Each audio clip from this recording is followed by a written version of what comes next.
Our main guy, Leon, is a sword training knight, but at this regular school he's attending, he's facing a huge obstacle, which is a male student with a name almost identical to his, Lionel. This world is totally messed up. That's what Leon always thinks when he duels Lionel. The guy is just a newbie who hasn't even been at the academy for 3 years, but no matter how hard Leon tries, he's never been able to beat him. Today's no different. Another humiliating loss for Leon. This time, Lionel didn't even bother to fight seriously. He seems way too cocky because no one at the academy dares to challenge him. Only our main dude keeps stubbornly facing off against Lionel match after match. As for Leon, he absolutely hates the other guy's arrogant attitude. So once again, he throws himself into a sword fight with him. But of course, this is a totally one-sided battle. Even the crowd outside can clearly see that Leon can't even land a hit on Lionel, and the fact their names sound so similar is just one more reason they keep getting compared. No denying it, Leon's pretty jealous and wants everything Lionel has. From that gorgeous blonde hair, the family support, superior skills, and above all, that noble bloodline. He wonders if having all that would make things different, and if life would be a little easier for him. But dreams are just dreams. Our unlucky main guy bitterly admits that in reality, all he's got is effort. And in this unfair world, effort alone isn't enough to get anywhere. Suddenly, Leon remembers today is Lionel's birthday, and everyone's going to be paying attention and celebrating him. Bet there's going to be a huge party at the Royal Academy. That thought just makes Leon more pissed off. He's trained himself to exhaustion. Holding his sword, he lies flat on the ground, wondering if he should keep trying or just give up. He feels like he's wasted 3 years at this school. Even if he slacks off for just one day, it probably won't matter. Finally, so frustrated, Leon has no way to vent except yelling at the sky. What's the point of all this effort in my life, huh, God? After blowing off steam, Leon even feels his outburst was childish and ridiculous. How could God possibly answer him? But right after he finishes speaking, something strange happens. God actually responds. Suddenly, a blinding beam of light shoots down from the sky out of nowhere. Meanwhile, Lionel's birthday party has already started. At the party, Chloe and Lionel keep worrying because they don't know where Leon has gone. After pacing anxiously for a while, Chloe decides to go find him. Her bold move clearly shows which young man she cares about more. As for Lionel, it's obvious he likes Chloe, but before he could confess, he got rejected. "Oh man, looks like you got turned down, Your Highness." A mature voice calls out from behind. The owner of the voice is Knight Jubert. You've seen everything. From how Jubert talks to him, Lionel's true identity is finally revealed. However, Lionel isn't happy being called Your Highness. Even if it's just the two of them, don't address me like that. Knight Jubert, if not, hiding my identity will be useless if someone overhears. Besides, I don't even have the right to be called that. Your noble blood will shine even brighter after this training. Happy 17th birthday. Your Highness still uses that annoying way of speaking, while raising his glass to toast him. Just one more year until the prophecy about this royal kingdom's throne comes true. On the day a member of the great royal K family comes of age, the current emperor, who's been watching anxiously because of the prophecy, will meet his end, and the people will witness the birth of a saint king from the past. Hubert says these words. Lionel knows he's comparing himself to the legendary hero Rodrigo from 300 years ago, but he just feels the guy's overestimating him. We'll see next year. But Lionel suddenly hesitates and says, "By then, I want Chloe, who has a special talent and has completed her level 4 magic training, and Leon, you, who possess mental strength and effort beyond others, to become mine." Jube doesn't reply. He was lost in thought about that prophecy from years ago, saying that on the day the boy named Leon comes of age, the demon-slaying sword would descend to the mortal world. And that boy named Leon was none other than Leon himself, whose name sounds close to Leon, meaning Leon. Now, after the blinding light had dimmed, Leon finally saw the holy sword. At that moment, it asked him, "Leon, I ask you, do you believe you are worthy?" Standing before a sword that suddenly appeared and asked him that, as someone who always felt his fate was utterly unfair, Leon didn't hesitate to reach out and grab the hilt. Simply put, he believed that chances should be given fairly. Before this, Leon couldn't hide his fear when he saw a sword fall from the sky after that blinding light. It made him confused about what was happening. Then suddenly, a strange voice echoed, "Awaken!" This scared Leon even more. He looked around, eyes darting in all directions to find the owner of that voice, and surprisingly, it wasn't a person at all. The voice belonged to the sword right in front of him. "Am I not right here before you?" Our main guy was caught in a whirlwind of 100,000 whys. This situation was really confusing. Suddenly, a sword shining like the sun appeared, and on top of that, it spoke human language. Could it really be the holy sword? Leon muttered. Clearly, this was just a wild guess from Leon, but somehow, it hit the mark. "Yes, and you are the one who summoned me," the sword's voice responded strongly. No words could describe his shock at that moment, realizing the thing before him was truly the holy sword, and it was summoned by him. This shocked Leon deeply. How could someone like him summon the holy sword, something that only existed in the prophecy? Because you always thought the world was unfair, those who have everything get even more, while those who have nothing lose it all. But opportunities must be given fairly. Those who never try have no right to blame life's unfairness. Only those who have fiercely burned their lives deserve that, the sword replied. The holy sword explained this reason to Leon. Clearly, his efforts were not in vain. Those efforts reached the ears of the irrational goddess of fate. The only thing left here is whether Leon believes he is worthy. After a moment of thought, Leon shouted fiercely with all his strength, "I am worthy." The holy sword seemed very pleased with his answer and said, "Then grasp me, and I will give you the chance to prove your words." Leon understood that grabbing the hilt of the holy sword meant bearing a heavy burden, but maybe that was necessary. He could change everything with this sword. Then Lionel's face suddenly appeared in that moment. That face was the unfair reality he faced. But even so, Leon always persevered, never missing a single training session, and he believed he was fully worthy of carrying this burden. Leon realized that even now, no matter how hard he tried, he always faced scorn. He had to do his best to destroy the unfair reality he refused to accept. He didn't want his choices and efforts to become worthless garbage. "So why do you stand before me?" Seeing Leon's determined eyes as he spoke these words, the holy sword asked, "You ask if you are worthy? Right?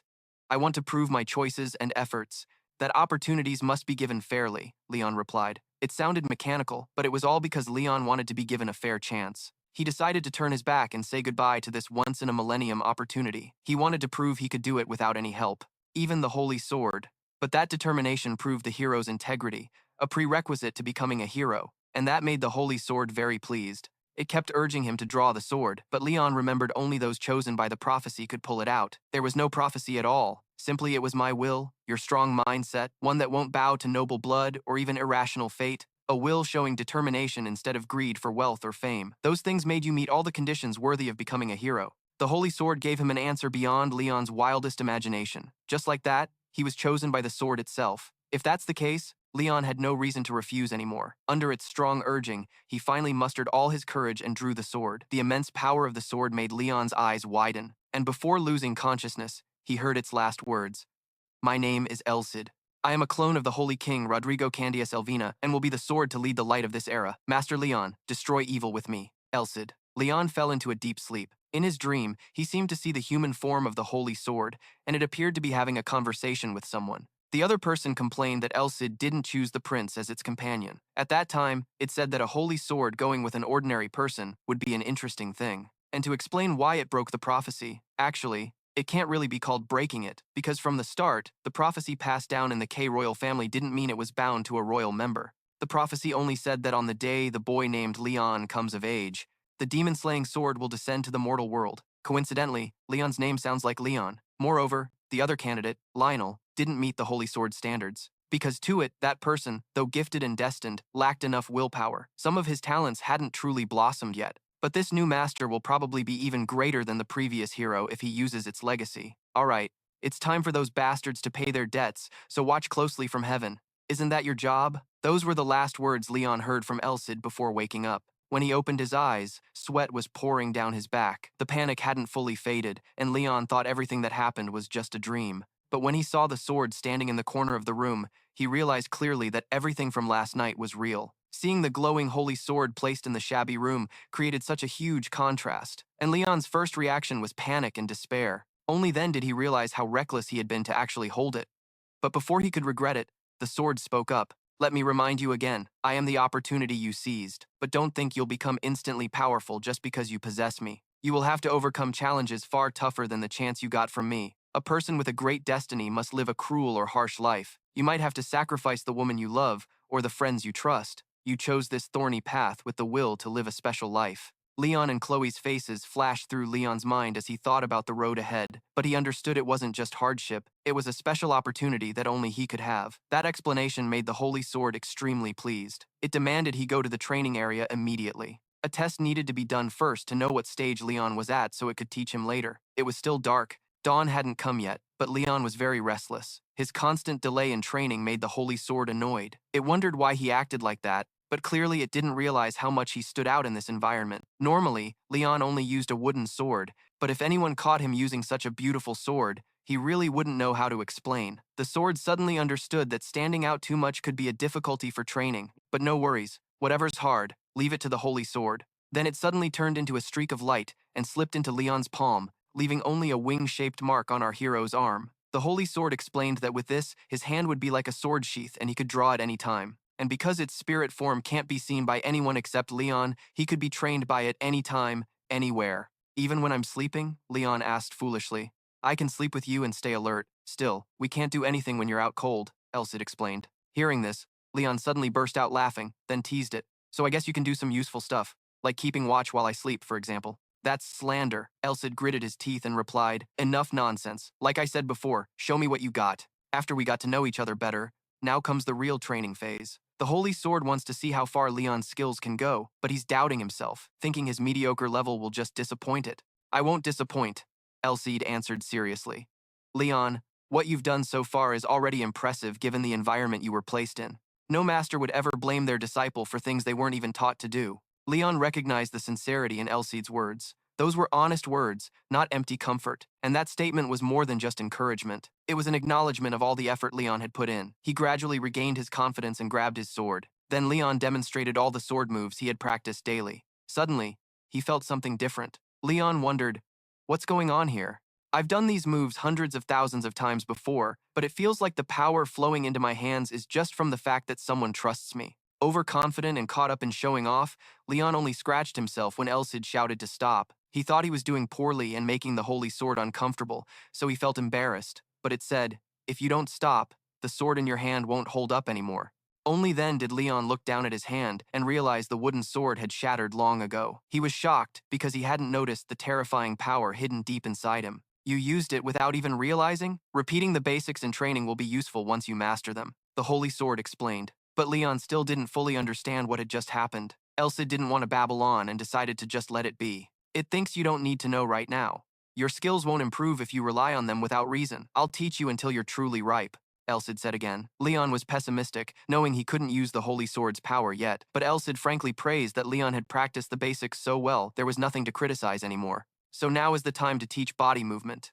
Body movement? Not swordsmanship? Leon asked back. Seeing his obvious disappointment, Elsid had to explain in a very sharp tone. You think you can just swing a sword like that? Knowing how to move your body properly is the foundation of martial arts. It may look like you've trained your body regularly, but this is a whole different level. But first, we need to check your stamina. So Elsid asked Leon to do a long-distance run. Run until I tell you to stop, and it's not just running. I might give you some moves to practice while running. Like handstands or hopping on one leg, for example, Elsid added. Hearing this, Leon was sweating bullets. He was confident in his running ability, but he'd never run around the yard on one leg or do handstands. Even though he didn't understand why the holy sword made him do this, if it made him stronger, Leon was ready to do anything. So he ran with all his might, doing all kinds of stunts.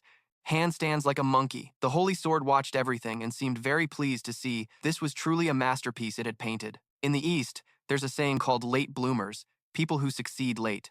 And in Elzid's eyes, Leon was like a perfect vase. He was more than enough to fill that empty vessel. Even if he only inherited a small part of the swordsmanship and experience of ancient heroes, he could at least become a sword saint's master. However, it didn't want its successor after 300 years to stop at that level. Elsid knew Leon's potential could easily kill a dragon, and though it didn't know how strong the demon king of this world was, it was sure that half of its power would be enough. So Leon ran until dawn. After dawn, he still had to attend class, no rest allowed. Exhausted, Leon kept nodding off in class until suddenly the holy sword got too loud. I'm still listening. I'm not asleep, Leon hurriedly defended himself. But there's no denying that Elsid drained all of Leon's energy so he could focus on this morning's lesson. He tried to take notes seriously, but all that was in Leon's head right now was a blank void because he was just too tired. Elsid noticed this too, and suddenly asked, I've figured out where I should start teaching you.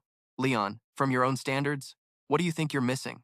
Leon thought for a moment, then answered that what he lacked was definitely swordsmanship or sword aura. But Elsid bluntly said, wrong, it's your eyes. Leon was confused. You don't really get it. You obviously have two eyes, your vision is perfectly clear. So why does Elsid say you're missing your eyes? As for the holy sword, it explained its words with another Eastern proverb, eyes, feet, guts, and strength, meaning that observation skills are the most important, followed by footwork, courage, and strength coming last. But of course, that doesn't mean strength isn't important. It's just that it only shows up usefully when the first three are met. Bottom line, eyes are still the most important, and Leon should start training from there.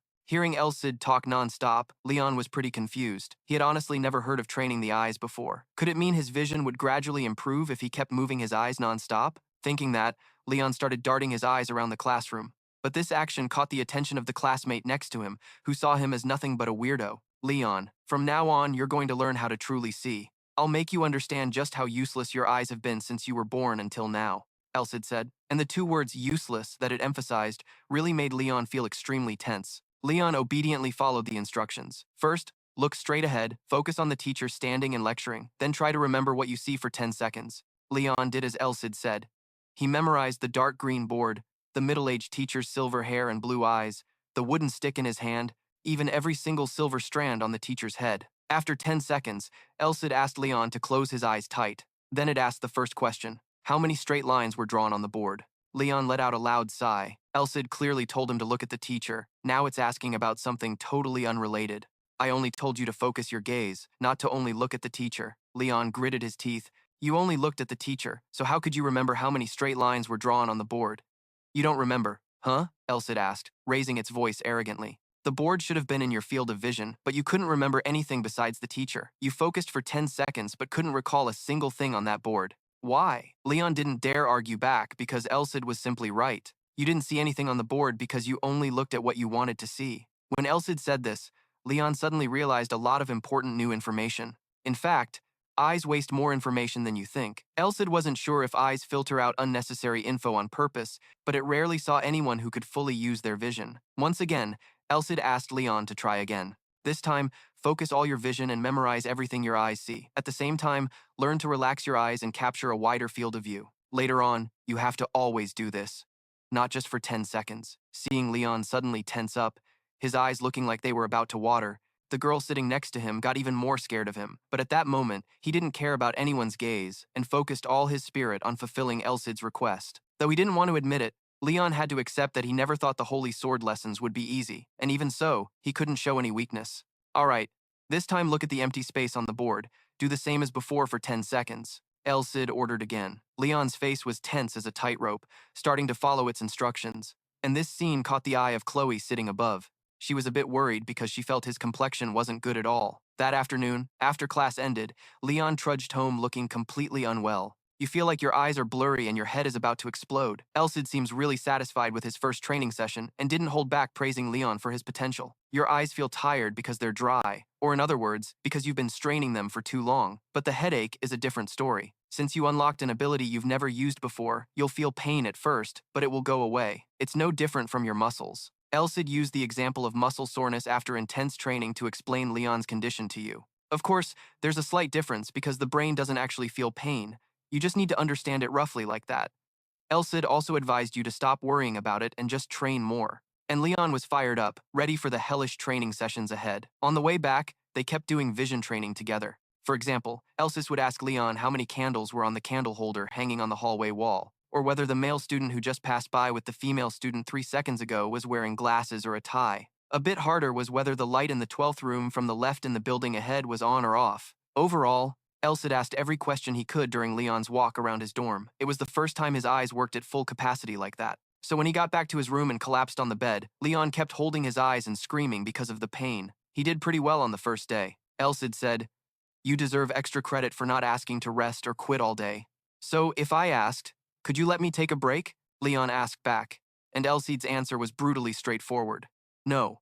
How long has it been since you were pushed to your limit like this?" Leon wasn't sure, just knew it had been a long time since his mind felt this exhausted. Elsid seemed to read that thought and said right away, "Getting used to something also means getting slower.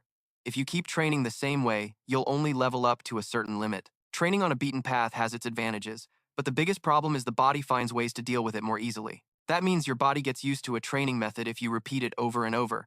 That's why you need to constantly change your training methods, like running on one leg or running while planting banana trees." Only then did Leon understand why Elsid gave him so many seemingly ridiculous demands. He needed to know which parts you weren't familiar with to determine the next training plan. Depending on how a person trains and lives, their bones, muscles, and nervous system develop in different directions. For example, the balance of fishermen, the orientation, sense of hunters, and the superior vision of nomads all come from the same reason. In short, the basics of training are to strengthen Leon's strengths and compensate for his weaknesses. Elsid clearly analyzed these things and seemed deeply passionate about his training plan. Leon's strength is endurance, developed through a large volume of training, along with basic swordsmanship rooted in mental strength and his fundamental techniques.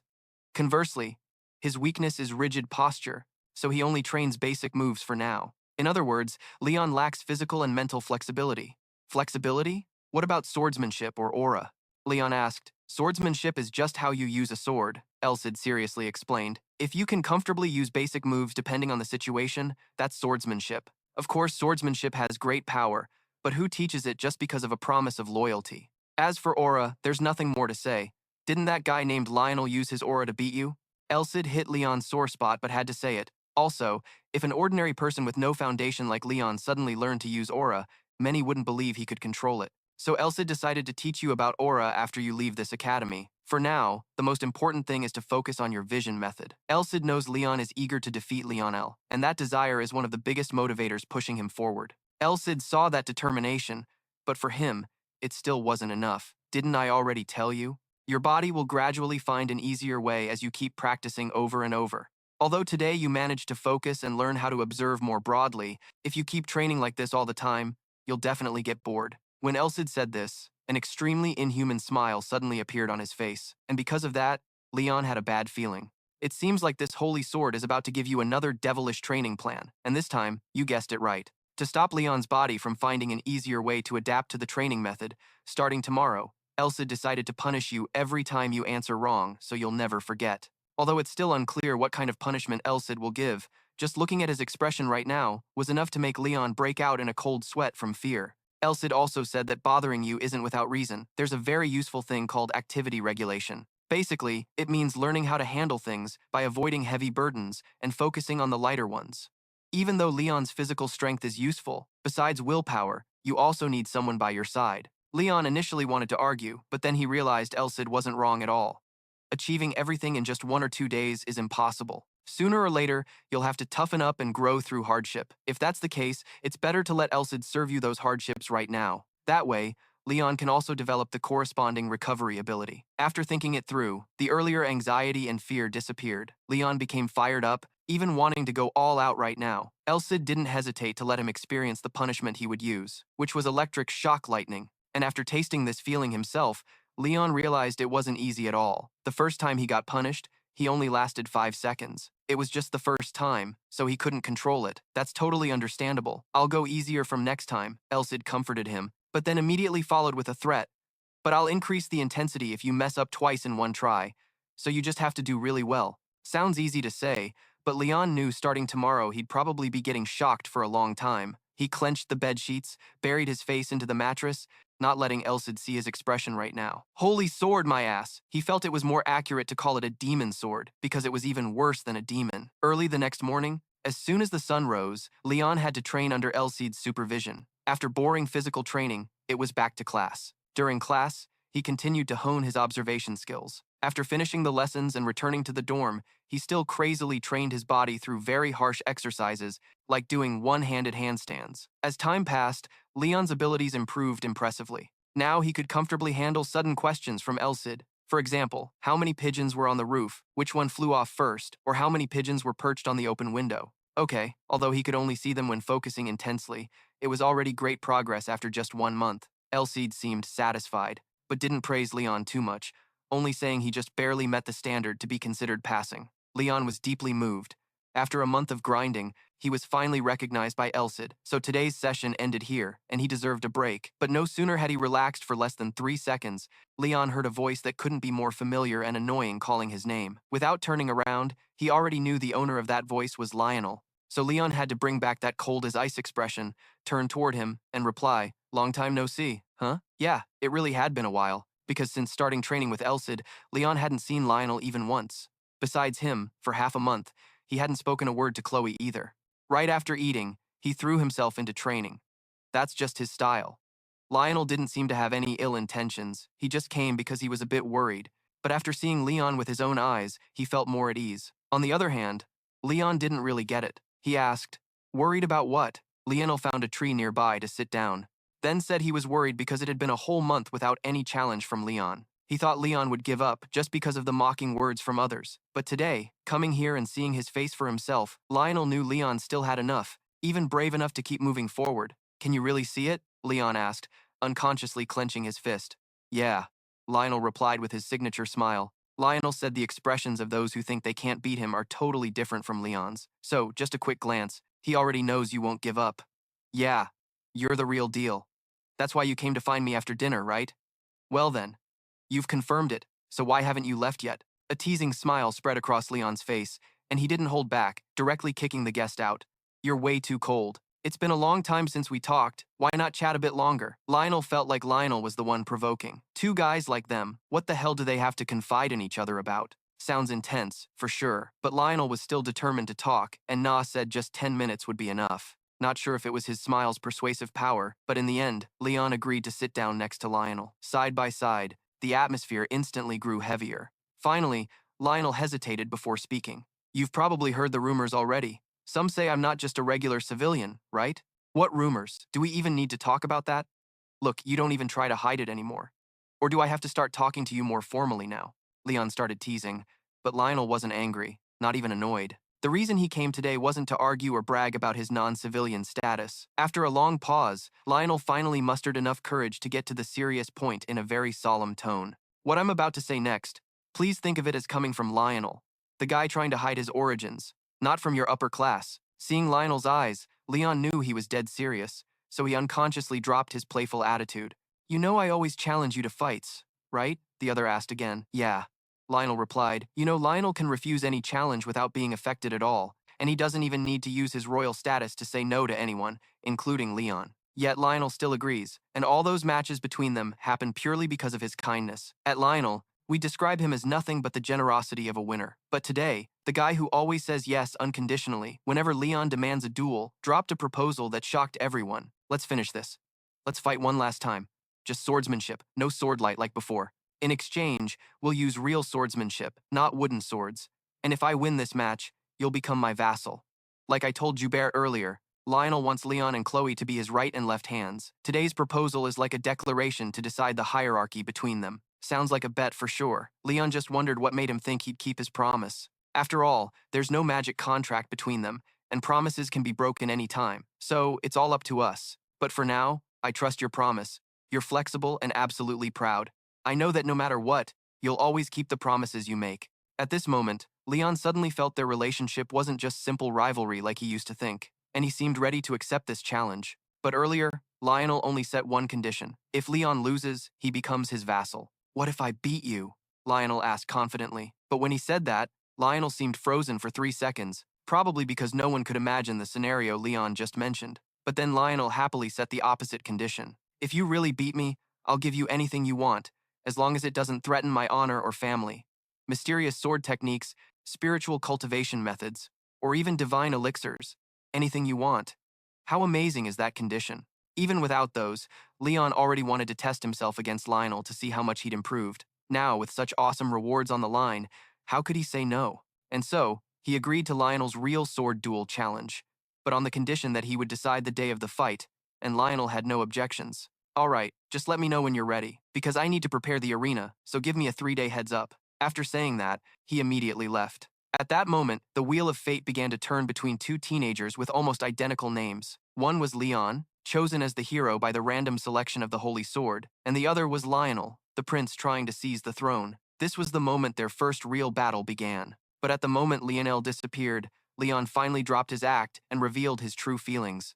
Earlier, he had agreed so boldly, but deep down he was scared stiff. Elsid anxiously opened his eyes wide and asked softly, "What's going on? You're worried. You just shut down that loser's words perfectly. So why are you scared now?" he shouted at Leon. You're trembling and bowing your head while answering. I didn't mean that, but have I really gotten stronger? Hearing Leon ask himself that, Elsid was startled. Then, Leon suddenly reached out his hand and slowly said, the training to win before was really tough, but honestly, I didn't feel like I got any stronger at all. Elsid was speechless and looked at him with a bit of disappointment. Then he closed his eyes and told Leon, you still don't realize your own strength. You're already very strong. So, stop overthinking, Leon still asked suspiciously. Really? Elsid continued. Perspective is a different kind of strength compared to physical power. If you've never used it properly, it's obvious you wouldn't feel it yet, right? Anyway, you're training hard, so don't worry. Leon, you said you're going to test your physical strength next, right? Suddenly asked like that, Leon stammered his answer. Yeah, that's right. Hearing this, Elsid smirked and said, then you can look forward to it, because something beyond your imagination is about to happen. While speaking, Elsid smiled arrogantly and asked, don't tell me you'll say stuff like that again? Leon looked confused, not understanding what was going on. The scene shifted to another place, where a clear voice rang out. All right, based on arrival order, line up again. If you're not feeling well, speak up. The rest of you, warm up your bodies. Hihomut held a file in his hand and spoke to the students below. Leon stood in line, thinking silently about the physical strength test. Last time, he ranked 9th, right? No mana used, just pure physical strength measured. But the top ranks all belong to nobles. Besides mana, nobles also use potions and receive special training from a young age. So, the rankings are pretty limited for me. Elsid turned to ask what Leon's rank was. Leon nervously answered him silently. First, after hearing it, Elsid continued, as expected, although not as much as you, it seems he's trained really hard, but can't compare to those who only show off their status. Leon thought again. Even just running short distances means 2 laps around the field, each lap 400 meters, so that means I have to run 800 meters. Last time, Leon ran it in 1 minute 20 seconds. Hearing this, Elsid asked, what about you? Leon shyly replied, I almost died running it in 1 minute 40 seconds. Hearing that, Elsid hesitated and said, a 20-second gap? You can't beat Leon at all, but don't worry before you try. I mean, even if you've tried, don't worry. Unlike before, now you've got me. Leon felt reassured and replied, all right, I'll trust you. Holy sword. Later, Leon stood on the track with 3 other students. Hihomut raised a red flag and shouted, start. As soon as he finished, all 4 students dashed forward quickly. Suddenly, one person's foot sprang forward. Leon, who was sitting outside watching, suddenly opened his eyes wide and looked toward the track. Leon was sprinting straight ahead. He was leaving the others far behind. He dashed forward. Right now, Leon was leading. He even ran past a student who was timing the race. She was also shocked and stammered Leon's name. Then her clear voice rang out. 1 minute 29 seconds. After she finished, everyone was stunned and shouted in surprise. Then Hihomut stepped forward and quietly asked Leon, have you learned mana? He was panting hard as he answered, yes, sir. Then Hihomut reached out his hand and said, if so, can I check it? You're very cooperative, so show me your hands. Yes.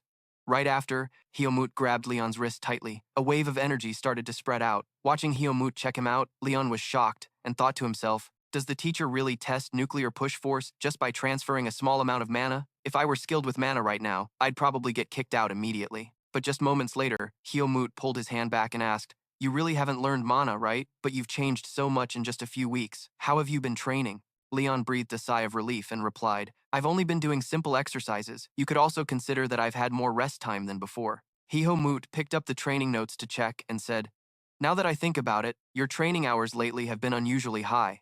Your body has developed significantly after recovering from years of overexertion.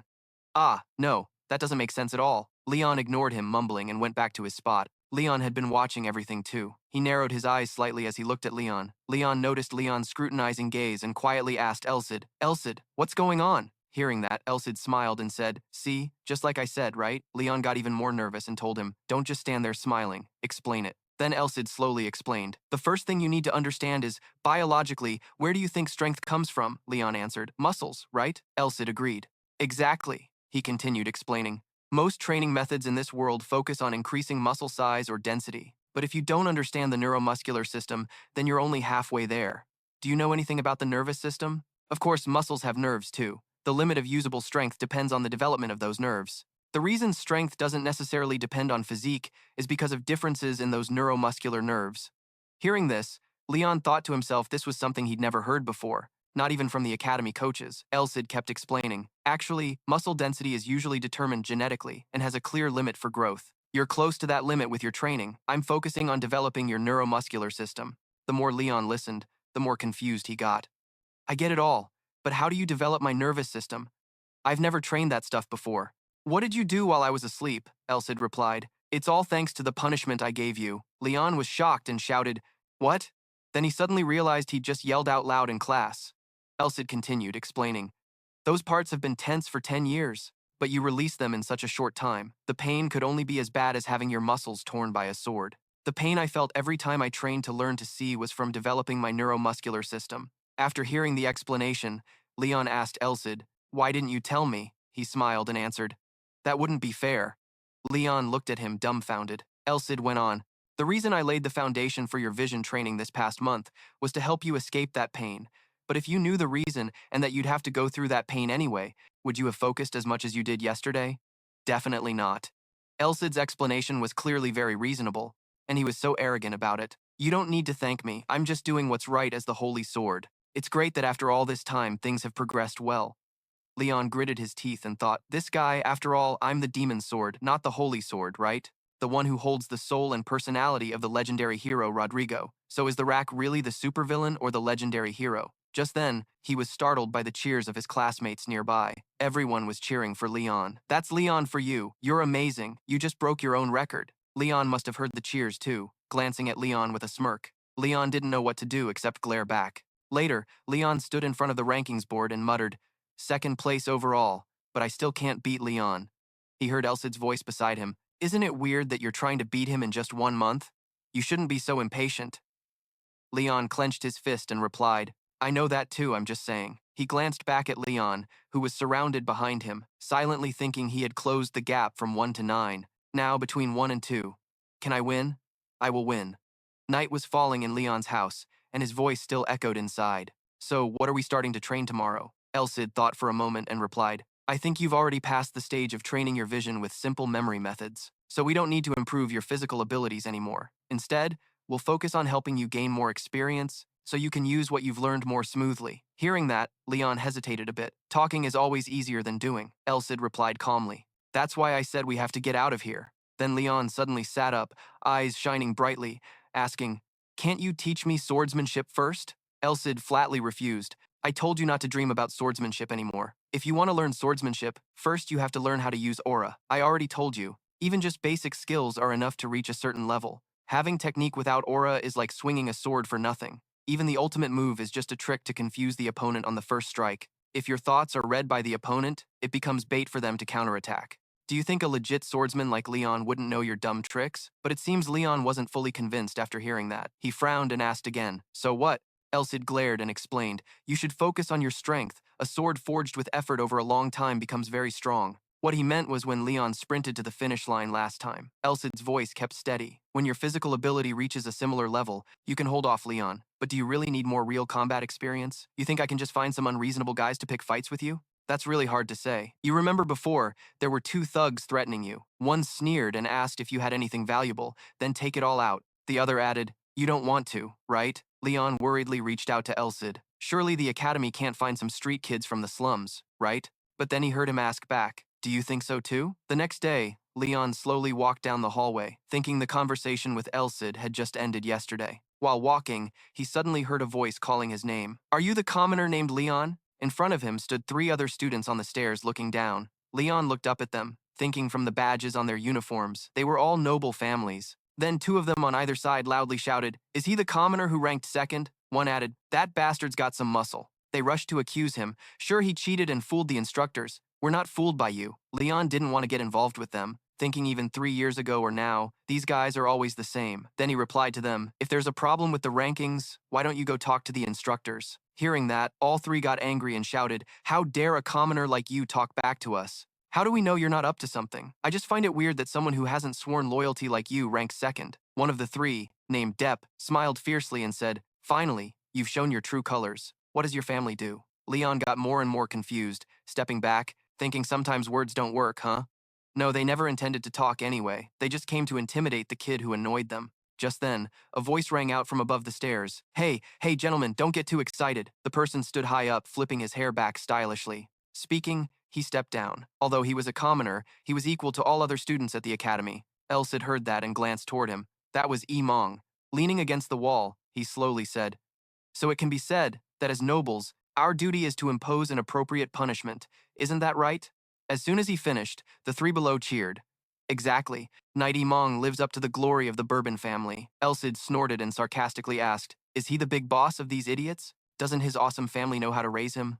Leon whispered to him. The Countess's second son, Ao Mong. He's the guy who always ranked second in the endurance competition before I took his spot. I guess that's why he's mad at me. Oh, he's the type who'd do anything to fight Long A. His attitude of showing off his status to weaker people is all the same. Right now, Eomong stood in front of Leon, glaring, and said, I'm sorry that we just met for the first time and it's already this bad. Leon, you might think this is unfair, but we can't back down either. I hope, if possible, you'll listen to my proposal. After saying that, he reached out his hand. Leon wisely asked back, I want to hear your proposal first. Just then, some guys behind shouted insults, but Eomong stopped them. Then he darkened his face and said in a low voice, Why don't we fight under the supervision of an instructor? Hearing that, Leon frowned and glared at him. He was sweating, thinking hard beside Eomong. Is that so? It seems like they gave me the best choice by adding the instructor's presence, but this is clearly an unfair proposal, because he never mentioned the condition of not using aura. That means they will use aura. If I object, he'll use the excuse that I'm a cheater who dares to trick the instructor against me. If I completely reject the proposal,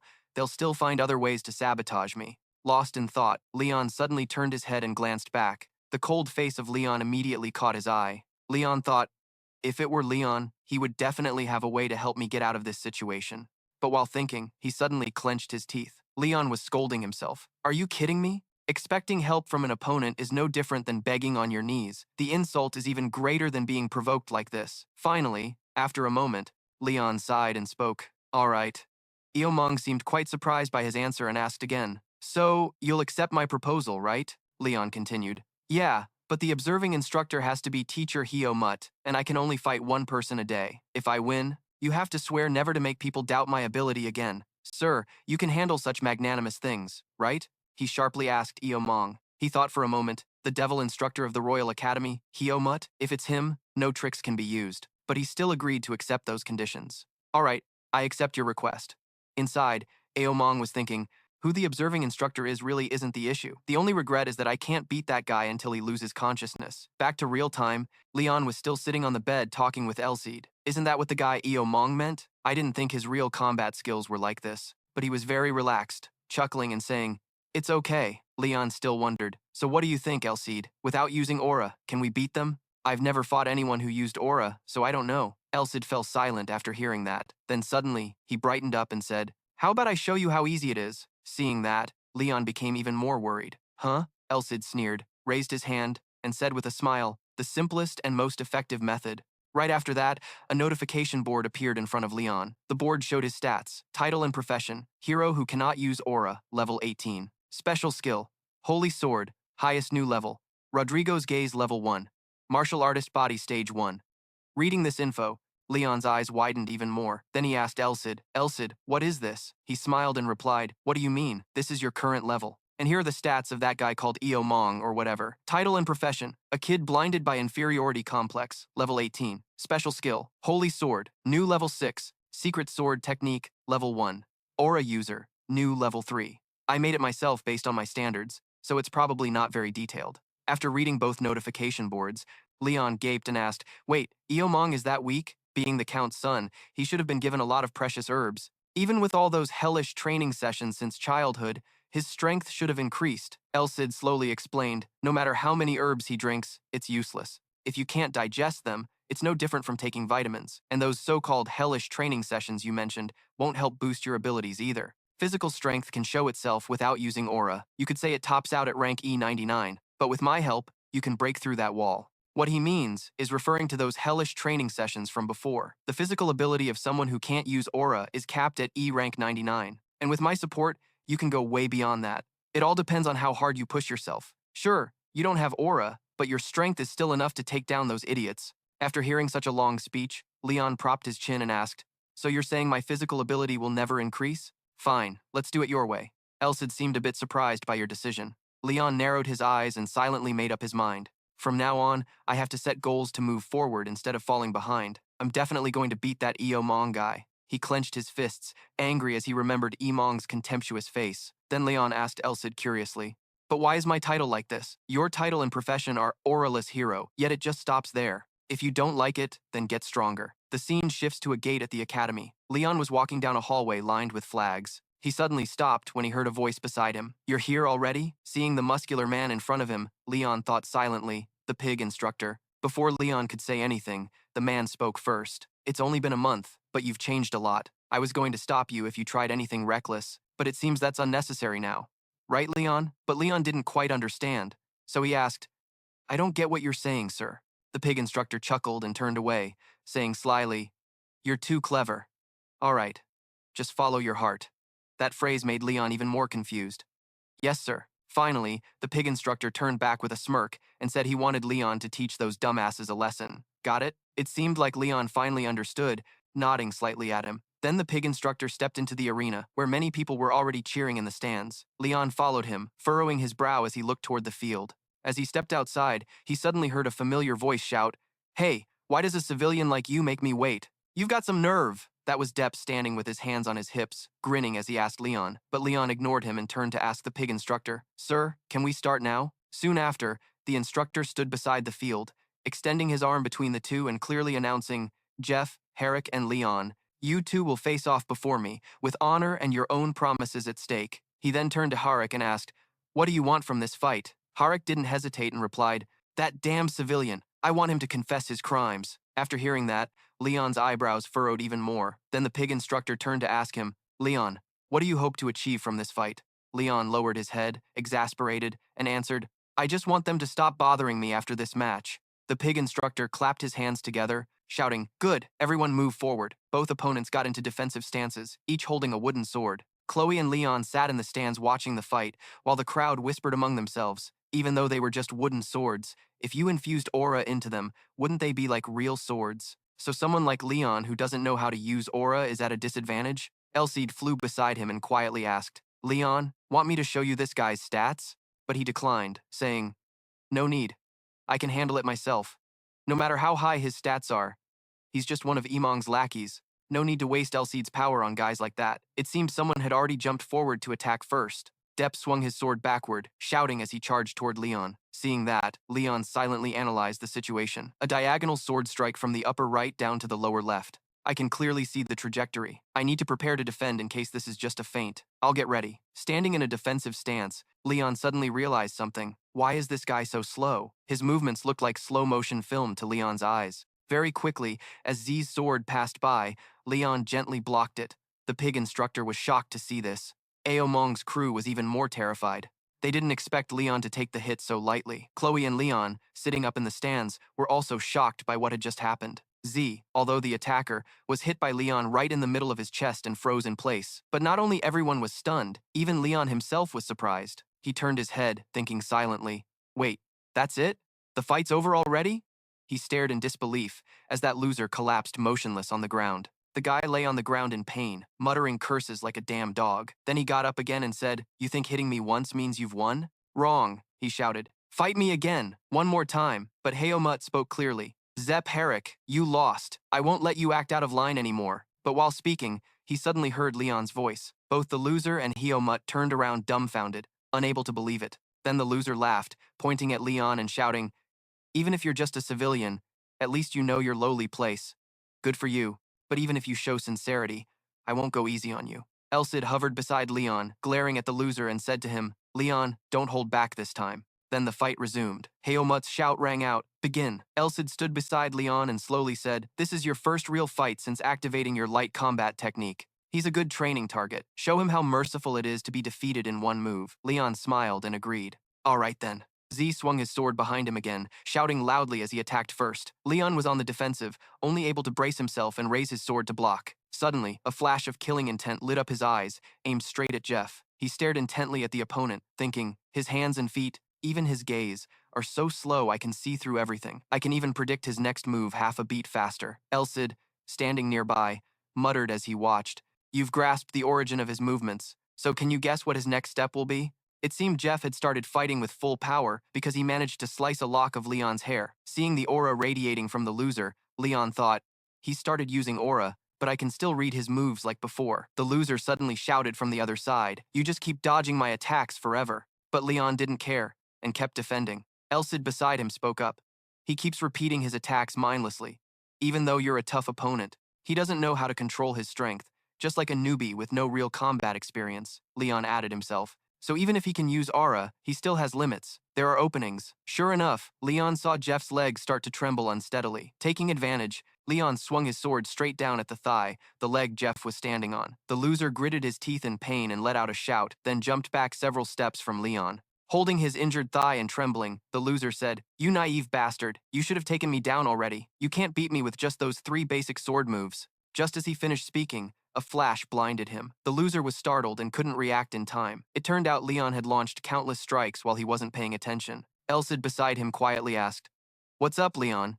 You just finished your final move and said, 'You're right. Having a real opponent is the best way to train the steps of using light combat techniques.'" Z, battered and bruised, hurriedly backed up to the medical station, begging for mercy. Heomut stepped forward and raised Leon's hand, clearly saying, "You win, Leon." Chloe and Leon, sitting in the stands, were happy to see him win, but some people weren't pleased. The Emong group trembled with anger when they saw the fight's result. The scene shifted to nighttime at the academy dorm, where students seemed to be chatting. "Hey, did you watch the fight?"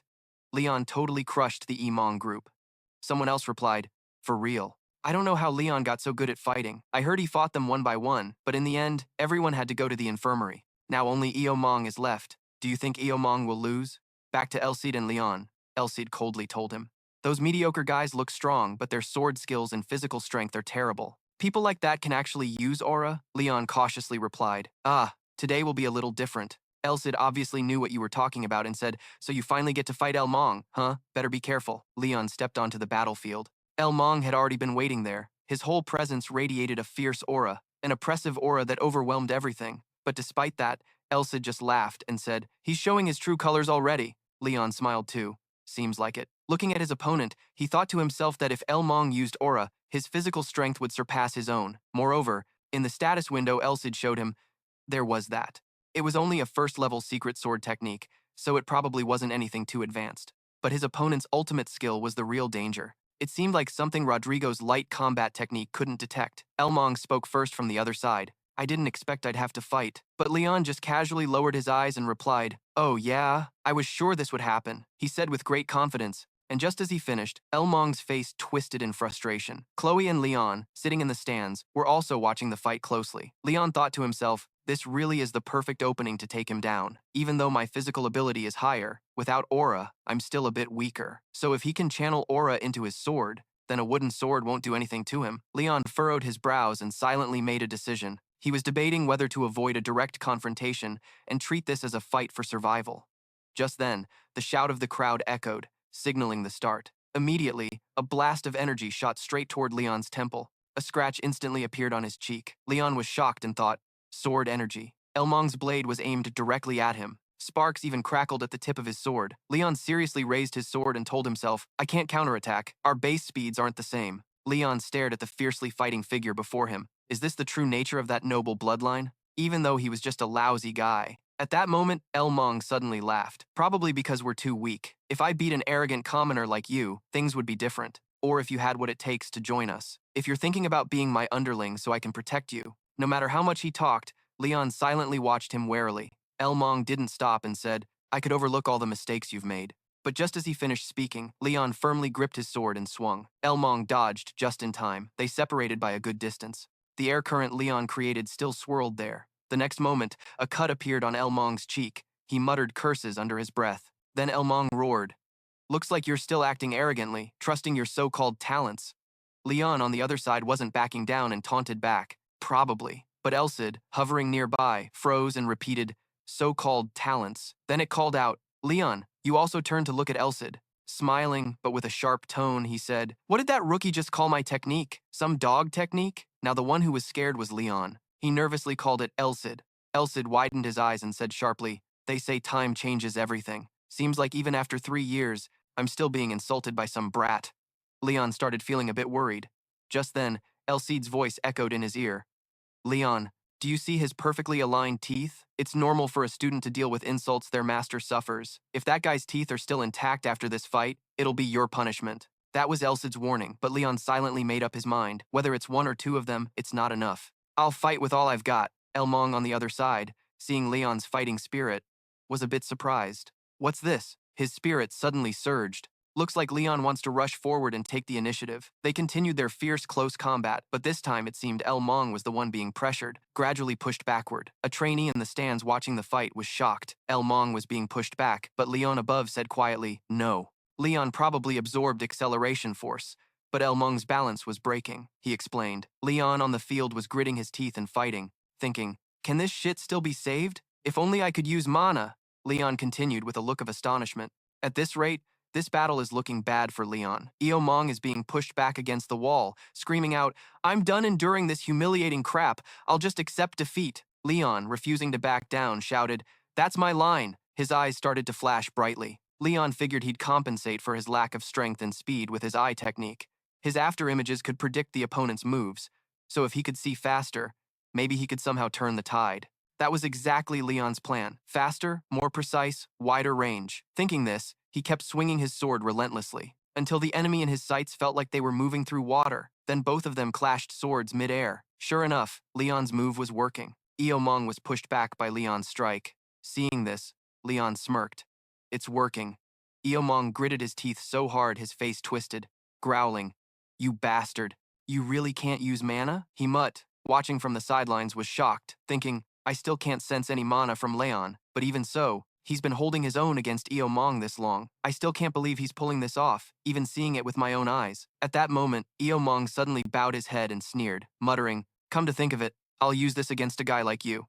Before he finished, Leon was startled, sensing something. Ah, a secret sword technique. Mong right in front of him swung his sword behind him, the tip even turning silver. Leon narrowed his eyes, guessing if it was a stab or a slash. He could do anything with this move. "I won't miss a single moment." He used his eye technique to stare at him, and right after, Mong gripped his sword tightly and charged full of deadly intent. Leon stepped back a bit, biting his lip. A direct stab, but I can't dodge it. Still, he used all his strength to Lionel sideways and evade. But the very next second, Mong swung his sword at Leon with terrifying speed. Leon was shocked to realize the first strike was a trap, a secret technique based on the enemy dodging the first move. Bourbon family's secret, the crescent stab, aimed straight at the heart. Even though he moved his body as much as possible, his ribs were still hit. That guy won't be able to fight with broken ribs. I can see the sword's path with my eye technique, but at this speed, I can't dodge it. I'm going to get hit. I'm going to lose. Mong's sword was getting closer and closer to Leon, but he gritted his teeth and pushed himself. "No, I can't lose. Move." Leon dug his foot into the ground so hard the arena floor got wet. Mong's sword flew past, but Leon managed to jump high and dodge. Mong looked up in shock. What? The next second, a straight strike came down on Mong's shoulder. He was in so much pain his eyes rolled back, while Leon had somehow slipped behind him. After a moment of agony, Mong gritted his teeth and glanced back at the person behind him. Holding his sword, he was panting hard and clutching his left shoulder. A quiet voice spoke up. "Your left hand's hurt now. Isn't Mong at a disadvantage, fighting two with one hand?" Not just the injury, but the more shocking secret sword technique. That was Leon's voice. Mong was silently thinking on the battlefield, not done yet. With the advantage of using both hands, that bastard will attack relentlessly. The durability of his wooden sword might reach its limit from mana-powered strikes. If I break his wooden sword, I'll have a better chance of winning even with one hand. Thinking this, he swung his sword with his right hand and charged forward, shouting, "Luck's in my palm, civilian." But for this attack, Leon only needed to lightly swing his sword to block it. He even managed to knock Mong's sword away. Mong froze on the spot, stunned that he could be defeated so fast. But it wasn't over. The next second, Leon's sword swung up from below and smashed straight into Mong's chin. Leon seemed to put a lot of force into this strike. Two of Mong's teeth flew out into the air.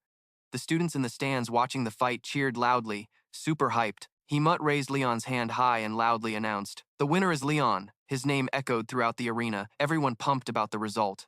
After the match, Elsid was still smiling satisfied, saying, "You did great, student. Now that bastard got taken down by a basic move. Maybe next time he'll choose his words more carefully." Leon watched the group of people supporting him as he responded, wondering if that guy's personality would change after being defeated. "Since the conditions of the last match were like a vow, I won't have any problems at the academy anymore." Ellis then flew up in front of him and continued, "Anyway, I'm pretty surprised. Leon, I didn't think you had opened a gate to Ale. You're faster than I expected." Leon felt extremely confused by this new term. Ale. Meanwhile, Mutt was on the training field picking up teeth, muttering, "1, 2, 3. This guy lost a lot of teeth." Leon rubbed his shoulder and walked alone down the hallway after the match. While walking, he chatted with Elsid. "Super speed. You're talking about when I dodged to find Mong's secret sword technique, right?" After hearing that, Elsid explained, "Sometimes the human body moves slower than the mind, right? Especially in emergencies, reflexes are always faster than consciousness. It has nothing to do with speed. So how do you think skilled swordsmen move so fast?" At that point, Leon suddenly realized it was because they had learned aura. Elsid continued, "Half right. Without aura, the body can't handle the pressure. Usually, people can only use super speed after learning aura, But you use super speed even before starting to use aura. You can use it just with your thighs, and though it's not perfect, it's still impressive. That means you unconsciously surpassed the fragile limits of your willpower, Leon interrupted. Huh? Wait a minute. Didn't you say my body couldn't handle the pressure? I'm totally fine, right? Is it because I'm not doing it perfectly? Elsid grinned slyly and replied, yeah, basically. If you used your whole body and not just your thighs, you'd flip inside out, Leon asked worriedly. That's super dangerous, right? Elsid went on. I think it's time. You should take care of your body for when that happens. Leon looked really confused. What are you talking about? When? Just then, his eyes suddenly flashed. Right after, Leon's thighs suddenly emitted sparks. He screamed in pain. Elsid watched Leon writhing on the ground and slowly said, what else? Of course it hurts. You should be glad you only suffered this much after using super speed. Don't use it before you finish learning aura, or you'll die. Leon gritted his teeth and endured the pain, replying, I know. The scene shifted to a beautiful day at the academy dorm area. Leon was casually walking down the hallway. There were quite a few students around. Some students whispered to each other when they saw him. Leon obviously noticed everyone's eyes on him. He could hear some people talking. I heard he was found by a famous family and given some kind of medicine. I heard he's actually hiding his identity. He's a secret weapon raised by the palace. I heard he learned a secret sword technique from some unknown swordsman. After hearing this, Leon just smiled awkwardly and muttered, looks like those guys are spreading rumors. Elitis added, I guess they're making up all kinds of excuses for their actions. Where's their noble pride? But Leon argued, they're nobles? If they really had pride, they wouldn't have picked a fight with me. Even Elitis found that convincing. Makes sense. At the same time, Leon was stunned when he saw who was in front of him. It was Chloe. No one knew why she was here at this time. Chloe smiled softly and greeted Leon. Hey, Leon. He was so surprised he just stood there before finally replying. Later, the two sat together on a wooden bench in a corner of the schoolyard. Leon asked first, what's up? Shouldn't you be in alchemy class, skipping school? But Chloe immediately replied, dummy, why would I skip class? The alchemy teacher is sick, so we got the day off. I only skipped class to meet you. After saying that, she gave a mysterious smile. Chloe leaned back on the bench and said, something's changed. Leon, you've been avoiding me lately, right? And suddenly you keep fighting with the nobles. Do you know how worried me and Leon are? Leon looked so shocked he froze, then lowered his head without answering. Leon was lost in thought. How long has it been? Since I talked to her this comfortably? I think I finally understand how I feel about her. He recalled feeling a little shy, talking to Chloe, and his jealousy when Leon stood next to her. His insecurity made him look down on himself. I don't know how many nights Leon seemed to be drowned by his own insecurity. His hands were covered in dirt and scratches, but he still gripped his sword tightly. I used to hate this world. It never praised my efforts, and I blamed myself for that. Leon remembered the first time he met Elsid. He called me Leon. If that's the case, I'll give you a chance to prove what you said. That's exactly what he told Leon. Chloe kept babbling on. Seriously, after those fights, everyone at school was talking about you. There's even a rumor that you accidentally picked up the sword god and improved because of it. When she said this and got no response, she glanced sideways. Leon was actually crying. Tears streamed down his face non-stop. Suddenly, Chloe felt a jolt of worry. She panicked and hurriedly said, Leon, why are you crying all of a sudden? That's just a rumor, some weird sword god or whatever, right? But when Leon heard that, he spoke up, saying, it's not some sword god. Chloe didn't really get it and stood there dumbfounded. Huh? Leon was still lost in thought. Even though Elsid was a bit blunt and mean, he pulled me up from the bottom of the pit. Right then, somewhere else, Rodrigo was leisurely eating cookies. Suddenly, he startled and shouted, what's up, Leon? This brat, the vibe's good, so I'm just enjoying it. Why'd you suddenly level up? The level up bar above Leon's head appeared, and after a moment, it moved up a bit. Elsid saw this and was a little curious. Even if just a little, he could see Leon's thoughts. If a hero is someone who saves the world, then my hero is Elsid. That's why Leon's eyes suddenly became extremely determined and resolute. He told himself, I will become a hero worthy of the title of my master, of the Sword Saint, and of Elsid's expectations.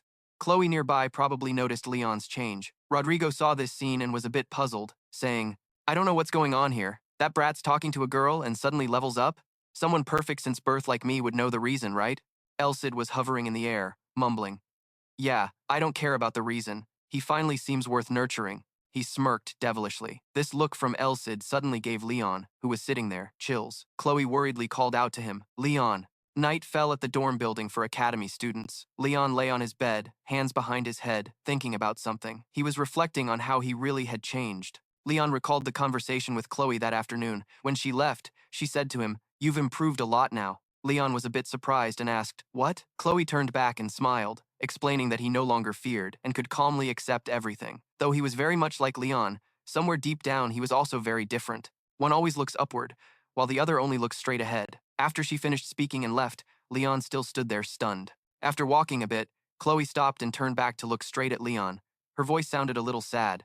If you could talk to Leon a couple of times, that'd be great, because none of us can truly understand his feelings or be close to him. But Leon didn't know what else to say, so he replied, I'll do whatever I can. Right now, you're lying on your bed, holding your head, tossing and turning, unable to sleep. Leon frowned tightly, thinking silently, sorry, Chloe, maybe I can't do that.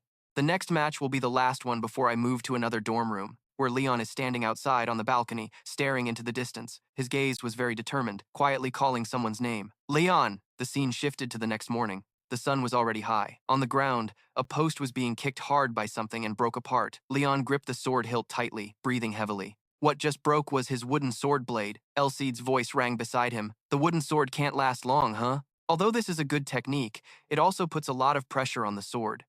Because no matter what, training swords are less durable than real ones, so you have to be very careful. Leon looked at the broken sword in his hand, smirked, and said, one success is enough, because the trump card only needs to be used once. Besides, Leon is a genius. Using the same move over and over will get him figured out. I'll surpass him, understand his thoughts, and win. Hearing Leon talk about a guy like that, Elsid chuckled and asked, you got scared when you saw Leon's status window, didn't you? Sure enough, it hit your weak spot. Then a notification popped up. This is Leon's stat sheet. Leon's nickname and profession is a swordsman with talent and bloodline level 25, strength 140, endurance 122, agility 141, aura 253, skills, master of basic swordsmanship at the highest level, master of intermediate swordsmanship, level 5 swordsmanship, level 4 mystic swordsmanship, level 2 teleportation, intermediate aura user, innate sword style, level 2. Leon was shocked after reading it. An intermediate aura user can wield sword energy and even release aura outside the body. He's even stronger than some instructors, Elsid explained. That's a level swordsman only reached by age 30, and he surpassed that threshold. Leon nervously glanced at the stats and muttered, I might lose strength and speed, but I can gain more endurance. He's definitely a formidable opponent, but it's not like I can't win. Elsid lowered his voice and replied, having that willpower is good. I'll give you as much advice as I can. Leon looked back at him, puzzled. So listen carefully. Use this as your foundation to beat Leon later. He exhaled, smirking slightly. Then Leon turned and walked away. He quietly asked Elsid behind him, Elsid, if I lose to Leon, what will you do? Leon lightly nodded and turned to ask. After hearing that, Elsid paused a moment, then answered, I won't answer that question. Leon asked curiously, why won't you explain? This is a test. I told you from the start. Compared to the sweet rewards, the challenges you'll face will be 100, even 1,000 times harsher. Leon was scared by that and plopped down on the ground, stammering, does the first challenge have to be that harsh? Don't suddenly blow it out of proportion, Elsid slowly replied, shrinking down. It's just for some drama. This fight will be a turning point in your life. Leon, after you beat Leon, I'll explain everything to you. Once you hear my explanation, you'll understand why I said that. Leon swallowed nervously, listening carefully to every word Elsid said. And so he spent a whole day training for this fight. Dark clouds gradually covered the sunset sky that was still bright earlier. Soon after, heavy rain started pouring, thunder roaring through the clouds. The scene shifted to another room. Through the window, raindrops clung thickly to the glass. Inside, 2 people were present. Leon stood looking outside while Jubert sat on the sofa quietly saying, that's an unexpected result. I knew those guys weren't bad, but I didn't think he could beat El Mong. Seems like this is the result of the fight between El Mong and Leon the other day. Then Leon turned and replied, looks like Mr. Jubert predicted all these outcomes, huh? I remember you said before you couldn't fully assess him. Hearing that, he bowed his head slightly and answered, it's been 3 years, hasn't it? But if you wait for the right person, that time isn't long at all. His body can't use aura, yet he defeated the Duke family's second son. Seems there's no reason to doubt his potential anymore. Just then, Leon turned back and added, today Leon sent me a message saying he's ready. Seeing that, Jubir replied, finally, but Leon cut him off, saying, Mr. Juber, I want to ask you a favor. As he spoke, Leon radiated aura all over his body. Then he slightly lowered his eyes, determined, thinking, Leon, I will definitely beat you, and you must become my knight. And thinking that, Leon's mind flashed with a familiar silhouette of Chloe. The rain was still pouring heavily, with occasional lightning striking below. The sky darkened with thick black clouds. Leon quietly walked alone down the corridor near the arena. The lightning flashes were his only source of light. Leon looked at him with some fear and said to Elsid, looks like fate has arranged this fight for me. Hearing that, Elsid replied, The hero of the Holy Sword is betting his future on the line. Even heaven can't interfere.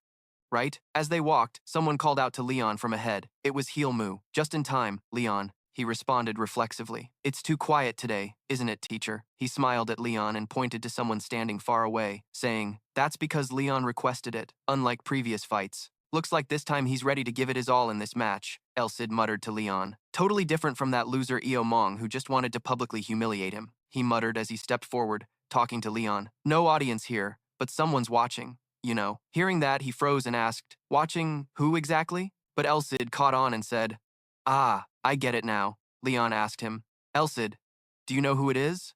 Ellis replied, maybe it's Chloe. Sure enough, as soon as he heard that, Leon's face clearly showed worry. Leon quickly shouted at Elis, Chloe? Why her? He smiled calmly and said, I know you still don't understand what's going on. Because Leon thinks you like her, so he wants to use this match to win her over. The whole king and kingdom slaughtering each other over a woman isn't anything new, Elsid said as he recalled Leon's arrogant eyes and face. If I win this match, you'll have to become my vassal. Hearing that, Leon seemed empowered, staring fiercely ahead. Even Elis got scared. Leon. In Leon's mind, an image appeared of him and Leon sitting under a tree. He silently thought about the match with Leon. Leon was super confident about this upcoming fight. He seemed to have put a lot of effort into it. Leon wasn't any less. He had trained insanely hard to win. If I lose, I'll become his vassal. That's also a good reason for Chloe to be the witness. He clearly defined who rules and who obeys. Definitely a well-thought-out plan. Leon. Of course, Chloe was currently sitting in the stands watching everything. Leon stepped out from inside, his eyebrows furrowed tightly. He acted like he didn't care about how Chloe or he felt. But then Leon secretly smirked a barely noticeable smile. I've always known Leon as a high-class noble. You can tell from Leon's eyes. Someone who always manipulates others' relationships and emotions. That's an unfair political tactic. Nobles are like that? I hate it. The more Leon thought, the angrier he got. Elsid was hovering behind, seeing Leon's clenched fist, asked, you mad? Leon just answered with a simple yeah. Then he boldly stepped forward, thinking he shouldn't do this. Leon, I gotta teach that idiot a lesson. Soon after, the two of them were standing face to face in the arena. Heomut stood between them. Leon smiled slightly and said to Leon, you're a bit late. He glared back and smiled. You're the one who came early. Where's the witness? I heard you invited someone. Saying that, Leon turned his head to look around. Hearing this, Leon laughed and said, that person's in a hidden spot. It wouldn't be fair if you got distracted, right? That'd just be another excuse. After finishing, Leon sharply looked at Leon. Hearing that, he just tilted his head and smiled. Is that so? Let's start then. Leon was ready to fight, but Leon raised his hand and said something. First. Then he took out a bottle and poured a pill into his hand. Leon stood in front of Leon, popped the pill into his mouth, eyes still glancing at Leon. Seeing Leon's action, he asked curiously, what did you just take? Leon tilted his head and smiled calmly. It's a pill that removes aura. Even if I say no aura use, it might accidentally show up. If that happens, this match will be a disaster. Sure enough, right after saying that, Leon looked uneasy and pale as he stared at him. Then he handed his sword to Leon and said, all right, let's start. They stood a few meters apart, staring intently at each other. Leon looked at his opponent thoughtfully. He was totally serious, unlike his usual unserious attitude. But when it comes to focus, he wouldn't lose. He was extremely determined. Right after, Heomut's loud shout rang out, announcing the start. Immediately, their two swords clashed mid-air. Leon knocked Leon's sword away, forcing him to step back a bit. His sword arm was shaking, trembling from the pain. But Leon gritted his teeth and endured it. Taking advantage of this, Leon rushed forward to attack. He kept swinging deadly blows at Leon. Leon was pushed back slowly but still tried to raise his sword to defend. While blocking, Leon clenched his teeth, thinking, I thought I was stronger? I won't last 30 seconds if I keep blocking attacks like this. Just then, Leon suddenly exhaled deeply. No one knew what he was about to do. Right after that, Leon launched a direct stab forward. Leon gritted his teeth, bracing himself as he raised his sword to block it. The more it went on, the more strength he had to muster. Leon thought, the sword felt like a whip. This guy was on a whole different level compared to Eomong.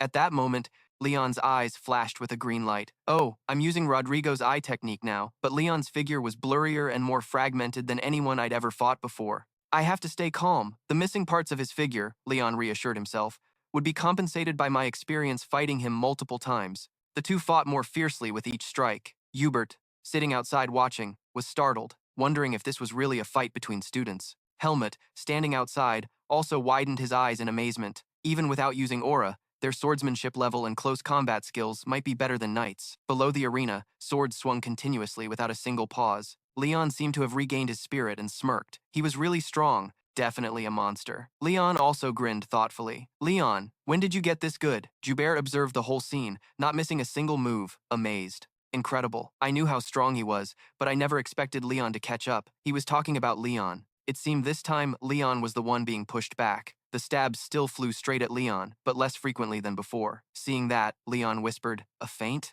But I saw that figure, and right after, Leon swung his sword in a powerful strike that forced Leon to fully retreat to dodge. The front chest armor was slashed open. Even more surprising, a lock of Leon's hair was cut off. His eyes showed utter disbelief. Leon stood a bit away from Leon, still holding his sword, watching the strands of Leon's hair fall to the ground.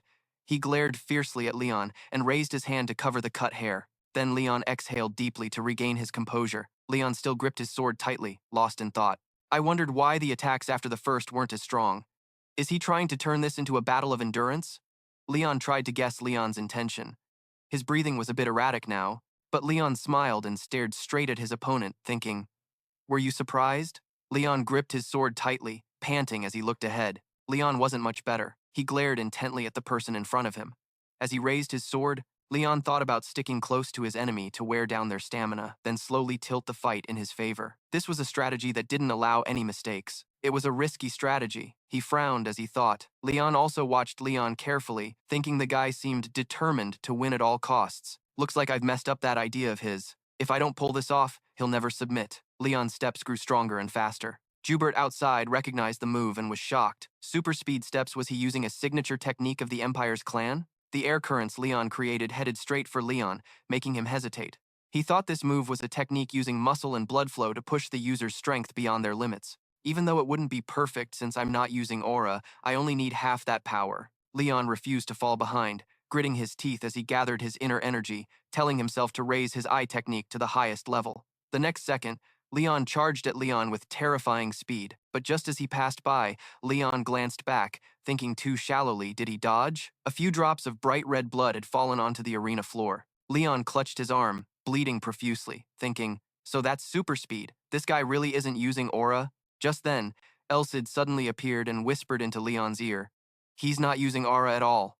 Leon, startled, stepped sideways and shouted, "Don't scare me like that." Elsid, not paying attention, continued, "The human body is faster and stronger than you think," Leon asked blankly. "Really?" He slowly explained.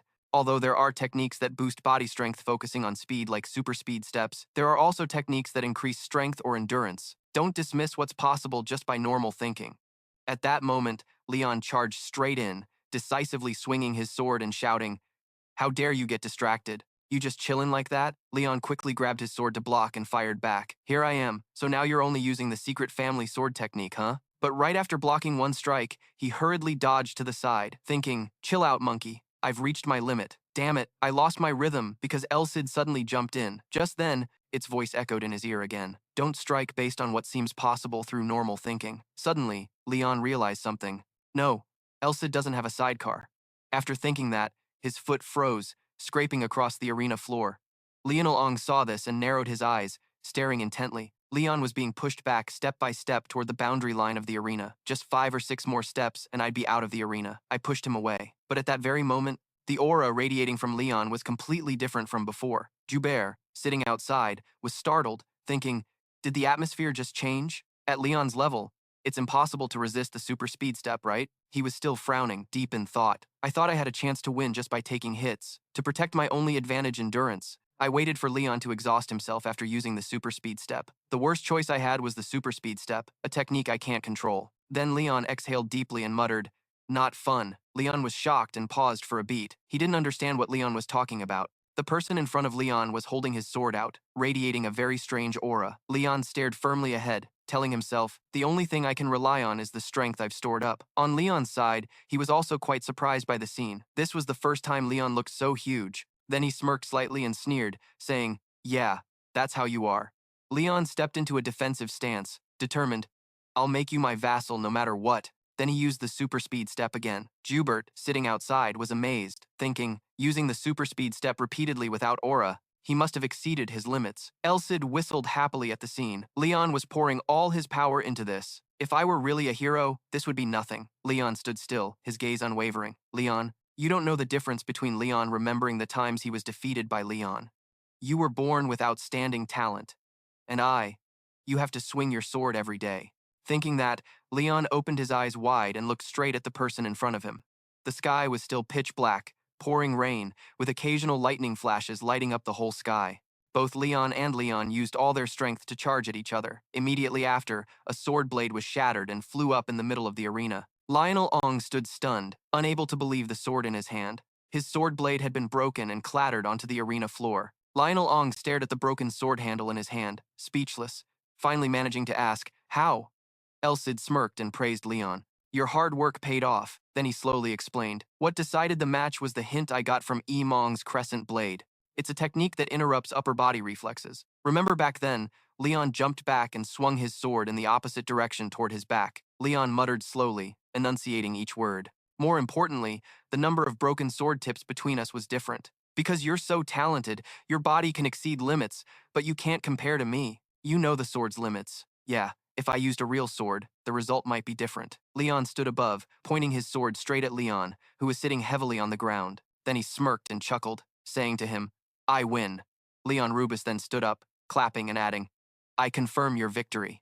Just then, Elsid beside him told Leon something. "Also, now you see if you lose, you become Leon's vassal. What's the condition if you win?"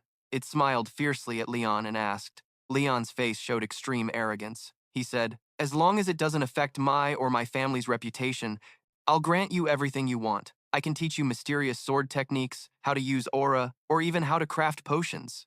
Back to Leon at this moment, he scratched his head for a bit, thinking, "Actually, I don't need anything." Just then, Lionel Ong spoke to him. "Anyway, I lost. I decided to fight this match myself, so of course I have to accept the result. A promise is a promise.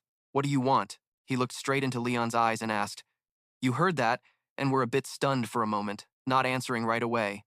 Then Leon shrugged and turned away, replying, "I'll tell you later." Leon was startled and asked again. "What?" Leon chuckled and explained, "I can't think of anything right now. Wait for me to figure it out, then I'll tell you, all right?" Both Jubert and Leon looked really surprised at what you just said. Then he laughed, squinting back at you, saying, "Okay." The match was over, and the weather had cleared up nicely. Inside the hallway near the arena, Leon's groans echoed. He walked while holding his injured arm, muttering, "I tried to finish the match without using super speed, but since my opponent was Leon, I still pushed myself too hard." Just then, a gentle voice sounded along with hands stretched forward. "Oh, healing light, please grant your magic to the wounded." That was Chloe, using her power to heal Leon's injury. After a while, he could move his arm normally again. Leon happily shouted, "I'm feeling better now. No doubt about that 4th level healing magic. Thanks for coming to watch, Chloe." But Chloe just stayed silent. She pressed her lips tightly. Then Chloe suddenly shouted, tears streaming down her face, saying she just couldn't understand you and Leon. "What if you lost?"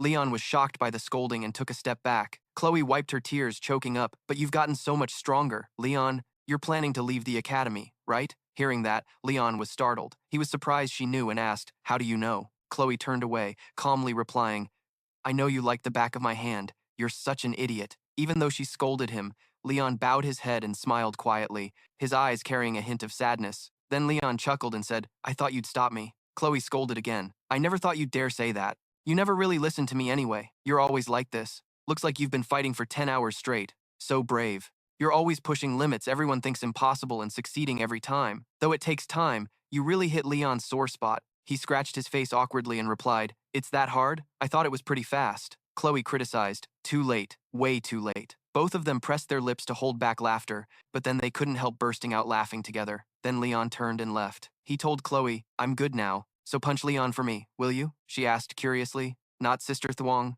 Leon explained. Even though he doesn't show it, he's definitely shocked and desperate. A punch from his girlfriend, whom he always listens to, will make today's defeat fuel his future growth. "I'm leaving Leon in your hands." After saying that, he walked away, leaving Chloe staring after him. All she saw now was Leon's back. Suddenly, Chloe shouted loudly, calling after him, "Leon, leaving the academy.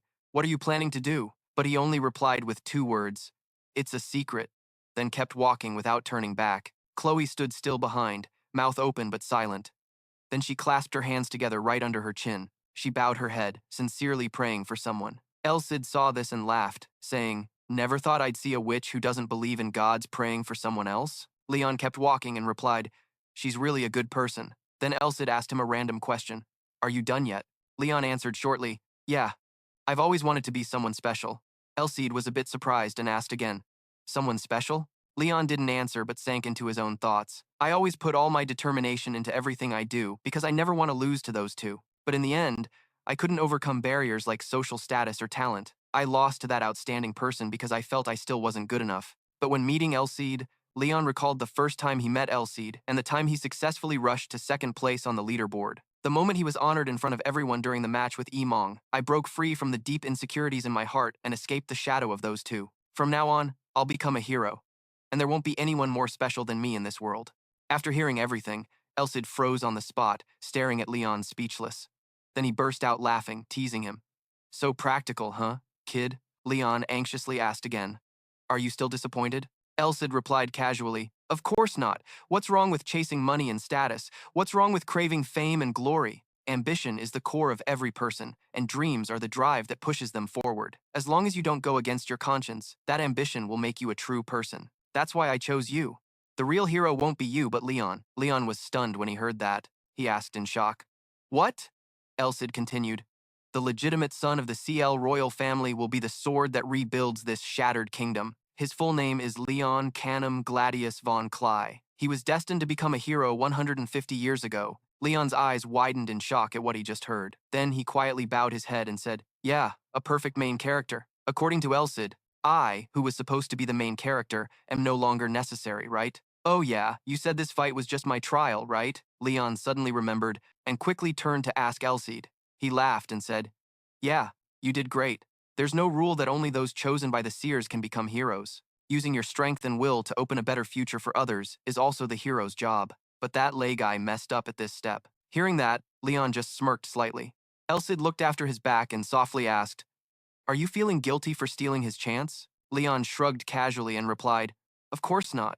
Compared to me, what does he lack? Why should I feel guilty for someone born with a silver spoon? Mind your own business. Elsid was stunned, standing still in surprise. He seemed really shocked to hear those words from Leon's mouth. Leon added, losing to someone like me who has nothing is his fault. And you chose me. The soul of the great hero Rodrigo and the sword Elsid chose me, and I will fulfill those wishes. Elsid just sighed and smiled with satisfaction. The scene shifted to the next day. Leon's thoughts continued. The next day, I asked to leave the academy. When my mentor heard I wanted to quit and become an adventurer, he was very sad. He said instead of giving me a diploma, he would write a recommendation letter. It was like a reward for the fight between me and Emong's group, which inspired both commoners and nobles to train harder, bringing a fresh breeze to everyone at the academy and pushing them to work even harder. Now, I probably have no reason to come back here. Leon and Elsid stepped forward. He cheerfully shouted, let's go! Let's head to the Free City, the gathering place of adventurers. In the forest full of unknown dangers, Leon's journey was just beginning, already watched by some eyes. Those were the eyes of an eagle, lord of the vast sky. It spread its wings, soaring above, looking down at the lush forest and a cool river flowing through. In the forest below, bushes rustled, crackling sounds echoed, like something was about to crawl out. A figure dashed out, no stranger. It was Leon, sweat dripping down his face. He bent slightly, hands on knees, panting heavily, finally made it. He knelt down, crying to escape this damn forest. At that moment, Leon stood at the forest edge, looking toward a city in the distance. See, Ben, after more than half a month since leaving the academy, now I can finally sleep soundly on a bed. Elsid wasn't too pleased with his exclamation. That damn forest? You should be grateful it became your training ground. Leon glared at him, annoyed. I'm extremely grateful. I want to cry because we're about to part ways. Half a month ago, Elsid and Leon entered this forest while heading out. At first, camping in the wild, he was often attacked by goblins. In that tough situation, Elsid allowed him to use the holy sword instead of the usual wooden sword he practiced with before leaving the academy. So when permitted, he drew the sword from the seal on his left hand to use. Unlike the wooden sword, the sharp holy sword easily sliced a goblin in two. Leon used those 15 days in the forest to get used to wielding the sword and train with it. Still, Elsid kept complaining. You're a week behind schedule. It kept nagging that thanks to training. The goblins that gave you trouble at first were defeated by you in 10 seconds, right? It even bragged about it, but you could do that because of the footwork training I taught you. Leon stayed silent. He didn't deny Elsid's effort, but thought to himself, you've definitely gotten stronger than before entering this forest. Leon took a deep breath, closed his eyes. Then, opening them, He got super hyped, thinking about going monster hunting starting tomorrow. Elsid glanced at him, noticing how excited he was. It sighed and said, "But chill a bit, Leon Vivon. You're still like a bowl in the making. Getting stronger by monster hunting is just filling that bowl. No matter how much water you pour into an unfinished bowl, it'll just spill out and waste your effort." As a teenager full of hope for the future, Leon smiled and nodded. "All right, I'll remember that." Leaving the forest, the two had to cross a grassland to reach the city. An eagle soared above a bustling city, surrounded by 2 rows of walls, with a clear blue moat reflecting the bright sky. To enter the city, you had to show a pass to the gate guards. Luckily, they didn't give him any trouble and let him in right away. Inside, the city was pretty lively, with crowds bustling about. Leon walked while looking around, relieved they could pass through the gate safely, definitely thanks to the Academy's student ID that the locals trusted. However, Elsid's eyes looked cautious. "By the way, this city, it's the Killer Village, right?" Hearing that, Leon was startled and shouted, "What? This is the Killer Village?" and got many suspicious looks from the townsfolk since no one could see Elias except him. Realizing he'd slipped up, Leon quickly covered his mouth. Elsid explained calmly, "There have been dozens of cities like this for the past 300 years. It's not small, but not exactly big either." Looking into a narrow alley with thugs and homeless people, it muttered that compared to its size, this city was very disorderly. "Security here is really bad," Leon whispered. "I think I still lack a lot of experience." Elsid asked, "Where do you want to go?" "The inn." He shook his head. "No, I plan to find the guild first." Looking up at the clear sky, he said, "We don't need to rush, but it's best if I register as soon as possible." Elsid nodded. "Right. You said you want to become an explorer, right?" Leon replied. "Mercenary is fine too. But compared to explorers, mercenaries don't have much freedom to roam around, and I don't want to get involved in the power struggles between nobles. More importantly, if I want to use the hero's privileges, I think explorers who take on monster hunting missions are the best choice." Elsid agreed with a nod. "After all, it'll be a long time before my seal is lifted." Walking to the guild, Leon thought about how training in the forest had taught him a lot about Elsid, because it reincarnated a year earlier than the prophecy said. If most of Elsid's power as a holy sword was sealed, usually the sword wielder's body would have very fast regeneration, almost immortal, and carry immunity, capable of dealing critical damage to demons. Plus, the wielder could become much stronger thanks to increased mana and holy power. Leon silently vowed, for someone with little mana like him to use the holy sword to the fullest, he needed to get even stronger. The guild in the city was a large building with a clear emblem, easy to find. The registration process wasn't complicated. Leon just had to press his fingerprint, and it was done. The staff cheerfully said, "Thank you for registering as an explorer." Leon Rise handed him a certificate. "I've verified your registration, your academy, and the recommendation letter from Mr. Helmut. If you register as an explorer, you'll start at rank D." Leon was curious. "She's Rice, right? The D rank you mentioned is what she explained.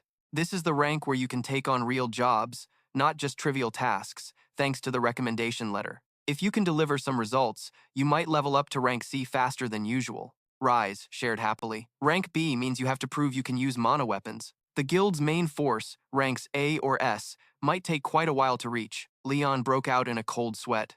He thought, "Can't believe mana weapons are a requirement for leveling up, far beyond the level where you can only circulate mana. A mana weapon is the level at which a person can control mana outside their body. A sword that can split stone and cut through steel. The real beginning of a superhuman." Leon was secretly amazed. He didn't expect to reach that level and only be at rank B. "So how strong are ranks A and S?" Elsid gestured for him to look around. "This organization is more interesting than I thought. It seems like there are quite a few humanoid races here." In the waiting hall, several groups stood together. There was a group of beastmen cautiously watching Leon, and a group of goblins in human form with pointed ears. Elsid sighed. "Wolf elves and even high-level elves. Unbelievable that now we're working with tribes that were fighting each other 300 years ago," he praised. "The creator of this organization is really clever." Seeing Leon keep staring at others, Reese asked, "Is something wrong?" He awkwardly waved his hand. "Nothing at all." She smiled and said, "All right then." She looked at the mission board. "We've already registered. If you want to officially start as an adventurer," Rise took down a sheet of paper and handed it to Leon.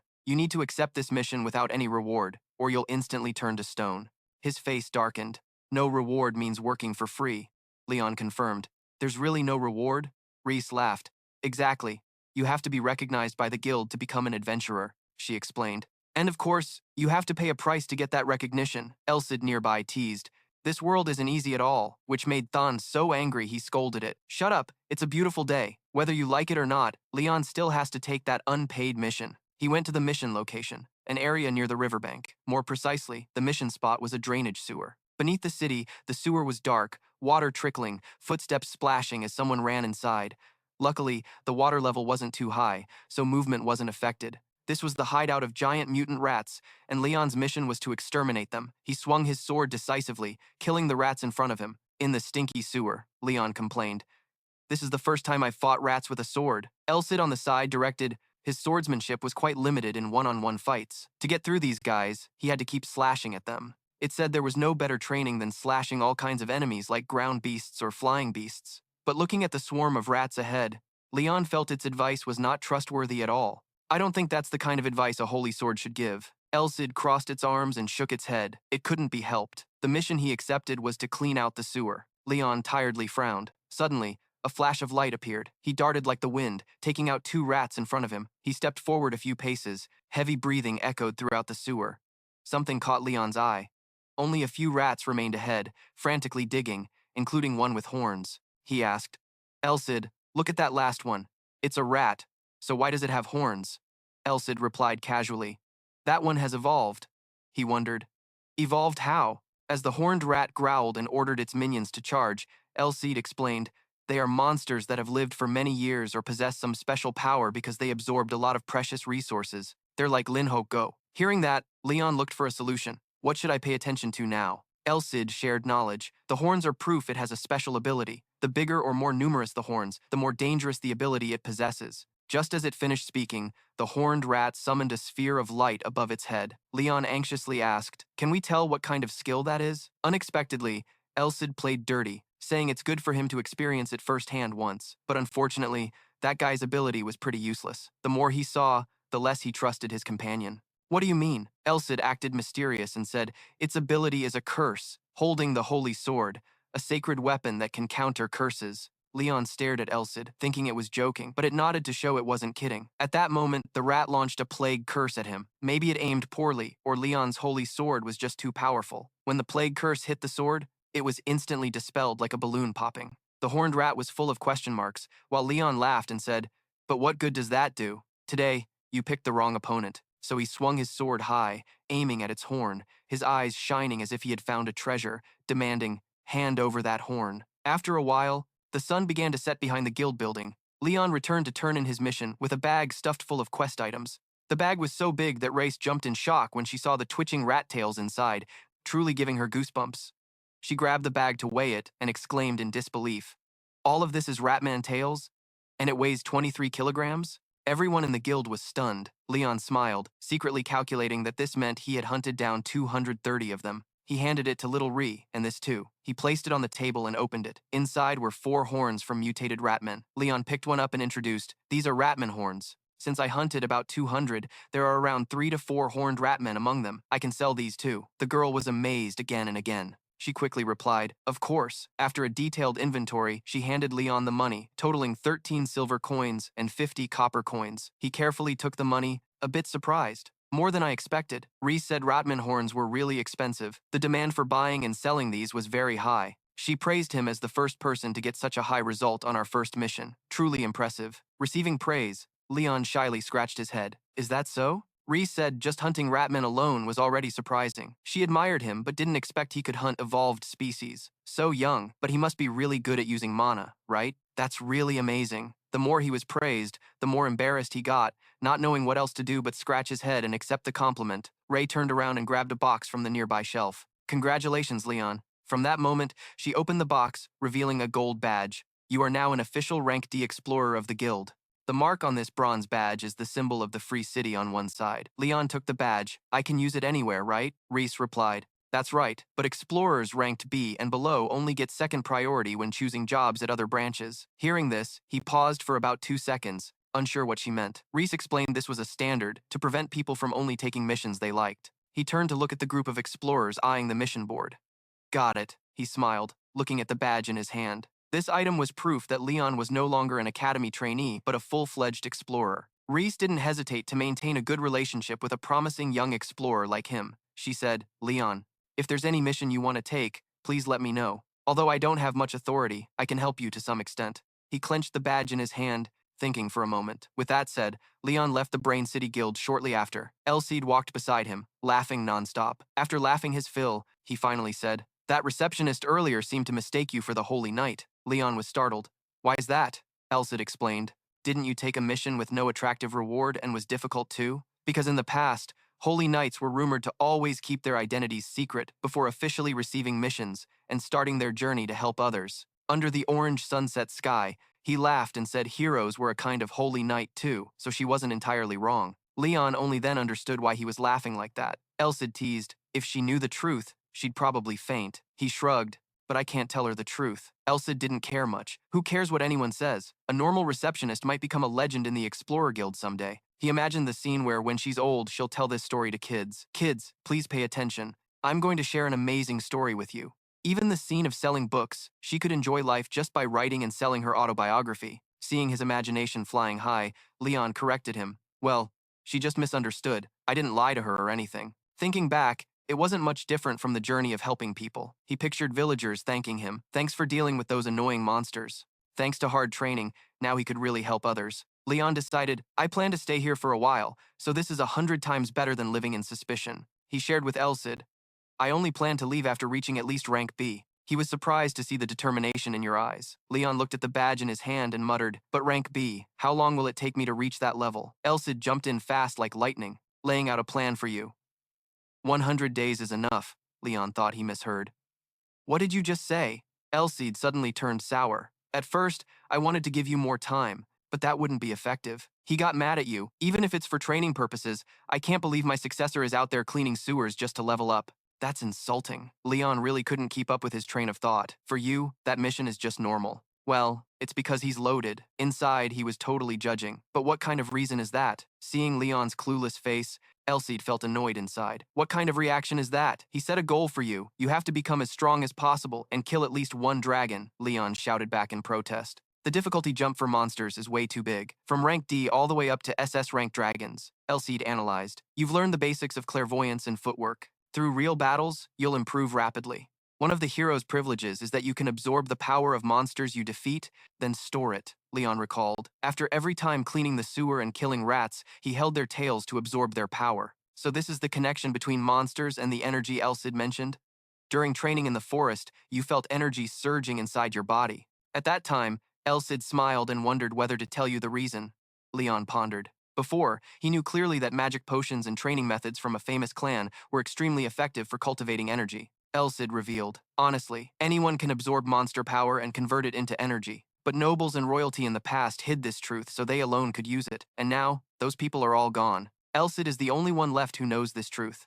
Because he discovered it, he became increasingly stubborn about conquering monsters. Elsid continued, 1,000 monsters of the Chup species can't compare to a high-level demon. Once you get used to the process, you can hunt monsters or even dragons. Things are getting out of control. Leon quickly stopped him. Wait, aren't you just joking? And Elsid scolded him hard. Of course not. The Holy Sword isn't a cleaning tool. Do you think it makes sense to use it for air purification or cleaning? When coming out of the sewer, Leon was filthy and stinky. He asked Elsid to cleanse him after leaving. At that time, Elsid really did as he said, without a single complaint. Who would have guessed it was actually a fire starter? Seems like he's been holding that anger all this time. Leon eased the mood with a question. Why are you so determined to hunt dragons? Elsid glanced at him and reminded, because we need to go to the Giant's mountain range in the future. Leon screamed in fear, cold sweat running all over him. The Giant's mountain range is a place even dragons dare not enter, ruled by the Giant Emperor. He was curious. Why does he want to go to the demon territory that countless kingdoms failed to conquer in the past? Elsid looked mysterious, saying it will definitely be useful for you. For both our safety, he decided to share the real reason. My body was left there, and I also lost my memory, so I don't know much. Just set the goal to move there after half a year. What do you think? Leon pondered. You want us to go find something you don't even know what it is? Elsid reassured. It'll be fine. He glared at him, but Elsid just smiled and said, We're not going there for fun.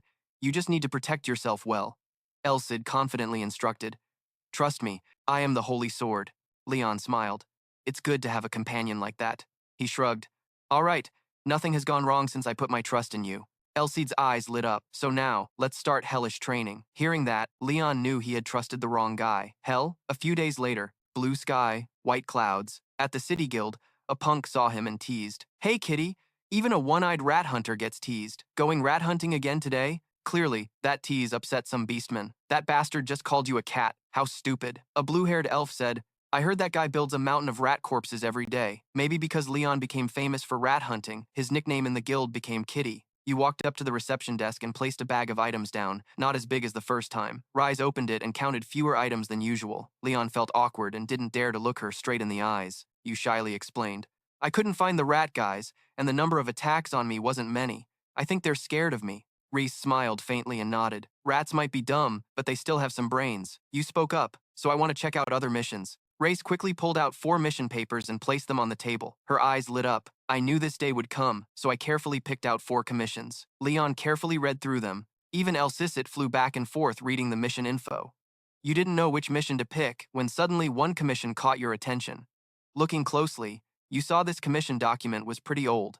Elsid seemed to read your thoughts and shared his view. I think it's because it's not popular, which means it's never been replaced. So you picked up the mission and said, I'll take this commission. On the way to the mission site, you muttered about exterminating the stone slims. Their habitat is found underground near the fortress. Because they eat stone, if you don't completely wipe them out or just leave them be, the fortress wall's stability will be affected. Leon looked at the paper info. The commission is from the captain of the guard team, huh? You hoped he wouldn't take advantage of you. Leon took the commission paper to the fortress wall to meet the guard captain, but he said to exterminate the stone slims. I never requested that commission. This made Leon and Elsid feel like they'd been tricked. You tried to argue. How could that be? This is an official guild document. But the captain was indifferent and said, there must be some mistake. Suddenly, someone spoke from behind. So, you're the cat? The person who appeared was Han. He confirmed your identity. You're the rookie adventurer who cleaned out the sewer rats, right? Leon nodded. Yes, that's me. Han patted your shoulder in praise. You're awesome. We really need adventurers like you. He played mind games, couldn't believe those guys who just want simple commissions and avoid hard work dare to call themselves adventurers. They're ridiculous, don't you think so? Leon could only nod in agreement. A moment later, you were in the fortress tunnels. The reason was because H had promised, depending on your work ability. I might give you extra rewards, so do your best. Looking back now, Leon felt he'd been too gullible to listen. He sensed that guy was really hard to deal with, right? Elsid looked at you. Isn't it good that he said he'd give extra rewards? After walking a bit, Leon assessed this place wasn't as dirty as the sewers, but it was too damp and slippery. Anyone not skilled in footwork would have a hard time keeping balance here. Elsid smiled, satisfied, and mapped out a training route. In other words, this is a perfect spot to train your footwork. But you noticed something and immediately turned back to wait a moment. At a fork, there were 3 round, glowing orbs in the dark tunnel. You were cautious of the 3 creatures. Elsid quickly guided you. Use clairvoyance, Leon. He analyzed that if they were normal slims, other adventurers wouldn't have avoided them. Leon gripped his sword tightly. That's true. Just as he finished speaking, a rock the size of a chicken egg flew right in front of you. Luckily, you reacted fast enough and dodged. The rock slammed hard into the fortress wall behind you. Looking carefully, Leon was still stunned. Rocks? He gasped, panic-stricken, staring at the rock behind him. Where did it come from? Elsid immediately warned. Leon, there's someone in front of you. You quickly turned forward and saw a bluish-green slim flying toward you.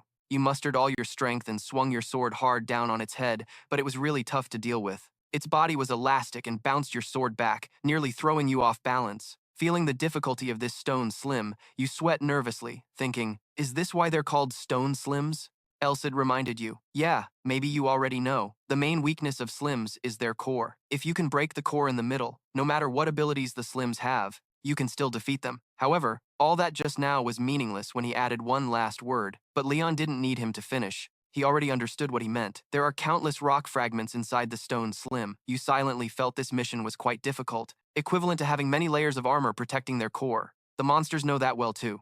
Elsid scratched his chin and sighed. It's no wonder adventurers want to avoid these guys. He analyzed that blunt weapons easily penetrate the Slim's defense system, while swords and arrows can cut or pierce through them. So they use pieces of rock to reinforce their own weak spots. Elsid concluded that this makes them monsters that are tough to fight with weapons. The rock Slims didn't give them any time to analyze tactics. They opened their mouths and shot out a bunch of small pebbles. A hailstorm of stones rushed toward Leon. He had to dodge or destroy the pile of rocks, or else he'd get hurt. He focused 100% to swing his sword and deflect the stones, while jumping back to keep a certain distance from the 3 rock Slims. However, Leon still got hit by a few stones. Swinging his sword too fast and hard in a short time left him exhausted, his body trembling in waves. Since he wasn't fighting, Elsid took the time to observe and give instructions. They knew he couldn't dodge all the attacks, so they were trying to hit his vital points. Did you analyze those attacks with your eye technique? He nodded and said, They shoot rock fragments from about 5 meters away, creating a hole to shoot the stones out. Then they have to pause before shooting again. Leon thought to himself, if he could close the distance during that time,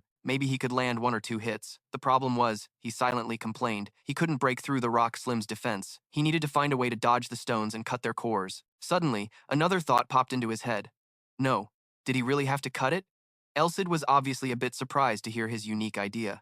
With the eye technique, he could analyze the circulation of the rock fragments inside their bodies. If so, he just needed to stab the holy sword straight through the gap. The problem was the stones kept moving, so finding that gap wasn't easy. After figuring out the counter, Leon smiled mysteriously. He looked at Elsid. Crisis can be an advantage, huh? It nodded slightly, sharing its perspective. The moment the rock slims create a small hole to shoot stones, the flow of their slime also stops for a bit. It guided, based on your ability, there's no better time for you to destroy the core. Leon realized sometimes it was really useful. When I chose rock slims, you already planned for this, right? Elsid laughed and said, of course. So, he stepped 1 foot back, bent slightly, holding his sword horizontally in front of his face, a typical battle-ready stance. All right then. Right after, Leon charged forward strongly, closing the distance with the 3 rock slims. Let's see. His eyes lit up, activating the eye technique to face them. Immediately, he thrust his sword forward, incredibly fast and precise, breaking one slim's core. The next second, the slim beside it opened its mouth wide. Leon glanced at it, raised his sword. Missing even a second would mean taking damage. Luckily, his moves were fast enough, and the second sword also pierced the core successfully. While moving, Elsid guided him from the side. Since they detect moving objects around by sound waves, you have to minimize the pressure your body creates on the ground when moving. At this moment, the third slim took advantage of the opening and shot stones from its mouth. Getting close to it wasn't easy now. Just then, Elsid suggested using the stealth technique. Somehow, Leon's body obeyed, and he gently dodged the stones. He smiled to himself. I can do this. Just like Elsid said, just use the stealth technique. But just as he was feeling confident, he stepped into a puddle and slipped. His body tilted backward, losing balance, making him a bit startled. When he fell, his eyes were wide with panic, thinking he was about to get seriously hurt, because right in front of him, a bunch of stones were flying his way. Done for, Leon gritted his teeth, refusing to be defeated so easily. Sliding a bit, he quickly turned his feet sideways like a crab to regain balance, then immediately ducked, successfully dodging the incoming stones without any injury. The very next second, his sword was already plunged into the core inside the rock slim's body. A soft pop sounded, its body exploded, no longer able to shoot stones. He took down all 3 rock slims in a row. Leon was panting, his heart pounding in his chest. The whole sequence was super thrilling. Elsid spoke up. I was doubting your skill just now. Who knew you'd pull off all that stuff? Leon was busy wiping the slime off himself, unsure if it was a compliment or an insult. What are you talking about? Elsid laughed, holding up 2 fingers in praise. You just performed level 2 stealth technique. Hearing that, Leon was very surprised. What? It explained. Finding balance on flat surfaces and reducing noise along with vibrations is fundamental at level 2. If there are other objects on the ground, you have to know how to use them. Whether it's ice or a hot steel plate, being able to use everything in the environment as part of your own strength is the core of stealth technique. Leon was stunned when he heard the detailed analysis. It's the adaptability that helps him turn unfavorable environments into advantages for himself. Ellis continued. Even if it was accidental, at the end you changed your knee position to reduce the weight on your body, didn't you? By doing that, you changed your stance and could easily shift toward the target in front of you. The lesson was pretty long. When the environment changes, your posture has to change too. And then a comment made Leon realize his own shortcomings. Until now, his posture and movement style only fit flat surfaces. He watched it ramble on, and here in this damp ground and low-ceiling place, he had to find a stance that fit this environment. Leon tried crouching a bit, lowering his stance, and it really helped him move more comfortably.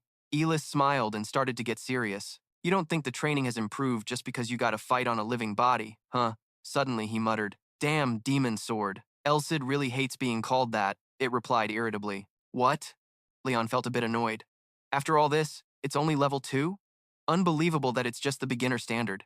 The fight ended. Ellis scratched its chin and then said something that sounded like a provocation. You don't need to dodge their attacks. Just use stealth technique. That's enough. Leon looked at it in disbelief. Ellis controlled a small floating kick near its body. Getting kicked isn't going to kill you, right? You have to train to take the least damage possible to use in real combat. You need to use your body to absorb hits you tried to block but couldn't. Hearing that, all the goodwill Leon had for it vanished. He felt extremely annoyed, and it seemed clueless. still going on with its comments. Also, don't use pushing force. If you pick the right moment, you can slash it. You can't just push 1 or 2 rocks away. The more he heard, the more Leon wanted to crush it. If he had a strychnine leaf nearby, he'd probably shove it in its mouth already. That damn demon sword is so annoying. He shouted at it. Why didn't you just tell me to go die, you evil demon sword? Ellis shouted back. I'm just trying to help you. If I let you slack off now, you'll suffer later. Leon cursed it. I'm not slacking off now. Why didn't you say that from the start? Elis nagged, saying this is already very easy for you. Got it? Speaking of which, back in its day, 2 people wearing soldier armor stood together. Not far from them, a few soldiers were waiting. Han raised an arm to rest on his chin and asked, It's been 3 weeks. What time will he come out today? The soldier next to him looked toward the stairs ahead and answered, Probably before 10 a.m., before K2. Han snorted, impressed by the effort after just that time. In his mind, he recalled when Leon stepped out from the basement and said, At first, I didn't think he could kill the rock slim. Who would have guessed now he always carries a full bag every time he goes out? The reward for hunting rock slim isn't even that high. Suddenly, the soldier behind pointed in a direction and shouted loudly, catching everyone's attention. Oh, here he comes. From the basement, a pair of black high boots gradually stepped out. Leon's clothes were stained with the greenish liquid of the slim. He dragged 2 big brown cloth bags in both hands. All the soldiers were stunned by the scene before them. Leon held up one brown cloth bag and said, Today's the last day. Han was startled hearing that. Uh-huh. Leon smiled warmly at him and announced, I've cleared out all the rock slims around the wall's nearby areas. Rock slims don't reproduce as fast as rats, so it'll probably be a long time before the next hunt.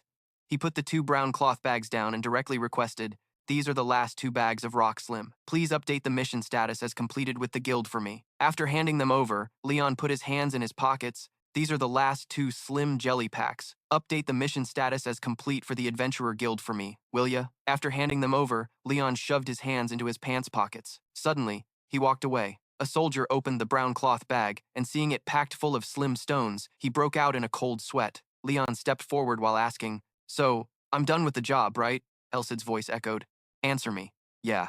He smiled brightly, locking eyes with Leon, declaring that with the power he had gathered from the Slim Stone expedition, he was ready to learn how to use aura. The sky was bright with sparkling sunlight shining down on Leon's house. Inside his room, he sat cross-legged on the bed, his face showing eager anticipation. Elsid hovered in midair, closed his eyes and praised him. Faster than I expected. He slowly recounted. At first, I planned to let you absorb a pretty big chunk of power from the Slims. After all, those slim stones are creatures created from mana. Elsid opened his eyes, facing Leon, and began analyzing. I guess that's why no one's taken on this kind of mission lately, so we have a whole month to develop.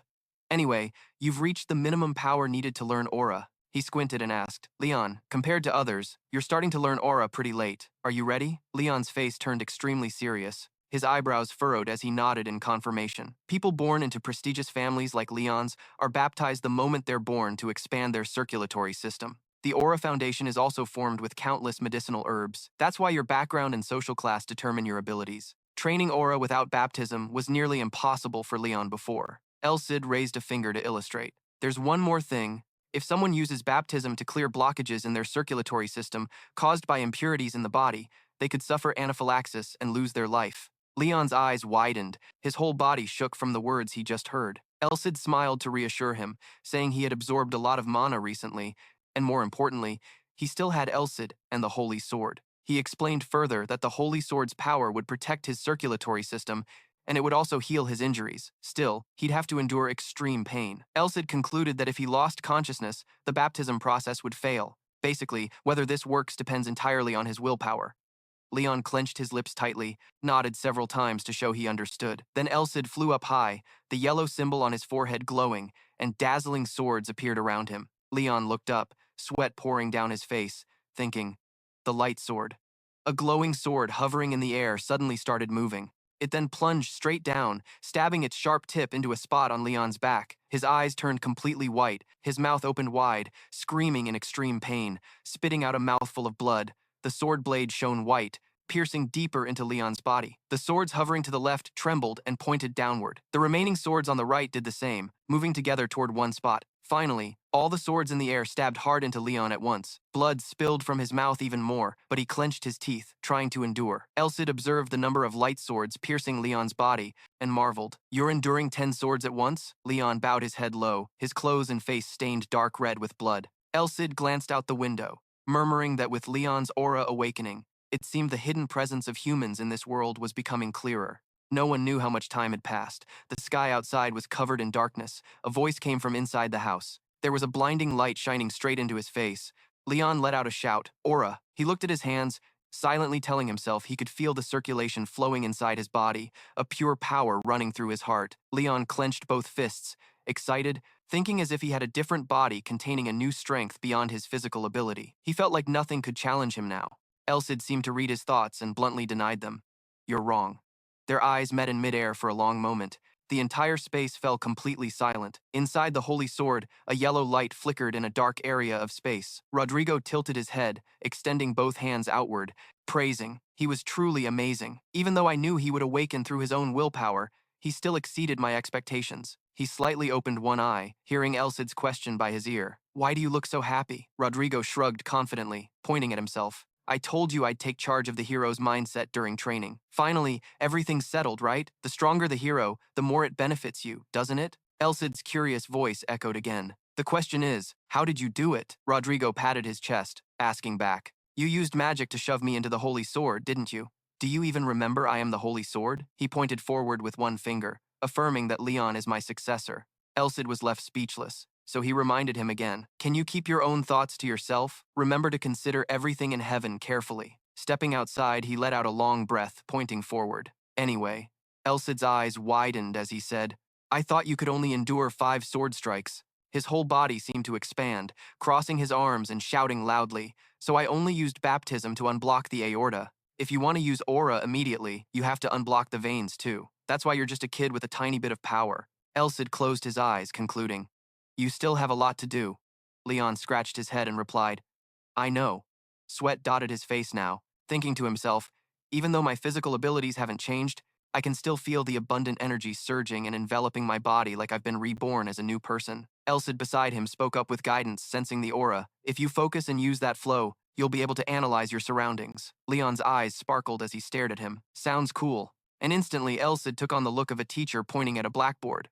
"I know you're happy to have aura, but first I need to explain what aura actually is. You also know that aura has attributes, right?" He began explaining. "There are 5 common attributes in humans: metal, water, wood, fire, earth. Your attribute isn't one of those 5. Elsid smirked proudly. "I was a bit surprised too. You have the same aura attribute as me." Hearing that, Leon was startled and asked him, "The same as you?" Elsid nodded in confirmation. "Yeah." He introduced that your aura is the attribute of sunlight, light, and heat. Leon's whole body trembled when he heard Elsid's next words. The highest level of this attribute represents an outstanding person whose radiance shines brilliantly. Leon suddenly jumped up, shouting excitedly. "Awesome," he thought to himself. "I have the same attribute as a legendary hero." Elsid squinted at the guy, sneaking a smile in front of him, and suggested, "Let's summarize before we get to the main topic." Then he snapped his fingers. Leon glanced toward the direction Elsid pointed. An information board appeared in midair, displaying Leon's name, title, and occupation. Hero, mana usage level 22, strength 13D, endurance 140D, intelligence 129D, mana 50E, sword skill at max level.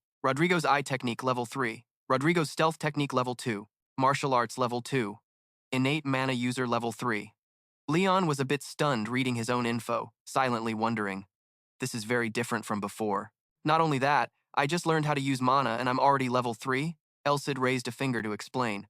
You already knew how to use super speed before learning mana. He continued, you can also sense mana. Some past images appeared before Elsid's eyes. Finally, he drew a conclusion. I mean, your level is way higher than 1 or 2. Leon doubted but confirmed. Really? Elsid rubbed his chin thoughtfully. Your martial arts also rose to level 2 after your meridians were unblocked.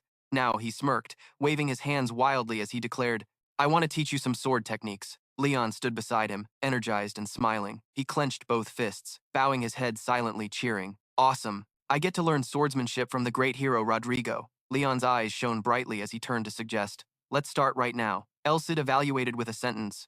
You're pretty fired up, huh? Outside, the sky was pitch black, and Elsid's voice echoed from inside the house. Probably better than having no motivation, but there's one thing you gotta know first.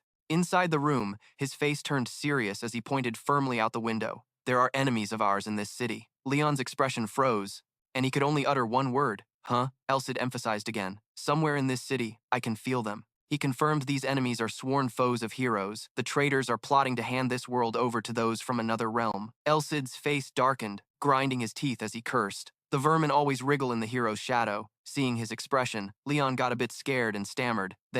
What are their names?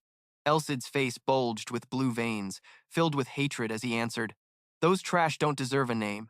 But if you have to call them something, you can call them hatred, a bunch of evil scum. Leon's hand at his side clenched tighter. He muttered, enemies of heroes. Elsid exhaled deeply, waving his hand. But right now, you can't face them yet. After hearing all that, Leon bowed his head and muttered one word, then paused a moment before confidently raising his fist. I just need to get stronger, right? I've made up my mind to become a hero. Elsid stood frozen, tilting his head slightly, staring at him, then finally crossed his arms and started analyzing. They probably won't make a move now, but you don't have much time. At most, in 2 months, they'll start acting. Elsid smiled, raising his fist, full of determination. Raiding those monsters is the way to get stronger, but hatred is an enemy a hero can't avoid. He pointed at Leon like giving an order, saying, from now on, you'll have to wade through the swamp of blood and hatred. The next day, the sun was shining brightly down on the ground. At the Grand Castle, the flag bearing the Adventurer Guild's emblem fluttered atop the roof.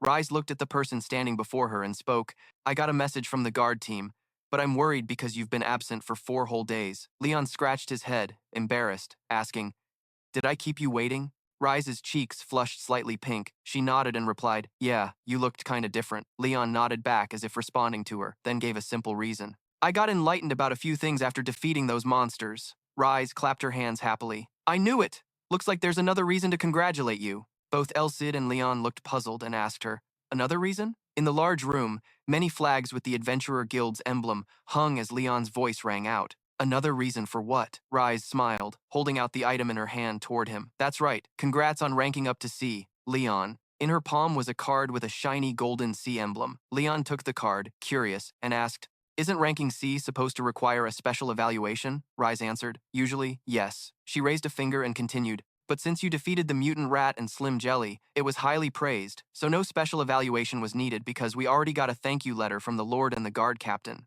Leon stared at the rank C card in his hand, thinking he didn't expect to rank up after completing just 2 missions. He clenched his fist tighter.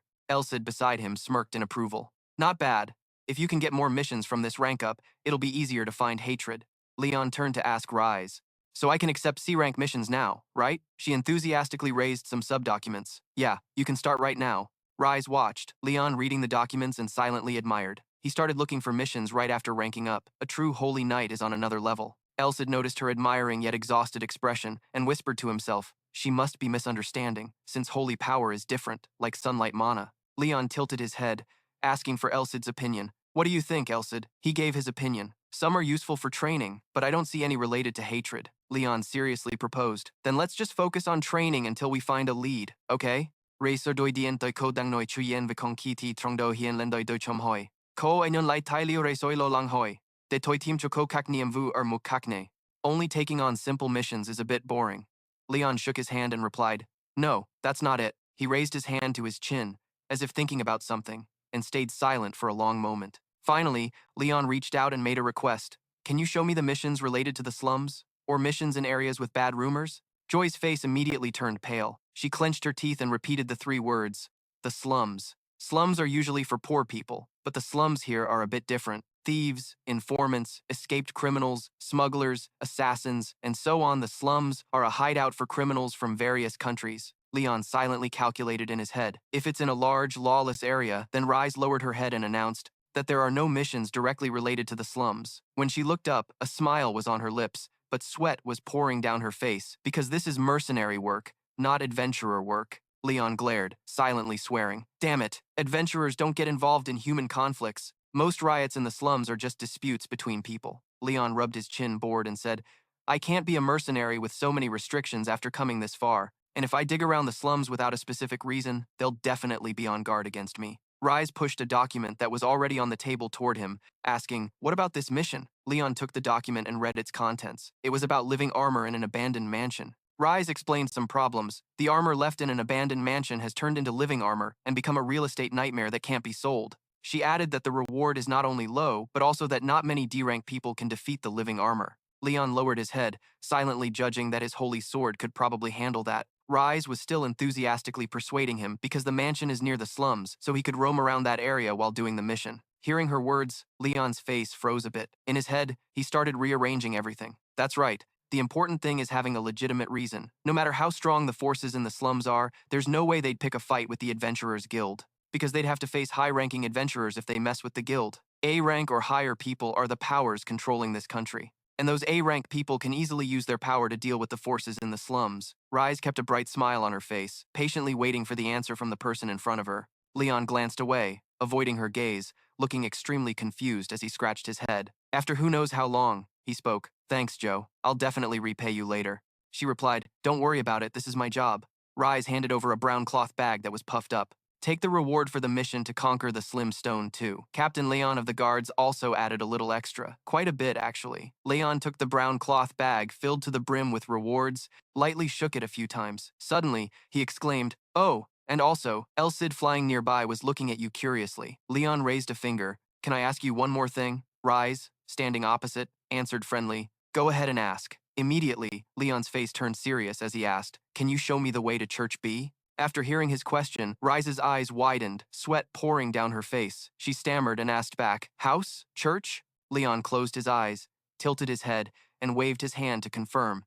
Yeah, I have some business to settle there. Rise didn't answer immediately, but lowered her head, pressing her lips tightly together, silently lost in her own thoughts. On the other side, Leon slightly opened his eyes, glanced at the person in front of him, thinking to himself, I knew she'd react like that. If she thinks I'm a holy knight like Elsid said, then he silently calculated in his head. Although holy knights can't ask the church to hold baptism ceremonies, if the church's enemies appear, exceptions are made.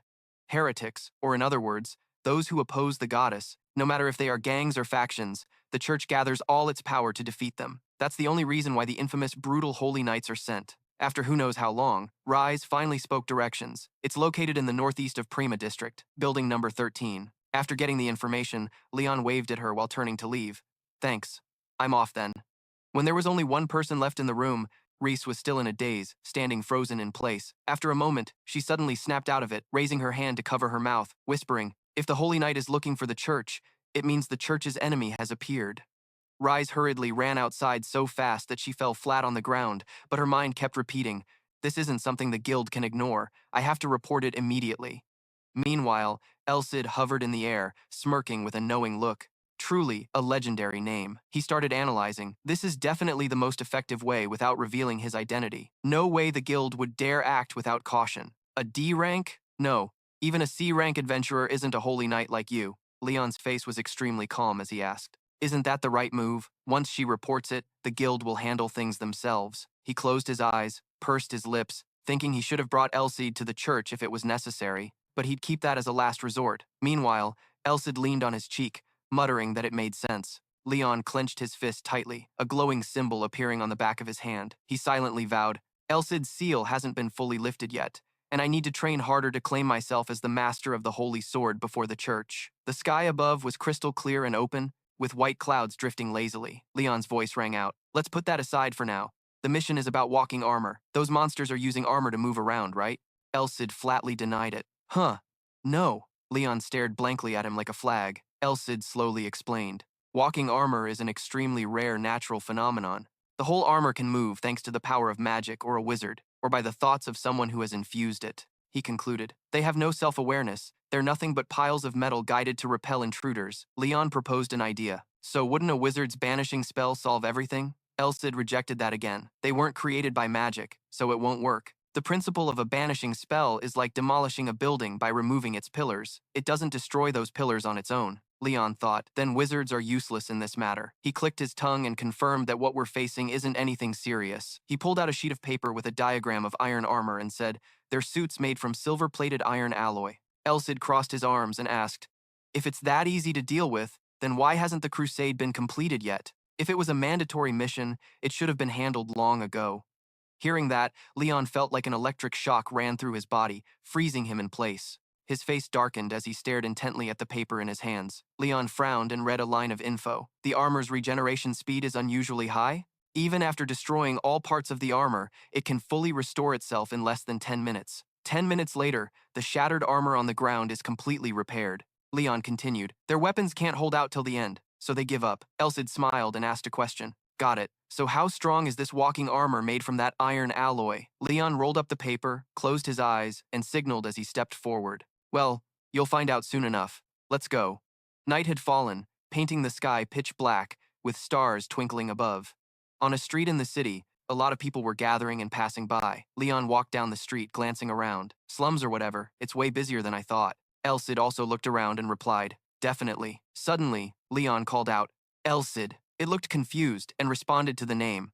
Yeah? He asked curiously. I felt uneasy since stepping onto this street. Someone's watching me, right? Elsid raised a hand and answered, if there was, I would have told you already. Well, I have some suspicions about this. Leon looked at him with curiosity and asked, what is it? Elsid guessed it was because of your aura senses. The solar aura is very sensitive to evil thoughts from outside. They're checking you out because they think you're an easy target due to your young age. That evil intent has triggered your aura. It feels like countless eyes are staring at your back. Leon hunched over, groaning. Now that I know, I feel even more uncomfortable. He sighed, unable to believe all this chilling feeling was from those trying to hurt him. Elsid warned him, but said he should still be careful. It seriously added that most of the bad intentions come from little brats, but among them, some are really dangerous. Leon shifted his gaze slightly behind him and replied, all right. Elsid, concerned, reminded him, no matter where you are, you have to stay alert around strangers. Keep showing yourself to them because you have to complete this mission. After saying that, it flew ahead. Leon nodded a few times behind, then slowly moved forward.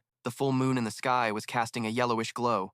Night clouds around partly covered the moon's shape. Leon looked up and muttered two words. Here it is. Opposite him stood a huge mansion, but it was surrounded by a gloomy atmosphere.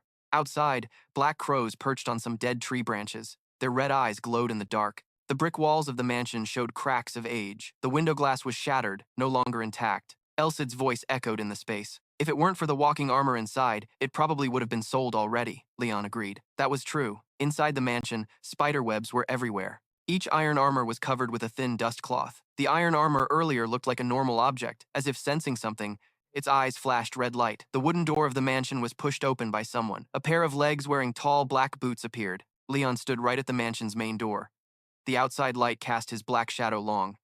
Elsid shouted, sounding excited now. Leon reached out and grabbed a sword, using its light to illuminate the hallway inside the mansion. He said excitedly, having you around is really convenient. Elsid squinted and requested, next time bring a candle. If there's someone there, you can't do that. Leon closed his eyes and promised, all right, next time I'll bring one. Suddenly, Elsid turned toward the dark-covered area and loudly said, over there. Far in the shadows, there's an iron armor standing, holding a sharp spear. Its eyes emitted a dazzling light, the sharp spear's blade glinting as it scraped the surface below, cutting the floor mat. The iron armor stepped back with one foot, lifted the spear, pointing it forward. Leon gritted his teeth, stepping back slightly, saying, a spear weapon? This is the first time I'm facing an opponent using that. He looked at the iron armor's spear, thinking silently that swinging that weapon could tear flesh. Pressing hard could rip the opponent apart, and it might even crush them. Leon quietly calculated that it was also 2 meters long. Just the weapon alone could cover the distance. In his mind, he told himself he needed to take 1 or 2 steps to get close. At that moment, the iron armor swiftly lunged into the air,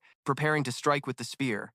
Leon reacted fast, raising his sword to block, thinking that advantage only applies if the guy is skilled with the weapon. He swung his arm with all his strength, successfully knocking away the iron armor's descending spear blade.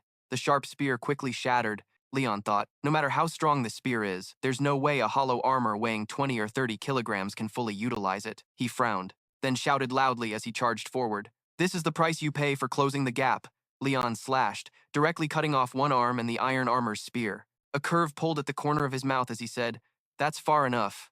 Then, Leon used lightning-fast speed to slash repeatedly at the iron armor. Pieces of iron from its arms and legs clattered to the ground, followed by chunks of armor from its head and chest rolling everywhere. Elsid glanced beside him and asked, did you use super speed? Aside from slight deviation in your sword's path due to super speed, it's not bad. Leon rested his sword on his shoulder, hands on hips, replying, it's tough. I've only used it for a few minutes, but now I can use it more naturally, since I'm an aura user. He tilted his head, looking at the broken armor pieces on the ground. Anyway, they say even if destroyed by a warhammer, they'll regenerate. Both Leon and Elsid stood there dumbfounded, staring at the pile of shattered armor in front of them for a long moment. Leon felt puzzled. Didn't they say the regeneration was insanely fast? Seems like that's not the case every time. Elsid guessed maybe the report was wrong. Leon got anxious and even raised 2 fingers. But in the guild, false reports are a level 2 crime. He worriedly said if someone died because of a false report, the guild would put a bounty on their heads. In his mind, Leon asked himself a question that made him uneasy. Who would dare take such a risk and run away from a disciplinary mission?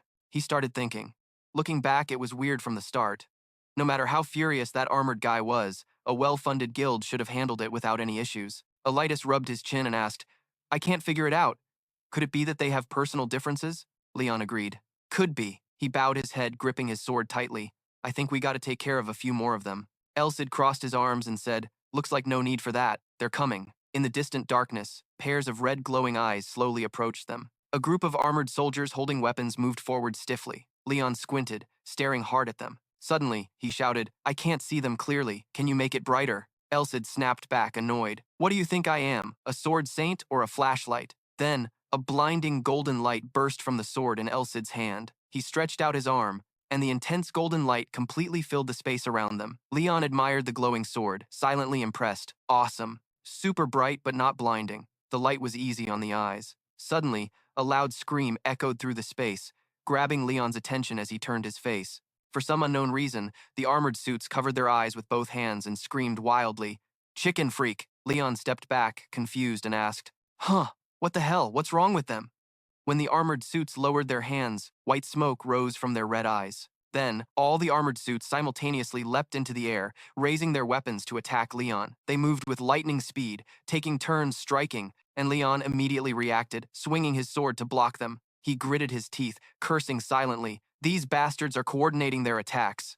While blocking, he thought, their attack patterns are predictable, but their moves are flawless. He glanced ahead, muttering to himself. Then Leon slashed directly, cutting one armored suit in half. If you guys aren't legit knights, you're just asking for trouble. How long do you think those textbook moves will work? Elsid, silent until now, suddenly called out to him, Leon. Hearing his name, Leon hesitated for a moment. Taking advantage of this, an armored suit swung its arm to strike him. Luckily, Leon snapped back to focus, ducking to dodge. Wow, he also stepped back a good distance. Leon tilted his head, panicked, asking, What's going on? Elsid looked ahead and replied, These aren't walking armors, Leon shouted. What? Then what are they? Elsid calmly requested to use his vision skill, and Leon's eyes emitted a dazzling light. He saw strange black smoke hiding inside the armored suits. Leon asked, confused, Smoke? Why is that? Elsid explained. That black smoke is a form of demonic energy, so it drains your life force the moment it touches your body. He crossed his arms and continued. Aura. Your sunlight can resist it, but touching it is still bad. Leon clenched his jaw and asked, Is that why they react to the Sword Saint's light? Elsid closed his eyes and answered, Half right, then began to explain. If they just absorb demonic energy, they'd only be impure. These walking armors have no intelligence, emotions, or vocal cords, so they can't scream, Elsid reasoned. Therefore, there's no reason for them to scream when facing the Sword Saint's light. The only thing truly terrified of pure light is... He finally uttered the two concluding words. The demon spirit Elsid continued sharing some information. They are ghost armors. They are born from armors containing restless souls filled with hatred toward living beings. In Leon's mind, the earlier scene flashed, silently thinking that was why the name he defeated couldn't be recreated. He slowly analyzed that armors controlled by demon spirits cannot be destroyed until their hatred fades away. No matter how much power is used, they will continuously stand firm. The only way to conquer ghost armor is to expel the soul using magic, breaking the link between the soul and the armor by using aura, power, or purifying it with holy power. Leon looked at the holy sword glowing in his hand, saying to himself, Luckily, I have the holy sword, the top among all holy weapons. But he shifted his gaze to the dark shadows ahead, thinking silently, there are quite a few of them. If they are ghost armors, then it's better if I retreat now and come back another day. Elsid beside him also felt suspicious. The number of them is really strange. It's impossible for so many to gather here by coincidence. Leon looked at him and asked, Not by coincidence? Elsid said seriously. The success rate of creating a ghost armor is very low. No matter how powerful the magic spell used is, it only results in one outcome. Whether intentional or accidental, having so many after countless failures means hundreds or thousands of souls have flown into this mansion. Leon, hearing that number, broke out in a cold sweat and shouted loudly, No way! This city has that many dead people. Elsid's voice echoed in the space. A demon soul alone can't do that. They can't go too far or exist in this world for too long, he confirmed firmly. Even going to another district in the city is impossible. Leon turned his head to confirm. Then there's nowhere else but the slums. That's a place not bound by any rules. The only place gathering all those factors is the slums, a place where violence and money can get you anything. Leon frowned, gritting his teeth, thinking, I can't just leave them like this, but someone with little experience like me still can't handle this. He tightened his hand, gripping the sword, silently telling himself, even if I can shake the church with this sword, it won't matter if I don't find out the identity and purpose of that organization. Leon swung his sword and jumped into the air, silently deciding that if he wanted to return before dawn, he had to take the risk. A slash cut down a pair of iron armors. Leon calculated silently again. Fighting opponents in the dark like this now also helps improve his skills. He used lightning-fast speed to slash. Another iron armor was smashed to pieces. Leon moved extremely fast through the iron armors. Countless straight slashes rained down on them. The sky outside the window was now tinged with a pink-orange hue. The sun was flashing the first rays of dawn. Inside the mansion, Elsid spoke up. Looks like they're almost all taken care of. Leon planted his sword into the ground. Around his feet were scattered fragments of broken armor. He replied, probably so. Leon's face had turned pale. Glaring, he asked, fighting while surrounded like this isn't too bad, right? Elsid asked back, is it because of your blind spots? Leon admitted to him. Yes, he began to explain. My vision is quite wide but still limited like normal people. No matter how hard I try, I can't see what's behind my head. Leon asked uncertainly. So, fighting with your back against the wall is the best way, right?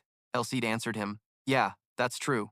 It closed both eyes and raised both left and right hands to demonstrate. Level 3 is knowing how to control the situation. Level 2 is adapting to the environment. Then Elsid opened its eyes, raised one finger. Level 1 is turning the situation into strength. After hearing that, Leon said nothing, just smirked and exhaled deeply. Then he put both hands into his pockets, turned and walked out of the mansion with Elsid.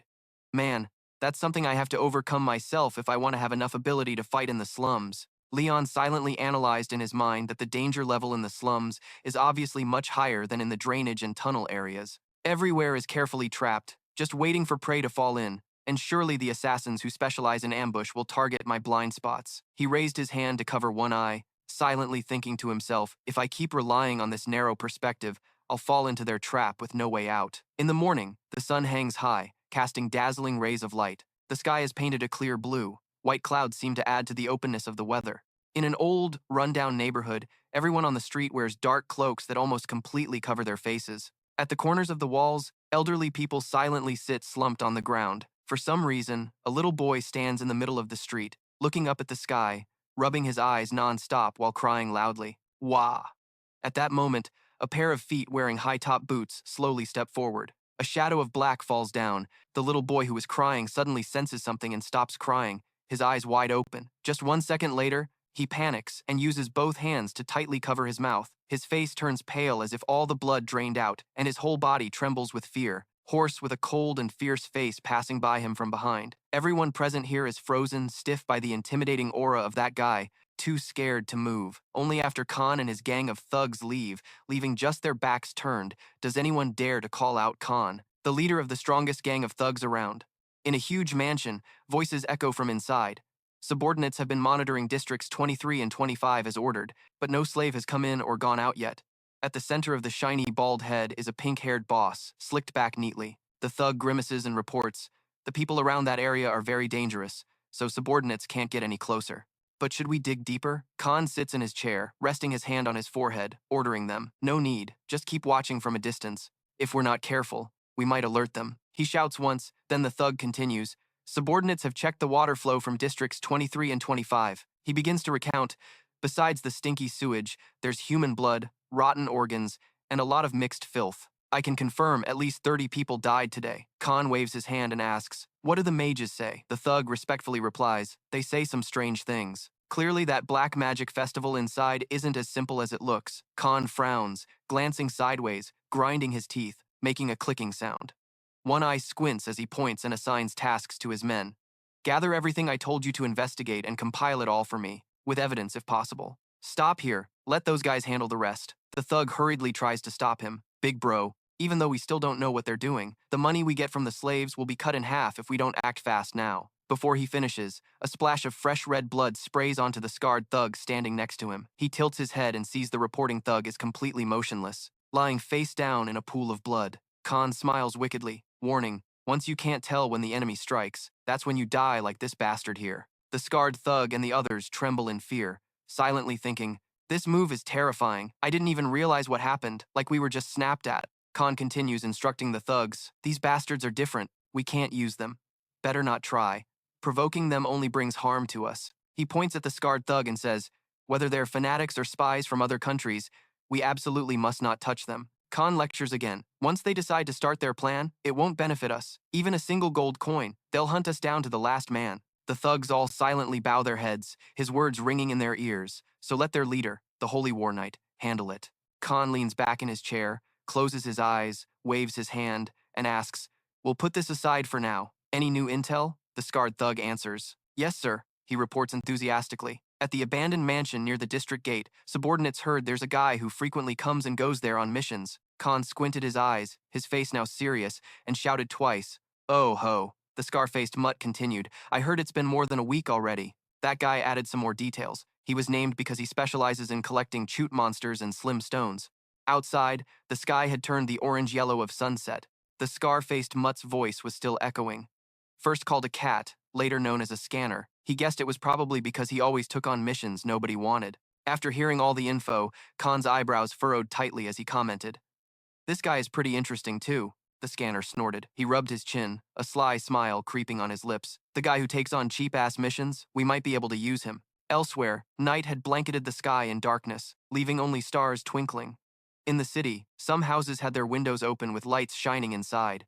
At Leon's building, an extremely bright light was shining outside. Inside, Leon was focused, eyes shut tight, sweat drenched his face. He gripped his sword tightly, surrounded by a powerful energy. Suddenly, Leon let out a loud scream, sounding like he was in intense pain. Then he collapsed hard onto his knees, mouth wide open, gasping and yelling. The sword in his hand dropped to the floor. Elsid asked with concern, how's it going? Do you feel it yet? That energy flowing through your body? Leon answered, yeah, I feel something strange. Elsid crossed his arms, approvingly. Clearly, a cautious normal guy is better than a reckless prodigy. Keeping up with my pace is pretty impressive. Leon slumped down tiredly onto the floor, sighing deeply.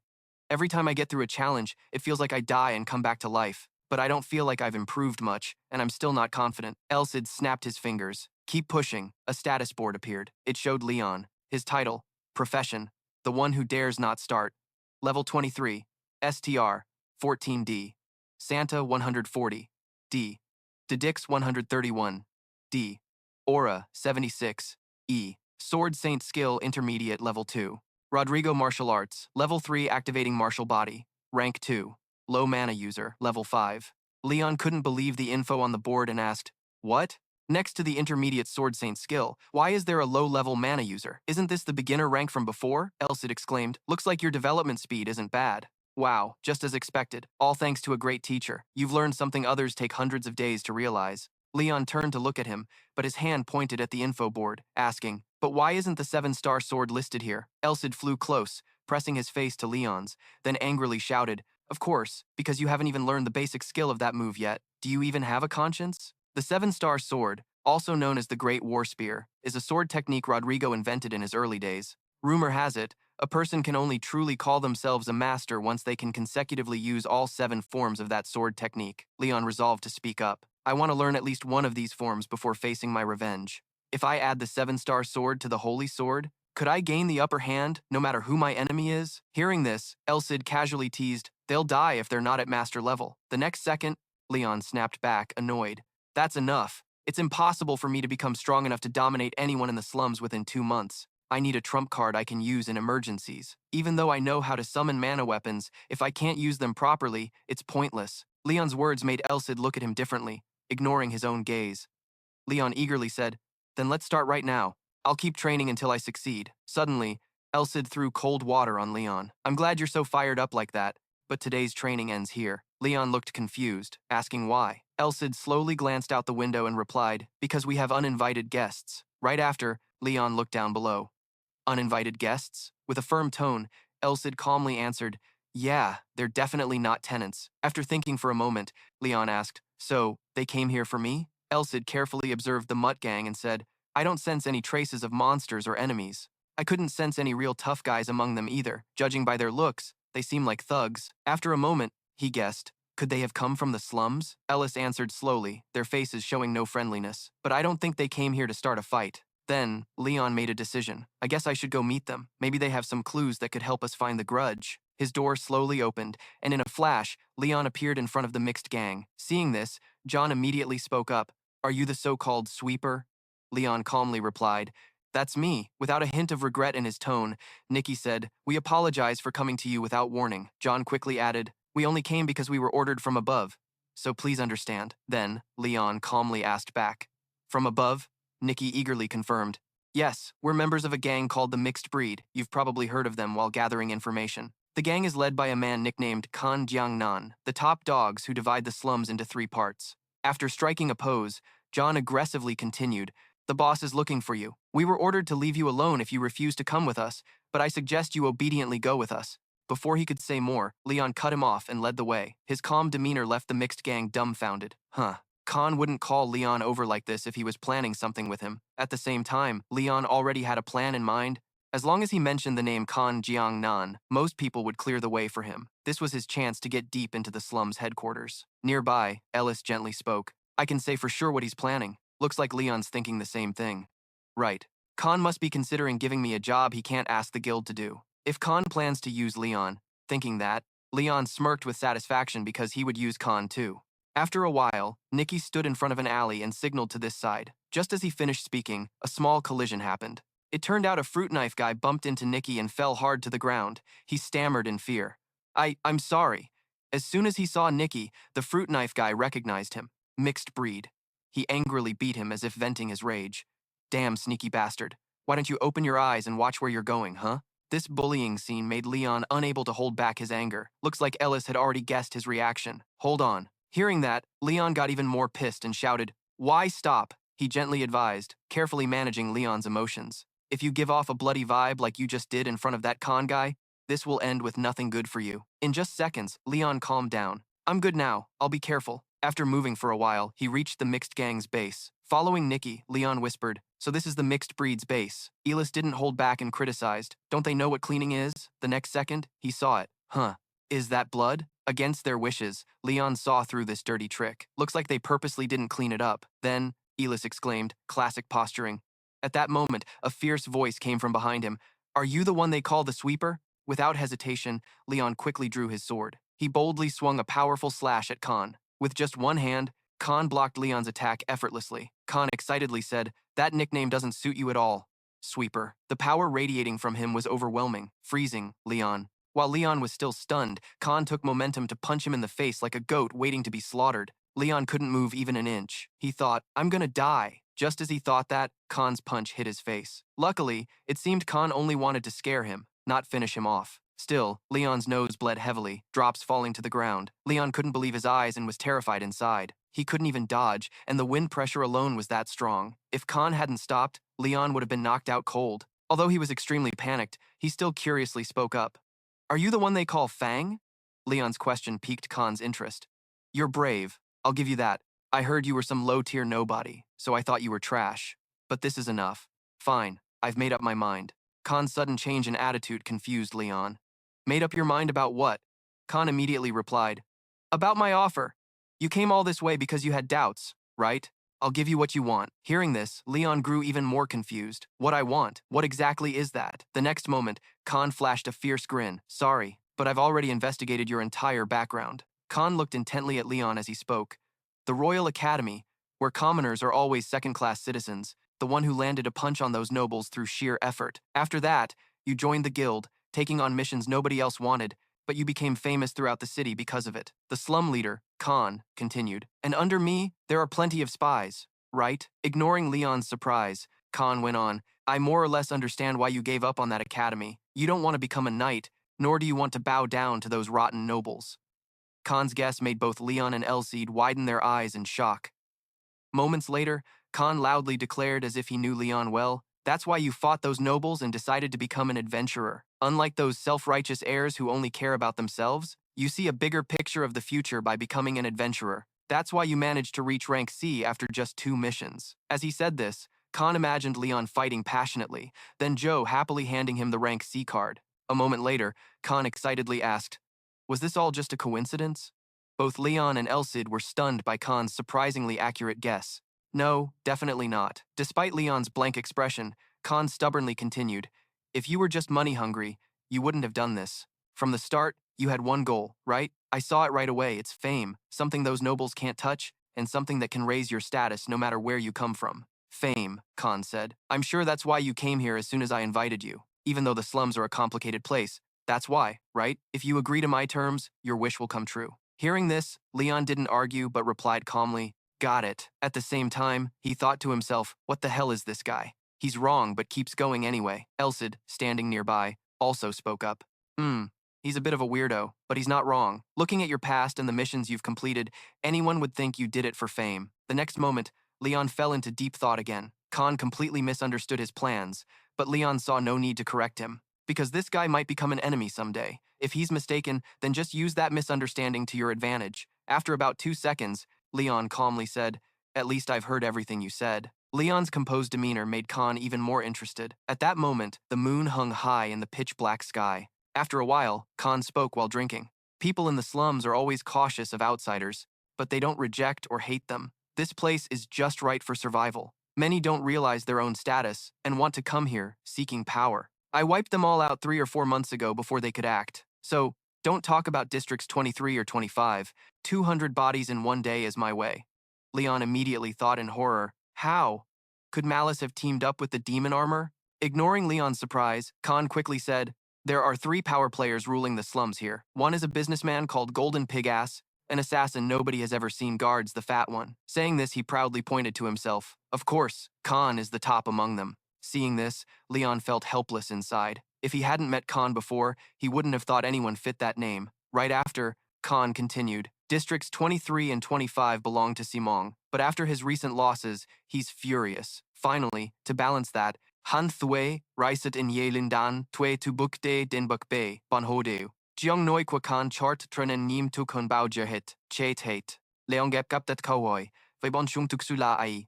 Nevoi, Gang Hong Voi Dap Loi Dwanzem. Nu Bon Ho Kochanang Dan Bai Kamot Doi Kwan Lin Dan Thue Nuvoi. Kong Le Ho Fai Lamoto Chuk Lun Man, Ma Huang De Kung Fai De Mat Den. Chua Biet Ku O Chuot Lamot Noi Vo Lua Den Te Nao, Chuya Nai Da Vurt Kwadan Joi Reisoi. New Ting Lung Khan Vau Ti So Lung De Dan Bai Bon Ho Kote Se Hopli Hon Mot Chut. Sao Kida Ung Het Reisweu, Khan Chum Raisai Mar Lari. Nyung Keko De Utra Kung De Ba Mang, Tru Ta, Kong Yo Dobe Ye Dang Se Mun Che Nen Kong Dam Lam Ye Het. Ngui Gak Kong Kofin Kung Dang Zem Se Tin Hin. Den Kupteri Kuta Kung Dang Tim Kach De Tron Sairakin Tron Trendin Raisong. Jack, Neuta Kong Ordo, Bon Ho De Nu Raisan Motto, Chuyen Dota Hiu Raisong. Ning Trong Lukan Deng Ep Ning Dikoi Da Chen Gang. Ve Kalban Ti Voi Tin Hinai. Chung ta khong nen hiu chin fai khong. Kan lup tuk dong ting. Mak du kong mun yung ta fai kong nyun la dung. Do la nguyen nyon ta goi ko un afiu lu ve muk tiu la dan ting. Sao ki kiem tra. Ta bie ko la ngui. Sen sang doi mat ve hiem neng. Chu kong fai la chai tron koi no. Vi ve ta dam chak ko se kong tu choi ting ko nai. Tip do leon trom ngam duara sui doan.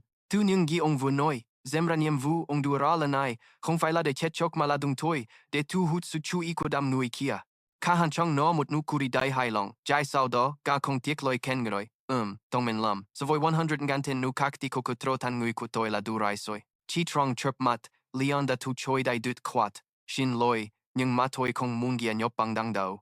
Raisong raisang kan kong mun mat them gui ku gavao nung kuyen ni mui mun mut sukman tu ben guai. Kan mun loi dung ku, mot gui ko khanang. Malis la mut vande lon. Nyung ga tasao nai ko te kontritan mot vende lon hon yu. Mot hoi lo sao, kandua mot tup tai lio cho leon. Duk toi. Nyung kudin bat do nu tenao. Nien qua mot luti. Vua dok duk vaite, kuda short kung lai. Heimat leon tron tron dai king hai. Nu vua thai duk thuji do. Raisut dang se. Duli yu kan dua ko exim labang chung cho tai nyungui ku. O chuot da bi malis tansat nu tenao. Ka elis kung ngak nien totlen. Hang tram la konso ko te tai duk arde. Nyung konso tuk te ko te len den hang ngan. Leon kong kim duk ma tuat mohoi dai do. Tet kin kung. Vi bon hot deng tong mot kuvuk, kong du kwan li boy lut fap nen kong kukach nao biet du kuyen jida saira. Ngay kachi bien mut, kong biet duk nung handong dok akno kon tiep di in den bao ju arbin. Tip do, Elsid chom chunin vau kan tai dang nam chat kwa kuva goy leon. Sao ki da bin tin tralai, leon tram jiong hoi. Tai sao on kong jiao cho hoi dung do? Kan han chong gai tich, kong duk. Vi mai ke do kong do hon ko ngi nyeo. Bon ho se kong bao jer tin turng, nu kong duk tan mat chung kien. Chi kun gitoy de, Guda doan duk va dolali dung kun den toi. Su tong min ko leon lam ga hao hung hun bao je het. Dung vei takan kulam bang chung, dudelam ng kedo fai tin ng chuyen dang shairalatat, mo bang chung sung, kong de kan hao huk tuk bao lao. Goda tatyoga mo gao nuklan, ta dang soo, ta ratoy konsong e chet de labang chung hu hiyo. Kan kong ning kong tuk yon ve bivach trun, maga kong ve ve kui lon hon. Vua kui shanshe, gada muloy nen kuda sansang shua. Vijong deo chak chan, leon da pandong iduk. Tiep do kutom ni trong long, tut dang so ho, nyung kong deji de kote tup hup doi hing yeo nu tenai ku o chut. Vahun tenua, leon kote ku hang tram sin mang bang kachlam niem vunai. Neki ko vua ni chong ti kanda duecho leon motong do, de kamle.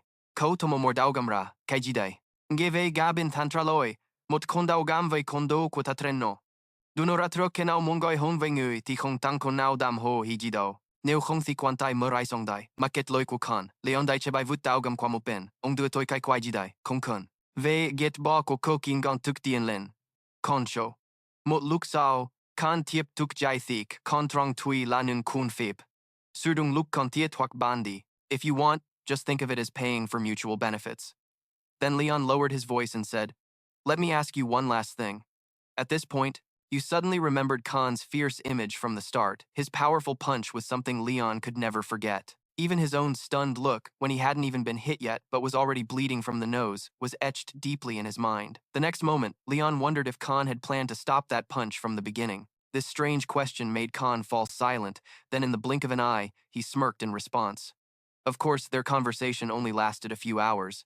After that, Leon and Elsid returned to the inn. Sitting on the bed, he fell into deep thought. Leon couldn't help but recall Khan's confident face. Khan, the Wolffang, that guy was way too strong, so he needed to train even harder. After a while, he turned to ask Elsid if there was anything noteworthy when it read through that data. Hearing this, Elsid quickly replied, "Some things, but I need to study it more. Based on Malice doing something unrelated to the plan, the odds are high it will cause a disaster." From that answer, Leon immediately caught the main point. "So you're saying you have to witness it with your own eyes, right?" Elsid decisively answered. "Exactly. Easier said than done. Infiltrating an area where 500 mercenaries were wiped out, shouldn't this mission be given to a top-class assassin or something?" In a flash, he already had a plan. "I guess I need support, someone not blinded by money, and someone I can trust without guilt." Leon's request made Elsid sweat and exclaim, "Isn't that condition a bit too high?" Hearing that, he continued, "Not just that, it has to be someone who never forgives Malice." Finally, it understood Leon's point. "There's only one place to find someone like that," he hurriedly added. "Right. I remember she said it's the 13th building in Prima District, right?" The next morning, the sun was high. Leon said in amazement, "Is this a church?" According to him, in front of Leon and Elsid was a surprisingly small church.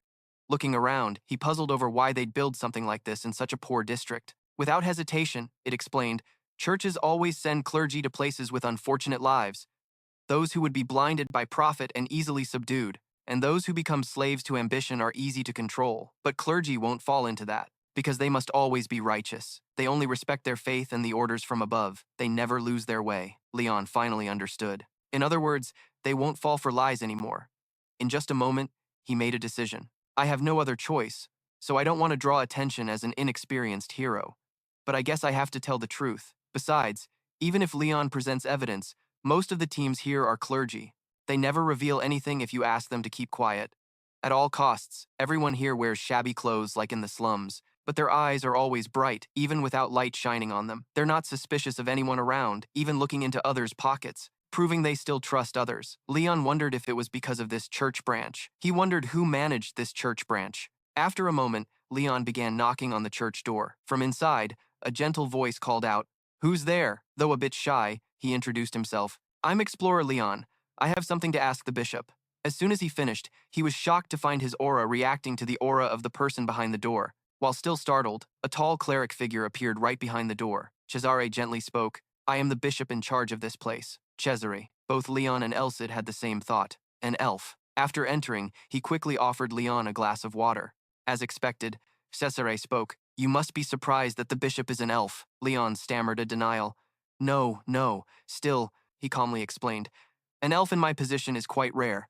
The higher-ups love everyone equally, so I always serve him wholeheartedly. I've heard of your achievements, Lord Leon. You defeated the monsters underground in the sewers and walls, right? The water quality has improved like never before thanks to you. The number of people logging out due to stomach pain has dropped a lot. I'm sure the higher-ups will be very pleased." Cesare's praise made Leon smile shyly. You flatter me too much. The next moment, he suddenly became serious. Now, you said you have something to tell me, right? Leon immediately regained his composure. He didn't respond right away but fell silent for a moment. Then, Leon pushed Khan's stack of documents closer to Cesare. Could you take a look at these documents first? Hearing this, he picked them up and started reading. In the blink of an eye, Cesare furrowed his brow at the contents. Before Leon could say anything, he spoke up. This is a matter the church has to get involved in. However, the origin of this information is the real issue. These documents will be questioned, and the Archbishop will demand a fresh investigation. But if that happens, it'll take a long time to resolve. Leon agreed with Cesare. Right, I think so too.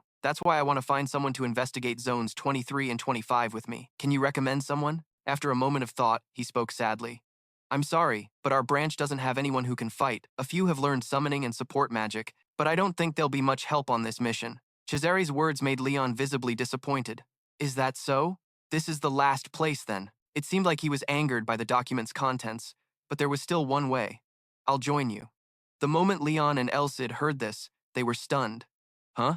Ignoring Leon's stunned silence, Cesare continued. I'll leave someone else to handle things here, so I, Cesare, will join you. Just because I'm a bishop doesn't mean I can't do the hard work. Still, Leon couldn't believe it. Thinking of a bishop agreeing to join him, Leon only imagined a few priests helping out. Are you really okay with this? Cesare stared at him, as if to affirm his determination. It seemed he saw through Leon's doubt. Do I look untrustworthy? The moment Cesare finished speaking, Leon's eyes widened in shock. Turns out, he had just dropped a powerful move. A massive yet holy power quickly gathered in Cesare's palm. Mana, when condensed to a certain threshold, manifests outwardly and burns the air. This technique could clearly tear through Midran metal like paper. With a surprised tone, Elsid spoke up. Judging by the casting speed, he must have mastered it through countless battles. In terms of strength, he's probably on par with Khan. Hearing this, Leon thought in horror. Cesare became a bishop out of passion, then he gently withdrew his power and spoke. What do you think? I won't drag you into this. Leon shyly scratched his head. Actually, I'm worried I might drag you down. The next moment, Cesare laughed loudly. Don't put me on a pedestal. 50 years ago, I was a member of the Holy Knights Close Combat Squad, but now I'm more like a scholar. Cesare's sudden introduction made Leon's eyes widen in surprise. The Close Combat Squad. He was once part of the continent's strongest army. Immediately after, Leon eagerly shook Cesare's hand, hoping for his support. He remained extremely humble. Of course, that's what I should say. Wait a moment, I'll grab my weapon. You wait in the front yard, Leon quickly replied.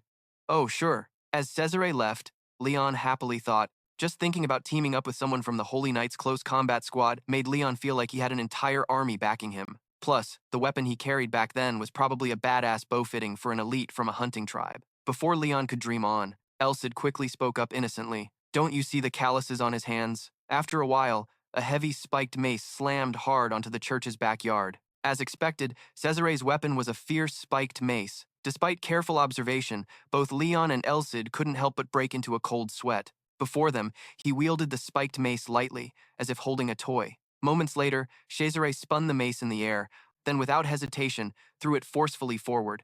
In the blink of an eye, a huge rock was shattered by Cesare's spiked mace. With a satisfied yet holy expression, he exclaimed, Awesome. It's been a while since I felt this. I'll never forget the satisfaction of crushing heretics' skulls with this mace. Though it's been a long time since I retreated from the front lines, it still fires me up. Under the horrified faces of Leon and Elsid, Cesare continued, Destroying evil is the same as destroying their sins. I'm sure God watches over our holy battle, right? His overwhelming power made Leon stammer. Absolutely. Definitely. Hearing this, Cesare's eyes shone with conviction. Definitely. For sure. Outside, the sunset slowly faded from the sky. Leon was calmly walking through the slum. A moment later, he curiously asked Elsid, Is he following us? She quickly replied, Yeah. Glancing back, Leon said, I told you he changed to fit in with the slums because he can't walk around the crime den dressed like a priest. But from his perspective, the image of Cesare, fully covered and silently following, suddenly appeared. About 2 seconds later, Leon thought to himself, Something feels off. He could sense the man's presence through mana, but none of his other senses detected anything. Noticing his confusion, Elsid quickly explained, That's a type of mana skill. A skill that uses mana to erase one's presence.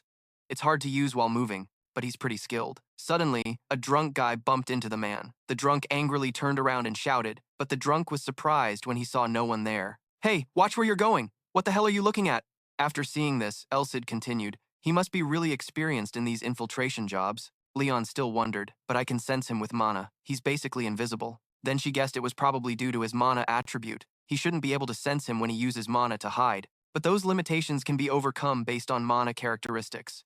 From your sunlight attribute reaction, his attribute is moon. You can feel that elf's presence because his attribute reveals his stealth to you, the one with the sun attribute. Sun and moon. Is this just a coincidence or fate? After a while, Leon spoke up. Here we are. This is the 23rd district. Elsid hovered beside him, exclaiming, "That thug's dagger must be useful." Leon immediately agreed. "Yeah, so earlier you ran into a bunch of aggressive thugs." Seeing that, Leon quickly pulled out the dagger Khan had given him. In the blink of an eye, the thugs changed their attitude. Every henchman we met had to give way. "Back to reality," Cesare excitedly said. "Can't believe we got through this slum so easily. You're truly as amazing as I've heard. Thanks to you, we can quickly deal with those heretic priests, those life-ruining bastards who don't know how to appreciate God's blessings." His usual fierce look made Leon and Elsid pale. Immediately after, he opened a secret path. From here on out is the Reformation territory. A straightforward infiltration would be dangerous, so we'll use the sewer route Khan showed me. Cesare created a light beam to move easily through the dark tunnel. Suddenly, he turned off the light as if sensing something. Hiss! From above the sewer, a bored voice echoed. "Is that all for today?" Another voice appeared. "We can't meet the quota because the sacrifices have started resisting. We need to get rid of 12 more, but 70 a day is really too much. Even if we start processing non-stop from dawn, the ritual ends way past midnight. They keep dumping the work on us. Those bastards." Their words made Elsid grind her teeth at the ritual. 70 people a day? They slaughter that many people daily for months? Unforgivable. Before Leon could act, Cesare pulled out his spiked mace. "I'll go first." He quickly flew up. Cesar's mace stabbed right in front of a heretic. With one strike, he neatly took one down. Leon crawled up and saw. "Sir, sir." Leon's call made Cesare suddenly remember. "Oh right, we planned to sneak in." Taking advantage of this, the remaining heretic started blowing poisonous smoke. Before he could react, Cesare threw the spiked mace at his face. Suddenly, Cesare grew suspicious of the scene. It turned out his mace was blocked by a magic formation. The heretic sneered. "With this armor, attacks are useless. How dare you sneak in here? Are you crazy? We're out of sacrifices anyway." Just in time, as he finished speaking, the heretic's head was severed. It was Leon who took the chance to separate the heretic's head from his body. The other one screamed in fear. "Who the hell are you? Do you know who we are?" Before he could finish, Cesare skillfully coordinated with Leon to wipe out the heretic. Leon and Cesare calmly watched the two dead heretics. Right after, the old man excitedly spoke up. "Oh, brother Leon, did you handle it right? Cesare's attitude shook you up, huh?" "I don't think you should have said that, sir. Anyway, those smart ones use good swords," he continued. "Did you get their weapons? That might be why you ignored their external power." Holding the sword in his hand, Leon whispered, "Is this really okay, Elsid?" He calmly replied, "Yeah, it's all according to plan. I cast a special curse on my appearance, so to them, I look like an ordinary sword, just like the one they're holding. The holy sword definitely stands out too much. But if someone knows about the Holy Church of St. King Rodrigo, you don't think that would help, because they can recognize a holy sword just by its appearance." The next moment, Leon said, "I can't call this a successful infiltration, but since I discovered the true nature of the enemy, I think that's a big plus. There's no better proof than the fact they're using forbidden external power by the church." Hearing this, Cesare immediately agreed. "You're right, but this isn't a failed infiltration. Just like if there are no witnesses, it can't be called an assassination. It could be called an infiltration if I had killed all of them." Despite saying such harsh words, the old man's face remained incredibly saintly, leaving Leon and Elsid speechless. After a moment of observation, Leon seriously advised, "Search a little more thoroughly." "Yes, sir," Cesare quickly replied. "Yeah, I agree, brother Leon." The two found a strange room. Leon quickly opened the door and entered with Cesare. As soon as they stepped inside, they were greeted by two brand new skulls. Inside the room, bloody tools were neatly arranged. Also, corpses stacked on top of each other in a large container were just as horrifying.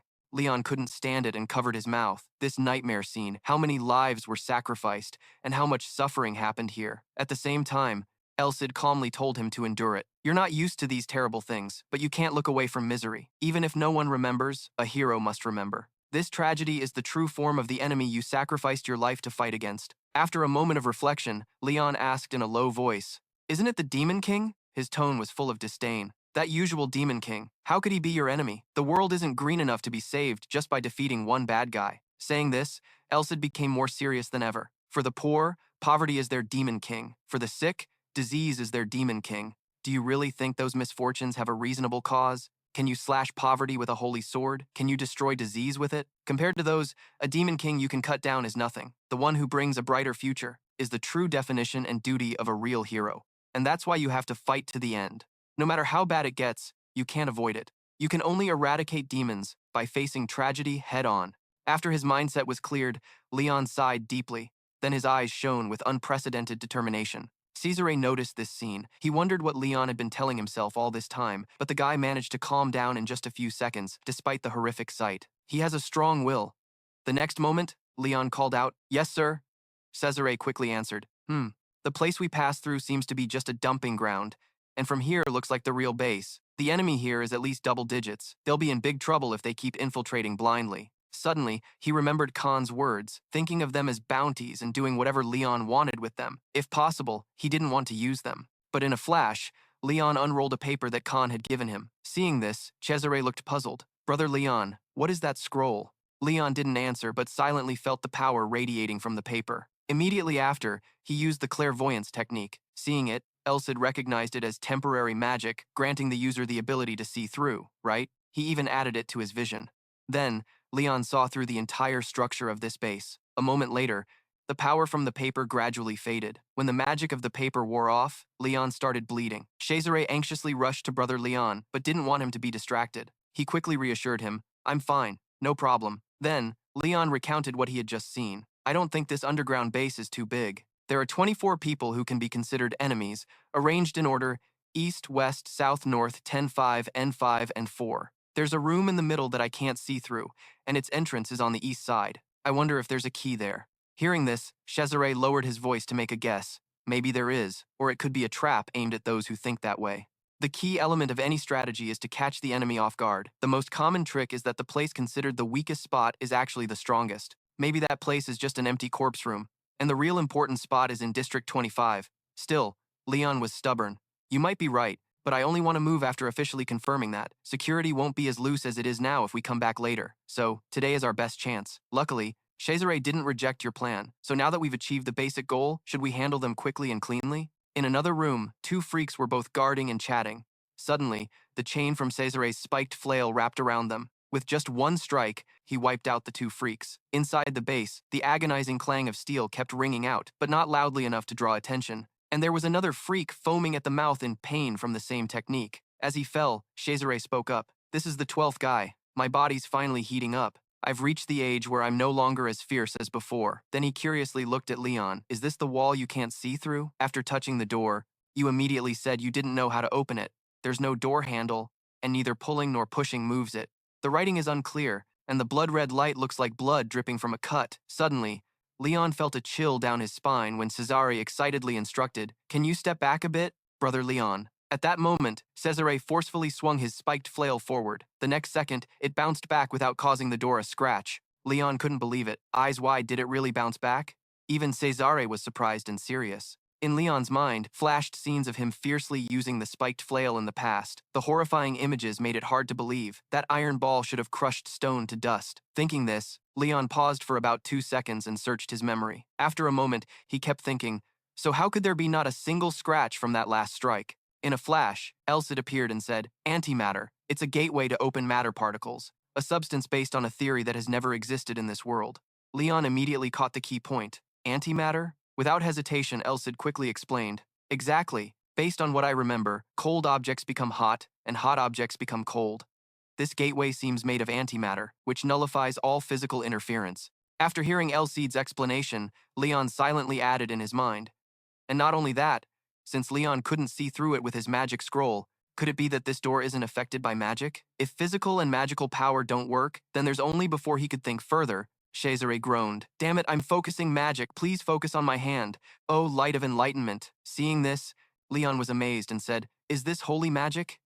In just a moment, Elsid shouted, "I get it. A kind of power that doesn't rely on aura or magic. A natural power and theory from this world, something only accessible through pure faith." As soon as he finished, Cesare struck and broke the door. Heresy can never beat the holy faith. Seeing this, Leon happily exclaimed, "The door's broken!" Unfortunately, the door was only slightly cracked, not broken through. Still, Cesare tried to strike again. This scene made Leon sweat nervously. Isn't heresy supposed to be weaker than the holy faith? Even Elsid hesitated and agreed. If it can withstand holy magic from a bishop, that means this door is even stronger than faith itself. In other words, this isn't just a simple trap. Looks like you have to finish it now. I'll support you. So before he could finish, you quickly drew your sword. Right after, the image of Leon summoning magic caught Cesare's eye. Brother Leon. In a flash, you shouted loudly. The sword in Leon's hand swiftly sliced a clean cut, leaving a clear, confident slash mark on the door. Finally, the door was broken down. The disappearance of the door sparked curiosity. Did it just vanish? Though unable to explain, Elsid still responded. Anyway, it wasn't supposed to belong to this world. Cesare showed obvious surprise. That was an incredible sword strike. Seems like I've seriously underestimated you, Senior Leon. Hearing that, Leon awkwardly scratched his head. You're too kind. You did all the work, right? It's your credit. After a moment, he slowly spoke. I can't sense anything beyond the door. Looks like they've abandoned the place since performing the ritual. As soon as he stepped inside, he thought silently. The room is too dark, but the metallic stench of blood still lingered here. Seconds later, Cesare created a glowing orb to light the way. The moment he clearly saw inside the room, his face twisted in horror. Leon was just as shocked. Before them was a strange creature. After a moment, he stammered, What? What the hell is this? In the blink of an eye, Leon shouted, They're still alive. This scene was so horrifying that even Cesare couldn't bear it and shut his eyes tight. Turns out, inside the room was a giant abomination. Not only that, it was torn into small pieces and was very close to Leon. He covered his mouth, unable to handle it. They're still alive. After observing for a while, Elsid quickly spoke. I get it. They butcher and drain blood from intelligent species, then experiment on them, turning them into chunks of meat with some life force added. Judging by what they've achieved, the outcome is clear. A heretic cult summons a massive number of monsters just to sacrifice them as bait, because just opening their mouths could swallow an entire city. A disaster is destined, Leon curiously asked. What's it called? Remembering the image of the real city, Elsid seriously replied. The real city. With a surprised look on his face, he continued explaining.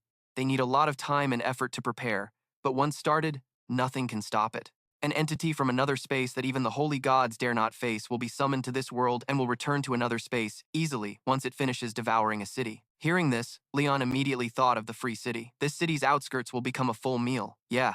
Then Elsid went on. But since the ritual was noticed, it's failed 99 times out of 100. But if it succeeds, it will be a catastrophe. He caught the main point and paled. It succeeded before? He sighed and continued. There wouldn't be any records if it had never succeeded. One thing about heretics is no one knows what they'll bring until they're active. The heretics have been dealing with the Holy Church almost since its formation, Leon anxiously shouted. So what do we do to deal with the real city? We can't face it without a plan, right? Seeing Elsid's hesitant face, he grew even more panicked. Seconds later, Elsid slowly replied, Not good. This place is basically a sacrificial ground for the real city. However, it's not that many. Security everywhere is pretty loose. Without hesitation, Leon immediately asked, So have they gathered enough numbers yet? Elsid confidently said almost 90%, probably just the ritual left to complete. They'll start once you begin evacuating the people. Let's make a simple strategy now. Hearing that, Leon doubted. Simple? Not caring about his skeptical tone. It continued.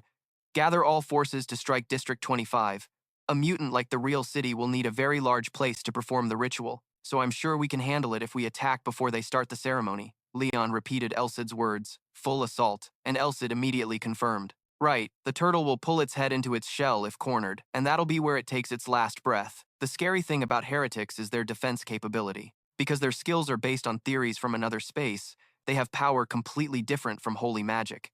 Speaking of which, it suddenly paused for about 2 seconds. But with you wielding the almighty holy sword, we'll blast their heads off with a full assault, then immediately destroy the exhausted heretics. Once they don't recognize the existence of the holy sword, they'll fall like chess pieces with no escape. After hearing the whole plan, Leon finally calmed down. Makes perfect sense. If they weren't dumb, they'd realize our existence through this raid. He silently vowed to himself, We have to take this gamble. Cesare's voice rang out seriously. Senior brother Leon, we have to leave soon. It seems like they noticed our intrusion. Hearing that, Leon gently sat down. Then, holding a piece of abomination, he thought to himself, What's the point of living like this? At some point, Cesare had already taken out his spiked mace. He decisively threw it at the abomination. While Cesare was destroying it, Leon sat still, hands clasped in prayer. After calming his soul, he quickly charged into the battle. Seeing that, he loudly ordered, Hurry up, Leon immediately replied. Got it. The last guards finally arrived. The intruder is running away. We had a hard time dealing with those sacrificial creatures. The sudden intrusion by Leon and Cesare threw them into chaos, making them forget to chase after us. This place has been exposed. Shut it down now. Outside the base, the moon hung high, casting gentle light onto the ground.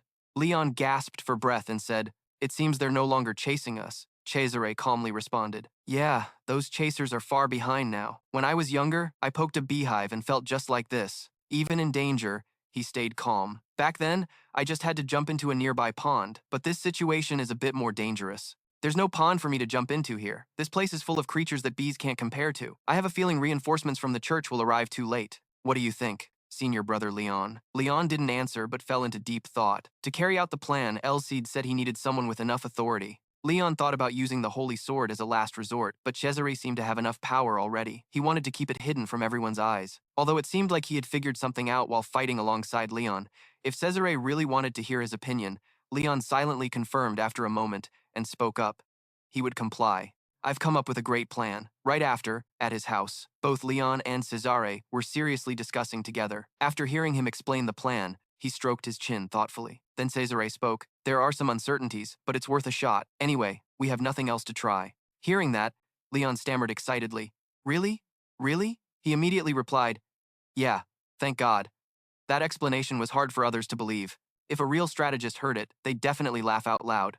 Because the info about the real city will be tightly guarded in the church, so you'll pretend it's just speculation to avoid suspicion. As for disabling the barrier, if Leon doesn't mention the holy sword keyword, the only excuse is that the solar aura affects the heresy more than people think. Then Cesare gently added, "Even inside the holy church, the solar aura is one of the top priorities when recruiting. It's so rare I've never met anyone else with it besides you, but I think I finally understand why." Receiving his praise, Leon quickly responded, "Then it's settled. We'll mobilize the guild and army to corner them and force them to flee so a small number of elite soldiers can infiltrate and eliminate them." Then Cesare continued, "If that's the case, we need to prepare two things: mobilizing the guild and army and forming an infiltration team for their base. The first part is simple because he can resist the church." But Cesare went on, "Even though Leon is worried, we need people who can face the heresy's elite soldiers. This team needs to include people at least rank A by guild standards." Hearing this, he muttered thoughtfully, "Rank A, wait, rank A. Like striking gold."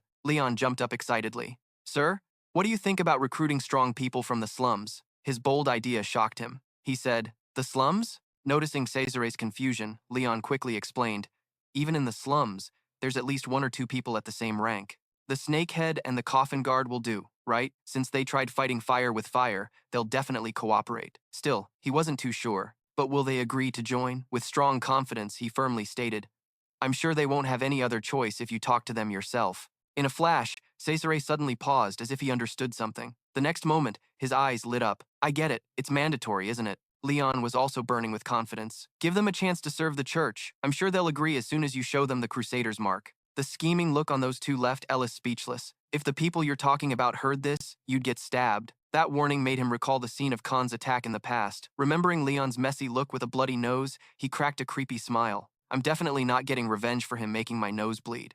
Cut to the next morning at the B branch headquarters. The members kept trembling like they'd seen something terrifying. They turned pale and broke out in cold sweat. Reese was no exception. She stammered as she spoke.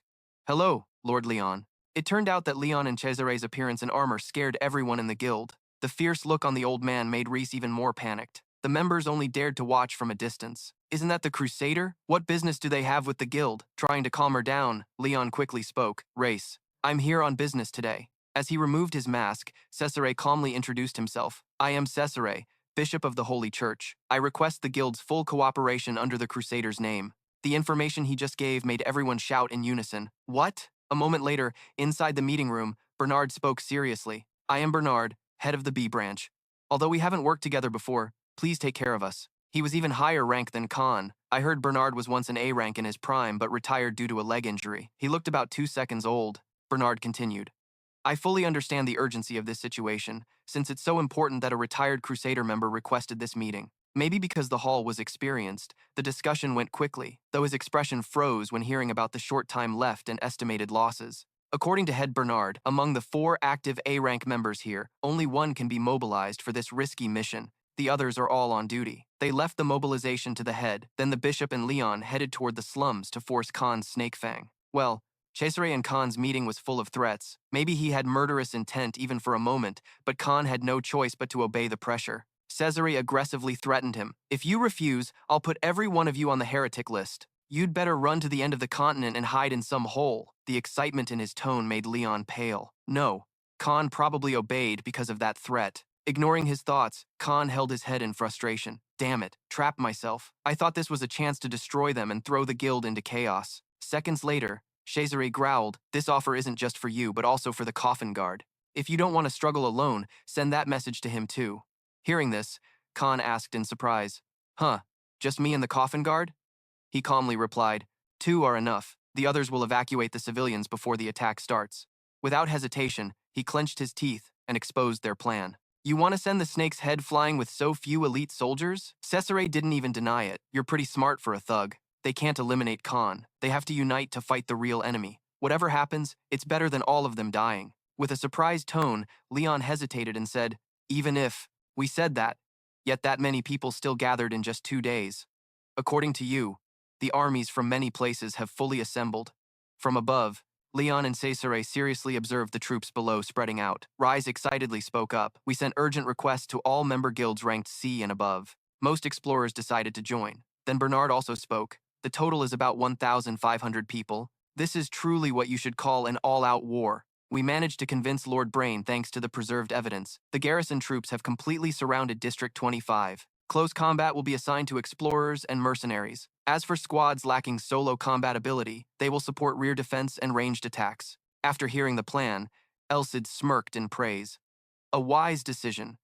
They will only obey the heretics if they rush in recklessly. Instead of wasting strength on the enemy, it's better to disadvantage them passively. Hearing this, Leon thought silently. Anyway, the core force is still us. The next moment, Bernata's introduced, and although there was only one person, Lord Ben has already sent reinforcements to us. Conrad immediately spoke. I am a high-ranking knight from the Count's family on Conrad's side. Honored to meet you, guardian of the goddess. His flattery made Cesare shy. Come on, I don't deserve that title. The goddess above will protect and bless you. Finally, Leon remembered. And Reese is the one known for brilliant military achievements since the early days as a knight. Regardless of everyone's welcome to Reese, Khan sighed in annoyance. Just as expected, I don't fit in with these guys at all. Hearing this, Leon broke into a sweat. So what? He's still the leader of those slum areas? Suddenly, behind him came Karen's voice in the form of the coffin guard. Am I late? Conrad shouted anxiously. Who are you? Then she asked irritably. You ask who I am? While you're the one who called me here. Ka smirked. Because we're all caught up in this chaos, we just do the tasks assigned. The coffin guard. In a slow tone, Karen continued, I will move as I want. I'm an assassin. I'm not like you. A moment later, Cesare threatened. As long as you do your duty, we won't get involved with you. However, if you dare to sneak around, I'll show you that no one can hide under the goddess's radiance. She softly sighed. Scary indeed. Still, Karen in the coffin guard's form smiled fiercely and gradually vanished into thin air. Unbelievable. Leon couldn't sense her at all while using aura, and even with his naked eyes. In the blink of an eye, Cesare inquired. Looks like only one person is left. Hearing that, Leon quickly realized, oh, it's the explorer hired by the guild. Just as he finished speaking, Karen stepped forward. Hello. I'm a bit late, right? In a gentle feminine form, she greeted softly. Since I wasn't informed much about this request, I had to prepare quite a few things. I'm Karen. Coincidentally, Leon, Cesare, Elsid, and Khan all had the same thought about how different she was from the member who appeared seconds before. A thug, 2 explorers. Despite everyone's tension, Leon and Karen happily got to know each other. A retired crusader knight, a high-ranking knight of the Count's house, and an assassin. There's really no reason to want to gather in a group like this, but I guess you can't blame them. They were all selected based on individual combat strength. After a while, Leon took the lead and announced to start. That night, a sudden raid took place right at the heretic's base. Cannonballs continuously fired inside. District 25 was now engulfed in flames. The heretic fanatics screamed in panic. A raid, contact headquarters immediately. Before they could finish, cannonballs flew in waves. The cannonballs hit the heretic followers right on the head. Still, they tried to resist. Hurry, release the no, not characters. Immediately after, the ground suddenly cracked open. It turned out the no, not characters had been unleashed. Still, the troops by the walls kept launching attacks, firing. Moments later, the no, not characters, raised its hand to the sky. It violently slammed down and knocked away a frontline squad. The wounded soldiers trembled and said, the bow and arrow don't work at all. Seeing that, the mercenaries quickly rushed forward. Weaklings. It's our mercenaries' turn to charge now. Let's push all of them straight to hell. Cesare pondered before speaking. things are starting to get stuck. Next to Leon, Elsid seriously commented that they had controlled the situation impressively. But the no, not characters isn't an easy beast to handle. At least it will last for several more minutes. If they keep moving according to plan, those who realize they're at a disadvantage against the direct assault will try to retreat into their shells. Suddenly, Connor turned pale and exclaimed. That's when, without anyone noticing, a terrifying tornado appeared. Elsid said in a low voice, "It looks really suspicious, no matter how you look at it." After a moment of thought, Leon guessed, "Is it some kind of dark magic?" Before he could say more, Cesare dashed off like a lightning bolt. It's our turn now. The terrifying speed of the four of them made Leon worry and think, they're too fast, or am I just too slow? In no time, everyone was right in front of the tornado. Seeing Leon panting heavily, Conrad immediately spoke up. Oh man, we didn't pay attention to your condition. That's my fault. Then, he quickly said, now checking the endurance of this shield created by dark magic is my job. Fire aura. As Conrad finished speaking, a stream of magical fire surrounded the tornado. Leon didn't hold back his praise. The spirit fire is strong, just like you, Lord Conrad. As soon as he finished, Conrad's spirit fire was shattered by the tornado. Such a strong shield. Taking advantage of this, Con pretended to be kind and comforted. Weaklings should step aside. The next second, he seriously focused his strength. Without hesitation, Con fiercely launched an attack at the tornado. But it didn't last long. His strike was knocked away by the tornado. Conrad immediately mocked. Awesome. Despite their argument, Cesare calmly said, my divine magic can probably break the barrier, but I should conserve as much as possible to prepare for what might happen inside. As he finished, Leon started to get serious and showed a grim face to everyone. His action made Con and Connor face off again, stunned. Even Karen looked puzzled. Then Leon tightly gripped his sword and asked Elsid, have you gathered enough power yet? Elsid confidently replied, of course, more than enough. Thanks to those bastards I just took down, I'm full of energy now. Absorbing the power of just one dark mage is more effective than 1,000 monsters. No holding back, give it your all. Hearing this, Leon quickly warned. All right, but don't get too hyped when you transform back. In a flash, he drew his sword and was surrounded by a massive magical aura. Both Con and Cesare were shocked and sweating. Before he could finish, Leon swung his sword with a sweet strike toward the tornado. With just one blow, the fierce tornado vanished into smoke, and he created a huge hole in the ground. At that moment, Cesare seized the opportunity. The abnormality is destroyed. This is our chance. Then, they descended into the underground dungeon. The five of them slowly scouted the area. Suddenly, Cesare spoke. Tomb Guardian, are you here? Karen's slow voice echoed in the form of the Tomb Guardian. Of course. It seemed all 6 of them managed to get in safely. Meanwhile, the other 2 had faces full of iron, but as they moved, Leon didn't hear a single sound. Elsid immediately explained, that means their basic movements have reached a completely different level. Hearing that, he sighed to himself. Leon still has a lot to work on. A moment later, Karen, leading the way, suddenly discovered, wait, there's a path down ahead. Seeing that, Cesar pondered. Suspicious. Luckily, Tha agrees. It's probably a trap, right? Conrad slowly said. Even so, we can't just ignore it. Despite their doubts, Karen casually told everyone, this has to be the only way down. I think we should try going in and see. This scene made Leon sweat and exclaim, oh, that easy? Cesare curiously asked, Karen, can you detect any traps from here? The guild leader said Karen was very sharp. She observed carefully but hesitated. It's tough. The area under the stairs is completely different from up here, so I can't scout that area until we actually move in. A moment later, he decisively made the call, then just go in. If we waste time, things will only get worse, not better, Conrad replied immediately. All right then, hurry up. Without hesitation, all 5 quickly stepped down the secret passage. Leon still couldn't sense the presence of the coffin guard. He couldn't tell if she was following or not. Suddenly, Leon stepped on some kind of magic array. In the blink of an eye, he fell into an endless space. Leon shut his eyes tight, clearly scared. Moments later, he suddenly opened them wide. The strange scene around surprised him. Where the hell am I? Everyone disappeared. Leon couldn't feel anyone's aura. Without knowing when, Elsid appeared. The labyrinth formation, an ancient technique. It shifts and expands space to increase the base area. The others must have been separated somewhere in this maze. If we're lucky, we'll meet them soon. Just as she finished, Karen excitedly ran over. Oh, Junior, we just split up and already met. Elsid gasped in surprise. Lucky, huh? Then she rushed to grab Leon's hand. Lucky, being alone in a gloomy place like this would make you worried, right? Karen's way of addressing him made Leon think in surprise. Junior. He immediately got curious. Then Senior. Are you alone too? Hearing that, her expression changed instantly. No, there's a dark guy following me. You better catch the main point fast. A dark guy? Just as Karen finished, her own voice in the form of the coffin guard echoed. She said, "A dark guy, huh?" Karen calmly snapped back. "Besides you, who else is dark here? If you don't like it, stop crawling into my shadow. Why do you keep wriggling in there like a crazy person?"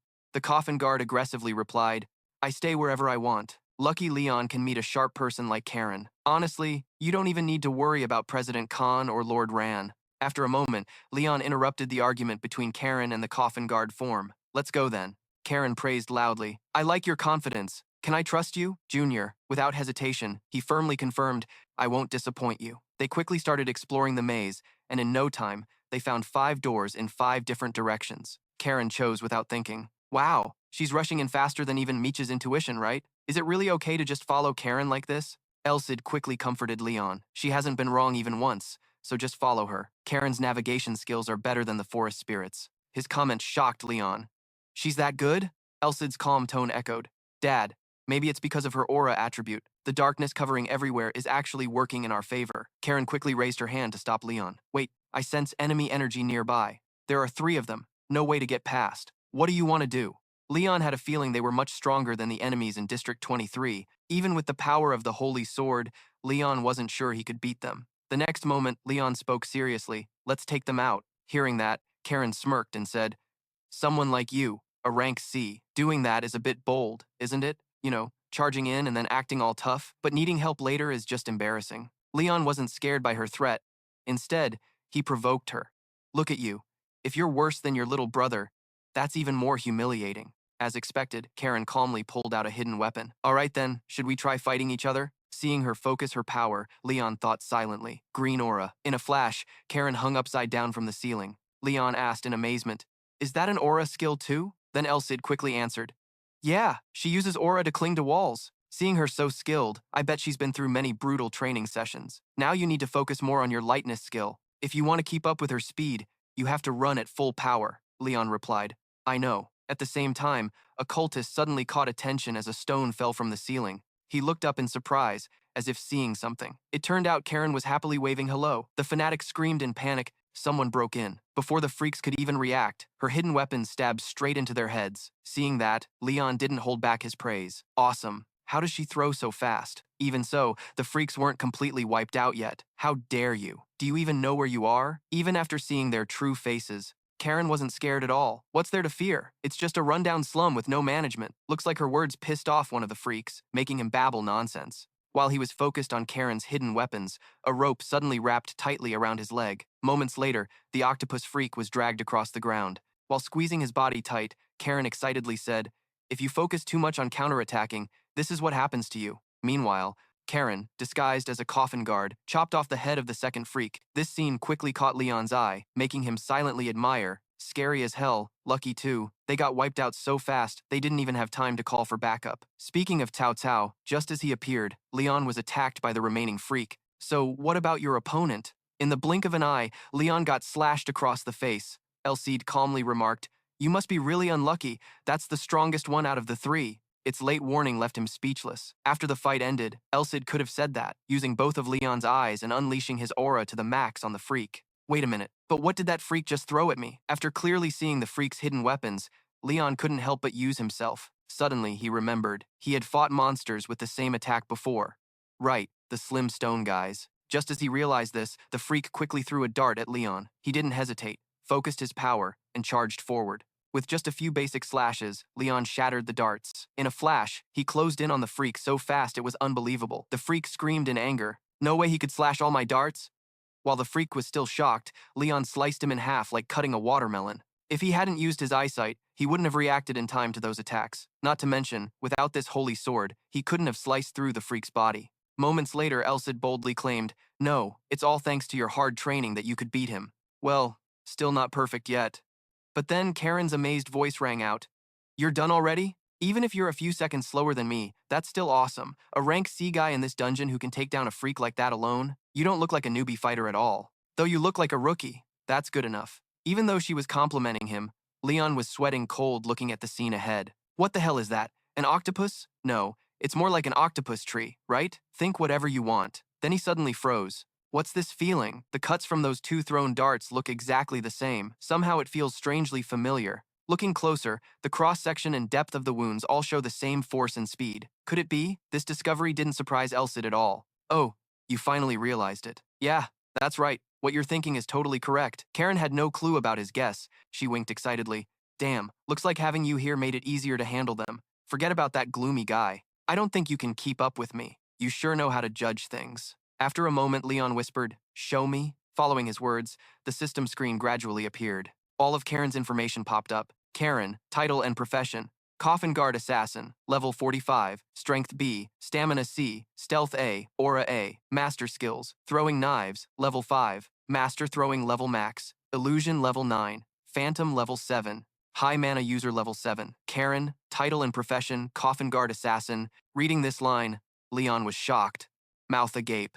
Still, Karen calmly said, "All right, we should go deeper inside, right, little brother?" Finally, Leon knew fear and obediently said, "Yes, ma'am." With this discovery, he swallowed nervously. Leon silently promised himself, in the light, she's Karen, an explorer. In the dark, Karen is a special grade assassin, one of the 3 demons of the slums, and also an explorer. She's seriously dangerous. Seeing Karen lively and cute right in front of him, Leon could hardly believe that such a beautiful explorer with a fresh vibe was actually one of the top 3 leaders of the slum. He swallowed hard. No one would have guessed that. Kong seemed clueless too, and if the chief knew, he would have told Leon by now. Thinking about Cesare, he felt a bit sorry for himself. Except for him, no one else could bear the punishment for daring to deceive the knight. The more he thought, the more scared he got. It meant he was the only one who knew Karen's true identity. Even if others knew, she wouldn't let him off that easily. A chill ran down Leon's spine. For an assassin, their true identity is the most important secret, so much so that they'd do anything to silence those who find out. He told himself to be as careful as possible. He had to be cautious not to let his expression change even a little, because she would be watching him constantly. Suddenly, he heard Karen announce a left turn where another enemy awaited. In the corner was a giant 4-eyed hellhound with many tails, and at its feet lay several stark white human skeletons. It looked hungry, drooling saliva that dripped to the ground. What was even scarier was that its drool was like a super corrosive acid, burning holes in the ground as soon as it fell, with white smoke rising up. Karen looked at it, her face darkening with a comment. Ugh, not cute at all. It totally kills my mood to fight. Leon shook his head in silent disbelief. It can't just be about looks, right? Elsid assessed the hellhound. No matter how many darts Karen threw, it was really hard to hit it. Plus, it had regenerative energy since it was summoned by dark magic. Leon didn't want to fight it either. He asked if they could avoid it. Karen put her hand on his head and replied, "Maybe, but it'd take another 30 minutes. She added that she wasn't sure if the other path was free of monsters either. Leon watched the hellhound lie down and yawn widely. Then there was no choice but to fight it. He thought about something. Are they trying to stall time to activate the artifact? If they activate it, they win, so they probably have no reason to fight themselves. He made a decision. If that's the case, they'd call out to the coffin keeper. A dark shadow appeared. "Why are you asking me to land a critical hit on that monster?" The coffin keeper asked back. "What if I can?" Leon shared the plan. "Be ready while Karen and I hold it down. Whether you like it or not, we're all on the same boat. So wouldn't it be better if you cooperate nicely?" Karen stayed silent, her thoughts unreadable. Even the coffin keeper was silent for a moment before replying, "Got it."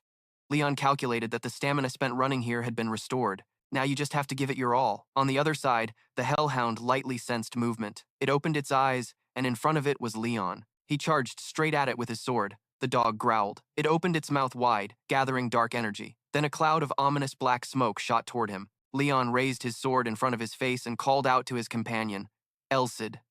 A blinding light, like the sun's first rays, radiated from the holy sword, completely purging the black poison. This power was proven when Leon faced the ghost-armored foes. One basic trait of the holy sword is to eliminate harmful objects or forces. Facing the dazzling light, the hellhound couldn't open its eyes to look straight. It growled angrily.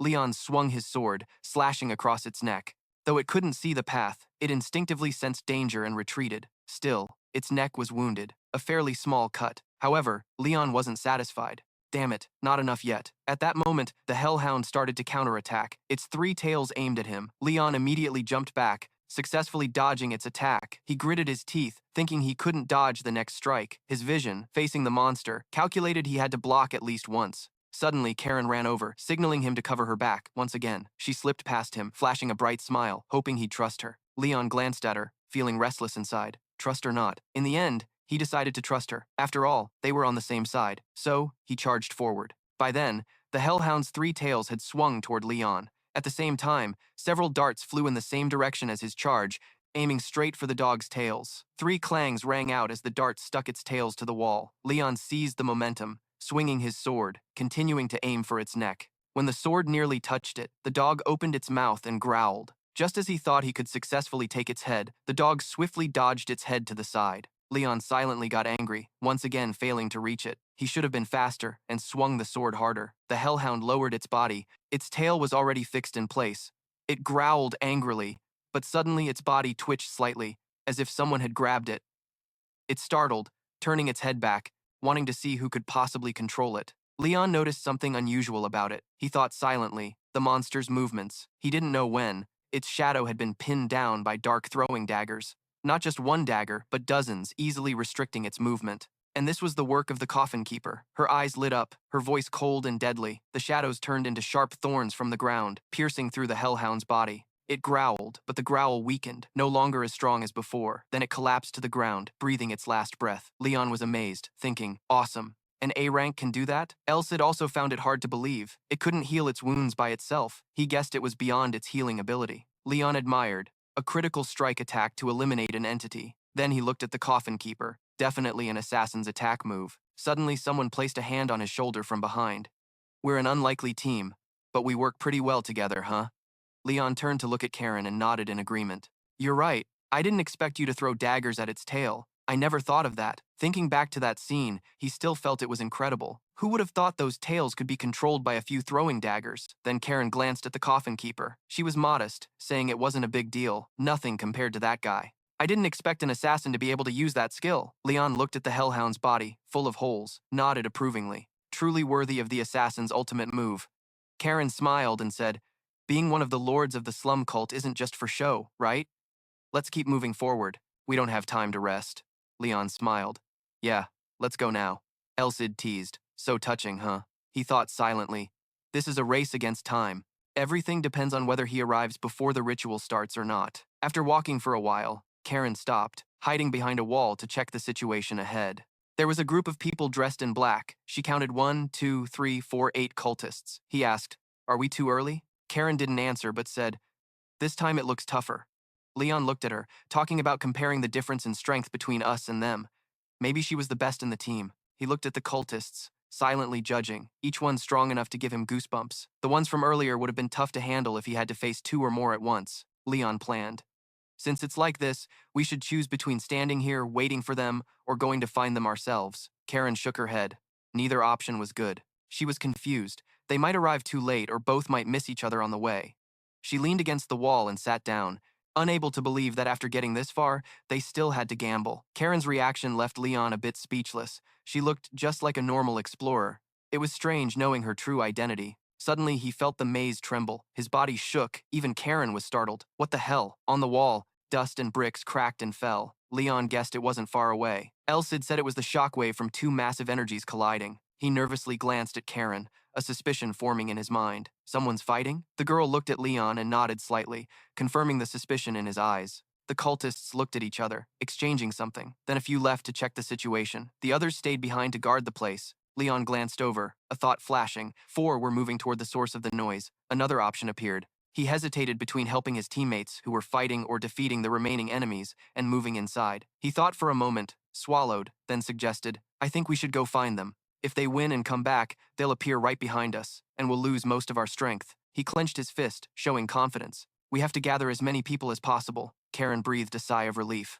I agree with you. The 4 left don't look easy to handle either. Then suddenly she lay down on the ground. So before this, Leon thought she was just going to take a nap. But turns out, this is one of Karen's skills. She pressed her ear to the ground, focusing intently on the sounds. She could sense where the sound waves came from and figured out the path. Finding the way, she stood up to lead. This way. Watching Karen's back, Leon smiled, impressed by her unusually sharp senses, probably a different kind of power compared to his clairvoyance and techniques. They moved quickly down another path, doing their best to find their comrade. Then, suddenly, they saw something sharp piercing through armor and through someone's body. The shocking sight made both of them freeze for a few seconds. Ahead was a person in armor, impaled by a sharp stake, hanging suspended in midair. When they got a clear look at the face, they realized it was someone they knew. Conrad had his eyes shut tight, blood gushing from his nose and mouth, the stake piercing through his chest, uncertain if he was alive. Leon lost his cool and charged forward. Sir Conrad, but quickly, he was restrained by shadowy ropes like tendrils.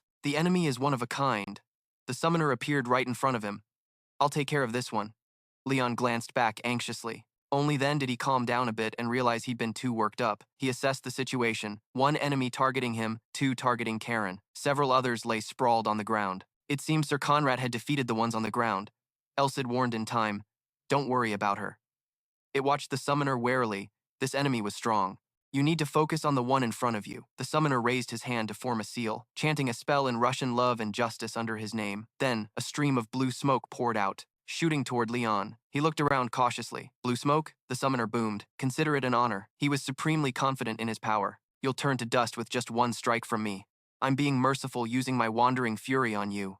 This is a death too gentle for you." Elsid recognized who he was. This guy was a summoner. Leon was confused. Summoner? It explained that magic users split into two types. Those who use magic on themselves, like the ones earlier called mutants, and those who summon multi-dimensional creatures or elements, called summoners. Neither type is very sane. Leon held his sword across his face. "A gentle death? Are you serious?" He faced the summoner angrily. "That line should be mine." Without hesitation, Leon swung his sword horizontally. The blue smoke swirled around but was coldly sliced in half by the blade. The summoner laughed loudly. "You idiot! How could a sword cut through my astral body?" But he had to rethink that when he saw the blue smoke drifting, cut clean in two. Then the blue glow faded and vanished before his stunned eyes. Leon smiled confidently. There's always an exception, because he knew deep down the holy sword could pierce astral entities. The summoner trembled in fear, his voice no longer strong, babbling. "Even aura weapons can't break my magic." He formed another seal, summoning something else. "I won't spare you." From above, a dark phantom appeared, obeying the summoning command. But before it could do anything, Leon's holy sword sliced it in two, smooth as cutting paper. Seeing his puppet destroyed in an instant, the summoner shook like a leaf. Then, the next second, Leon coldly plunged his sword through his chest. The summoner fell to the ground, clutching the sword, trying to pull it out, but Leon gave him no chance, stubbornly gripping the hilt with both hands. The summoner sneered. "You really think this attack will work?" But feeling the warmth in his body fading, he was shocked. "Why isn't my wound healing? Can this attack really nullify magic?" As if realizing something, the summoner looked at Leon in disbelief and said, No way, you are." Before he could finish, he died from blood loss. His summoner body turned to ashes, completely vanished. Leon coldly sheathed his sword and walked away. Then he turned to look at Karen. She was just complaining. "What? I lost? I already handled two magic users too, just a bit slower than you, so I'm annoyed." Pretty embarrassing. Leon was truly speechless, thinking silently, she only fought two guys, but what he said out loud was, "My opponent must have been a bit weak." Suddenly he remembered something. "But where's Sir Conrad?" Karen hurriedly pointed the way.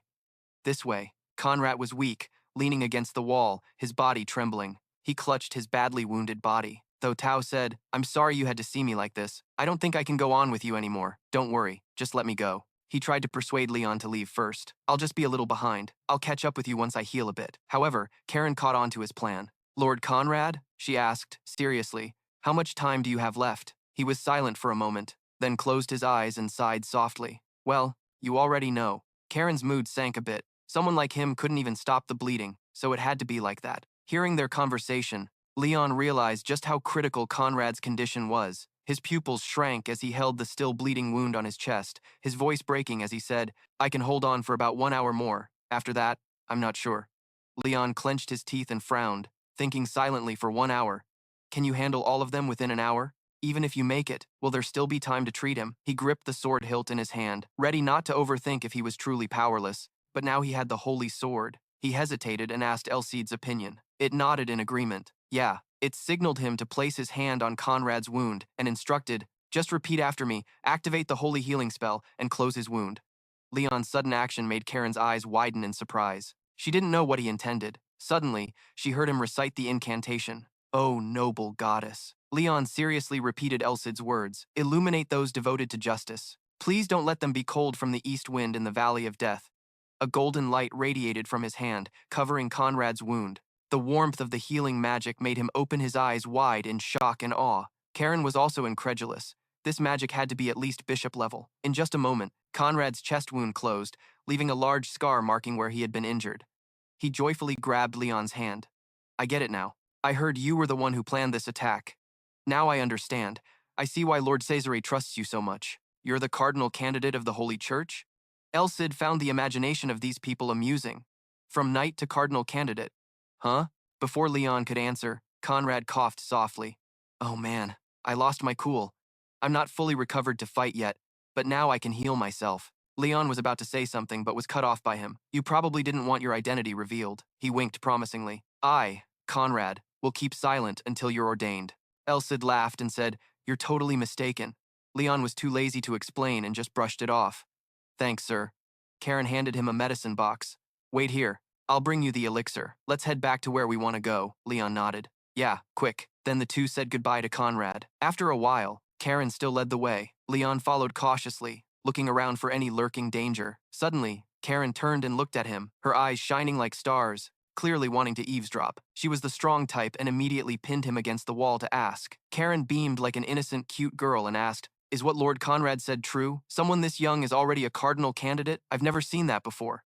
She blinked at him. But with his solar aura and bishop-level spiritual magic, it seemed normal. Karen looked at the sword at Leon's side. He was also skilled with weapons and aura. Who did you learn from? He wasn't fooled by her tricks and answered coldly, I'm not a cardinal candidate. Karen didn't give up. She kept acting cute. Then are you a holy crusader, knight apprentice? Come on, I'm so curious. Leon was very alert. If he didn't know her identity, he might have fallen for it. But he coldly turned away and reminded her, We're not close enough yet. He thought she'd back off, but she said his defense skills were very tight.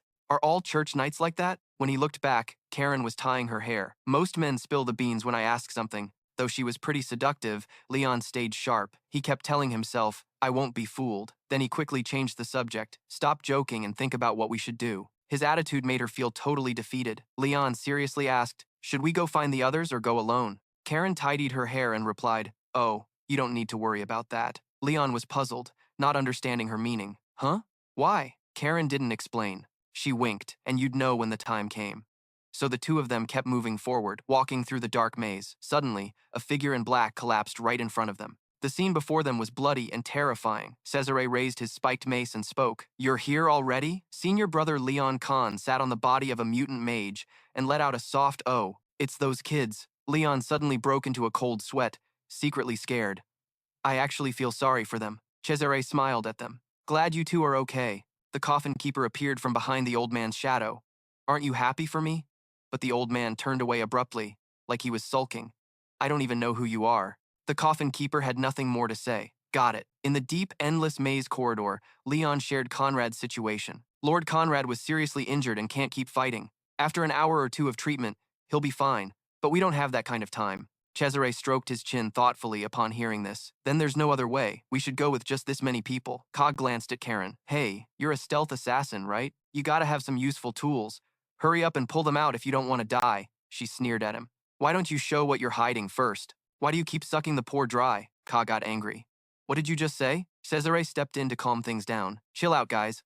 I'll explain our next move. He assigned roles properly. I, Cesare, will lead because I can resist mutant magic. Khan and Karen will go in the middle. He pointed to the youngest guy in the group. And Leon, you move at the back to watch for surprises. Khan wasn't happy with the arrangement and pointed at Leon. Our ace is this rookie who hasn't even wiped his nose yet? That really hurt sensitive Leon's feelings. Then he pointed at the shadow on the wall. All right, what about this gravekeeper? You laughed and said, Forget him. Leaving him alone benefits everyone. He's helped us a lot before. Karen also spoke up for him. Yeah, he looks rough, but he's pretty good. But Khan's face showed he didn't believe it. Way too fake. Khan ignored them and turned to walk ahead. Anyone who doesn't listen gets left behind. Cesare looked at them. Let's go then. The group's journey continued deeper inside, the atmosphere growing darker and eerier. After a while, they found the source of the eerie energy in the middle of the path. Khan shivered. What kind of weird energy is this? In front of them was a space gate, leading somewhere unknown. Cesare spoke up. It seemed to be a space created by mutant magic. For safety, he cast a protective spell on the group. Then he led the way inside. The other three quickly followed. Inside was a night so real, it was terrifying. Except for aura, Leon saw nothing. He heard nothing either, feeling like he was sinking into a bottomless, slimy swamp. After a long time, he finally found the way out, feeling like a weight was lifted off his shoulders. However, outside wasn't any safer, because he heard Cesare warn them to watch out. 4 people who just stepped out ran into a group of mutant mages blocking the path, and that gate was obviously their doing. Seeing the crowd of mutant mages ahead, Leon felt uneasy. We're surrounded. Did they know we were coming? Among them, a leader sneered. Wow, I've been waiting forever, he sighed. Didn't expect you to go through so much trouble just for us. You really worked hard. He curled his lips in a disgustingly smug smile. Thanks for the effort. Cesare frowned, silently sizing up the opponent. He noticed the red mark on the opponent's head. Cesare exclaimed, "You're a missionary." The missionary laughed with delight. "You recognized me? Behind?" Leon stayed alert, listening to the conversation ahead. He quietly asked, "Missionary is a rank in Melissa?" Elsid nodded. "That's right. Malice is also clearly divided by hierarchy." He explained, "The lowest class is the believers, granted mutant magic to use freely. Next are the clerics, those who aspire to explore mutant magic's power but end up being controlled by it. And the highest class is the ones spreading that mutant magic, the missionaries. In the church, they're highly respected, holding key roles, at least bishops." He had just said this when the missionary in front raised his hand high. "Today's great, huh?" The ritual was completed successfully. So many lives were sacrificed in vain. Cesare's face darkened when he heard that guy blaspheming the goddess. "And the best part is, I get to teach those stupid goddess slaves that preaching with grand gestures and loud laughs is the real path to the one true God in this world." The Leon group was truly speechless, all thinking the same thing without even planning it. "Are you crazy or what?" Kong couldn't hold back and cut in. "What ritual? I don't see anything. Those heretics are so arrogant, truly a low-class breed beyond saving." The preacher smugly said the pact was done, only missing the last step, which is to let you drown in chaos. Leon was a bit worried, quietly asking Elsid. "He said the ritual was complete? So it's done?" He shook his head. "Not yet." He made an analogy to make it clear. "It's like fishing. It uses the essence of life as bait to lure monsters from all dimensions." Leon seemed thoughtful. "Fishing?" Elsid was still analyzing. "Before they find the prey and bite the hook, we still have time," Leon whispered. "So no one knows when the monsters will find the prey and take the bait?" He nodded. "Exactly." He looked at the heretics in front of him, calculating. "It could be an hour, or just a few seconds. In other words, in this fight, time is everything." Suddenly, he spoke up. Bishop Cesare glanced back, as if understanding, and nodded slightly. Then he raised his hand and prayed. "O almighty holy maiden, leave this place with your guiding light, leading humanity out of the darkest night." A glowing orb like the moon appeared in his hand. In this darkness, the light wasn't blinding but enough. At first, it flickered like moonlight, then burst fiercely like the sun. Countless mutated heretics were blinded by the light. They screamed in pain, closing their eyes. Leon shielded his eyes slightly, while Elsid casually commented that the combo of heretic magic and aura, though less effective than the sun, could still block summoning. Even the preacher frowned. His face veins bulged with anger. Elsid compared that although our light is much stronger, still, this is enough to stop their summoning. Immediately, Karen jumped up, attacking with poisoned darts. The preacher coldly grabbed an unlucky heretic as a human shield to block the darts. On this side, Cesare, Khan, and Leon joined the fight. They defeated countless heretics. Leon realized one thing. The preacher hadn't really joined the fight because he was busy protecting the ritual's origin point. He set a goal for himself. While they couldn't use heretic magic, he had to smash that altar. The preacher wasn't afraid at all, instead mocking them. "Ha ha, fools, you think that's enough to stop the spell?" As soon as he finished, countless magic arrays appeared on the path behind Leon. Ugly monsters crawled out from inside. They had weird shapes with blood-red eyes and sharp predator teeth. No matter how weird they looked, they all made Leon's skin crawl. "What the hell did you guys eat to look so ugly?" Elsid crossed his arms, analyzing that since the heretic magic was blocked, they used the remaining heretic energy to summon Chimera. Because that energy wasn't complete, they would soon vanish. But Leon understood Elsid's worry. He looked at the preacher, thinking it would take quite some time to deal with them. "The ritual is about to activate?" Khan looked pumped. He swung his fist. "Damn monsters." Bam! A loud impact rang out. His fist punched hard through a monster's body. Blue blood soaked Khan's hand. However, these monsters' blood was poisonous. The corrosive toxin made him wince in pain. He gritted his teeth in frustration, looking at his arm corroded by the poison. Elsewhere, Karen's poisoned dart stuck in a monster's head. It roared angrily. She was a bit surprised it didn't die from the poison. Was the toxin ineffective? No. It was that it didn't cause pain. Cesare warned everyone, "At this rate, we'll be exhausted by the end of this fight. The longer it drags, the more dangerous it gets." Leon totally agreed. Yeah, he felt a bit mad at himself. "Damn it, we have to break through here as fast as possible. But I still can't unleash the full power of this holy sword." Elsid understands your thoughts and warned, if they catch wind of a hero's presence here, things will get really bad. They'll do whatever it takes to exploit your weakness, no matter the cost. Remember, you can only turn the tide if you make them drop their guard. There, Leon nodded, gripping his sword, signaling he understood. "I know the only right move now is to land a finishing blow." The preacher smiled smugly. The formation behind him began to hum. The sound of the formation activating was like thunder in Leon's ears. Cesare felt extreme unease too. His body stiffened. Khan panicked, staring at the formation, unsure what would emerge. Karen froze for a few seconds, forgetting all about fighting the monsters. At the ancient stone altar, red light flickered as the formation gradually opened. The preacher was ecstatic they had finally arrived. The apostles of the god had answered our call. Boom! Thunder erupted from the formation, shockwaves rippling outward. Leon seemed to sense something about the ritual. He clutched his chest, his heart pounding wildly. The ancient stone altar had completely vanished. Now there was a deep pit, and no one knew what would rise from below. Leon thought to himself, fearing the overwhelming power he had never witnessed before. So this was practice. Leon quietly called Elsid. It replied calmly, "No time to unleash the holy sword now, but we need something to break this deadlock. We'll use magic with half the accumulated energy." You wonder if magic can even be used like that. Elsid crossed its arms and said it's tough. It looked at the orb of light above, but thanks to the moon Cesare created, I came up with a plan. Elsid explained both the sun and moon need the full divine seal of the goddess. We just need someone gifted with the essence of both sun and moon. Not only that, but it requires coordination between a bishop who can combine magic and a hero. That's the real weak spot for hatred. Then it snapped its fingers, and an info panel appeared. Elle read it. Leon looked at the text, lips parted, and began reading aloud. A surge of powerful energy flowed as he murmured, "Sun, Palace, Moon, two disciples of the noble goddess who understand all beings. With sincere gratitude, your eyes open are the favor of the holy. Your eyes closed are noble kindness." Cesare was surprised, thinking, is that the first verse of the goddess's scripture? Khan widened his eyes at him. Another celestial body formed on the ceiling. Now there were two planets above, a bright moon and a blazing red sun. The scorching sun quickly raised the temperature in this gloomy place. Karen sighed, feeling the warmth, but Leon hadn't stopped yet. He focused and kept reading. When the sun and moon shine together, all who look up to the sky will sincerely kneel. The moon and sun revolve, creating a field called the Holy Sanctuary. Under the Holy Sanctuary's light, the disgusting monsters dissolve, even suppressed to the point of kneeling.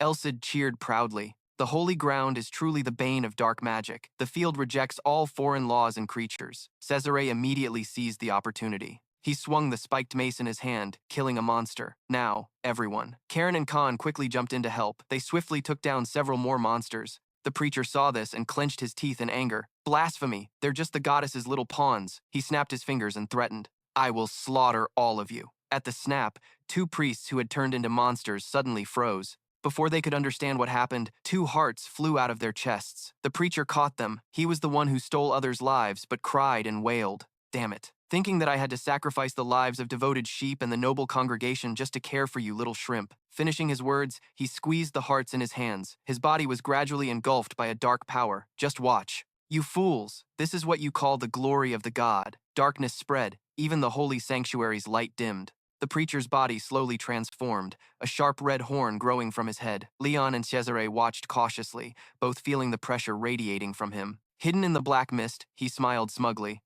"What do you think, you maggots? I'll prove to you that the power the god bestowed on people like me is the ultimate authority." The black bones gradually dissolved, and the preacher now looked no different than a mutated spider with too many legs and arms. Elsid warned that the effect of the sanctuary at your level wouldn't last long. If he's this strong inside the sanctuary, once the domain disappears, you won't be able to handle him. But before Leon could react, two figures dashed past him. Cesare swung his chain fiercely, throwing a spiked flail at the preacher. Khan unleashed a flurry of punches non-stop into the preacher's body. Despite the constant attacks, the guy stayed calm, as if their strikes didn't hurt him at all. A few seconds later, he laughed loudly. "Is that all you got?" The preacher smiled wickedly. "Now it's my turn."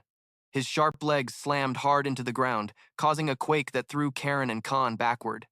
Cesare wasn't spared either. He was even knocked higher than the other two. Leon, behind them, ducked low to avoid the blow, silently thinking, the gap is way too big. His attack power shot up, and his regeneration and defense are far beyond before. Leon clenched his holy sword tightly, so the only attack that might work on him is the full-form holy sword. But Leon wasn't too confident in himself. He asked himself, but can I finish him off in one hit? If not, won't we lose our last chance to stop him? The preacher, full of confidence in his power, was ready to look down on Leon's group. Power is overflowing inside me. Now, to me, you're just a bunch of insignificant bugs. While he babbled nonsense, Leon was busy glancing behind him. Turns out he was watching the friends the preacher had just thrown around. Cesare lay motionless in the rubble. Khan wasn't any better, covered in blood and unconscious. This situation made Leon feel helpless and furious, wanting revenge for his comrades. Damn it, he had to find a way to take him down quickly and cleanly. Is there any way? Just then, Karen woke up and coughed painfully. Seeing her awake, Leon rushed over and asked if she was okay. She gritted her teeth and replied, "I'm fine." Then she whispered, "We're in big trouble." My attack and the gravekeepers didn't hurt him at all. Karen's words made Leon realize something.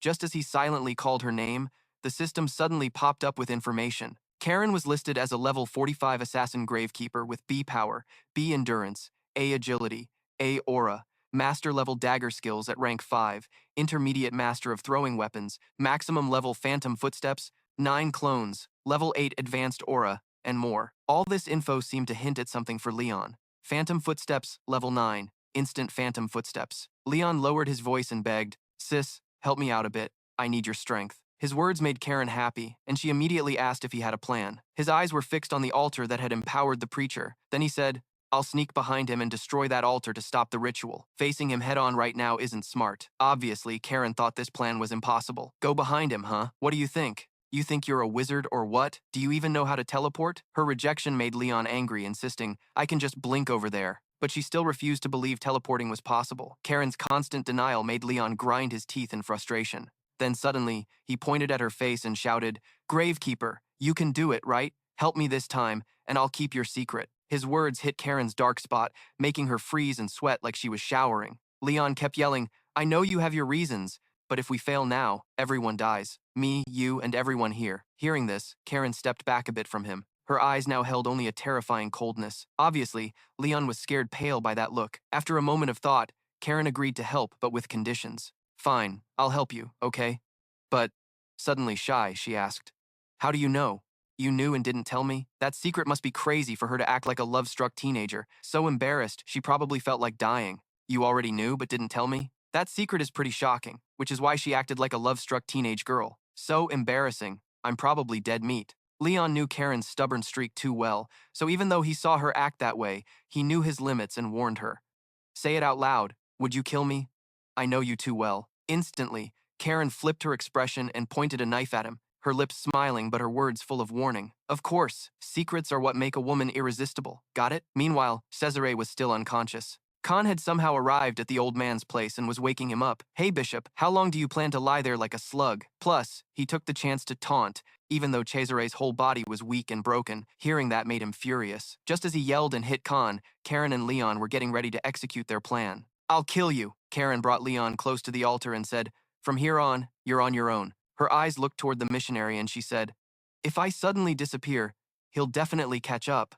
Leon suddenly smiled and blurted out 3 words. "Don't die." Those 3 words, full of care, made Karen blush. Even though she was happy inside, she still tried to act proud while shadows shifted over Leon. "Never thought I'd have someone from the church worrying about me." After Karen left, it was Leon's moment to destroy the altar. Phantom Step is a technique that lets the user teleport, but even a high-level wizard can't teleport a long distance. This distance is only enough for an assassination. He knew this move wouldn't bring big benefits to the plan, but it was just enough to help him. And it was enough to teleport behind the target. Leon's whole body emerged from Karen's shadow, and now he was truly behind the missionary. He stepped toward what was called the altar, so this was the focal point of the ritual. Suddenly, Leon noticed something. He realized what the orb floating above the altar was. The Life Divine Orb. At that moment, Elis appeared and explained about the orb. Yes, it was the Life Divine Orb. A crystallization paid for with 10,000 lives. That statement seemed to ignite power inside Leon. He shouted angrily, determined to deal with the missionary. Unforgivable. At that decisive moment, Cesare suddenly yelled, "Brother Leon." Instantly, Leon froze. It turned out he wasn't frozen by Cesare's shout, but because the missionary attacked him, sharp black claws piercing straight through his body. The sudden attack hurt so much he vomited blood. The scene made Ellis scream in shock. The missionary laughed arrogantly, mocking, "You dogs, just give up." He lifted Leon up and calmly said, "You've lost your last chance." Then he proudly declared, "My great God has cursed you." That curse meant death. Fearing Leon would become the missionary's meal, Cesare rushed forward and shouted, "Brother Leon!" Khan was equally shocked. "You idiot." Before the two could rescue Leon, the missionary quickly pushed them back. Then he casually said, "Don't stress, all of you will end up like him." After saying that, he turned to Leon and laughed with satisfaction. "Hey, dead already?" Leon was now stunned, his eyes unfocused, his thoughts confused. "Dead? Am I really about to die?" The last image left was Ellis's worried face. Had he failed to stop evil or do a righteous deed? What was Ellis saying? Leon couldn't hear. Then he suddenly remembered something. Right, They were supposed to climb Titan Mountain together, but now Leon realized he probably wouldn't keep that promise. Thinking of that, only two words echoed in his mind: promise. A memory of young Leon reaching out to him, full of trust, saying, "I believe in you. I believe you'll keep your promise no matter what you have to sacrifice." That gave Leon strength and made him rise. Suddenly, he clenched the claw, piercing his body. Unexpectedly, he used his sword to cut through the missionary's claw and free himself. This surprised the missionary a bit. Leon fell and rolled several times on the ground. His blood spilled, staining the area red. Though in pain and speechless, he forced himself to lift up. In his heart, he only thought one thing: he had no chance to win. Still, a hero's mission is to aim for victory. Leon struggled to stand, determined. And that's exactly what the teachers at the academy always hoped for me to improve. They taught me, and I will. Ellis never expected this scene. Because Leon stood up straight, gripping his sword tightly, pointing it at the preacher with fierce determination, ready to take him down and save everyone like a hero. His bravery made the preacher feel both intrigued and amused. "You bastard, at least I have to admit your persistence. You're about to die, yet you still clutch your sword tight." Without hesitation, he continued attacking Leon. "If that's the case, try blocking this strike too." At that moment, suddenly someone appeared. This person sighed and said, "I guess I have no other choice." Rodrigo had appeared beside Leon, ready to support him. "You did great. So just this once, I'll help you." He smiled and said, "Watch closely, my foolish disciple." Leon didn't reply, just smiled expectantly at him. Then he muttered quietly, "Seven-star sword. This time it's your turn to show the preacher what true swordsmanship is." Seven-star northern head, heavenly spring. While the preacher was confused, wondering how Leon suddenly appeared behind him. "Him! When did he get behind me?" Before he could even process it, suddenly his head was severed from his body. His head rolled on the ground like a ball. Furious that Leon had chopped off his head, the preacher roared, "How dare you wound me again? You think just cutting off my head will finish me? This thing will grow back in." No time. Before he could finish, the place where he was cut showed no sign of a new head growing back, which shocked him. It didn't grow back. At that moment, Leon's voice full of contempt rang out. "You're still alive after being beheaded? That's disgusting." He bluntly taunted his enemy. "Or is this pathetic state what you wanted? Then why don't you go serve some demon lord? They can wander around without a head." Right then, the red eye on the preacher opened. His body still moved, even without his head. Insulted by Leon, he screamed in rage, "Yeah, you disrespectful bastard! Your contempt. Not even your blood can wash it away." Ignoring him, Rodrigo was focused on Leon's trembling hand, his weakened strength from injury. He warned him if he kept attacking, he wouldn't hold up, but Leon insisted, so Rodrigo reluctantly agreed. "Your body can't take a second hit now, but you want to try? Fine, but you'll pay a heavy price." Another powerful sword strike was unleashed, slicing the preacher in two. Seven-star northern head, heavenly fury. That slash made the preacher start to dissolve, and he screamed in panic. "Why? What's happening? Why can't I regenerate? My power is fading." Knowing he couldn't recover, he decided to take everyone down with him. "At this point, I'll drag you all down," he howled madly, preparing to self-destruct. "Die, die, die. All of you die with me." "Unfazed and fearless," Leon calmly said. "I knew you'd do that, so I held back a little." A triumphant smile spread across his face as he declared, "Now I'll really blow you to pieces." His words and the power he radiated terrified the preacher, making his eyes widen. Meanwhile, Rodrigo was intently guiding Leon. "Don't miss a single moment. Leon, the true power of the seven-star sword lies in the combo." He carefully coached him step by step. He still lacked experience using each move fully, but as long as he put the essence of the technique into the holy sword, at least it would become a single finishing blow. The final move was unleashed. Leon charged forward like a storm. Northern head, friendship. Shimmering slashes flew toward the preacher and the blood-red orb. Right after that powerful strike, everything Leon passed through exploded. The blood-red orb remained intact at first, but then shattered into pieces. At this moment, the preacher was dragged down to hell, screaming in panic. The self-destruct process failed, and the divine orb's life was destroyed. "Impossible." He screamed in fear, "I'm being sucked in." Just as he was furious, unable to let things end like that, suddenly, a giant monster appeared below, opening its mouth wide to swallow him. Of course, his fate was to end up inside that monster. After devouring the preacher, the monster slowly burrowed underground. Only shattered debris remained on the surface. With that guy dealt with, Elsid jumped out from inside Leon and exclaimed. Watching more, Leon tiredly asked, "So that's it?" Elsid quickly confirmed, "Yeah, it looks like it chose to eat the smaller thing after the divine orb was destroyed." Just as Elsid was feeling smug, Leon beside him suddenly spat blood. In just a few seconds, we would have been sacrificed to it. On Khan and Cesare's side, they noticed the abnormality. Elsid was about to say something, but fell silent when he saw Leon collapse forward. Leon knelt down on the ground, crying out in pain. His expression made Cesare panic and quickly rushed to him, asking, Leon, are you okay? As Leon was about to answer, Cesare told him to shut up. Don't say anything. I'll treat you. Without hesitation, he started treating the huge wound right on Leon's chest. While treating, he suddenly coughed up blood and said, almost looked like I was treating you while spitting blood, yet still had the strength to be amazed. Luckily, I didn't come too late. Leon helplessly reminded him to take care of himself first. Just then, Karen approached happily and said, we won, right, Junior? When I arrived, something flashed and then he disappeared. Were you the one who defeated him? Duong Khan shouted loudly. Yeah. What happened to the ritual or whatever? Someone explain. I don't know who has the energy to explain everything to this guy. We stopped awakening that demon ritual. The preacher got swallowed by the ritual, so he's definitely dead. After explaining this to Khan, Leon was so exhausted he trembled and hurriedly spoke his last words to Cesare. Sir, I think I'm about to pass out. Please take care of me. After saying that, he collapsed, making Karen startled and call out, Junior. Despite everyone fussing around Leon, Elsid calmly stood from afar watching him. He had to give props to this companion of his. Well done, Leon. While everyone was worried about Leon, suddenly the entire underground tunnel started collapsing. The sight of everything crashing down made Karen pale and stammer.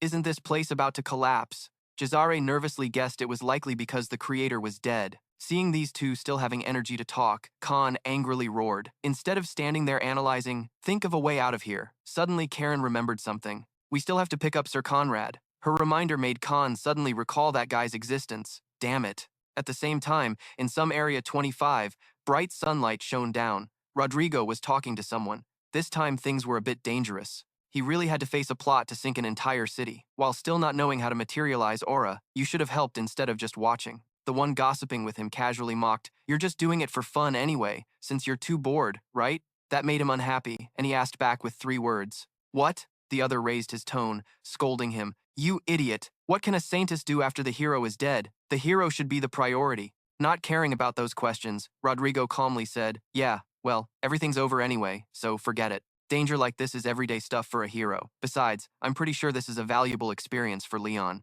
It seemed the other guy mentioned something about punishment, which made Rodrigo a bit nervous. Punishment? Anyway, I have to accept it. I get it. It's really unavoidable. It's something I have to use even while sealed. Also, I'm looking forward to seeing Leon's progress. He'll probably manage on his own. That guy will reach the peak in no time, as long as he trains hard. Also, I wonder if he learned at least 2 techniques from my 7-star northern head. Thinking it over, I guess I shouldn't expect that soon. He's the youngest, so he needs to be strong enough to protect himself before we move to the Titan camp. Back at the guild headquarters in the medical hallway, someone was resting on a bed inside a room. After a while unconscious, Leon finally woke up. He sat up suddenly and shouted, where am I? Because of the sudden movement, his wounds started to ache. The pain made him scream. Leon's whole body trembled from the injuries. Then memories of fighting the preacher gradually appeared in his mind. First was the scene of him being skewered like a kebab, then the scene of him cutting off the preacher's claws and saving himself. After that scene came your amazing slashes, successfully taking down the preacher. The last thing you remember is saying your final words to Cesare, and then you probably passed out right after. At this point, Leon looked around his surroundings and couldn't help but marvel. This place looks like the guild's recovery room, huh? A bit too fancy for a Saren adventurer. Just then, he suddenly remembered his old friend and called out, Elsid, Elsid, are you there? Instantly, Elsid appeared from the palm of his hand. Leon was extremely worried, not knowing what had happened to Elsid. What's going on? He looks a little different. It turned out Elsid was a bit blurry and seriously warned him to listen carefully. Leon, it seems I left a message for you. If you're hearing this, it means you've woken up. Before getting to the main point, he had to tease Leon first. First off, congrats on surviving. Honestly, we won because of me, so don't expect me to congratulate you on the win. Being told that made Leon pretty pissed. Damn cursed sword. After the rant, Elsid got to the point. Enough joking around, here's the main issue.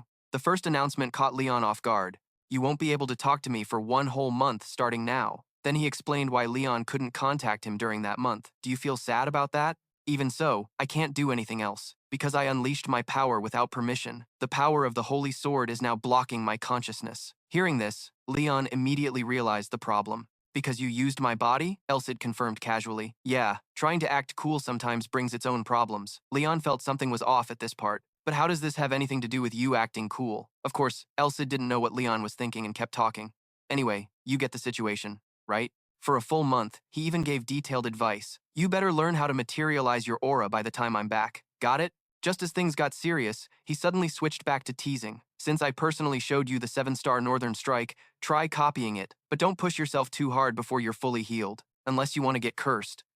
Just a heads up. Leon seriously thought about it. With a body like his, that move was already strong, so he couldn't even imagine how insanely powerful it must have been when Rodrigo used it in the past. After the message, Elsid left. That's the end of my message. Letting a kid like you get caught up in a huge event like this, you still have a long, tough road ahead. Before disappearing, he didn't forget to encourage his friend. Yeah, you're not too bad. Keep training hard. Leon smiled and promised after hearing that. Don't worry, I swear I'll succeed on my own. After sending the message, it was time for the message to self-destruct. Message ended. This message will self-destruct in 5 seconds. By now, it was late afternoon, with a gentle breeze blowing into the room. Leon quietly sat on the bed, staring at his hand. He had to admit that the 7-star Northern Strike was truly amazing, the moment he and Elsid merged into one. When Elsid controlled his body, the scene he saw through their combined vision. At that moment, he saw something he had never seen before. After clearing all the cluttered thoughts, his pupils became like mirrors, reflecting a world he had never known, things he had never sensed before. He now witnessed the flow of air, the layers of wave vibrations, and even distortions in space. It was truly the pinnacle of vision a person could achieve. This made Leon determined, and the techniques of the 7-star Northern Strike used vision with aura at that level. I have to learn it no matter what. Moreover, Elsid's encouraging words motivated him. Yeah, you're not too bad. Remembering that made him thoughtful for a moment. Then he smiled and told himself, the feeling's not bad, but I wouldn't call it great either. Just then, someone knocked on the door outside. Cesare stepped in and gently said, Brother Leon, you're awake. Seeing Leon silent for a moment, his eyes stopped on Cesare's basin as he asked, Sir, how long have I been unconscious? Leon also received information from Cesare. According to him, the hate crusade ended exactly 3 days ago. The leader's defeat also caused the summoned monsters to be destroyed right after the 5-person team escaped the maze. That disgusting thing was eliminated along with the maze's collapse. It's highly likely that the type of forbidden magic used is linked to the labyrinth. The number of dead and injured in the battle is no small matter. 56 dead and 107 seriously wounded. I heard there were others injured as well, but only with minor wounds. Still, there are way too many casualties for us to celebrate. Cesare pulled back the curtain inside the room and said, This revenge guild couldn't pull off what they usually do this time, just based on that alone. I already consider this a victory. Leon, hearing this, also thought it was truly a shame we couldn't save the others. But then Cesare continued speaking. Yes, I suppose so. He also said, I've investigated that dark magic further. It really is a spell that makes people feel nauseous. Luckily, thanks to your efforts, we prevented its disaster. Leon heard him crediting it all to himself, so he denied it and said, No, I couldn't have done it without you and everyone else. Cesare was silent for a moment, then hesitantly uttered 3 words, I wonder. Cesare spoke slowly, uncertain. He turned to look at Leon and wondered if the outcome would have been different without him there. My noble hero. That question stabbed straight into Leon's dark heart, making him so confused he broke out in a sweat. Seeing him like that, Cesare playfully teased. You look shocked, and you're stunned, asking, How do you know? Cesare casually replied, I only became sure after the team was formed. That made Leon realize it meant he had suspected it from the start. Cesare himself acted as if it was nothing and explained, Anyway, I used to be a member of the Iron Chain Holy Knights. I'm also an elf, so I have more life experience than ordinary people. Since he was caught, Leon could only smile awkwardly. He knew he couldn't hide it from him forever. But at this moment, Cesare continued calmly. Even with the power of the solar aura, you can't just easily cut through forbidden magic. According to him, Leon still isn't strong enough to be recognized as a top swordsman. Not only that, I think he's not strong enough to become a first-class swordsman yet. Obviously, this was true, making Leon a bit embarrassed and sigh. It's embarrassing, but he told him not to be shy. He shrugged, showing his recognition for him. I'm very impressed with your courage to face challenges despite lacking experience. Also, he noticed one thing, and the swordsmanship you showed in the final battle is the key clue. He recognized the sword style you used when fighting the missionary Rodrig, the greatest villain in history, and the 7-star sword he created. It's no surprise he knew the name of this sword style. North Star? I read about it in a book recording the achievements of heroes. Because Rodrigo's martial arts documents disappeared long ago. Its return lets him confirm one thing. There's only one reason why it appeared. Hearing Cesare say this, Leon could only force a smile and reply, I have nothing more to say. Suddenly, he asked another question. Sir, do you remember the sword I used in the labyrinth? Cesare thought for a moment and answered, I just realized it's gone now. I couldn't bring it back when we escaped. This made Leon recall the earlier message. Elsid said he could still use the holy sword even if he wasn't here, so he summoned his old friend once again. Elsid, manifest now. But this time Elsid didn't appear. Instead, Leon pulled the holy sword out from his palm. His action stunned even Cesare, who was there. At this moment, the complete and powerful holy sword was in Leon's hand.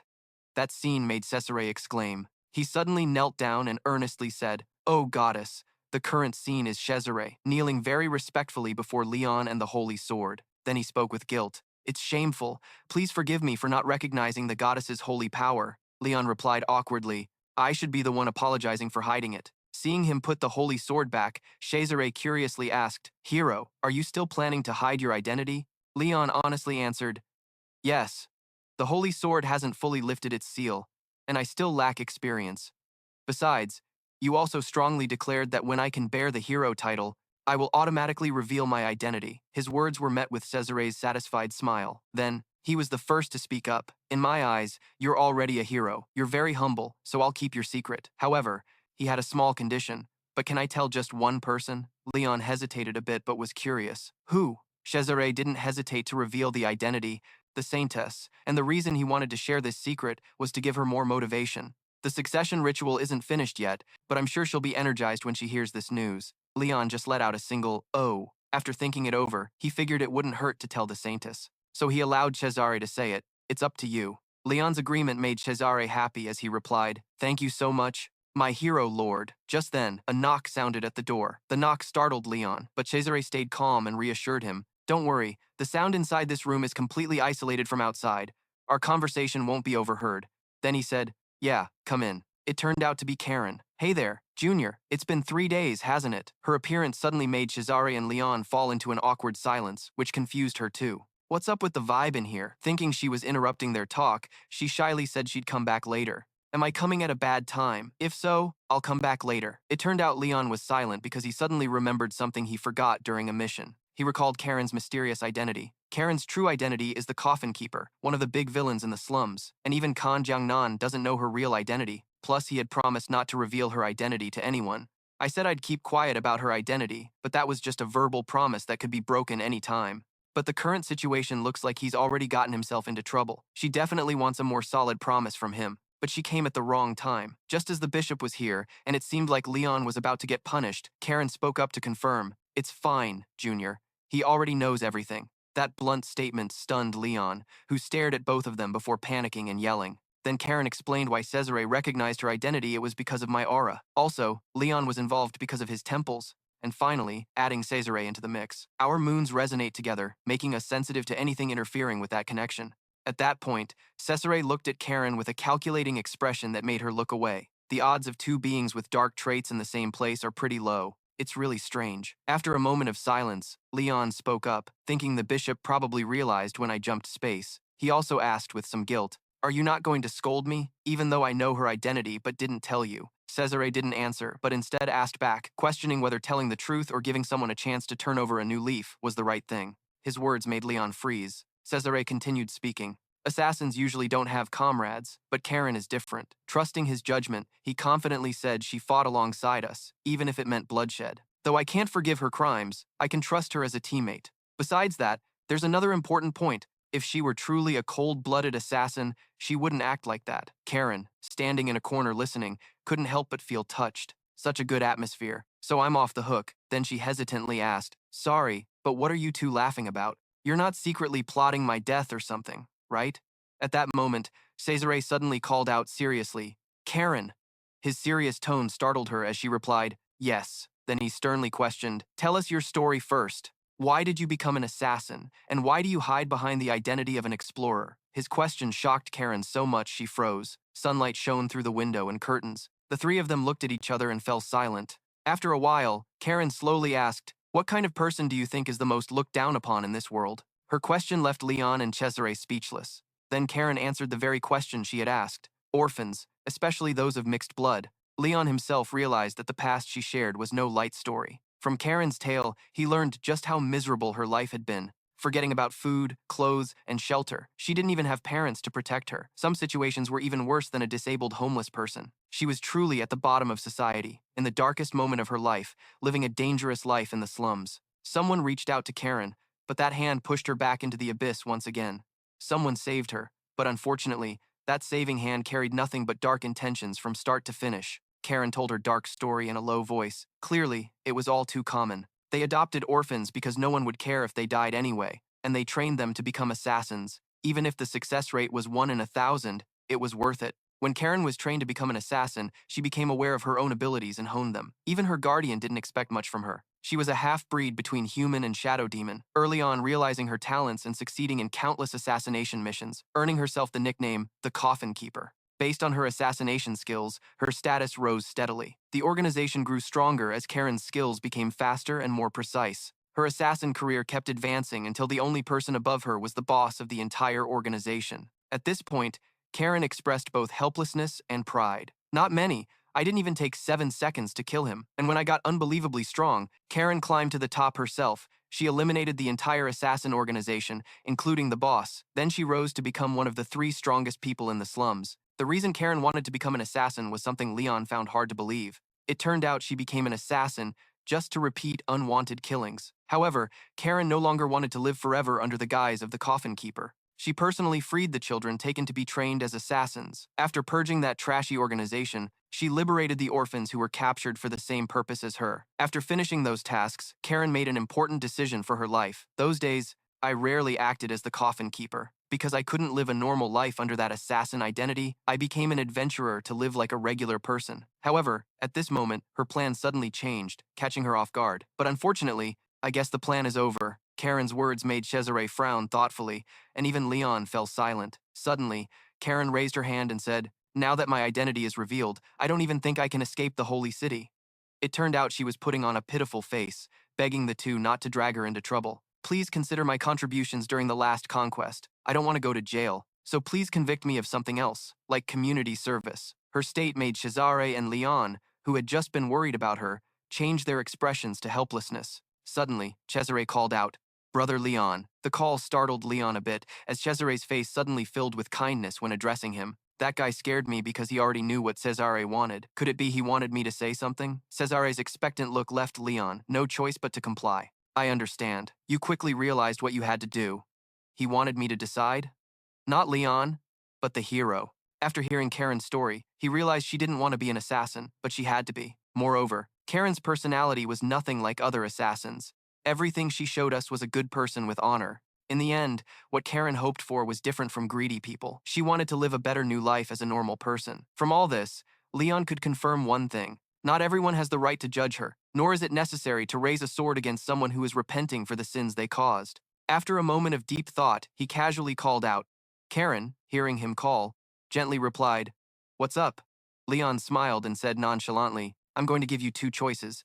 You're free to pick either one, and I promise to respect your decision." That statement left Karen stunned for a moment. Then she blankly asked a question that made Leon jump in surprise. "What are you talking about? Why are you the one deciding this instead of him?" Ziyang suddenly remembered something and thought carefully he had just told him that he didn't want everyone to know he was a hero. Only 2 people knew his secret. The only person who knew he was a hero was him, the other was the last one, and also the saintess who was about to meet. That made him a bit confused, wondering if it was okay to reveal his identity as a hero to the Coffin Keeper. As if understanding Leon's dilemma, Cesare calmly said, "What's wrong with that?" With an attitude like, "Everything's none of your business, Mr. Slowpoke. I assure you, he can decide on your matter." "Karen?" That statement made Karen dumbfounded, quietly asking Leon, "Hey, what have you two been talking about all this time?" After hesitating for a moment, Leon decided to reveal his identity. "Sister Karen, after thinking it over, please choose one of the 2 options." Karen was stunned by the scene, her eyes following the holy sword being drawn. Time passed slowly, and Leon was ready to set off. 1 week after the battle against the cult in the labyrinth dungeon, I had fully recovered and wanted to leave. Cheerful voices echoed down the hallway. "Thank you so much for your hospitality. You're welcome. Moreover, I truly feel I owe a debt to the hero who eliminated the threat to the city," Bernat said, then asked, "I haven't repaid you yet. About our brief discussion last time, have you really thought it over?" Hearing that, Leon immediately confirmed, "Yes, I understand your point." Bernat let out an exclamation of admiration. Then he patted Leon's shoulder warmly and gently advised, "Still, I'm glad to have met a young hero full of passion like you. Let me know if you change your mind. I have wide connections, and this will help you a lot." Moreover, he promised to spread your name across the continent within 2 months. This made Leon a bit embarrassed. That was a bit. Right then, someone stepped out from the guild. Karen was waiting in a corner and teased as soon as she saw the person approaching. Young man. Seeing her, Leon replied comfortably, Sister Karen. His gentle voice and handsome face made Karen blush shyly. Still, she was in the mood to tease Leon. What? You've become way more manly since the last time I saw you. Leon blushed and smiled awkwardly. Really? Suddenly, Karen asked curiously.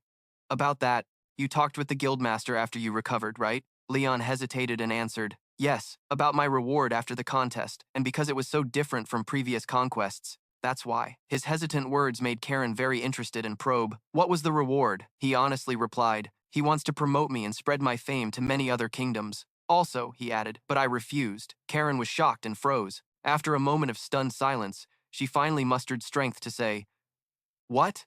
Leon still naively said. And he also talked about introducing me to the Lord. Another shock came, but I refused again. Karen was horrified and shouted, What? Are you crazy? Helpless at Leon's innocence, Karen could only sigh and say, You're a hero, but also an idiot. You basically have a fortune laid before you, yet you keep refusing like that? The reason Leon refused was because he knew one thing. If news of my achievements in this conquest spread across the continent because of this, his deep voice seemed to remind Karen of something, and he seriously said it would lead to my existence being discovered by other hateful enemies.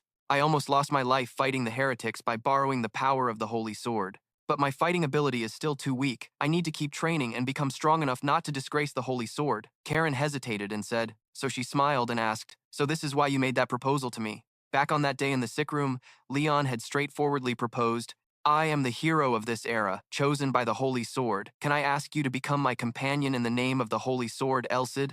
The sky was slowly turning to dusk, and his voice rang out slowly. You said you need time to think about this. As he followed Karen, he wanted to know her answer. So, have you made a decision yet? Karen didn't answer his question, but instead led him somewhere. The place was quite fitting. It turned out On took Leon to a certain forest and gently said, For us elves, the forest and trees are sacred beings on par with goddesses. I also have elf blood running through my veins. Although it's only a part, she didn't look at Leon, her gaze fixed on the tree trunk, and her voice remained calm. Your offer that day was like asking if I wanted to live proudly in the light instead of hiding in the shadows. Before I accept your offer, let me be honest about this. Karen looked at her hands, stained with blood, and affirmed, I don't feel an ounce of guilt for the blood that has stained my hands until now.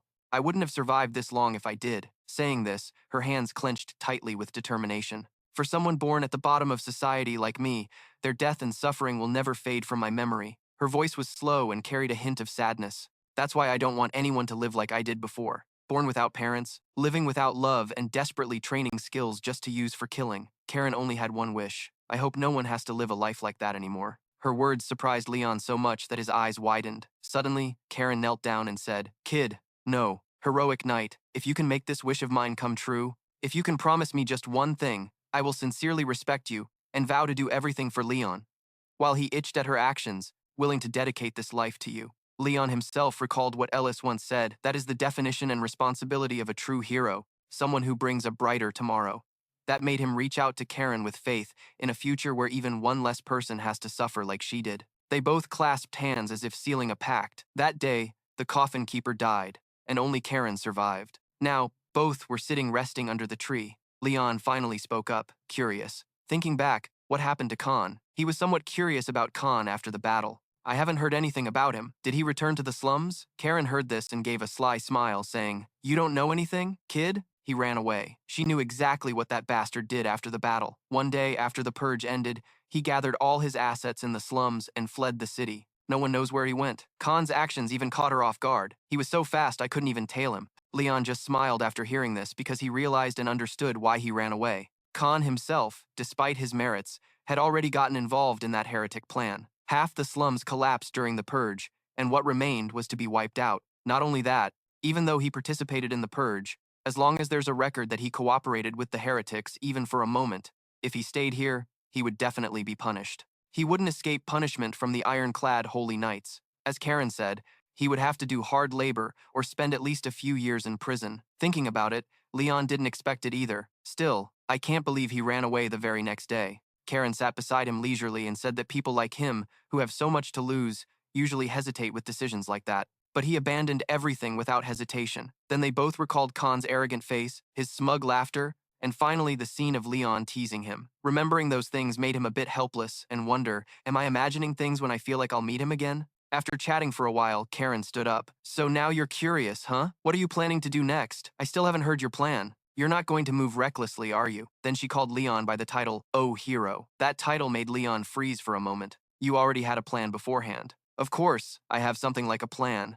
After being promoted to rank B, I'll head toward the Titan mountain range. According to your calculations, 100 days should be more than enough for you to materialize your aura. Being rank B should be enough to do that. The waiting time for Elsid to wake up is definitely enough for you to level up. I still have plenty of time until the 100 days pass. The problem is, Elsid is still asleep, unable to wake up after a whole month.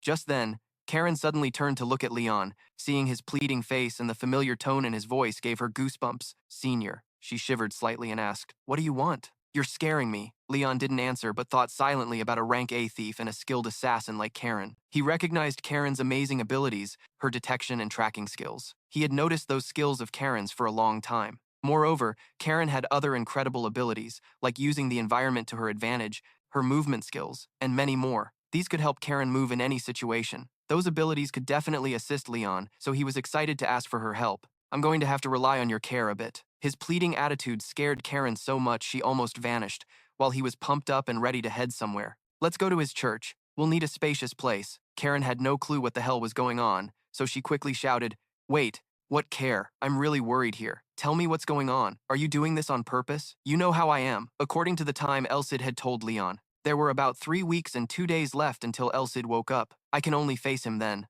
If by that time I've learned how to make my aura stronger, this is the moment you have to train to upgrade yourself. I need to start using sword techniques better. Right now, I'm just barely scratching the surface. Not good at all.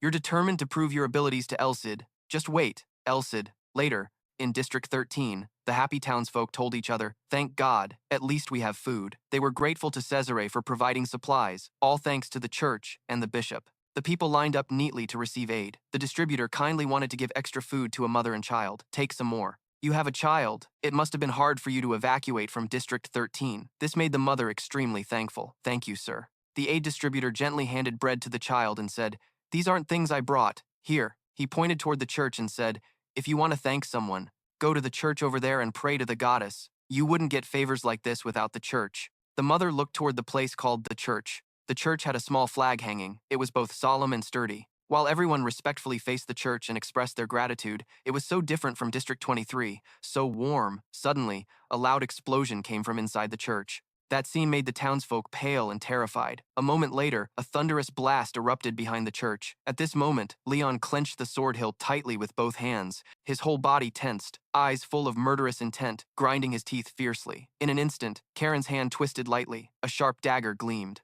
She quickly raised her hand. 2 blades crossed into a perfect curve, blocking his attack. Immediately after, Karen spun around with a cold, decisive move. In that brief moment, her figure completely vanished from Leon's sight.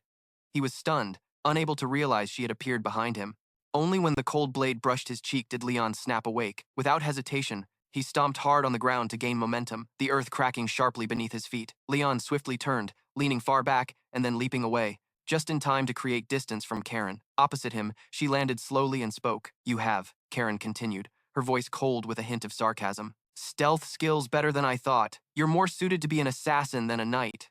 Hearing those mocking words, he trembled with anger, his chest tightening as if about to explode. She corrected herself, saying his movements resembled a commando's, his technique excellent, but nowhere near master level. As Karen finished speaking, her figure vanished once again from Leon's sight. Instantly, she split into 2 clones, wildly charging at him with terrifying speed. In that moment, his eyes lit up, fully focused, thoughts racing. She created an afterimage in just 2 steps. I had to use my eyes to keep up with that speed.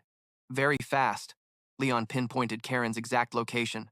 He swiftly swung his sword, silently thinking, The left one is fake, the real one is there. Sensing imminent danger, she widened her eyes in shock. In the split second the blade brushed past, Karen quickly crouched down to dodge, clutching her head in fear. How did he figure it out? It seemed that the previous strike had drained Leon's energy to the max. He was panting hard, sweat beading on his forehead. She seized the moment and immediately leapt backward. I didn't use any aura, but I was pretty serious about it. Karen then pushed off with her foot to jump, her eyes sharp. All right, let's see how far you can really see. The scene before Leon made him instantly get defensive, lips pressed tight, body tense like a drawn bow. By now, she had split into countless illusions, moving like a swarm of balloons floating in front of him. Leon gasped. Illusions. He wondered silently, wasn't that just a phantom before? Not a simple clone technique? Karen said coldly. I'm here. Leon gripped his sword tighter, thoughts ringing in his mind. Her speed is slower than before, but the problem is, this phenomenon messes with my sense of direction.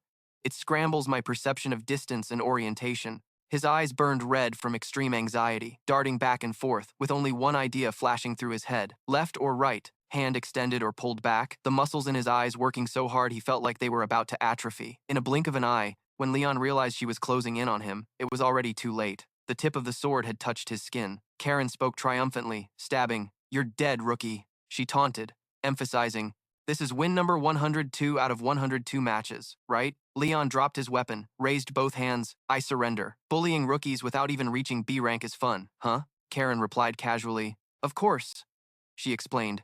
Using aura is like physical enhancement. Scheming is pointless. You're no match for me fighting in open space. Karen continued. Everything favors you, but you still can't beat me even once. He felt crushed, thinking, her words cut sharper than a knife. Leon had done pretty well, pushing back the villains. His powerful sword strikes had taken down monster after monster, so he thought he'd grown a bit. But the gap between him and Karen was huge, and it seemed she hadn't even unleashed her full strength yet. Leon observed carefully. So, what do you think about my performance so far? Her expression made him even more discouraged. Not bad. Karen smiled with eyes squinted, joking. You did well. He didn't believe it, and asked again. Really? She explained. If you can spot my after images, even a top-tier assassin would struggle against you. Your skills are already above most B ranks. Leon was stunned. Even though I can't materialize my aura yet? She immediately answered. I admit, aura weapons are powerful, but they're useless if you don't hit the target. Hitting you with that vision and stealth skill isn't easy. Karen went on. Materialized aura can cut through steel and smash boulders, her voice continued. Materialized aura can't chase down and defeat an opponent on its own, Karen added. Most assassins are weaker than adventurers of the same rank, but they can win by surprising opponents with techniques and using any trick to win at all costs. She lowered her voice. However, that's still a way to win. He awkwardly said, I don't. Coffin bearers eliminate their enemies that way. Karen hesitated then. To sum up his strengths, she recalled the moment from the recent fight with me and admitted he had a solid foundation.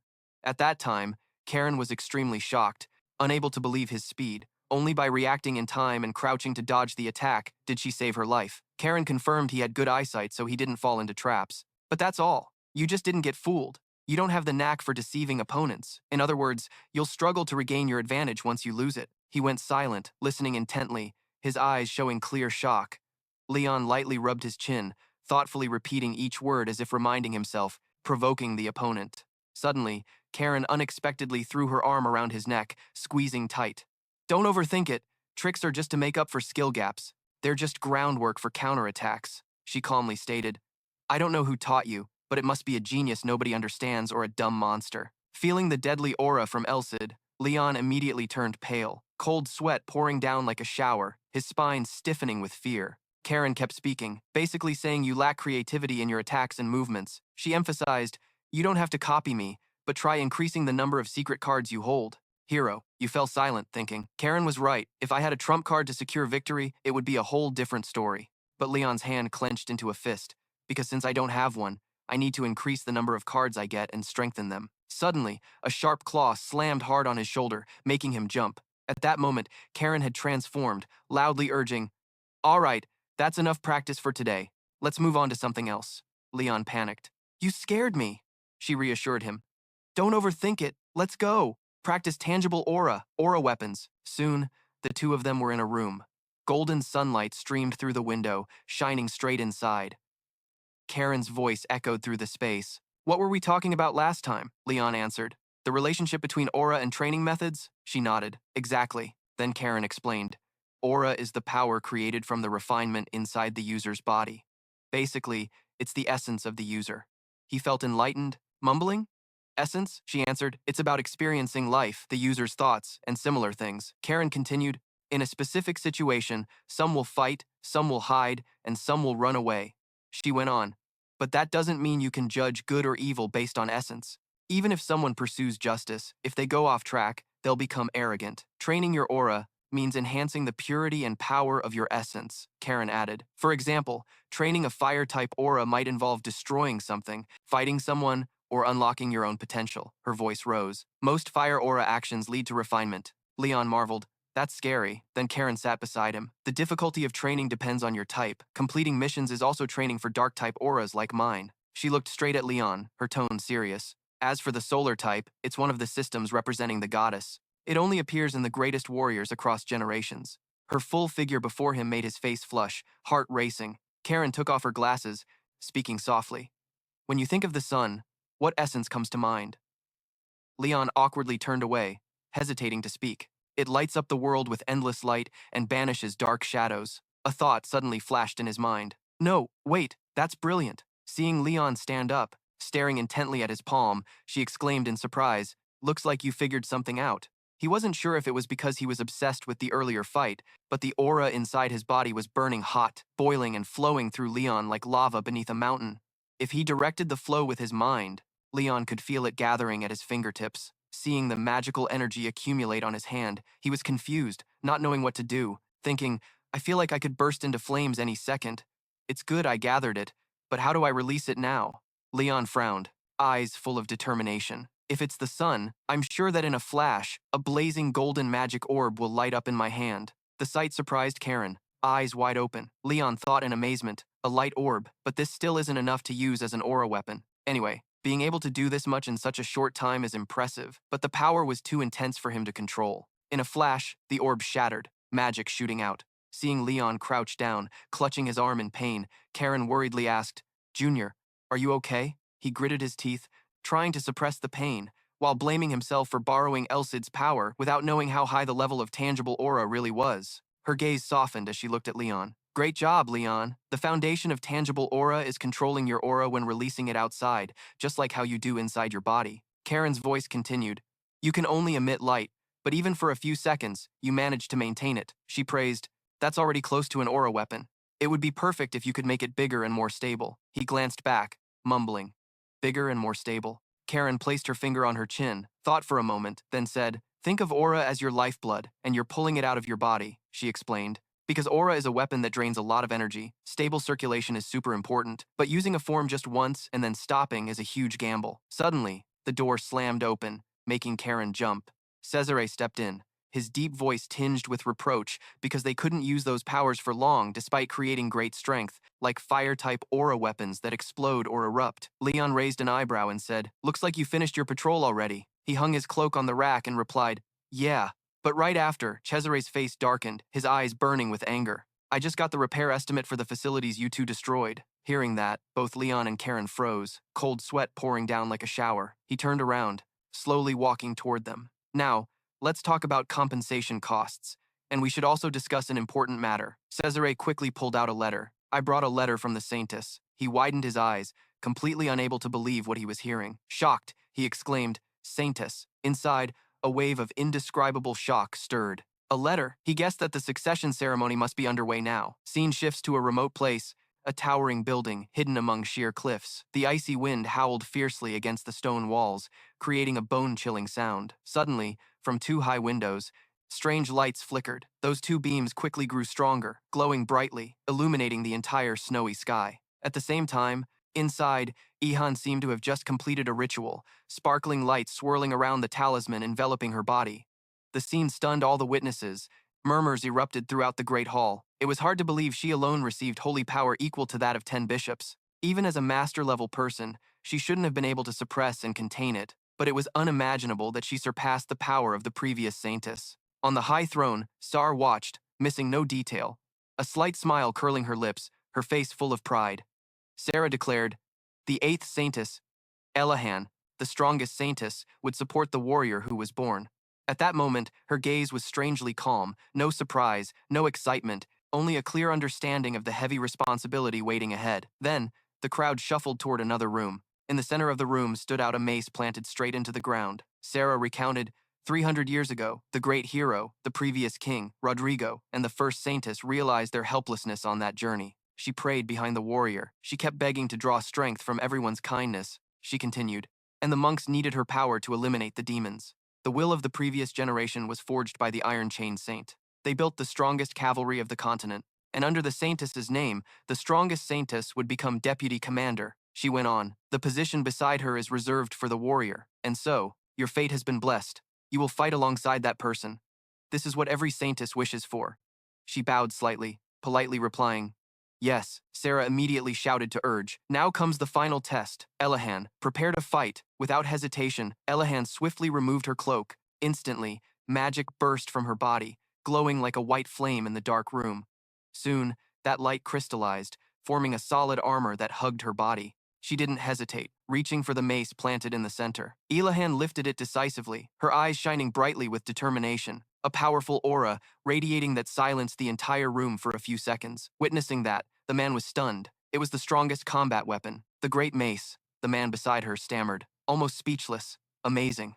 Then, they stepped outside to perform the next ritual. The icy wind kept howling, slapping coldly against their faces, but it couldn't stop the burning will inside Elahan. Sarah spoke. That was the mark left by the strongest sword, left by the previous king. They say he left that trace with a single move, she continued, and the mark on the cliff was left by the previous saintess at their succession ceremony. Sarah said proudly, now it's your turn. Elahan, Sarah shouted, now it's your turn. The 12th holy maiden. The howling wind and snow whipped her white robe, but it couldn't shake the iron will burning fiercely in her eyes. At that moment, a thought flashed through Elahan's mind. The warrior lord, I've heard about his reputation. She recalled Leon's brutal battle from before, magic swirling in his hands, twisting into a fierce whirlwind before exploding with a shockwave that shook the ground and swept everything in its path. Facing the monster, Leon showed not a hint of fear. Then, with a single slash, he cleaved it in two, ending it all in an instant. Elahan told herself, even though there were still 6 months until the prophesied day, just thinking about how rapidly he's growing made her eyes gently close, her thoughts flowing non-stop. I'm a newly appointed holy maiden and can't help but feel ashamed. Elahan thought of Leon with a mix of admiration and passion. He's truly brave and so manly. Suddenly, her eyes snapped open, fiery determination shining in her pupils. I want to be a holy maiden worthy of him, the warrior lord. She gripped Thon Trui tightly with both hands, a silent vow of unwavering resolve, refusing to back down. Instantly, streams of magic poured out, runes swirling around Elahan. Without hesitation, she raised her weapon high and shouted, Chung! The moment the word left her lips, Elahan's weapon crashed down with terrifying force. The ground exploded, rocks scattering everywhere. The strike was so powerful it pierced through the cliffs ahead, causing them to collapse, dust rising thick in the air. The scene left Sarah speechless, eyes wide, mouth agape, utterly unable to utter a word. The others were stunned, too. No one could believe what they had just witnessed was real. She stood silently admiring her creation, a faint smile curling her lips, one even Elahan couldn't hold back. Warrior lord, I beg you! Suddenly, her cheeks flushed pink, a trembling whisper echoed in her heart. Please accept this humble servant. Scene shift. Cesare was slowly reading the letter. As the heir to the ironclad saint's legacy, I vow to sacrifice myself for you. He glanced at Leon. At the end, she wrote, I will try to meet you as soon as possible. He was stunned, completely clueless about what was happening. Leon's face turned pale, cold sweat trickling down his temples, silently crying inside. What the hell? I'm getting goosebumps. I have a bad feeling I'm about to get into trouble. He was curious, what kind of person is this holy maiden? Cesare calmly replied, she's the one granted the highest power and strongest abilities. I'm sure she'll be a great help to you. Warrior Leon fell silent, deep in thought. That's right. This could be good news for me. If the holy maiden, the warrior's companion across generations, is truly exceptional, I need to be skilled and not embarrassed in front of her. You've grasped how to create an aura weapon, the rest is the form. Leon suddenly spoke up. Sir, is your attribute the moon? He replied awkwardly. Yes, he continued casually. I hope it's not too much to ask, but could you tell me the form you used to perfect your aura weapon? Upon hearing this, Cesare's expression suddenly changed, his face turning icy, cold, emotionless. Karen was shocked, mouth wide open, cold sweat pouring down like a shower. She frantically signaled Leon with hands and feet, almost wanting to shout but dared not make a sound. You don't ask someone who uses aura that. Asking an aura user to reveal their weapon's form is like asking them to expose their weakness. But contrary to Karen's thoughts, he suddenly smiled brightly and agreed cheerfully. All right, no problem, Cesare began explaining. I use the phases of the moon as the form, he continued.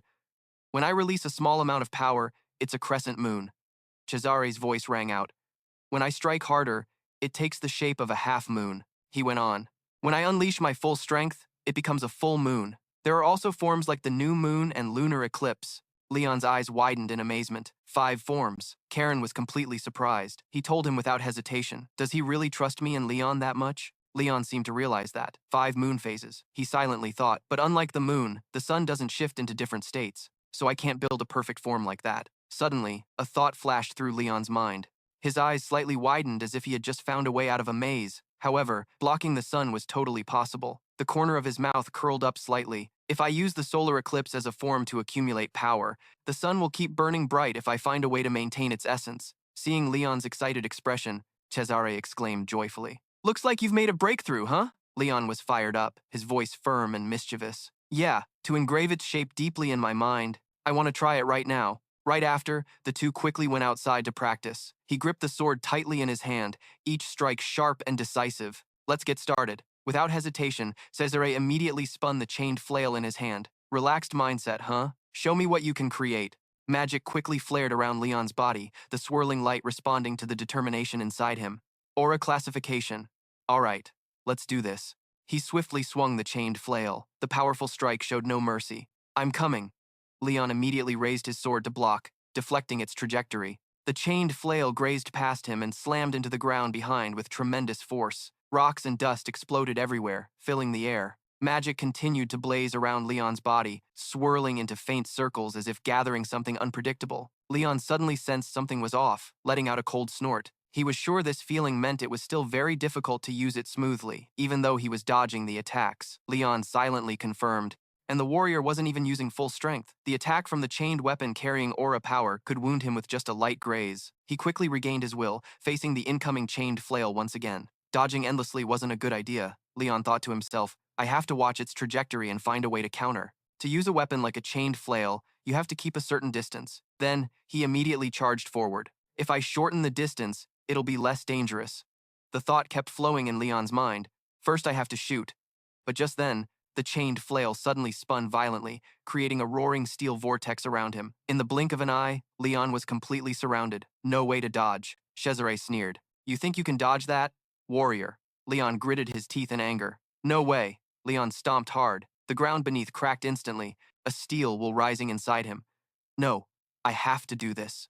At that moment, magic around him flared fiercely, the swirling light like flames responding to the burning will in his heart. The scene shocked Cesare deeply, his eyes wide with amazement. The magic around Leon kept surging, growing stronger by the second, exploding as if trying to tear the space apart. His eyes filled with determination to recreate the 7-star sword, the solar eclipse sword. Leon's first target would be the 2nd star of the northern MAK constellation. Instead of just imagining it, I need to make it real with this will. First, compress the aura, use it to cover the sword and contain it. The holes that made it leak were sealed. By this method, aura will materialize into a solar eclipse sword. Cesare's eyes widened in shock as he looked closely again. Several chains had been cut into pieces by Leon.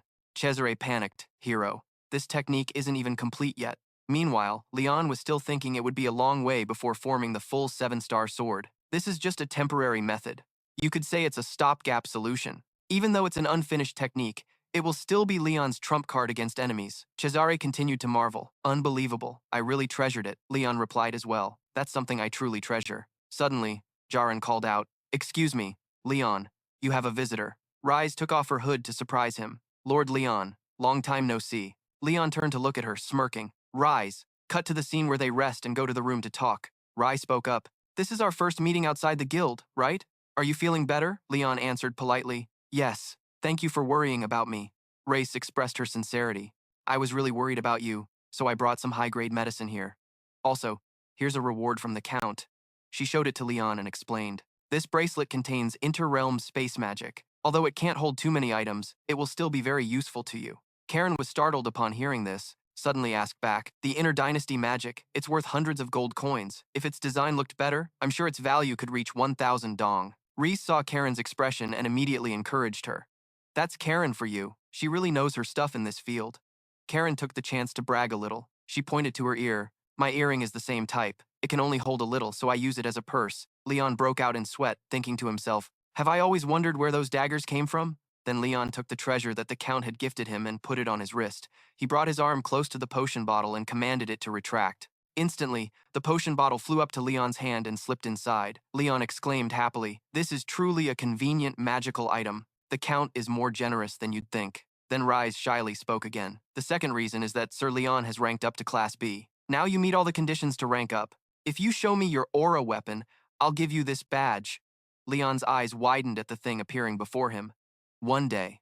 All right then, Leon ranked up to Class B without even needing 100 days. Too bad Ellis couldn't witness it. Rise looked at Leon's sword and exclaimed, I've confirmed your aura weapon. Then Reese took out a card and handed it to him. Leon held it in his hand and smiled. A Class B badge. He never dreamed of becoming a Class B explorer back in school. Right now, Cesare and Karen clapped loudly. Congratulations, sir. Congratulations, Junior. Then Rise continued to announce, There's one last reason. This is a commission for Sir Leon. Leon asked, confused. A commission? What commission? Rise smiled excitedly and replied, Didn't you already accept the top escort mission? Leon's face went blank, confused. Hey. Karen is watching Leon sweat non-stop as Rise added more info. They'll circle around Brain to the Titan Mountain Range. They'll leave once the goods are ready. And who am I? Since this is a commission for Leon, I'll do my best to hold a spot for you. Karen lowered her head, a cold, murderous aura radiating that made Leon sweat non-stop. She turned back and glanced at Leon, slowly speaking each word. Hold a spot? Leon quickly defended himself. Wait, I didn't know I'd be going with you before. Then Leon would receive amazing support, including the Count's network and power. And Rise said she's very willing to be the liaison between both sides. Awesome. Until the merchants contact you, they'll keep training hard. When Leon fought Karen, she charged forward holding her dagger. Leon frowned, watching her every move tensely. Her speed was incredible. It was even more dangerous than her dagger skills. Then Karen kept advancing to attack and gain position. Karen warned, Don't let your eyes fool you.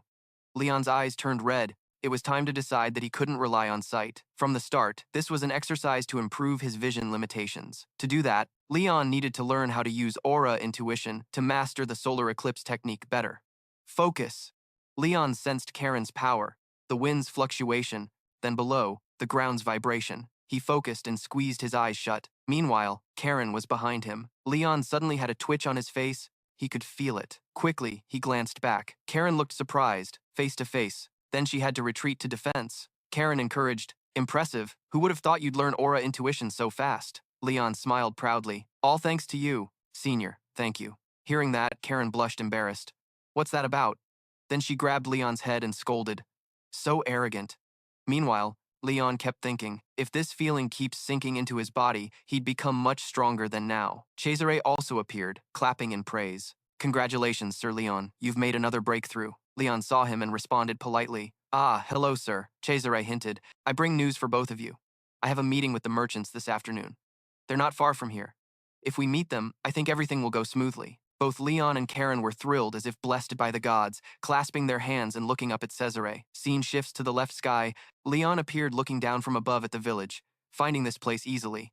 He asked, Senior, shall we go? Saying that, Leon and Karen set off for the camp. Inside, the leader asked, Are you guys from a guild? Leon showed the card he just received and said, Yes, I'm Leon, a B-rank explorer. He introduced himself again. I'm A, from the Intelligence Trading Company. He extended his hand to shake with Leon. We're just a small trading company, so I hope you'll protect us well. Leon politely shook his hand back and replied briefly, Yes. After the handshake, A looked very cautious toward Leon. Meanwhile, Leon sensed something from A. The hand of a swordsman is different from that of someone who often holds a pen. He must have lived a more disciplined life than Leon, who still spends time with his sword. But at this moment, A encouraged Leon. You have generous hands. Leon just smirked slightly. Then the two happily shook hands repeatedly, hoping to help each other out, because now they trusted one another. After that, A quickly went to discuss with Leon and Karen's group. Looks like we have more manpower now, he said. However, our budget is quite limited, so I'm not sure if we can afford to hire more escorts. Leon asked further. The trading company's destination is the peak of the Titan mountain range? He replied, Yes, that's right. Then Leon asked again, You must know how dangerous the journey will be, right? A answered, Yes, I do. Leon's eyes sparkled like stars as he reassured him. Then when you're traveling through a dangerous path, would you feel safer with an A-rank explorer escorting you? A overheard this like a sharp slap to the ear. A-rank? Then he thought, I would feel very safe, but hiring one would cost a fortune. I don't have that kind of money. Besides, I don't know if an A-rank explorer would want to escort such a tiny trading company. Right then, Karen showed her card in her hand. She said, I forgot to introduce myself. I'm Karen, an A-rank explorer. Seeing this, A spat out all the water in his mouth and exclaimed happily, I didn't realize that. As a merchant, I need to have sharp eyes. Looks like I'm still not sharp enough. Karen smiled brightly and pointed at Leon. Don't worry about the money. I'm just following Leon, so you only need to pay me the fee for a B-rank explorer. Quickly, A signed the papers with Leon. He was very satisfied. He said happily, our finances are pretty tight. Thank you for understanding. Karen, I'll pay both of you A-rank wages next time. Karen replied, no problem. I should apologize for barging in. A said, I'll prepare the most comfortable vehicle for you two. On the way, we'll cover all living expenses. Then the two left amid A's joyful mood. Are we really okay with this kind of treatment? Karen answered, of course, I'm an A rank after all. The scene shifted as they walked together. Leon asked, hey, senior, are you really going to be okay? Karen replied, just wait and see the results. The head merchant hired an A-rank explorer for a cheap price, and in return, we get better treatment. At that moment, Leon felt something and turned his eyes to notice. Mercenaries. Karen saw Leon silent and nudged him, asking, what's up? First time seeing mercenaries? Leon answered, I've seen them once from afar but never this close. When the Battle of Subjugation was happening, both sides were carrying out missions in different areas, so I didn't get to interact with them. They looked pretty intimidating, but the way they glanced at me, I don't think they mean well, Karen smugly said. Honestly, mercenaries tend to clash with explorers. Let's just keep our distance. Leon laughed and replied, all right. Then he turned his face back to look at the city from before. So this is the moment to say goodbye to this city, huh? I wonder if Leon will ever come back here someday. He left the cage called school and started to ignite the fire of exploration alone in the city on this side. Leon thought of Jay, who gave him the first C-rank card, then Khan, then Cesare. He had traveled and met many people. Even if Leon forgot all other places, the memories in this city would be hard to erase. He planned to leave after Elsid woke up, but if he missed this chance, Leon didn't know if there would be another. A trip to Titan Mountain is very rare. More importantly, he shouldn't rely too much on Elsid. Although Leon had no choice but to accept his help in the battle to subdue, even without Elsid, just wandering around with protection didn't really suit a warrior. In a flash, the scene shifted to the next morning. Cesare stepped out to say goodbye to him. The goddess will bless you both with safety. He will protect everyone, just like the sun shines by day and the moon by night. Leon bowed politely. Thank you for everything, sir. Cesare replied, no problem. I should be the one thanking you. Without this connection, stopping the rebellion would have been impossible. We can consider it the goddess's guidance. And so, I have something for you, he said. This item contains a kind of divine magic. This magic is used for healing. You can use it to summon the holy sword in tough situations. Leon took it and hung it around his neck. Thanks. I'll take good care of it. Cesare explained, this is an important artifact while Elsid is still in deep sleep. And it has another effect. Leon looked puzzled and asked, another effect? Cesare continued, if you show this to the commander of the Holy War Forces, you can summon all the Red Saint Knights nearby. Leon shouted in shock. The Knights of the Red Chain? Cesare warned further. So use it carefully. Someone who isn't its owner can only use it once.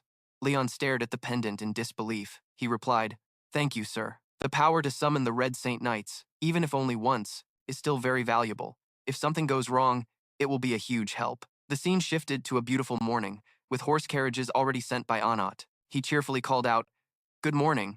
Are you all ready? I brought breakfast today. A lavish meal appeared on the table. Leon was surprised and unaccustomed.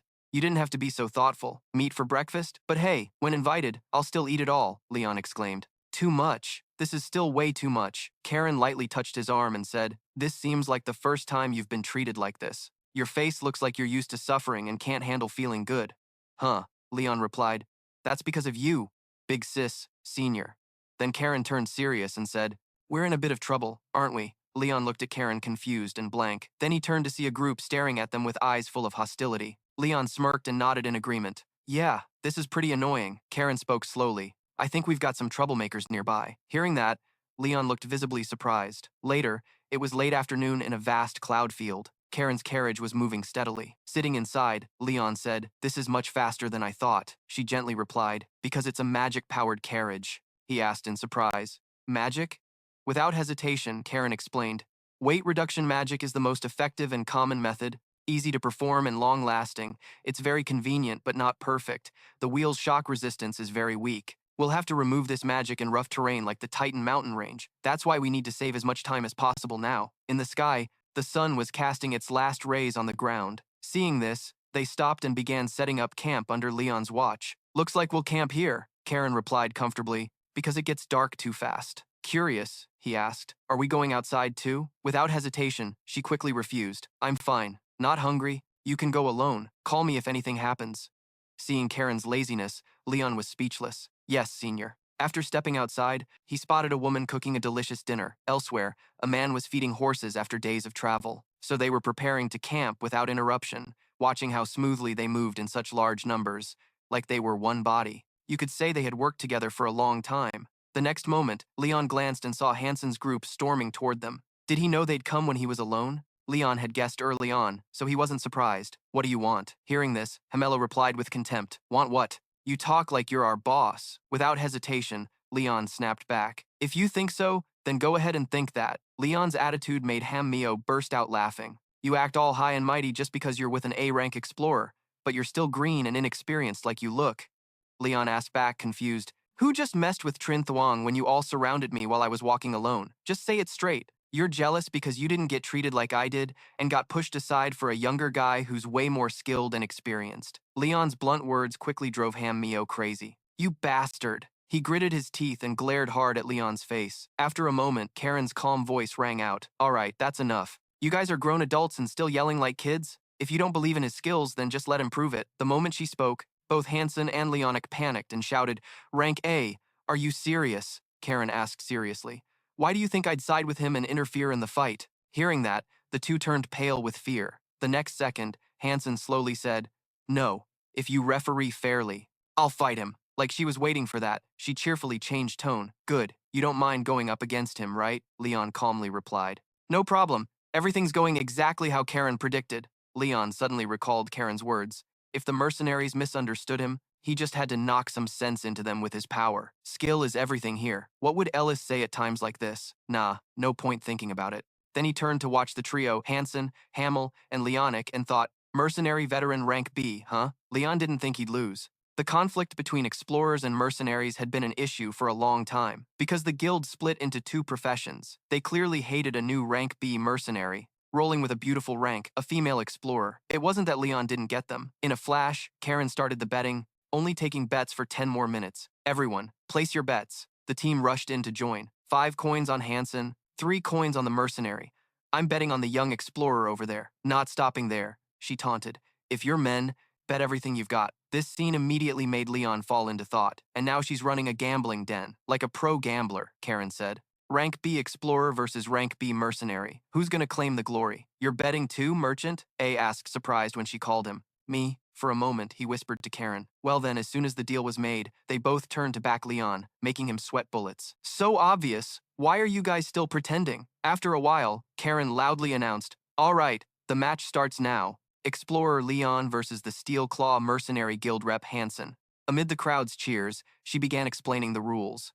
Like I said before, no aura weapons allowed to attack the opponent, no unregistered weapons, and no use of grimoires or dark energy. Most importantly, follow my instructions. No time limit, but you can't step outside the fighting line. If anyone attacks the audience, they'll lose immediately. Got it? Seconds later, Leon got into ready stance. Got it, senior. Hansen's no slouch either. I know that well. Karen's voice rang out again. Get ready to start. As Leon drew his sword, Hansen simultaneously summoned his weapons. Spear and shield. A rank B guy using a shield is rare, even for rank C. Silver light shimmered off the shield's scratches. It wasn't made from ordinary steel. After careful observation, Leon confirmed this wasn't a normal shield. Even as an opponent, Hansen didn't hesitate to explain to Leon. This shield's small but made from a special alloy. I got it protecting a dwarf a few years back. Hansen's honesty surprised Leon. Telling me everything like that, is that okay? With great confidence, Hansen replied casually, No worries. Even if I didn't say, you'd figure it out once you hit it. More importantly, from the start, I didn't plan to pull any tricks on a kid like you. So Hansen's underestimating Leon. Thinking this, Leon vowed to make him regret it. While planning in his head, Leon acted. First, his footwork. The next second, he dashed forward like a storm. With terrifying speed, Leon charged straight at Hansen. He quickly swung his sword as if testing a strike on Hansen's shield. Even though the shield's defense was impressive, Leon boldly launched his attack. While blocking his strike, Hansen gritted his teeth, thinking, What the hell is this? The destructive power is insane. In the blink of an eye, he dodged Leon's blow and gripped his spear tightly. Despite Hansen constantly striking, Leon calmly swung his sword to block. It turned out Leon was trying to figure out his fighting style. The one-handed spear technique revolved around misdirection and counterattacks using the mini-alloy shield. A damn defensive fighting style. The more Leon attacked, the more damage he took. It felt like Leon was surrounded by porcupine quills. If he used Eclipse, he could probably renew that shield. But Leon wasn't sure if he could rejuvenate Hansen himself. If this kept up, there was no other choice but to use it. Outside the fight, a strange merchant showed a reaction to Leon's weird moves. He bent down low, and in a flash, Karen recognized him. Back in the fight, Leon's figure kept flickering in and out of sight. Somehow, his foot had stepped on Hansen's shield. Seeing this, Hansen was stunned, unable to understand what was happening. Before Hansen could react, Leon kicked both the shield and him backward. Hansen was shocked inside. He didn't use his sword. But a kick? Isn't this guy not a traditional swordsman? The moment Hansen saw Leon rushing at him, he immediately raised his iron shield to block. But unlucky for Hansen, Leon suddenly appeared right behind him. It seemed Leon's moves matched Karen's prediction. That's the assassin's way of moving. As soon as she finished speaking, Leon struck Hansen with a sword slash. Hansen quickly fell from a height with a terrified expression. Leon's sharp sword came close just as Hansen surrendered. I give up. A moment later, Karen's announcement rang out. The match was over. B-rank explorer Leon had won. Everyone in the group was filled with disappointment, except A, who happily collected the bet money. Leon also smiled at Karen. The techniques he learned from his senior were pretty useful. If Elsid saw this, she'd definitely tease Leon for trying to imitate an assassin, but it's also handy to know many techniques. That way, he'd have more options to choose from. Next to Rodrigo, who else could defeat all enemies with just basic skills? Unlike Leon's relaxed mood, Leonic said in a low voice, "My turn." Before he could say more, Gustav appeared. "Stop." Seeing this, both Hamel and Leonic shouted in unison. "Leader Gustav," he spoke seriously. "After watching the first match, I'm sure none of you stand a chance against that guy." Though a bit embarrassed, Hamel had to agree. "Yeah, that's right." Then Gustav stood grimly in front of Leon, surprising him. "Is this the leader of the Steel Claw mercenaries?" Suddenly, he sincerely bowed and shouted, "I apologize. Your skills truly deserve B rank. We misjudged you. It's our fault for not treating you properly and causing trouble." With Leon's confused face, Gustav continued, "Honestly, we're just pissed off because I'm already old, but still stuck at B rank. Plus, the four of us had to cram into one vehicle, while you got to ride with a beauty. So yeah, we're jealous. I'm sorry for acting that way toward you." Gustav's surprising honesty made Karen burst out laughing. Leon was still stunned, completely thrown off. After a moment, he gently extended his hand. "From now on, let's go together." A glow radiated from Leon, making Hamel shield his eyes. "My eyes, even," Leonic marveled. "Is this the aura of a powerhouse?"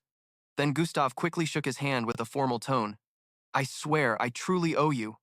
I won't forget this debt." Leon wasn't used to Gustav's way of speaking. No need for that." Before he could refuse, Gustav cut in quickly. "Repaying a comrade is one of the most important things in life. Even if you don't accept, I'll pay you back. Just wait and see." In a flash, Hamel and Leonic's joyful shouts echoed. "Awesome! Tonight we're all drinking till dawn."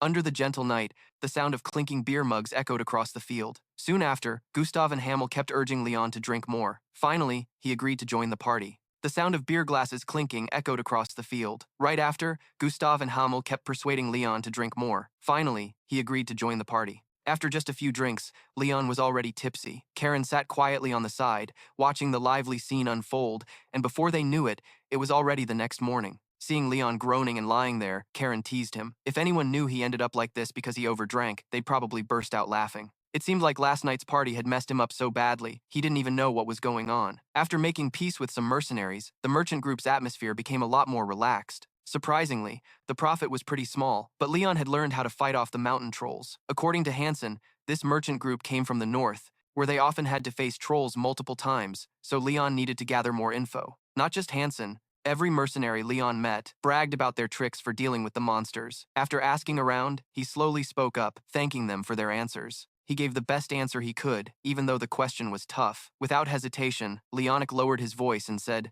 "Then can I ask you something back? What's your relationship with her?" This sudden question caught Leon off guard for a moment. "Huh?" Inside the carriage, Karen was fast asleep, despite the sunlight streaming in. At the same time, Leon thought to himself, what kind of relationship do I have with the senior? Panicked, he shot back, "Why are you suddenly asking questions like that?"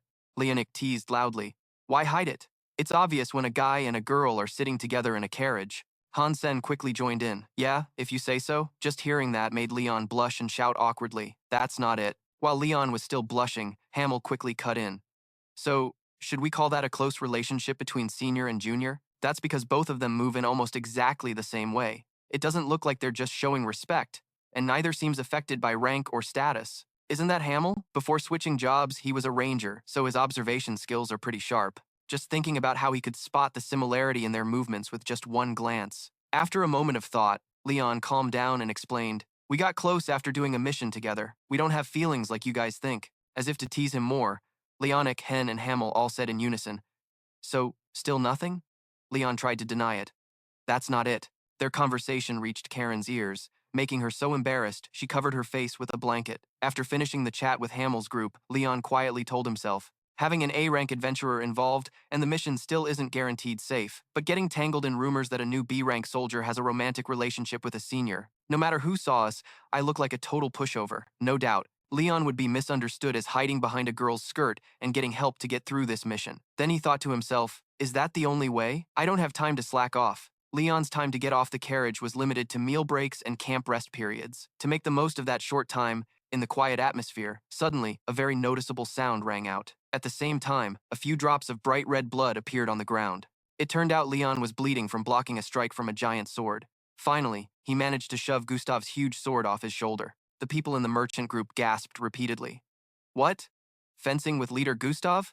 That Leon guy is seriously awesome. He wasn't scared at all, and even challenged the leader to a fight. After the battle, Gustav didn't hold back his praise. You're really strong enough to take a direct hit like that. Even though he was seriously injured, Leon tried to explain. I didn't actually take the hit. I blocked it. Luckily, he didn't want to continue the fight. How many people do you think can do that? Even though it didn't involve any special technique, I used all my strength. I didn't expect you to block instead of dodging. Right after Gustav said that, Leon fell back and said, I kinda regret that decision. Leon's words made him laugh heartily.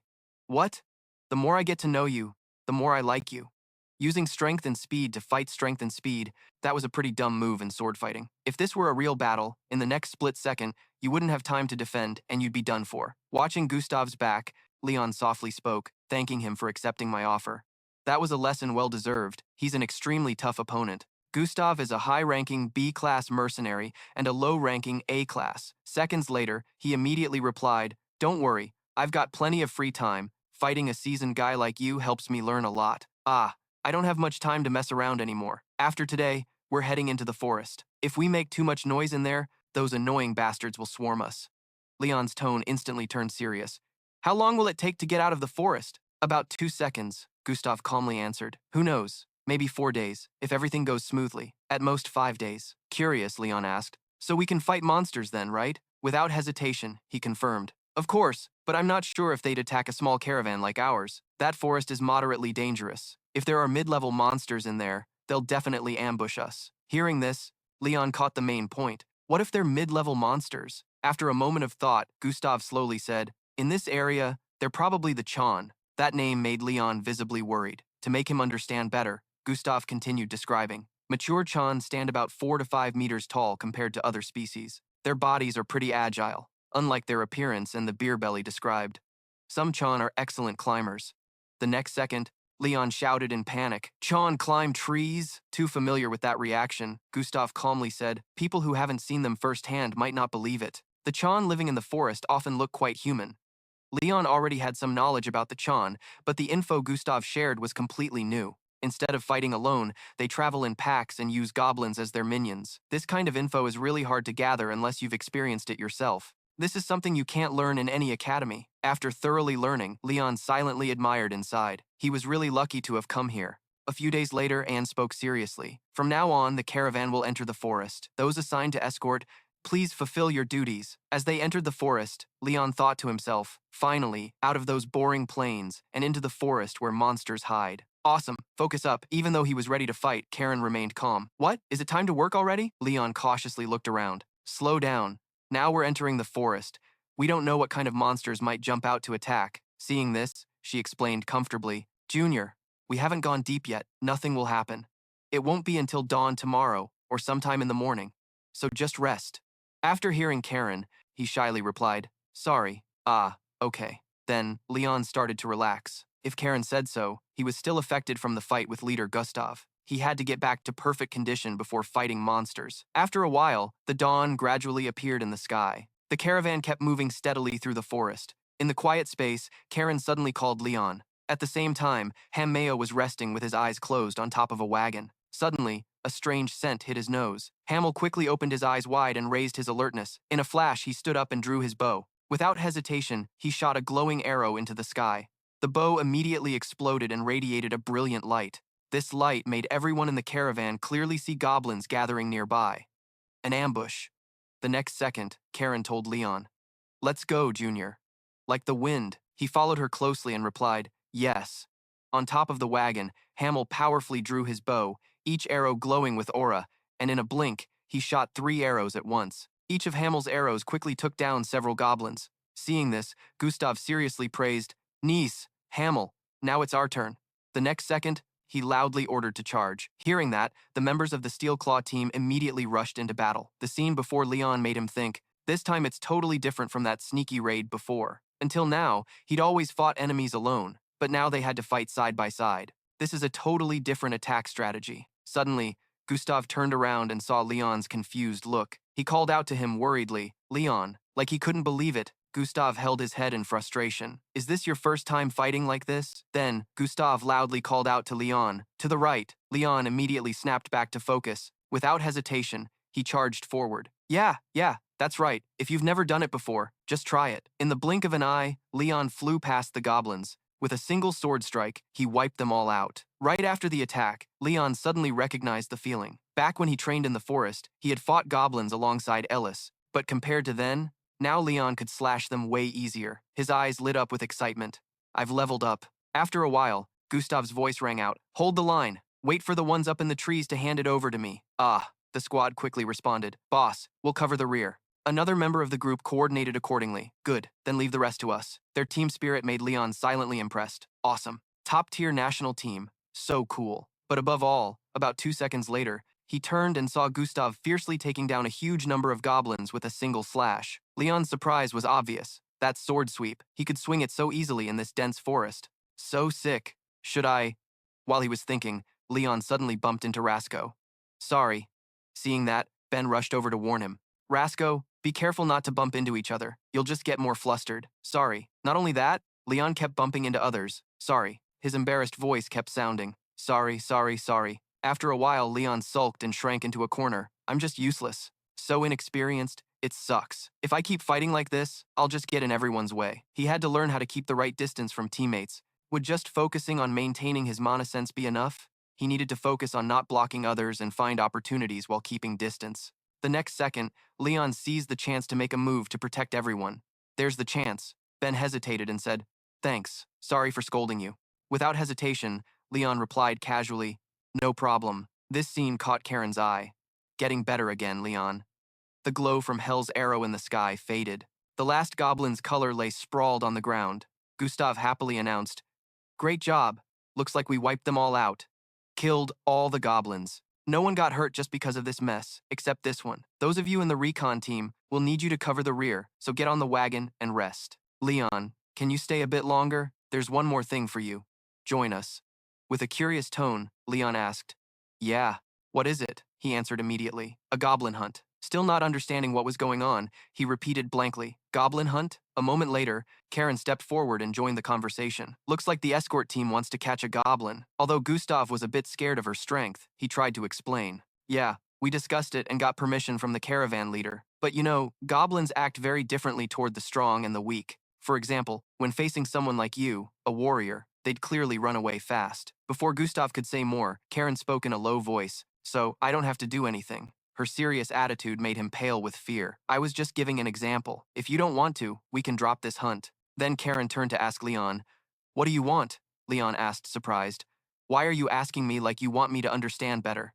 She quickly reminded him, "It was about goblins. You've never faced one before, right? How about taking this chance to try taking them down?" "Goblins. Yeah. They usually live in swamps, dominate their environment with regeneration powers and aggressive nature. They're the goblins you often see in comics. Their appearance is also different from other monsters. If I get to fight one once, Leon would gain a lot of experience. Because the cleansing power of the 7-star sword won't work if the opponent is just a weak human." Thinking about this, images of soldiers suffering when facing the 7-star sword's aura flashed in his mind. Instead, it works on monsters with strange abilities. After a moment of thought, Leon finally made his decision. "I'll do it." It seemed like Karen had already predicted this answer.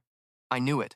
Being treated like the last trump card in this expedition isn't so bad, no need to fight. But I have one condition for Leon, a one-on-one showdown with the goblin. Her words made him widen his eyes in shock. Leon thought to himself in surprise, is he really going to duel a giant? Still, Karen confidently spoke up, if you agree to that condition, I'll cooperate with you in hunting down the giant. What do you think?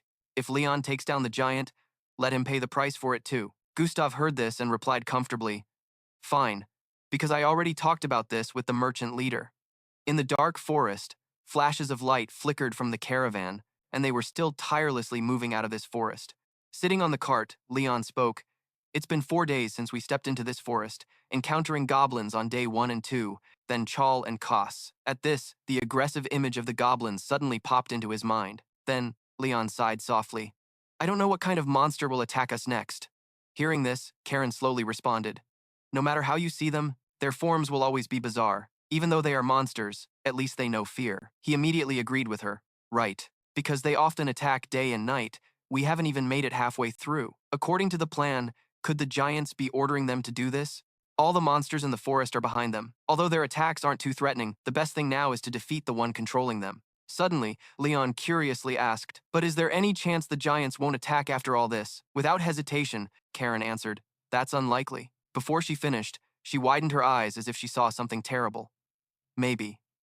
Leon didn't understand what was happening. He suddenly asked, what's going on? The leader, it turned out, didn't know when a huge boulder was thrown into the caravan. Everyone quickly panicked. What's happening? A rock suddenly fell from the sky. He died instantly. No one died in the previous ambush, but 3 people died in this attack. The only one who could do this was just as this was said. The caravan members realized the one who died was Ben. That eye patch guy. Leon angrily clenched the eye patch in his hand. Then Karen rushed out quickly to give orders. They're here, ready to move. Just as she finished, another boulder flew straight at them. The caravan members screamed in fear. It's definitely the giants. They're throwing rocks. Rocks are falling. Watch out for the shock waves. We don't know where they'll land. We're dead for sure. Seeing this, Leon gripped his sword tightly, ready to smash the rock. He thought to himself, a rock thrown from miles away. It's like a rock-throwing machine attack.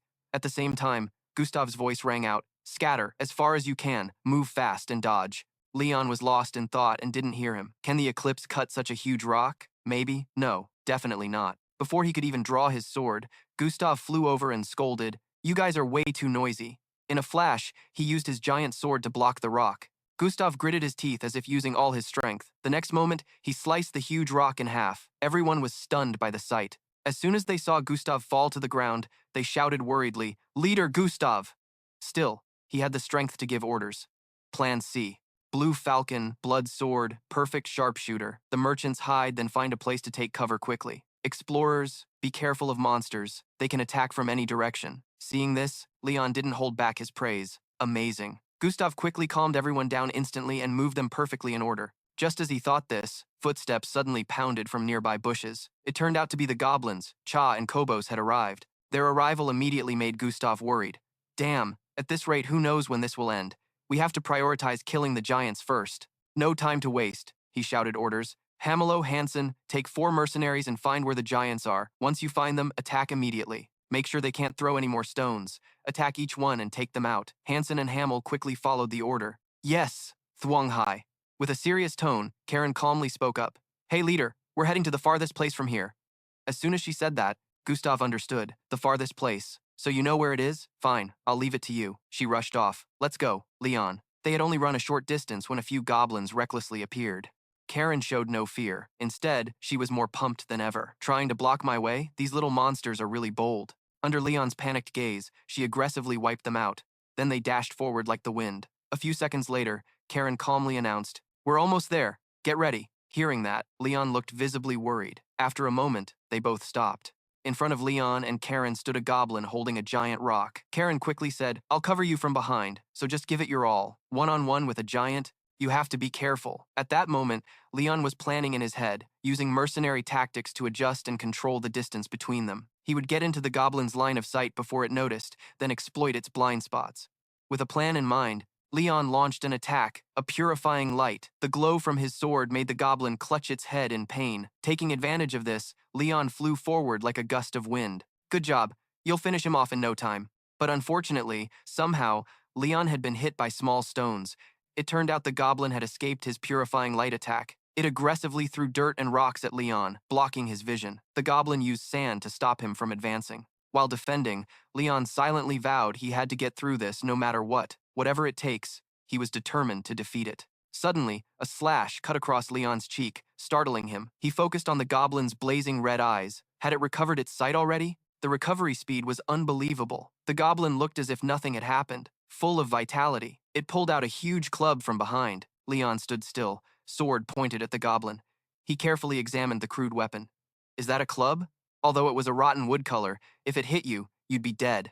The only way to block a direct hit like that was during sword fighting. From now on, he couldn't afford a single mistake. Thinking that, he gathered momentum and charged at the big-bellied goblin. Before he could get close, the club swung down, forcing Leon to jump back, but that wasn't enough to stop him. Leon kept pushing forward. The goblin was faster than he thought. If he wanted to fight back, he had to get a bit closer. Following the plan, Leon tried to approach the goblin, but whichever side he moved to, the goblin noticed and attacked from that direction. He didn't give up. Leon was determined to get closer. At this point, the goblin prepared to use an old trick. It scooped up a clump of dirt and threw it at Leon, catching him off guard and forcing him to block. The goblin took advantage of Leon's distraction to strike.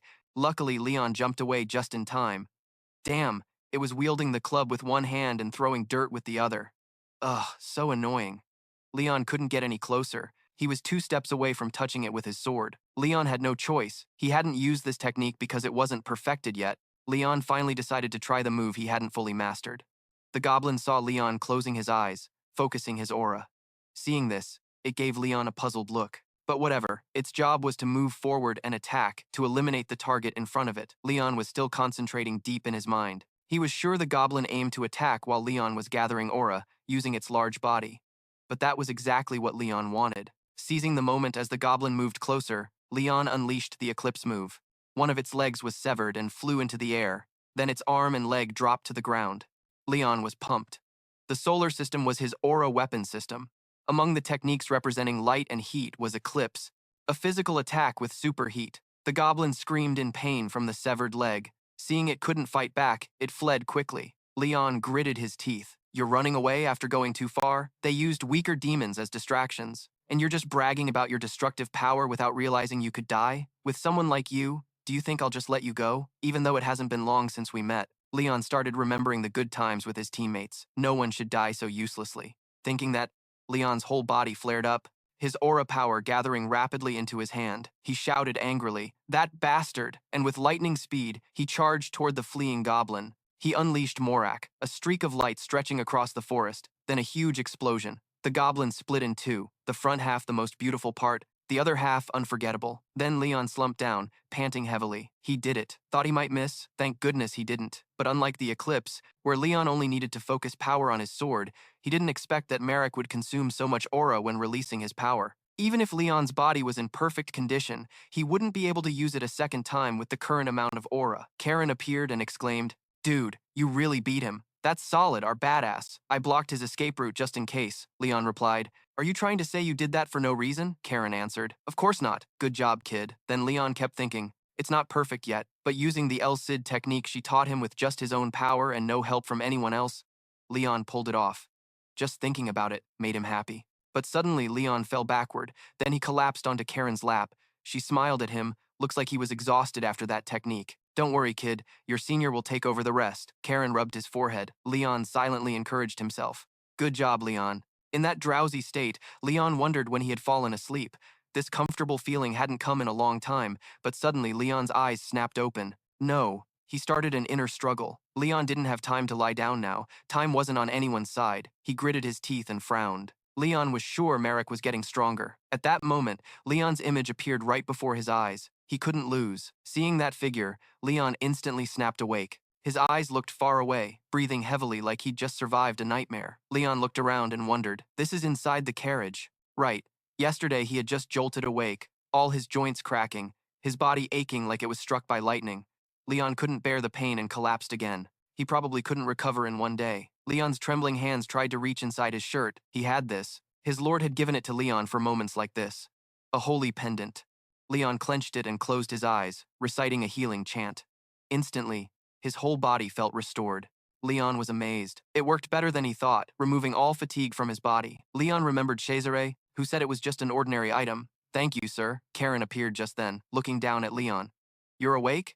Are you okay moving like this? He answered, thanks to the holy relic my lord gave me, I'm fully recovered. What happened? Will you explain everything that happened while I was asleep? Come on. Hearing that, Karen started walking and telling him, the goblin hunt was a complete success. I thought we'd only be able to defeat half of them, but we did better. We caught 3 out of 4, and the one who escaped was quickly defeated, so they probably won't dare come back to this forest. Leon frowned angrily. I thought so too because they're just the cowardliest. Karen smiled at Leon. Now that they've lost a large part of their forces, until they rebuild their numbers, they won't block our way anymore. After walking a bit, they saw goblins lying all over the ground.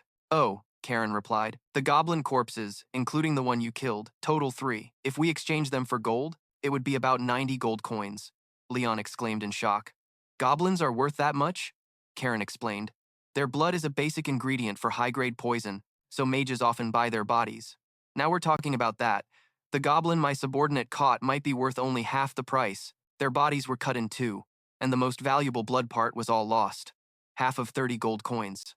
Leon turned pale with fear and just said, I'm sorry. Then Karen angrily walked away, scolding, You're such an idiot, a complete fool. The first one was attacked by 4 different weapons, the second belonged to Leon, and the last one. Leon thought you already knew who killed it. It was the mercenary squad leader, Gustav. At that moment a voice rang out, Miss Karen and Mr. Leon, is everyone here? Karen startled and turned around. That's Mr. An, he encouraged them. Both of you did really well last night. I'm talking about the day Leon defeated a goblin, and you, Karen, stopped them from escaping. Karen humbly replied, we just did what was asked, and answered, that was a good deed too. Then Leon spoke up.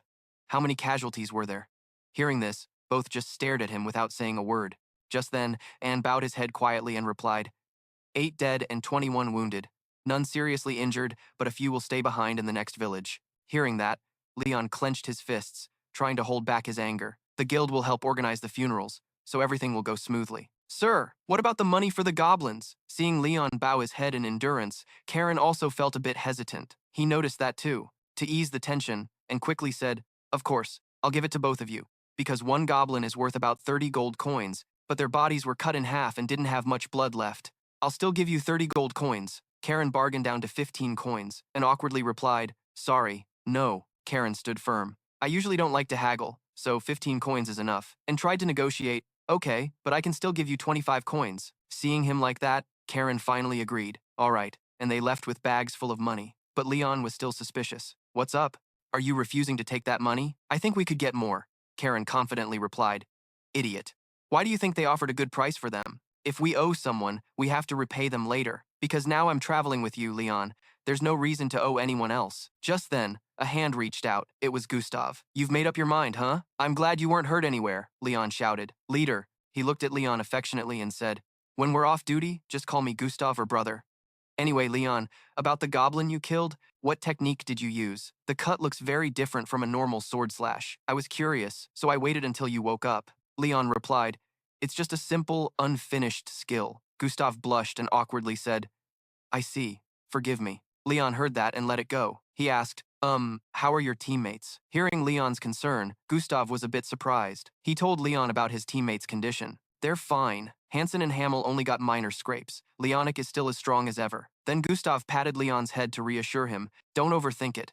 Anyone doing this dangerous job is ready to die. Many carry the will of those who passed on with them. Whether you feel guilty or not is your choice, but don't do it to the point of self-destruction. Saying that, he waved goodbye and walked away. Leon watched his back fade into the distance, smiling helplessly. Karen came over to comfort him. Feeling guilty and mourning someone's death is normal, but those feelings are for the living, not the dead. Those feelings are what drive your heart. Even if you're the greatest hero, similar things can still happen. She continued rubbing Leon's head. So, feeling better yet? Ellis once told me this. A person driven by duty won't last long. Faith and lifelong values are the fuel that won't run out one day. At that moment, Karen spoke up. Hey, Leon, do you happen to know about the desert region? Leon's eyes widened, surprised, thinking, desert? A land covered by sand instead of soil, rarely raining, with day and night temperatures almost reversed. For living creatures, it's an extremely harsh environment. To cross these vast sand dunes, nomads not only face survival challenges, but also fight countless monsters. Karen slowly said, that's what I know, but the desert at the border isn't that big.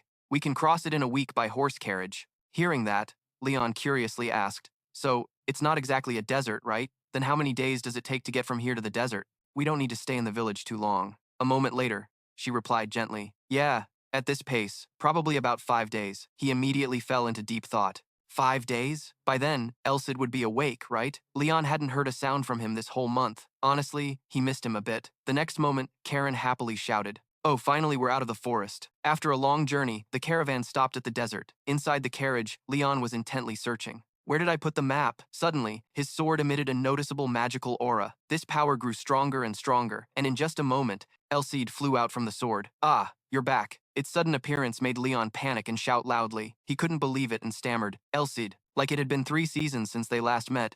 Elsid happily stared at Leon. Then he called out to Elsid. Leon's silence confused Ellis. What's up? Did you forget how to get out? Then he angrily shouted, making me jump. Why you gotta be so dramatic? Like he was triggered. It gritted its teeth. It's been 1 whole month. Think about it if it were you, forced to sleep on a 2T for a month straight. Wouldn't you want to go all out? Finally, Leon understood. Saying that, his attitude suddenly changed from when Elsid was still unconscious. I want to go back to a month ago already. It wasn't backing down either and snapped back. Just met and my disciple I trained so hard is already yelling at me. Back then, even if you got beaten to a pulp by that evil bishop, you'd still owe me one. In my time, the master was king and lord. Don't be disrespectful like that. Without hesitation, Leon retorted. So you treat your master like that too? Unfortunately, Elsid didn't get hit by that. No, I'm self-taught, so no master. All right, enough joking around. Has everything been okay this past month? Spill what happened. With a confident tone, Leon quickly agreed. Sure. In the quiet space, Elsid's voice suddenly rang out in horror. Huh? Bishop Cesare found out your identity, and the adventurer you disguised as became my teammate. Just mentioning Karen, Leon quickly explained. If it's her, no problem. Though she's an assassin, she's pretty decent. Personally, I feel like she's trustworthy.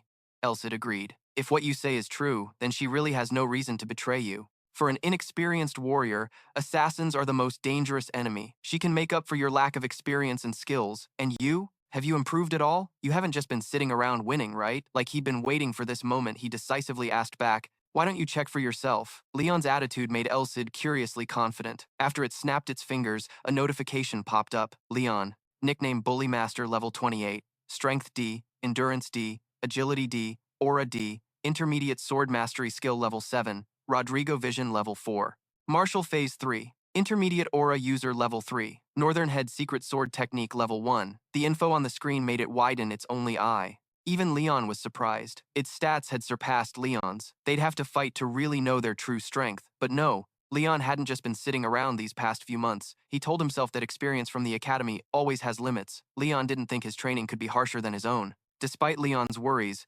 Elsid didn't hesitate to criticize. Definitely a system error. Whose stats are these? Not yours. Its denial annoyed Leon, who shouted loudly. Ignoring Leon's frustration, Ellis continued. Maybe I slept for 2 or 3 months, not just 1. After arguing for a while, it finally seriously admitted, you really trained hard while I wasn't here, huh? Northern Head reached level 1, so you must have learned another movement technique, right? Mentioning this, Leon suddenly remembered it was something Ellis showed him before. Though right now Leon can only use Merc. Elsid smiled approvingly. But that's beyond my expectations. Maybe you have a natural talent for learning. Well, but no matter what, it's all thanks to me. I just wanted to save my useless disciple. Didn't expect you'd improve this much. Its over-the-top arrogance left Leon stunned beyond belief. What a freaking awesome master, huh? Right now, all he wanted was to chain it up. Honestly, I'm starting to feel less grateful. A moment later, a nasty smell hit EZ's nose. But seriously, the scent of sand sucks big time. Where the hell are we stuck in? Traveling by carriage like this is pretty far. Hearing that, Leon started explaining. You said we need to get to Titan Mountain, right? Well, that's exactly where we're headed. We got a request to escort a merchant caravan. Elsid answered right away. Not bad, but crossing a desert? Why take such a long route? Its comment left Leon confused. What did you say? Jubert Ka wastes time. But I don't think there's a shorter path. If we cut through the mountain pass and follow the forest, just like the map shows, Elsid quickly flew over. Let me see. As soon as it looked, its eyes widened in shock. Elsid yelled angrily, Wait, how is this a desert? But for some reason, it was yelling. Leon spoke up, It's just a desert. It's been like this for over 100 years. The next second, Elsid explained, 300 years ago, this was a vast grassland, barely affected by climate change. And you're telling me it turned into a desert? This definitely isn't a natural change. Someone turned this place into a desert, Leon asked in disbelief. Is that even possible? Thinking about it, Its voice suddenly got way more serious. If this happened recently, it'd be easier to investigate, but it's been too long. They disguised it as a natural disaster scene. Artificial desertification, even with a powerful spell that could destroy a whole city, it's tough to turn such a huge area into a desert. Though unsure what really happened, Elsid was firm. Either way, I smell something fishy here. Leon started getting serious too. Elsid, you're sure humans are involved, right? Just as Leon worried, it suddenly said it didn't know. It's been way too long. Even if you want to investigate, there's no way. Just forget it and do what you gotta do. Elsid's careless attitude pissed Leon off. Then he shouted, "Why even tell me then? Got nothing better to do?" Speaking of which, they'd been together for almost half a year. Didn't expect that when it wasn't here, the emptiness would hit so hard. After a loud argument, Leon finally spoke honestly. "Glad you're back." Elsid, Leon talking to himself like that caught Karen's attention, and she looked totally confused. The next morning, the bull caravan kept moving through the scorching desert. Sitting in the carriage, Karen kept complaining about the unbearable heat. The next moment, she suddenly glanced over, annoyed. Turns out Leon's obvious excitement caught her eye. She asked, puzzled, "Leon, why do you look so hyped? Got some good news or what?" He didn't answer, just quietly looked outside. Maybe because Elsid was back? Now that I think about it, it had been less than half a year since they met. Somehow, Elsid's absence made Leon feel this deep loneliness. Suddenly, the caravan leader loudly announced, "Stop here, we'll camp for the night." They parked the wagons against the wind, lit a campfire, and started prepping dinner. Hearing that, Leon asked, surprised. "Wait, right now?" Karen quickly explained. "Nights in the desert are cold, dark, and way harsher than you think. If you don't let your body cool down gradually, you risk heat shock." Then she ran outside and said, "Let's go." Leon immediately turned to her. "Elsid, your call didn't get any attention from Elsid." At the same time, it was silently sighing. Desert. No trace left of the grassland, Elsid remembered. 300 years turned out to be painfully long. After a while, it realized, "Sorry, looks like she's calling you." That night, while everyone sat around the fire, they kept urging Leon to hurry up. Hamel happily signaled to Leon, "Karen, Leon, over here, we got stew. It's insanely good." Seeing that, Elsid suddenly looked stunned. Leon and Karen's cheerful chat was clearer to it than ever. Even Gustav's relaxed gestures toward Leon felt perfectly in sync. Nearby, Hamel and Hansen's friendly glances added up. Just from these scenes, Elsid understood. It regretted pointless things. Whether grassland or desert, what does it matter? After all, the one truly living in this era isn't Elsid, but Leon. After some fun, the fire died down. Everyone got into the carriage to rest. Leon was sleeping soundly when he suddenly opened his eyes like he sensed something. Without a second thought, Leon sat up straight. "What's going on? What's this nagging feeling?" Somehow, Karen had already woken up. She signaled him to be quiet with a strange tone. Leon whispered, "Karen, use your power to scout the situation outside." It turned out there were some guys sneaking around underground. Moments later, she spoke up. "They're coming in pretty strong. What's your plan?" Leon calmly asked back. "How many of them are there?" Karen quickly counted. 14 are approaching the cargo, and 22 are surrounding the transport cart. That's how many I sense. I realize they probably don't want to fight." Then he asked again, "So, what are the guards outside doing?" Karen whispered, "They're approaching us through tunnels under the sand. Unless the veteran guards sense the earth shaking, it's hard to notice. They're heading for the cargo. I guess they'll steal it and then leave. Leon, what's your move? I'm handing the decision over to you." Leon's mind was racing with thoughts. Should he yell to warn the others? No, they're at a disadvantage since the enemy is already so close, and there's no guarantee everyone's fully awake and alert. If they're groggy, can they even fight right after waking? Suddenly, Ellis spoke up bluntly. They all know if they face the trade guild's guards, their chance of winning is 0. So they chose to sneak up quietly without alerting anyone on our side. If they woke everyone up, sure, they might win, but there'd be heavy casualties. Elis's strange excitement confused Leon. "Why do you look so hyped?" Elsid didn't bother hiding it. "Been a long wait for a fight. Finally get to see the skill of my dumb student." Hearing that, Leon was speechless. "Yes, sir." Then Leon tried to gather more info. "How many guys does she have in total?" Karen quickly counted. 14 were approaching the cargo crate, and 22 surrounded the delivery truck. From what I could sense, there were that many. Although the enemy isn't great at fighting, they have the advantage in numbers and know the desert terrain better. A clumsy fight at the start will only put us at a bigger disadvantage. In just a moment, Leon had a plan. "Karen, just one call from me, and you'll know what to do." Outside, the thieves kept moving closer to the cargo without knowing what awaited them. Unfortunately, Karen appeared on top of the horse cart. She smiled confidently. Without letting the thieves notice, Karen shot up like a lightning bolt. From above, she began casting magic. In a flash, Karen unleashed a multi-dimensional spell, the long breath aura weapon. Her daggers stabbed powerfully into the ground. The thieves, stabbed in pain, popped out of the sand. One got hit so hard he was stunned silent. Turns out they saw Leon's silhouette on the cart. He used his sword to summon light, shining straight into the thieves' faces. At the same time, Leon shouted, "Enemies are here! They're trying to steal the cargo!" Hearing the word steal, Ano jumped up. "What? Everyone hurry outside, wake up!" Surprised by Leon's sudden move, the thieves stood dumbfounded for a moment. In a flash, Gustav charged aggressively. "Don't just stand there, attack! Remember this." Everyone quickly jumped into the fight, but unfortunately, two thieves managed to steal some goods and escape. Mori angrily said if it weren't for that girl's dagger attack, he would have ordered a retreat right then. Seeing this, Gustav shouted, "They're running! Don't let them get away!" Then Karen chased after them. Hey, you're running off with our stuff! Give it back before you run!" She sent a dagger flying straight at Molly. Amazingly, he caught Karen's dagger with no damage at all. Molly frowned, clearly pissed off. This shocked Leon. He caught her dagger with one hand. To Leon and Karen's surprise, Molly slipped underground and escaped successfully. Her eyes showed deep thought about his power. Gustav yelled worriedly. "The enemy's retreating. Leon, they're charging toward you." Following his words, Leon and Ellis simultaneously looked down at the ground. The scene of the thieves quickly approaching came into view. Seeing this, Ellis started thinking, now Ellis is about to see what his dumb disciple can really do. Just as he turned around, Elsid was suddenly surprised to see Leon deep in thought. The sword in his hand was radiating a massive magical aura. At that moment, Leon was silently thinking to himself, if he used the 7-star sword slash here, he could kill 10 more of them. But they weren't monsters, and it didn't seem like anyone was on the brink of death. They were just a bunch of thieves. He couldn't turn this into a one-sided massacre. Leon's mature thoughts surprised Elsid. Of course, it was something worth considering. Then, he gently spoke. Hesitating was okay. After all,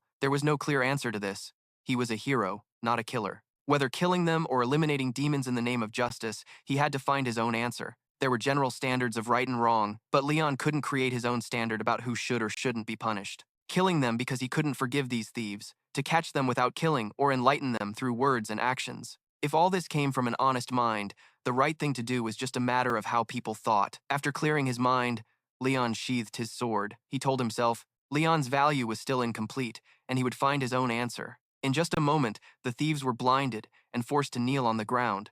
They were heavily guarded and couldn't do anything. Inside the tent, A spoke up to report. During the recent raid, some goods had been stolen. Hearing this, Gustav loudly asked, "Really?" The thieves ran away without resisting, let alone stealing anything. "When did they take the goods?" Karen calmly replied to him, "There was one. He looked like the leader. He seemed very calm. Maybe he stole the goods before the battle started. He sneaked it away, so I didn't notice. Strange. He didn't seem skilled at all. Did he borrow skills from some artifact or something? Anyway, it's lucky we caught so many of them." As soon as she finished speaking, everyone thought at once, why did they all come here at the same time? They should have sent just one person. Leon also fell into thought. Besides Molly escaping his notice with the help of an artifact, he easily caught the throwing knife Karen threw. Molly was no ordinary thief. Saying this, A suddenly trembled. Also, they took some important crates. I demand a pursuit. Gustav immediately responded. A pursuit? What are you thinking, Hamel?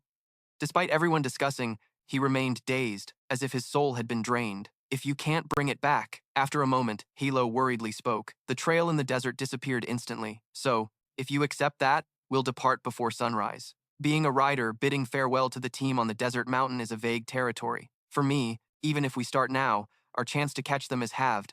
Luckily, Karen has a plan. We can pursue them from behind. I left a scent on that guy's hand to track him. Her words gave Aeon hope again. All right, I'll reward you handsomely. Hearing money, Karen immediately brightened up. Fine, Leon will definitely go, and we need you, Hamelo. Hamel blushed and affirmed, I'll give you my life, Karen. Then Anne handed Karen a compass. You'll need this. This item made her curious. A compass should be broken by now. As expected, he immediately explained.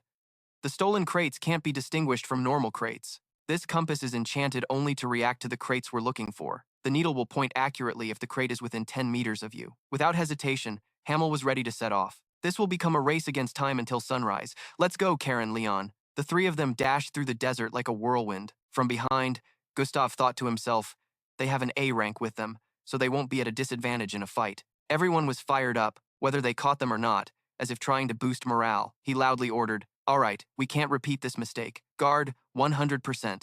Don't even blink. The team members responded in unison.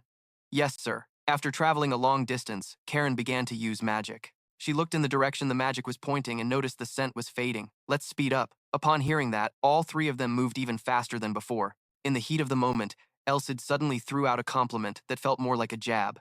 Your jumping skills have really improved, huh?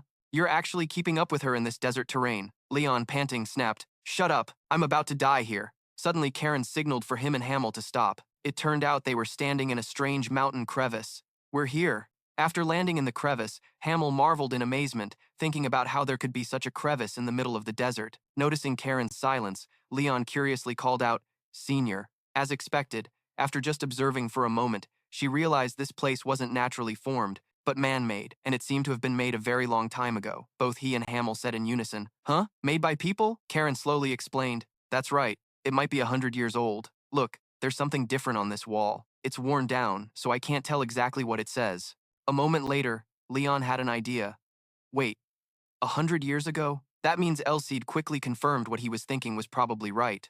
"I think this is where the desertification of this area started," he asked suspiciously. "Underground? Is there a place that could turn it into a desert?" After a moment, she calmly denied, "Of course not.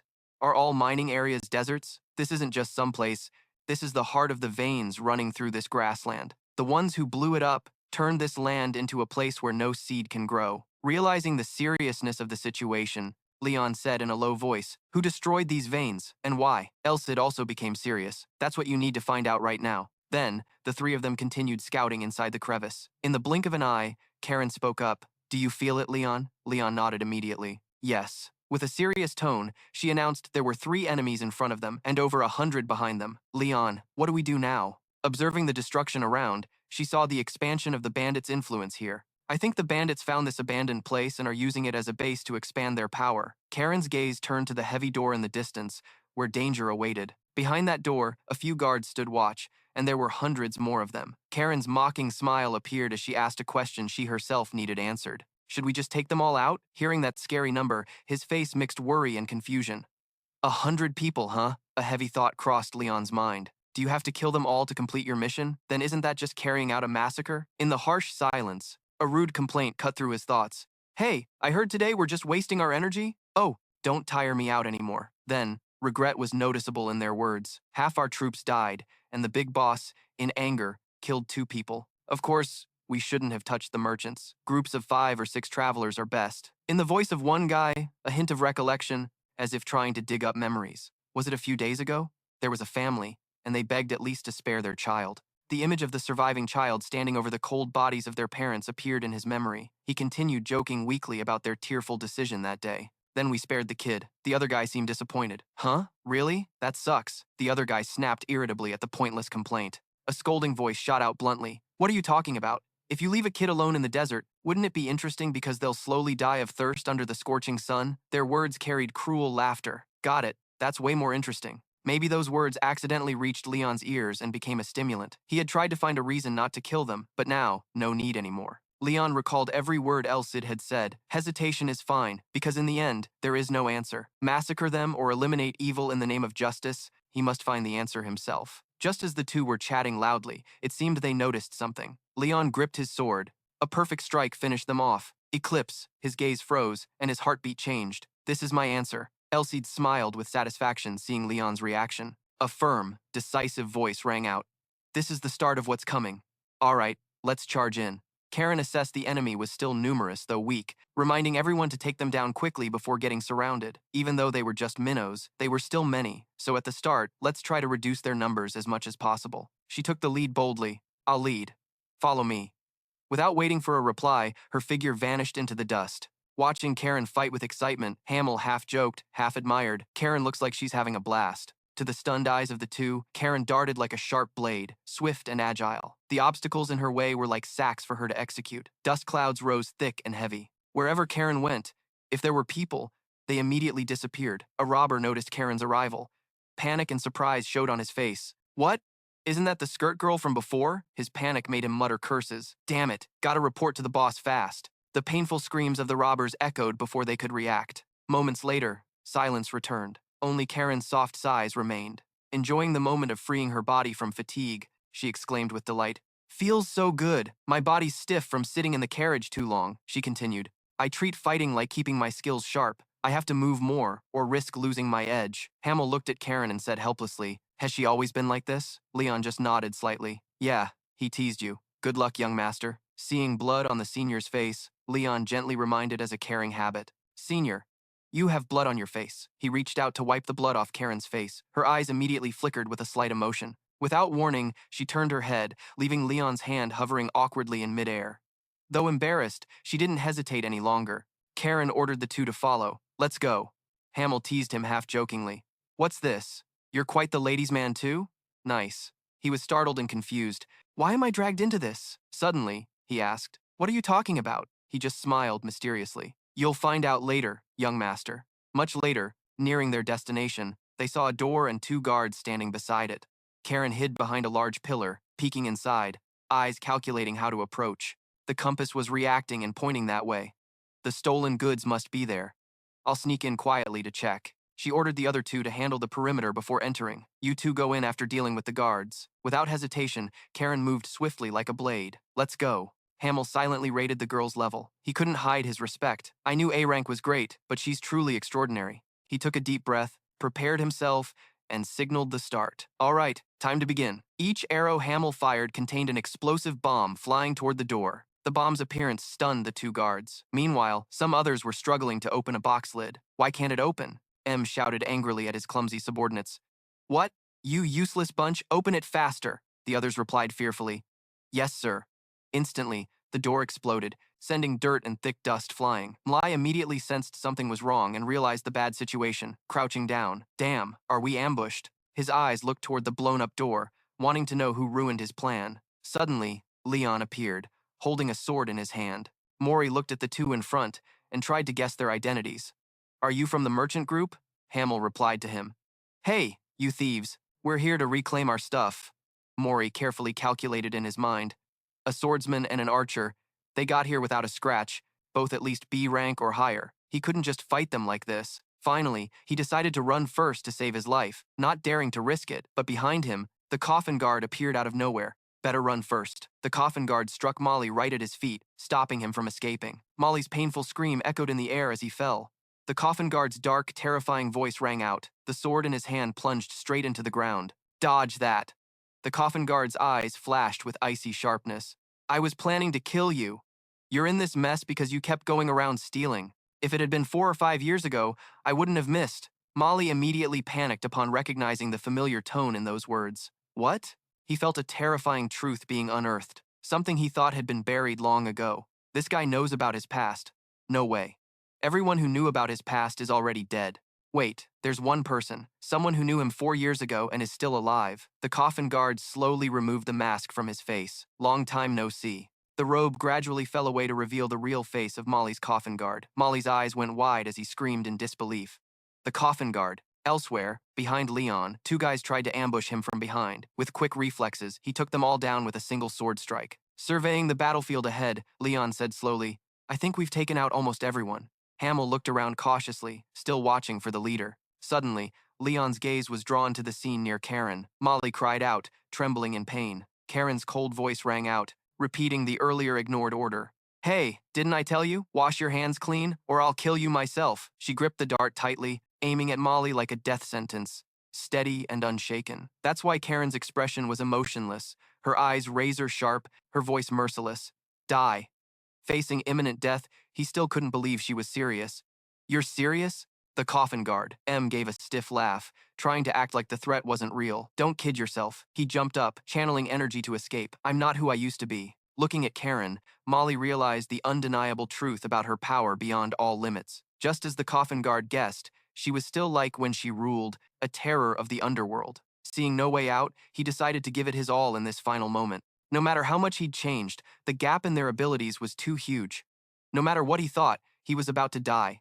So he'd give it everything from the start. Molly seemed to be creating a barrier, trying to trap Karen in the center. She looked at him with commanding eyes. You're not obeying me. I told you. And this time, the verdict left no escape for anyone. Die. A dart Karen threw hit Molly's arm dead on, making him scream in agony. Kolik's sharp gaze cut into the guy writhing on the ground, her voice sinister. How many more times can you take this? Despite his severe wounds, Molly forced himself to raise his claw, ready to attack Karen. But before he could act, the darts she threw sliced precisely through Molly's body. On his arm, on the gas mask, every inch of him was now covered in wounds. Molly was pushed back by that terrifying force, the wounds slashing across his pale skin beneath the mask. Molly's whole body was battered and broken.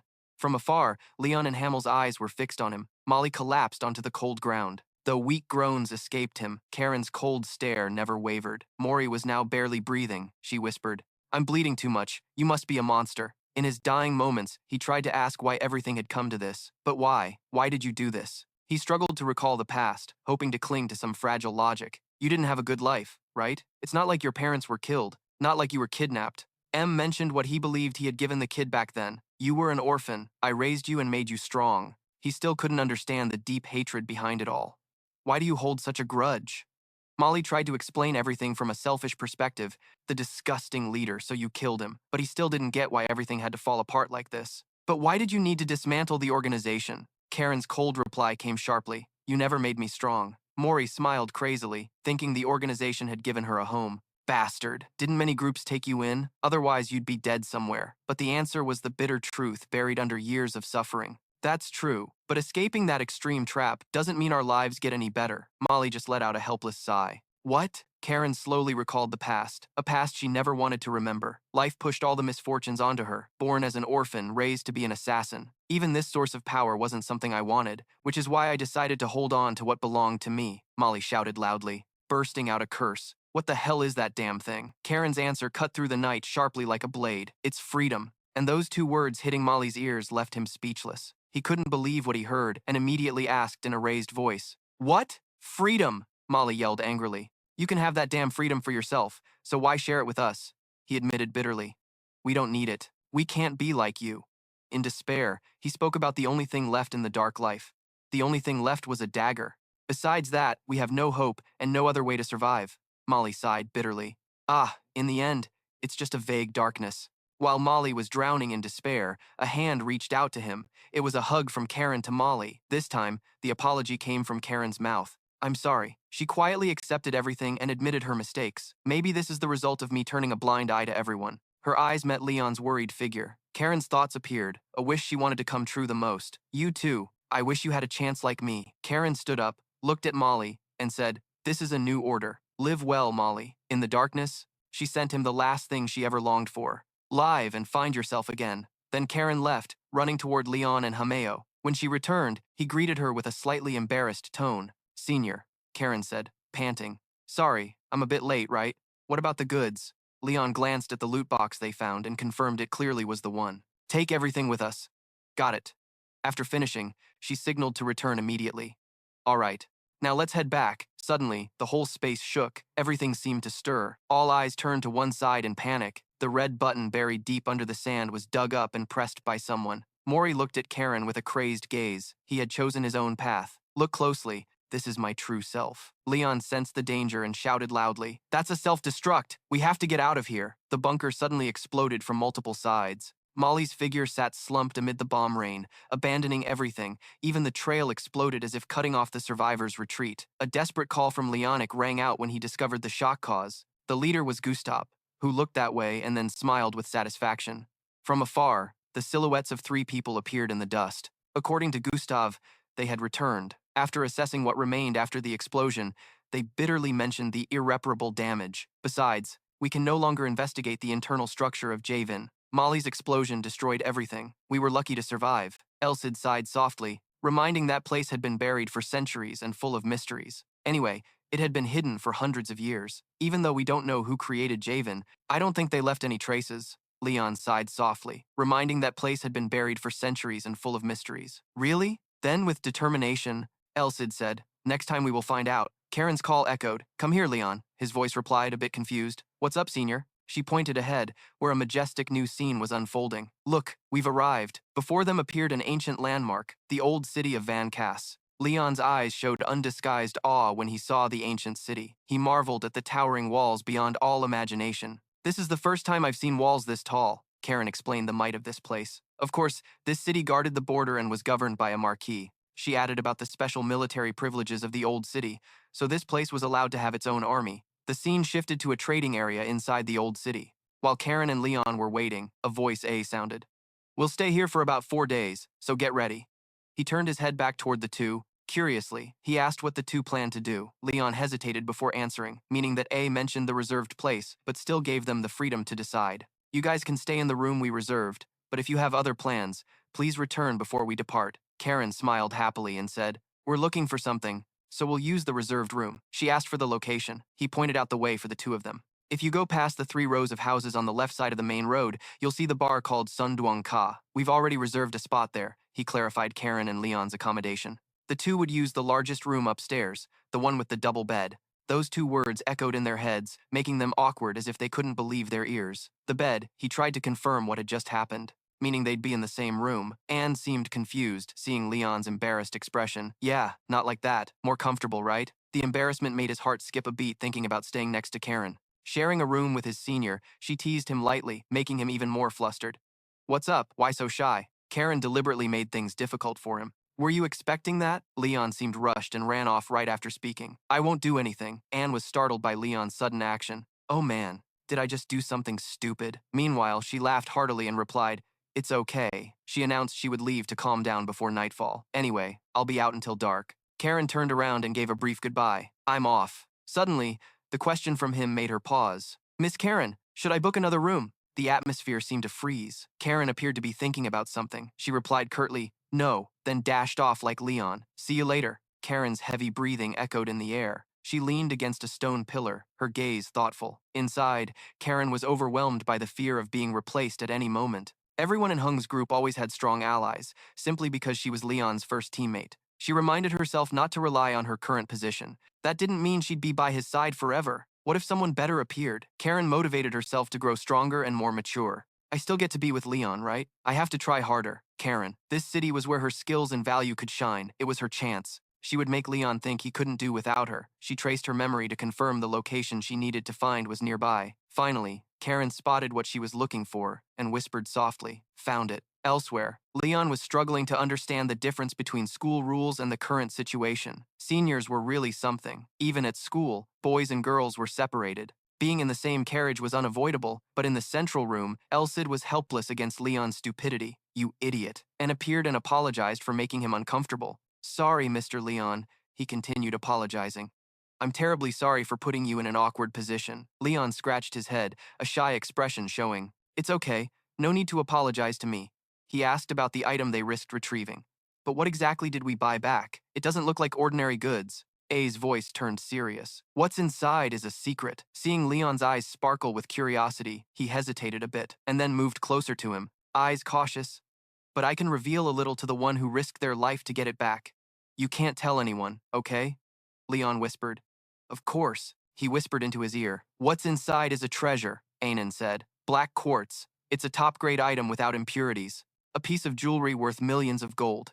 He emphasized this was a personal request from a powerful lord. More importantly, it was a personal request from Lord Lubina, a demand from the neighboring city. A's voice trembled with a bit of fear. The lord's power was equivalent to a count. If we lost his item, he'd take revenge at any cost. Leon saw the worried look on his face, his voice trembling slightly. So that's the thing we can't lose, he sighed. Thanks to you, we were saved. Elsewhere, Leon's call echoed. Senior. Turns out you were looking for her, Karen. While searching, he found a note with a dart stuck in it. He picked up the letter and read carefully, I'll be back. She was looking for something she'd already searched for. Then someone asked from behind Leon, Are you alone? It was Gustav and other allies appearing. He softly confirmed, Yeah, seems like the senior disappeared. Complaints filled the air with irritation. Why isn't she here? Their chatter made Leon suspicious. Should we go? We've been waiting for her. There's no other choice. While you were lost in thought, Gustav came over and pulled you back. Let's go, Leon stammered. Go where? He looked at you with a scary glare, his voice dropping low. What do you mean? To the bar. Where else? Gustav shouted loudly, yelling right in the faces of the people standing there. Hey, you punks, he's coming with us. Laughter full of arrogance mixed with loud cheers echoed. You're braver than I thought. Don't sneak away like last time. Whoever pukes first has to buy the drinks. Karen glanced around the quiet area, whispering that it must be nearby. Her eyes suddenly stopped when she recognized what she was looking for. Oh, found it. The scene shifted to night. A trembling figure suddenly collapsed to the ground. Damn it. At this moment, a terrifying sight appeared. A bunch of bodies lay scattered. Damn it. The previous image flashed before his eyes. He was teasing Karen crudely, and it was also him, but now he was barely holding on. Her face full of murderous intent stared right at him, her voice like she wanted to devour him alive. Hey, you punk. At this point, he was terrified to the point of despair. his face drained of all color. It's over. Karen released him calmly and said, I want to ask you some questions. He was startled, then scrambled to get up, replying, What? I mean, ask me anything you want. She cut straight to the point. Where is the headquarters of the biggest organization in this city? I don't mean some thug gangs like you guys, but those who deal in smuggling and the black market. He spoke softly because no one dared mention this. If he told her, he'd die. If he didn't, he'd still die. Time passed quickly, and the sky was pitch dark. Her voice echoed, the image of him unconscious on the ground, battered and bruised. Got it. Karen saw that as confirmation of her initial suspicion. As predicted, unforgettable images flashed through her mind. This area is under the control of A. That name alone makes everyone terrified. Golden A is an organization specializing in smuggling and black market dealings. Because they hold enormous wealth, they are backed by powerful people. Caution gradually surfaced in Karen's words. The Marquis Lord of this land is protecting them. She took her steps away from there. Karen sighed lightly, knowing this would complicate things. This is going to be a bit of a hassle. Suddenly, her steps faltered as if she saw something. Before her was a seal she had seen earlier. She was mistaken about the time after a moment of not mentioning it for a long time. It must have been 10 years since she last saw it, but it seemed she hadn't forgotten. Karen was surprised when Leon asked about her title, the meaning of the coffin keeper. He was curious why that nickname was attached to the senior. That's right. I'm curious why it's the senior's nickname. She responded indifferently, but still explained simply for him to understand. I think even knowing it doesn't matter because I'm no longer an assassin. It's a secret communication method. Karen said that organizations in the shadows always have special, discreet ways to send messages. Shadow organizations have unique communication methods at Ground Spider, the group I once joined. They use people as regional messengers to communicate. She happily explained more, saying inside the coffin there are mission details like target identification and mission status. He nodded as if he understood. Oh, so that's how it is. Karen smiled and added, instead of this bulky method, most organizations use a more direct and simple way. She described the process to Leon. For example, when someone comes to entrust a task, the organization uses lights to create visual illusions to block others outside the door. She further explained that those not chosen only know to turn back disappointed. The real entrance is only opened for the entrusted person to see. For everyone else, they struggle with fake doors and eventually leave empty-handed. Karen whispered, but for someone who controls shadows like her hand can easily pass through the wall, the visual illusion, and then her whole body slips through. It has no effect. Karen followed the stair trail down. When her foot stepped on a glowing magic array, a fierce pinkish-red spark shot out. Even stepping on the array, her face remained calm. In another room, a figure in a red cloak appeared. His face slowly turned back, revealing cold, sharp eyes. The door gradually opened. Karen appeared, her quick voice ringing out, "Hello, master of this place?" A sarcastic voice spoke as if waiting. "Welcome, intruder. Did you like the way we welcomed you?" She replied softly without showing any hesitation. Not too bad either. He invited her to sit down to start the discussion. Come on, sit down. Why did you come in here without following the procedure? Karen answered quietly. I want to buy information. He asked briefly what she wanted to know. What kind of information do you want? She answered frankly. Information about the Lubin land. This answer from Karen stunned him. Her voice was sharp as if returning the trust she gave him. I will pay, so don't hide anything. Whatever it is, refusing to sell it goes against your principles. Right? He chuckled softly, recalling what she said. Principles. Finally, he set a sky-high price. All right, the price is 800 gold. Karen was startled when she heard that sky-high price. Too expensive. Can you lower the price with the information I give you? He sighed. Okay, then I'll reduce it to 700 gold. She still tried to negotiate a bit more. Please lower it a little more. Karen looked at him with eyes like she saw through everything. All right, Master Steward. He was shocked when called by his real title. What? She exposed his entire true identity. He disguised himself well but couldn't fool me. The operator of Golden A and the one responsible for managing the black market in this area, also one of the most trusted servants of Marquis Van Cass. She ended by calling the man by his exact name, Master Steward Glenn. Glenn finally appeared with his true identity. Very rude. Karen sighed and asked again, Hey, are you going to sell it to me or not? Seems like you're interested in my information too, huh? Don't disappoint me. Glenn quickly assessed her ability and silently judged the danger level, the patience to see through him in a blink. She's at least an A level, even if he kicked her out. If she's part of the guild, it would be hard to silence her. Finally, he offered the lowest possible price, 260 gold, no lower. She agreed immediately. Glenn described the terrifying state of the land she wanted to know about. Lubin now was nothing but a sinkhole. Karen was a bit curious. A sinkhole. He explained the metaphor of that place in a gloomy tone. That's right, anything that goes in can't get out. Meanwhile, somewhere else, the sound of beer pouring into a glass was heard. Pour! Drink! Leon was forced to drink each big glass of beer until his face flushed like a sinkhole. Drink it all. Anyone who spits it out is a dog. The excited laughter of the crowd as they saw him finish the glass. Good dog. You're doing great. A waitress approached with a kind smile. So, where are you mercenaries heading next? Ham glanced at her and answered, probably there. The Lubin land. She was horrified to hear their destination. Oh man, that place. It's where other mercenaries don't want to go. You guys are brave. Seems like you haven't heard the rumors yet. Gustav was intrigued, repeating the two words that made everyone curious. The rumor the girl told about the creature that spreads terror every night in that land. The rumor about the monster ruling the streets at night. I mean, a vampire. Leon stiffened when he heard those three words. Vampire. A mix of curiosity and caution stirred lightly when mentioning the mysterious creature full of legend and fear. Vampire. The mystery and power appeared in every story. With intelligence equal to humans and amazing magical abilities, they are an immortal race ranked among high-level common monsters. Although they can coexist with humans, they are still hunted because of their blood-sucking habits. The gloom was clear. It said that only a few vampires exist, hiding inside other creatures. The cautious tone continued to clarify the ambiguity around this species. Although the church does not deny their extinction, they remain unrecognized creatures in any land. The lively atmosphere suddenly grew quiet when someone arrogantly challenged. Stop talking nonsense. It's not easy to encounter a vampire. The excessive confidence rose further with the arrogant declaration.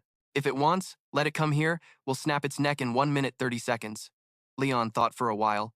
A vampire stir-fry. An unusual excitement suddenly lit up inside him. Honestly, I'm interested now. If it's as strong as a high-level common monster, how would I fight it? Then a gentle thought passed. No, it's a hero. Just kill it, right? Or should I try talking to it first? Leon turned to ask Elsid. Elsid sighed helplessly, his thoughts written all over his face. The old truth was told in a seasoned tone. Back in my day, there weren't many vampires around, because all the strong ones had already joined the Demon King's Legion, and I took care of them all afterward. I've never met a normal vampire that didn't get killed like you think. A cold, logical thought echoed in Leon's mind. How likely they are to coexist with humans is still unknown, but it's worth mentioning. His thoughts suddenly turned serious. His hands clenched tight as if he was determined to do something. As a hero, he had the duty to distinguish what evil really was. Leon promised himself not to judge hastily, only to believe what he witnessed, and to decide what to do with the vampires later. He needed to confirm it with his own eyes first. Suddenly, a call shattered his thoughts. Gustav, everyone's attention there shifted to the loud call. Jaren smirked arrogantly and shouted, "You guys own this place or what? It's way too noisy here."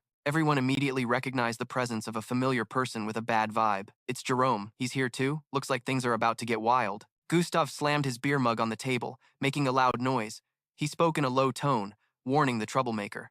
Everyone's in a good mood. Jerome, don't start a ruckus here. But Jerome instantly fired back with equal arrogance. You think I'm your lackey? What right do you have to boss me around? His calm voice turned firm as he repeated the warning. If you think I'm giving orders, then I'll say it again. Get out of here. Don't let others decide what to do. He spat into the beer mug Gustav was holding, leaving Gustav stunned.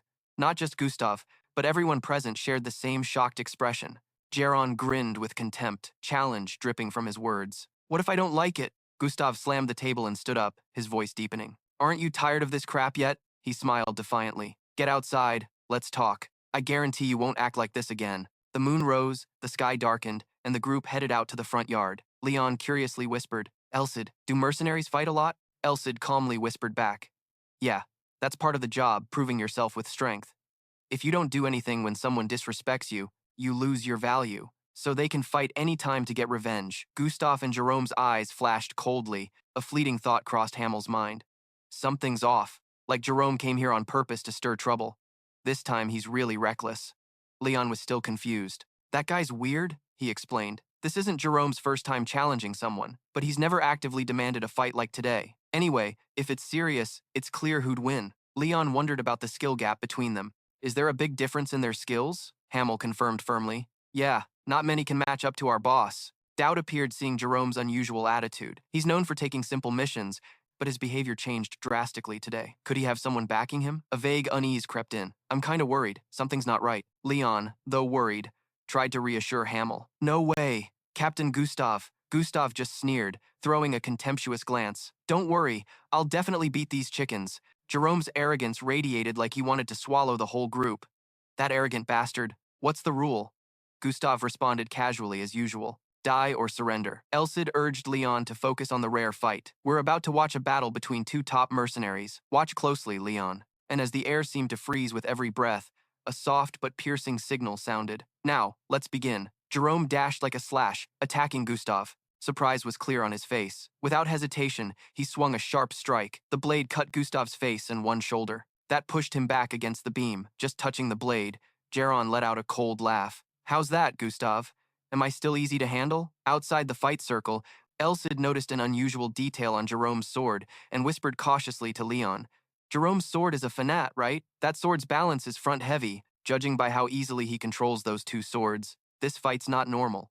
Under the mounting pressure, watching how easily he controlled those two swords, this fight was no ordinary one. Under the mounting pressure, Gustav still tried to stay calm, replying with a tone that sounded somewhat praising but full of hidden meaning. You've improved, Jerome? But right after that moment, a dark gray energy burst out, making even Jerome shiver. The gray aura appeared. He was using his iron aura. The guy confidently declared a counterattack with his favorite skill, like waves crashing against rocks. I knew you'd use it. My aura attribute is water, and with my new wave skill, I'll send you off to sell salt. The two blades clashed, the sound echoing through the space. Dust and smoke scattered wildly from the moves, the collision so fierce it almost swept away anyone standing nearby. That attack was too strong. I almost got pulled into the storm. The dust hadn't even settled yet, and Leon was trying to see who the winner was. As everything gradually became clearer, the silhouettes of the two fighters on the arena floor started to appear. Jerome was badly wounded, collapsing to the ground. Amid heavy breaths, Gustav's voice deepened as if trying to put out a fire that was getting out of control. I don't know why you want to fight, but let's stop here, or one of us is going to die. Jerome replied with a sinister smile, as if every threat only made him more excited. Yeah, don't you think that person's going to be you? Then, with a crazed look, his terrifying voice rang out. That was just a warm-up. From now on, the real fear begins. Gustav's voice hardened. Do you even have the strength to stand up? Don't try to act dangerous. Suddenly, Jerome's hand transformed, bursts of red light flaring fiercely, his eyes glowing red, fangs bared. Suddenly, the figure in front of Gustav vanished. In that chaotic moment, Hamill's voice filled with surprise echoed, "He's gone." Gustav's expression shifted, becoming more tense. From Leon's eyes, a blue light could be seen rushing forward. He looked up into the air, as if trying to confirm something. Just as everyone else was still confused and searching, Leon's voice froze in his breath. Look up there. Jerome lunged down, slashing dozens of times decisively, not giving Gustav a chance to react. Each strike caused blood to pour from his whole body. Gustav's scream of pain echoed from the depths of his soul. The truth of the attack hit him hard, making him stagger because he couldn't accept the new power appearing before him. No way! He slashed right through my steel aura. How the hell does that bastard Jerome have so much power? The smile on Jerome's face twisted as he sensed Gustav's collapse behind him. The shock spread like wildfire, leaving a choking fear in the voice of the onlooker. What the hell? I didn't see anything. How did he attack him? Every word of disbelief echoed after the scene, and suddenly the captain slumped down. Damn it, what the hell is going on? Even if Jerome is fast, that bastard should only be rank B at best. But only Leon probably understood that what they just saw was the truth. No, that speed rivals Karen's. Jerome's foot stepped on the wound on Gustav's leg after enduring the last slash. The pain showed in his groan. Panic turned into chaos as they rushed to the captain who was in agony, trying to hold back the panic but couldn't hide the trembling on his lips. Captain, damn it! At that moment, another person was cold as if admiring his own achievement. Wait! Then that person tilted his head as if savoring someone else's despair, his eyes glowing terrifyingly as he issued a warning. What should I do if a careless third party interferes in the middle of a duel? Seeing their teammates acting like puppets, one person couldn't hide his shock. What's wrong with these guys? Are they still the people I knew? On Gustav's side, though in pain, he still tried to control his gaze toward Jerome. His voice full of arrogance rang out.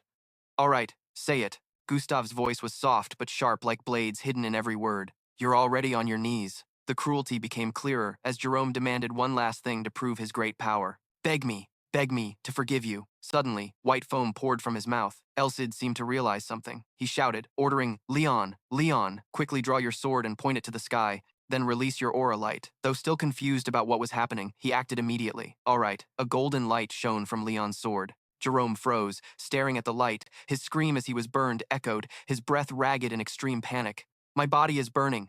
Hot. Too hot. Then Jerome and the other two collapsed. What's going on? Why did they suddenly all fall? At that moment, a wave of unease spread as they saw them all collapse at once.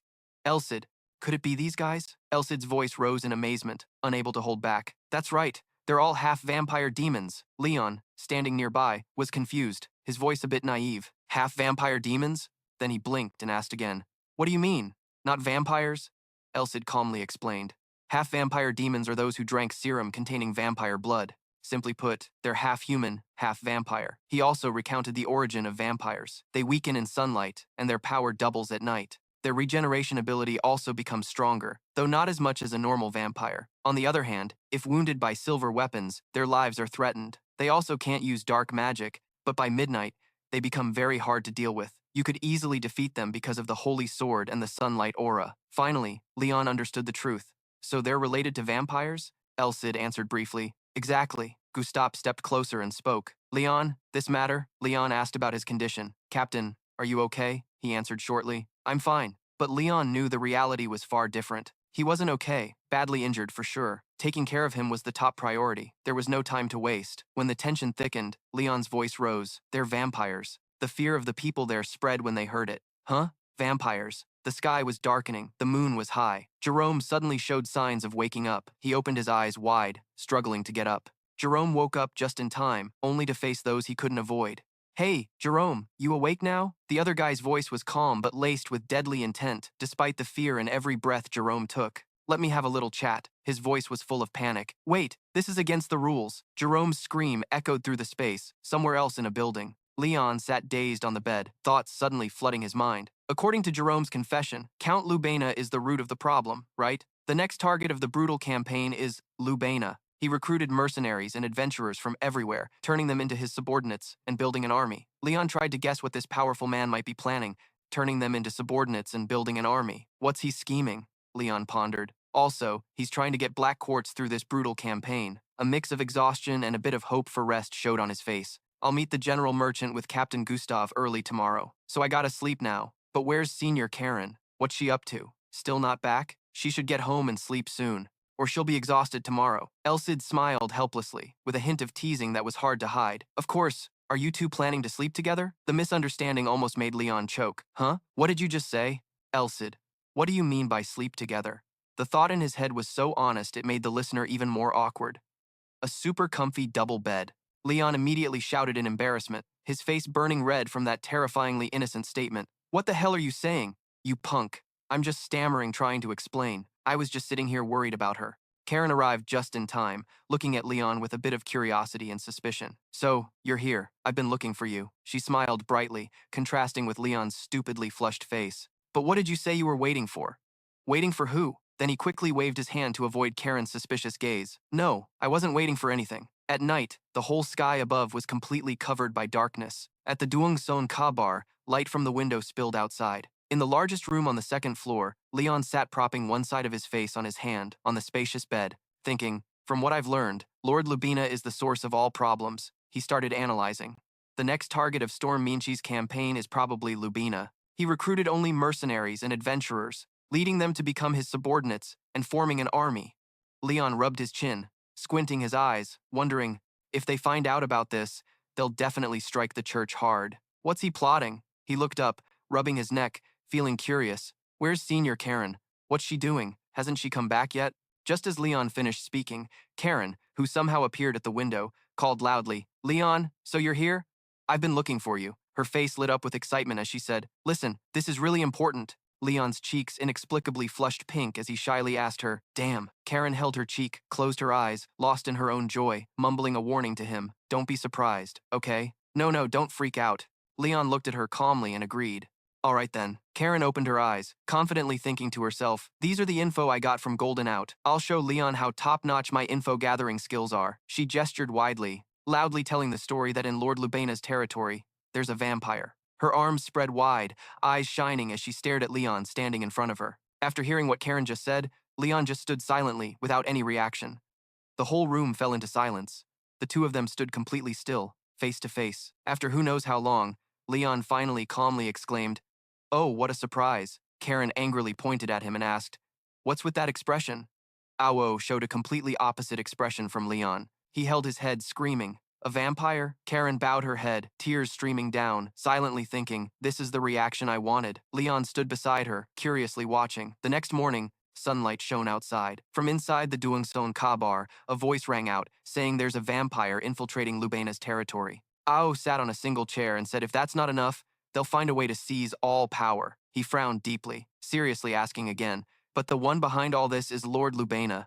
He's sure, except Gustav squinted a bit as he recounted, that's what's happened so far. Since Damwai appeared, I'm sure the vampires are increasing in number. He guessed someone's behind Jerome, and most likely that's Lord Lubena. Gustav stared at the person sitting opposite and said, however, luckily we know this before hearing it from Lubena himself, so we'll have more time to prepare. A note's face showed worry as he replied, even if we have time, we still can't be fully prepared. He started calculating. If the desert bandits have stolen that item, then we have a reason to speak up. But now we're already so far away. If we don't hand over that item, it'll be an insult to Lord Lubena. Sweat poured down a note's face as he firmly stated, nobles value reputation more than life. There's no way they'll let this slide. The entire territory of Lubena will treat Storm Mech and Chenchi's merchants as enemies. On A's face, sweat was pouring down as he spoke with absolute certainty. The nobles valued their reputation more than their lives. There was no way the nobles would let this slide. The entire territory of Lubena would see Storm Mech and Chenchi's merchants as enemies. If it's true, Gustav clenched his teeth and frankly continued the conversation with him. It would really end that grudge. Then he suddenly straightened up and proposed, I think we should step into that lurking danger. Leon and Karen sat silently on one side. Gustav's words reached their ears. Although this decision was quite reckless, but I can't give up here, he smirked, raised his hand, and clenched it into a fist. If I quit halfway just to protect myself, I'd be destroying my own trust and reputation. Once I've accepted a mission, I'm determined to complete it with all my heart and effort. And An also stood up, slamming his hands hard on the table. I'll use all the money I have left. He patted his chest and declared boldly, from now on, I'll recruit more mercenaries and prepare silver weapons and holy water to fight the vampires. I won't just sit around begging you for help. Gustav smiled with interest when he heard that. Huh. And An lifted his head to face him. Finally, their hands reached out in sync and shook firmly. Seeing the united front of the two standing before her, Karen marveled at how quickly they seemed to resolve things. She bowed her head and suddenly called out, Leon, can we talk for a bit? Leon looked confused and tilted his head toward Karen standing beside him. The two of them stepped out onto the balcony. Karen walked ahead. Leon followed behind, calling after her. Senior. Karen turned around, determination clear on her face as she said, this time you're gonna be surprised. It was tough, but I got this info from the black market, and it'll definitely shock you. Leon's eyes went wide, completely frozen by her enthusiasm. Karen lunged forward to face him. This isn't news anyone could have predicted. Leon looked at her and replied, all right. Karen raised a finger and started listing what she knew. Molly, the reason he attacked us in the desert might be because he was ordered by Lord Lubena. Leon's face turned extremely panicked, shouting loudly. Karen was very pleased with his reaction and smiled brightly. Leon looked at her, a big question mark forming in his mind. Karen continued, how could that dumb Molly know which crate holds the valuable goods?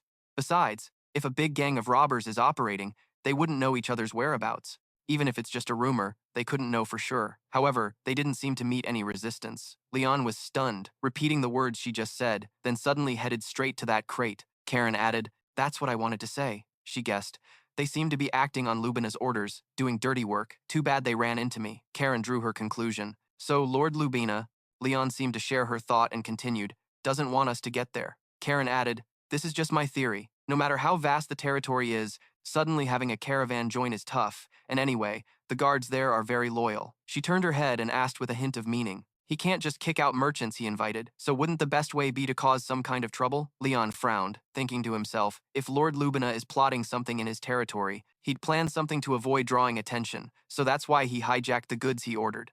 But unexpectedly, Storm Mi Chanchi protected the goods, defeated the robbers, and finally left no choice but to enter Luben. Leon rested his chin on his hand, pondering. From the Lord's perspective, things are getting complicated and dangerous. He told himself quietly, since Storm Minchi exceeded his expectations, the danger has been rising. Now he's surely planning to eliminate everyone in Luben.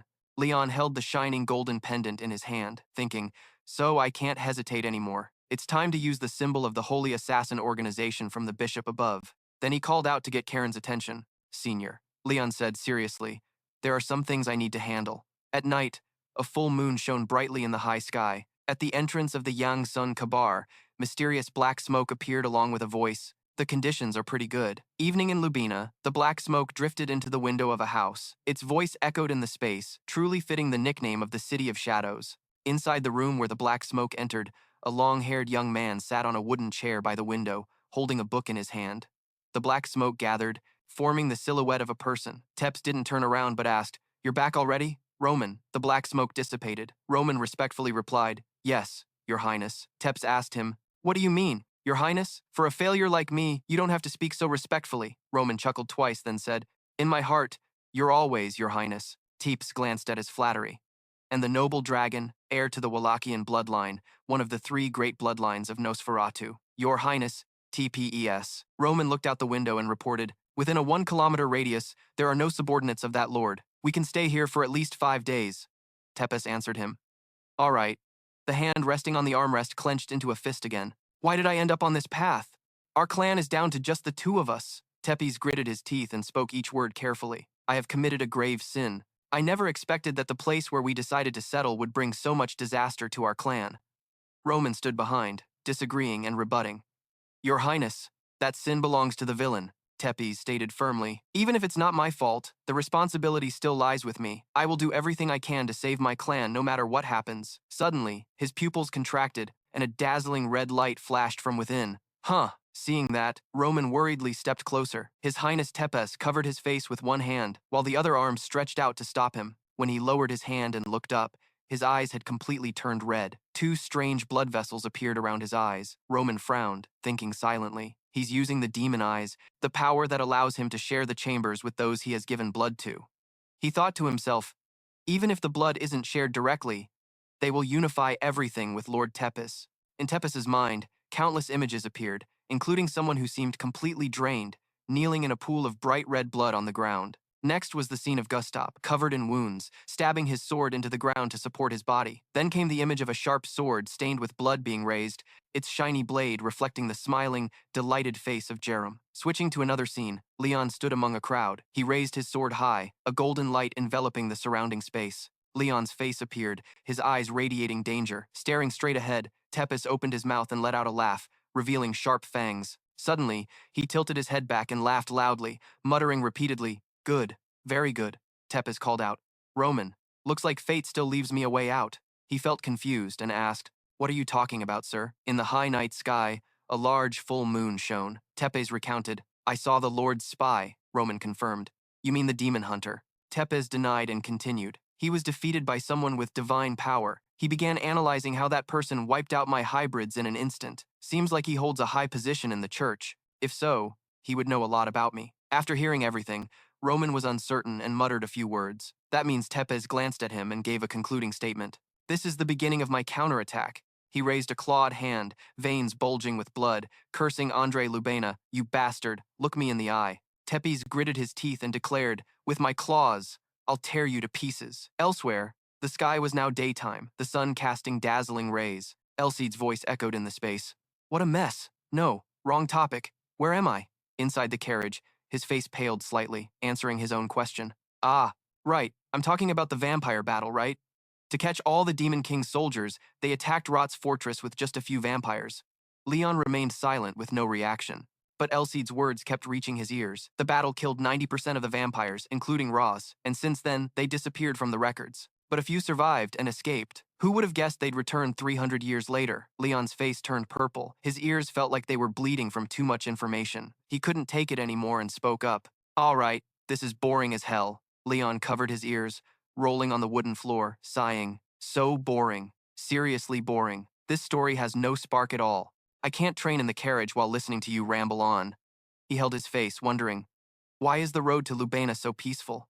Peaceful to a scary degree.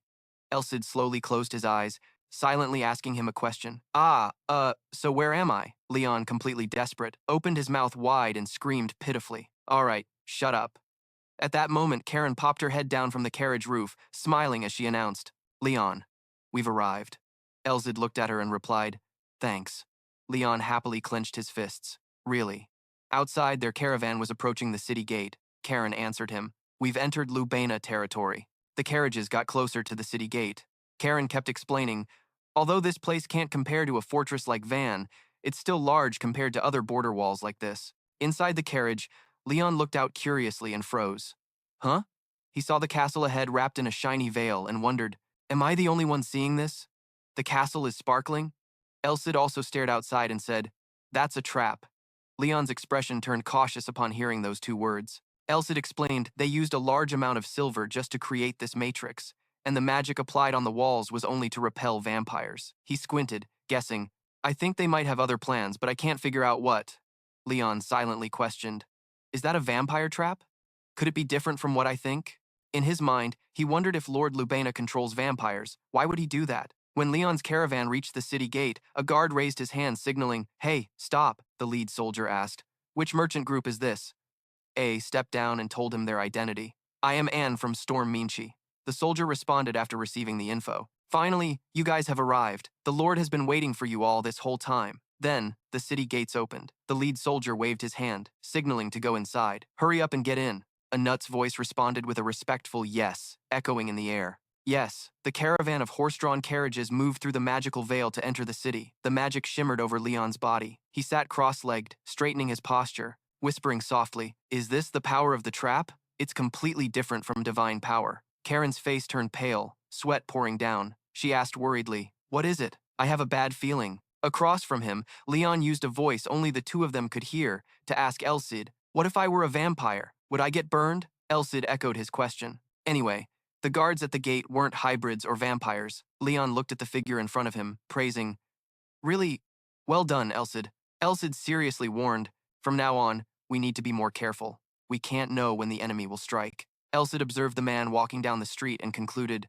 "No." Then it shifted its gaze to the two girls standing together, also answering no. Elsid's voice rang out again, "No." Leon felt puzzled. Why is no one like that? He narrowed his eyes, thinking, what the hell? From the city gate to the capital, there wasn't a single hybrid or vampire. Leon pondered, could the vampire rumors in Lubena be fake? No. The sun was still out, so naturally, it wouldn't be easy to find them. After who knows how long, the carriage finally stopped in front of a mansion gate. The guard stepped forward, blocking the carriage's path, stopping it. The soldier introduced himself. I'm Brad, a senior knight. From here on, only merchants, B-rank adventurers and above, and mercenaries are allowed inside. This is the Lord's order. The carriage curtain was pulled back. Karen smiled and asked, does that include us? Leon joined in. We're all valuable goods being delivered, so why wouldn't everyone be allowed in? Inside the mansion, sunlight streamed into the room. Leon was quietly pleased, thinking, good, I can finally get some answers. On wooden pedestals lining the hallway stood intricately gold-plated statues, looking incredibly magnificent. Someone exclaimed, so grand. Leon hesitated, asking, this is my first time stepping into places like this. How do I greet him? Hanson, walking behind, ordered, quiet. When you meet the Lord, your head will bow on its own. Too noisy. They all stopped in front of a room. Brad signaled everyone to be silent. He turned and knocked on the door a few times, then called out, Sir, Semenchi and the escort have arrived. A voice from inside said, come in. After receiving permission, the door slowly opened. Inside, Andre leaned against the window frame, calmly watching the newcomers as if he had been waiting a long time. Ano stepped forward on behalf of the group, closed his eyes, and respectfully knelt one knee to the ground. Leon lowered his head, quietly whispering a name under his breath.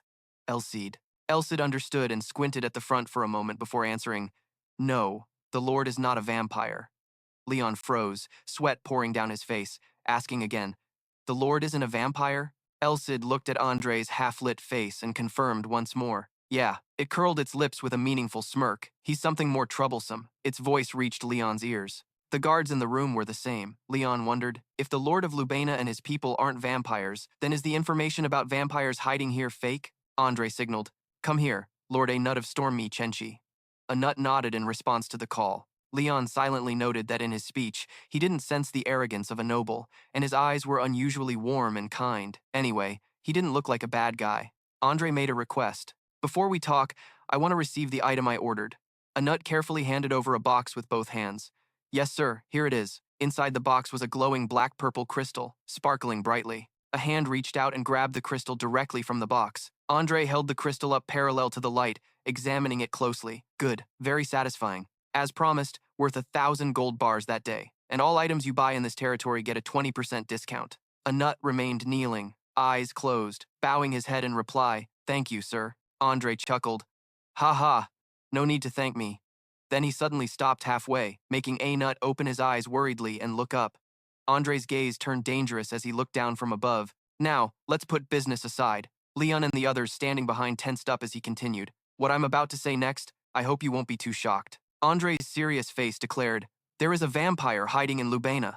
Leon and Elsid's faces both showed surprise at his words. Gustav clenched his jaw tightly. Karen was stunned by what she just heard. Hamel and Hansen were no different, frozen and speechless.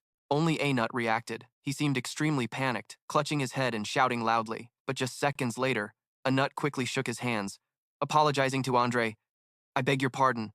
Please forgive my rudeness. Leon stood on this side, silently thinking to himself. The Lord's surprise was understandable. Who would have guessed he'd say it out loud? Andre slowly recounted the situation. We've been patrolling day and night, but with just our forces, it's not enough because those vampires are masters of hiding. And I'm really worried since my soldiers have never seen a vampire before. He shifted his gaze in one direction and then asked, So I want to ask for your help to hunt down the vampires. What do you think? Leon was standing with the others. He just silently looked at him without immediately agreeing to the proposal. Andre's voice continued to echo through the space, reaching everyone's ears.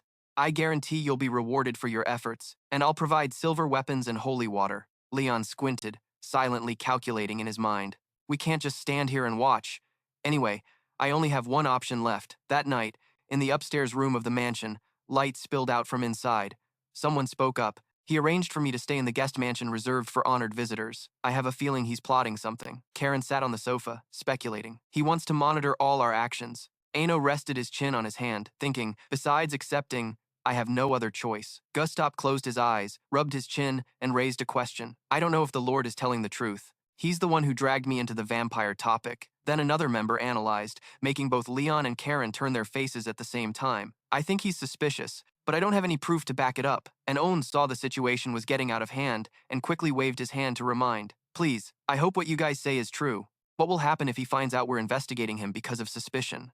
Elsid, who had been silent until now, finally spoke. If Storm Mackenzie is a great merchant who can rule a kingdom, then everything will be fine. In his eyes, mid-level merchants are just ordinary rich guys, so he can use them as bait to lure vampires without needing me. Anyway, this is Lubin's territory. I can't investigate him without evidence. Even if I do, I can't make him open his mouth. Leon spoke quietly so only the two of them could hear, asking him, so considering Lubena an ally is the best way? Then he glanced, vaguely uttering a few words. But Lord Lubena, Ellis directly announced, the Lord is not a vampire, he's a high-level sorcerer. Sweat poured down Leon's face as he asked back, high-level sorcerer? Elsid replied to him, I'm not very familiar with the magic matrix, but it's definitely created by him. His killing intent and magic are exactly the same. Leon didn't respond, just put a finger to his lips. Elsid felt suspicious. If the Lord sees vampires as enemies, he wouldn't need my help. If he cast the matrix at another city gate differently, he could burn all the vampires inside the city. There must be some reason he wants to keep the vampires alive, or with the mission to destroy all vampires. He wants to prevent Storm Mackenzie from getting involved. Leon gradually pieced together the details, like what Elsid said the Lord is scheming something in the palace. He's hiding the fact that he's a high-level sorcerer, so it makes sense that he listed Storm Mackenzie as someone possibly involved in this. Separating the escort force from the merchant is also part of his scheme. If those mercenaries get bitten by the werewolf hybrid, Karen and the others definitely won't be able to guarantee safety. Leon's hand clenched into a fist, silently determined not to let that happen. But the biggest issue now was Elsid calmly concluding one sentence. The Lord is our enemy. It quickly flew over to where An was sitting and muttered the words, enemy. Then Elsid went to Gustav and whispered, that old guy is our enemy. Leon could only sigh to himself. If I were the only one who knew about Elsid's existence, I wouldn't have known the truth about Lord Lubina. Karen is the only one who believes. She's the only one who trusts me. Karen on this side also helplessly let out a long breath. She glanced at a group of people who looked deep in thought standing in front of her. Suddenly, Karen loudly suggested, let's go to sleep. I want to rest. We'll talk more tomorrow because like this, we can't get anything done. Everyone was startled and turned their eyes toward her. A agreed, shouting, that's right. The moonlight above still shone with a shimmering glow. Finally, Leon's group reluctantly said goodbye and returned to their own rooms. Sleep well, everyone. Good night. In the hallway, Karen's face was a bit stunned, and she whispered softly to the person walking beside her. What? Lord Lubena is a sorcerer? Leon answered her confidently. Not only that, but he's a high-level one. Karen cautiously scanned around and said, that's really dangerous. If he's reached a level even I can't detect, then he deserves to be a special target, she whispered, calculating. With my current attack power, I can't guarantee victory. I need more time, Leon nodded in agreement. I'm glad that before coming here, I used the holy pendant given by the Pope to ask for help from the Knights of the Holy Chain Order. He continued, still I'm a bit worried because I don't know how many knights or when they'll arrive. Leon also began to speculate. Maybe we'll face the entire capital, so we need at least 3 people. Suddenly, Karen tilted her head, staring intently behind her. Leon saw this and curiously asked her, what's up? Karen stepped into the next room, waving his hand. Nothing, just rest up. See you tomorrow. Leon waved back. Yes, senior. Good night. As Leon stepped into his room, he was taking off his cloak and hanging it on the rack without noticing. The door hadn't been fully closed yet. A woman's hand twisted the door handle to lock it. Leon sensed something strange and glanced back slightly. He didn't know when Karen had appeared in the room. He looked confused and called out to her. Senior. Karen didn't say a word, suddenly stretching out her arms toward him. Her legs pressed close to Leon's, making him lose his balance. A crashing sound echoed as Karen pushed Leon down. Both of them fell directly onto the bed. Leon's face flushed pink, embarrassed as he faced her and called her name, Karen. She smiled, letting out a soft huff. At night, the sky was completely covered by darkness. In the room on the first floor of the mansion, the yellow light was still on. Outside the window, a figure in a black cloak, face hidden, looked extremely sneaky. He seemed tense, watching carefully what was happening inside. On the bed, there was a shadow, hands planted firmly in a prone position. The room was almost pitch black, but thanks to the moonlight filtering in, you could faintly see two shadows pressing their lips together. From outside, it looked like Leon was underneath and Karen was on top. They looked like a couple doing something they wouldn't want others to see. The black-cloaked figure hiding outside the window blushed deeply, mouth agape at the sight. After who knows how long, he finally jumped up, using incredible speed to launch into the air and leave. At the same time, inside the room, Leon didn't move, just stayed frozen on the bed, his whole body like stone. Karen was just like him, stiff, staring at the one pressing down on her. After regaining their composure, they quickly separated and sat down right next to the wooden bed. Karen turned her face away and broke the awkward silence. It's okay, he's gone. I knew something was off. There's no way they wouldn't be watching us. She acted like nothing happened, winking and asking, what do you think? Yeah, right? Leon, still blushing, asked back. How would I know? Karen gave a silly smile and continued. You? Really? Honestly, I don't know either. Elsid, standing nearby, squinted and muttered 3 words. These idiots. Karen stood up, clenching her fist and smiling as she suggested, okay, we should start with surveillance first. Leon looked at her confused. Now? They're already watching us since you spoke. We're just returning the favor, she pointed confidently and explained. Since we created that illusion, they definitely won't think we left the room. Leon still doubted and asked, there are guards everywhere. Are you sure you won't get caught? Karen put her hands on her hips, very proud, and replied, what? Did you forget? As she finished, the guard's coffin disguise appeared. It bowed its head and saluted. Boss. The coffin guard surrounded Karen. She raised one hand in front and made a greeting gesture. Where do you want me to take you? At night, the full moon shone brightly above, casting shimmering white light, surrounded by countless twinkling stars. The coffin guard's eyes gleamed as it flew over the hill. Finally, the black shadow of the coffin guard landed on the roof of a building. The black smoke dissipated. Leon and Karen stood high above, looking down at the city below. Leon admired the cityscape and praised, it's really beautiful. I admit this place is really developed, so that's why they call it the city that never sleeps, because it looks better at night than during the day. Karen stood beside him and added, even though it's not late yet, the streets are already quiet. Far away, there's still a room with its light on. Leon observed that even from afar, he could clearly feel the presence of people in the buildings here. He guessed, is it because of the vampire rumors? Karen thought for a moment and replied, could be. Suddenly, she exclaimed, look, there's the patrol team. Leon asked curiously, why do they look more like civilians than a patrol team? Elsid appeared then. It looked at the stakes hanging on the patrol soldiers and judged, silver weapons. Obviously, they're prepared to fight vampires. Leon squinted and raised a question. I don't know about you, but what's the relationship between the vampires and the Lord? Calling them enemies seems reckless, but I don't understand why he wants to capture them alive. Elsid stared ahead and answered vaguely. You already have your answer. Leon still didn't get the hint and tilted his head. Huh? Elsid continued. The world isn't always divided into 2 sides, allies and enemies. Leon was startled but thought of something and asked, so vampires aren't allies nor enemies? Elsid closed its eyes and denied, no way.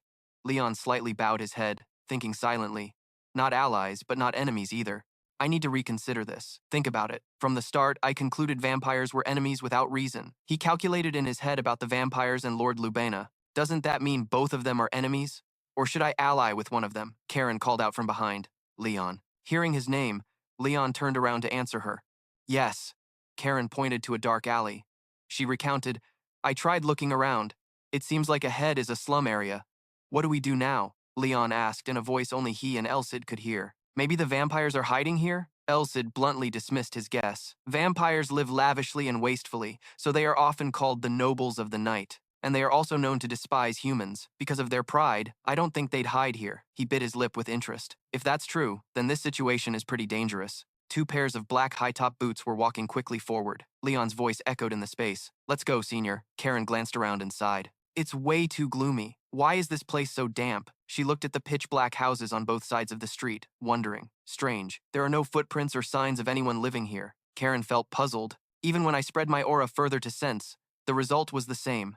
No matter how wealthy Lubena's territory is, there can't be no poor people here, Leon silently affirmed in his mind. Something strange is definitely going on here. Even if there are many rich people, there must be poor people. If the rich live in huge mansions, the poor would surely live in one-room houses. However, in this place, there are no poor people, only traces that once existed, but no new clues about them. Think about what kind of evil deeds Lord Lubina did to the poor in his territory to turn this place into such a town. But sharing the same thought, both Leon and Karen shouted in unison that they didn't like this place at all. Then both decided to turn back. But after just a few steps, a black mist flew in to block their path. Leon's eyes widened, sensing danger. Karen beside him also widened her eyes in alert. Both quickly stepped back like lightning to dodge the black mist. Leon clenched the sword in his hand, thinking silently, "Strike fast. Senior can't even see it coming." Karen also drew the dagger hidden on her, ready to fight. Two mysterious figures appeared in the black mist, along with a pair of glowing red eyes staring at them. Leon gritted his teeth, wondering silently, are they moving under the mist? Mages? Or assassins like Senior? Elsid glanced into the black mist, confirming to him, these guys are vampires. Leon was a bit stunned, repeating the three words he just heard, vampires. Tepes ahead showed no intention to hide, introducing himself. You know where I am. I am the last heir of the Nosferat Wallachia clan. Tepes. Leon said nothing, just stared intently at the person standing opposite. He began analyzing what had happened so far. Under his pressure, he could have ambushed me quickly, but he didn't. Leon silently wondered, are these guys friends or foes?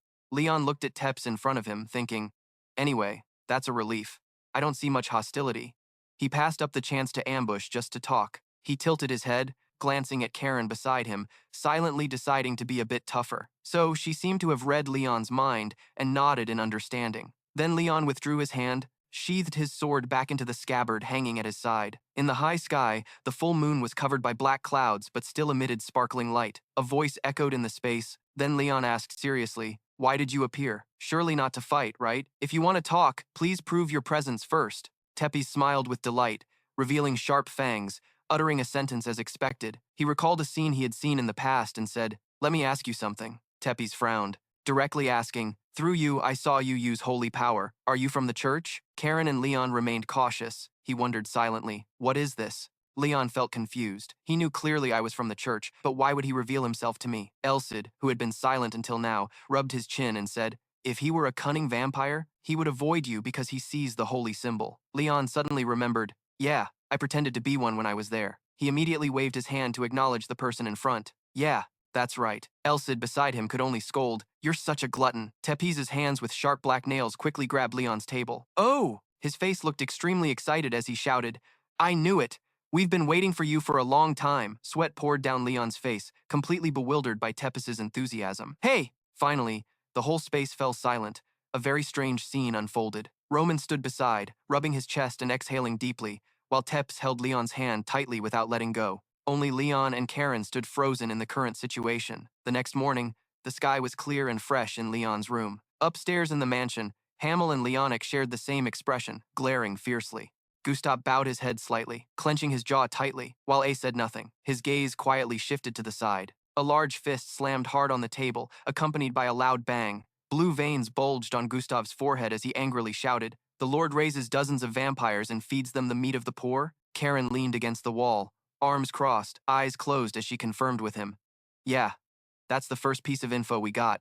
Leon looked at the person standing beside him, deep in thought. He was also relieved to have a senior with him. After all, the words of an A-rank adventurer are more trustworthy. Leonic's face had turned pale purple as he worriedly asked, Lord Lubena is a high-level mage, so his power far surpasses others. Are all her words coming from that vampire? Hamel was suspicious too. It didn't sound believable at all, but since it was intelligence from Karen, it had to be true. Gustav propped his chin, starting to think. So basically, Lord Lubena uses poor people as sacrifices to feed the vampires. He tames the vampires to threaten others. So he's keeping me here to silence me. That means no matter what the outcome is, as long as I'm in his territory, he can monitor and force me to surrender. Karen continued his thought. Yeah, we gotta act fast. I'm sure he knows that even if he forces us to surrender, it'll take at least 10 days. Hamel, Hansen, and Leonic all listened tensely as Karen spoke. Besides, a lot will definitely happen during that time. Gustav still didn't trust it and asked, what if the info she got is fake? How can we trust that damn bloodsucker? Suddenly, an image appeared, and his voice echoed. Same here. Tepsi's black shadow hovered next to Gustav. His eyes were bloodshot, whispering, living on blood isn't exactly fun. Gustav jumped, spun around, and sat straight up on the table. His words stammered. Vampire? You're a vampire? Tepes patted his chest, introducing himself. Hey, this is my real body, so I can't move during the day. I'm not here to fight, so don't worry, he said seriously. I know it's hard to believe, but what they say is true. Gustav frowned and suggested, just your word isn't enough for me to risk my life and my team's. I need proof. Teps held up a yellowed piece of paper. Fair enough. Then look at this. It's a certificate from the church, and here's proof that the Wallachia clan was exterminated. Both Leonic and Hamel widened their eyes, repeating the phrase Tepes mentioned. The vampire clan, huh? Tepes slowly recounted. 300 years ago, part of us became the forces of the demon king. They abandoned living with humans and committed a grave sin against the goddess. As a result, most vampires were slaughtered by the hero, Roder. Even the Wallachia clan, those who never joined the demon king's army, faced execution. A priest blessed us. In return, we had to serve the church for 200 years, and some of us lived on to maintain the bloodline. Leon shifted his gaze, silently thinking, this is exactly what Elsid told me. Elsid disdainfully remarked that 250 years is nothing compared to immortals, such crybabies. He listed exceptions like exposure to sunlight and severe injury. If their hearts and brains don't come into contact with silver, they're a race that can live for thousands of years. Tepes continued. After finishing our duty, my clan and I set out to find a place to settle.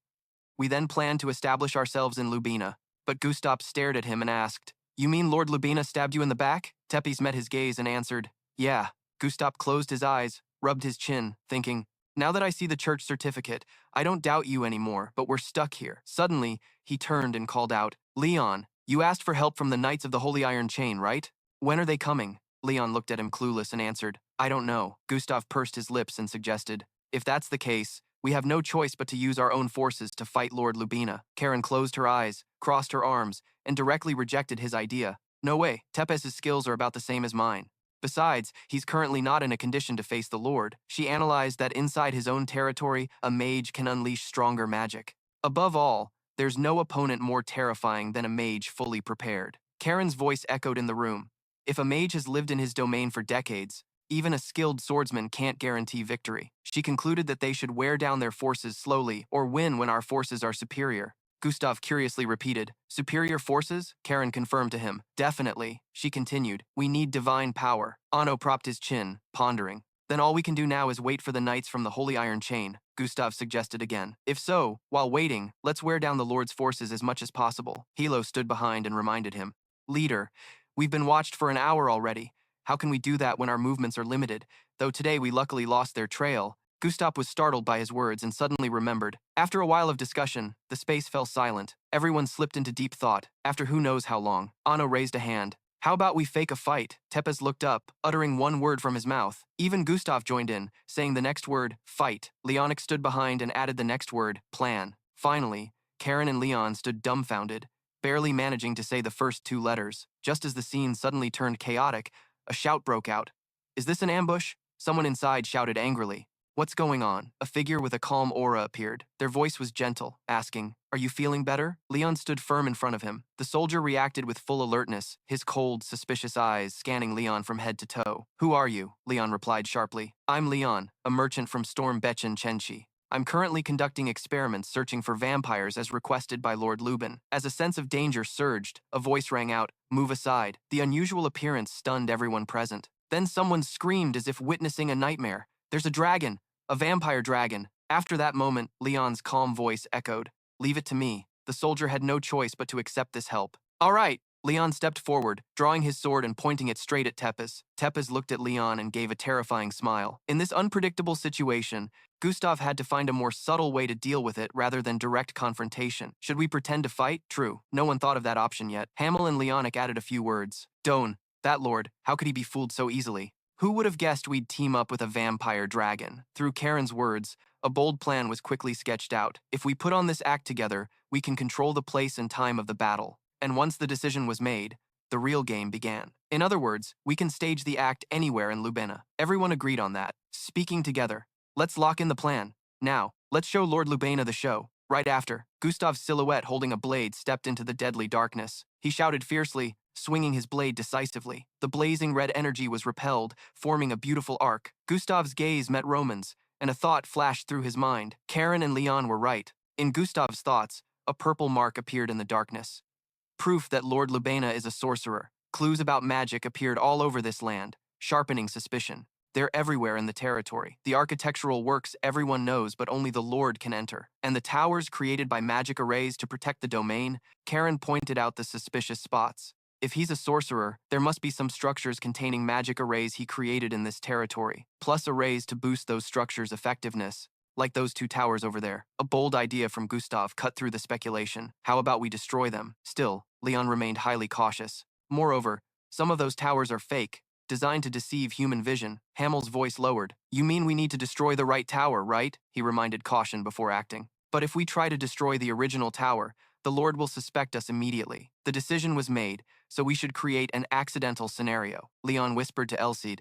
Leader Gustav and Roman did pretty well. Every scenario was carefully calculated, at least taking a few days, at most 10 days. Everything will end when the Lord finds out. We'll pretend to fight and secretly pick the tower to destroy. Leon replied to Elsid, but kept his eyes fixed on Tepes. Yeah, got it. Tepes summoned a red power orb targeting Leon. Then take this. Right after, Elsid said something that stunned Leon, shattering his usual confidence. You can't use aura, okay? Leon exclaimed in shock. What did you say? At this point, he could only try to dodge that attack as best as possible. Luckily, Leon wasn't hurt, but he knew well if he got hit by that move, he'd be left as nothing but a miserable corpse. Leon turned back, his face expressionless, not a drop of blood. How can you beat such a strong opponent without using aura? But Elsid's answer was absolutely certain, leaving no room for negotiation. Of course, Leon shouted, worry and near helplessness against Tepes shining in his eyes. Why do that? It doesn't look like pretending to fight at all. Tepes' attack was real power. Elsid warned helplessly. That's because your aura can kill vampires. Even a light slash will turn him to dust.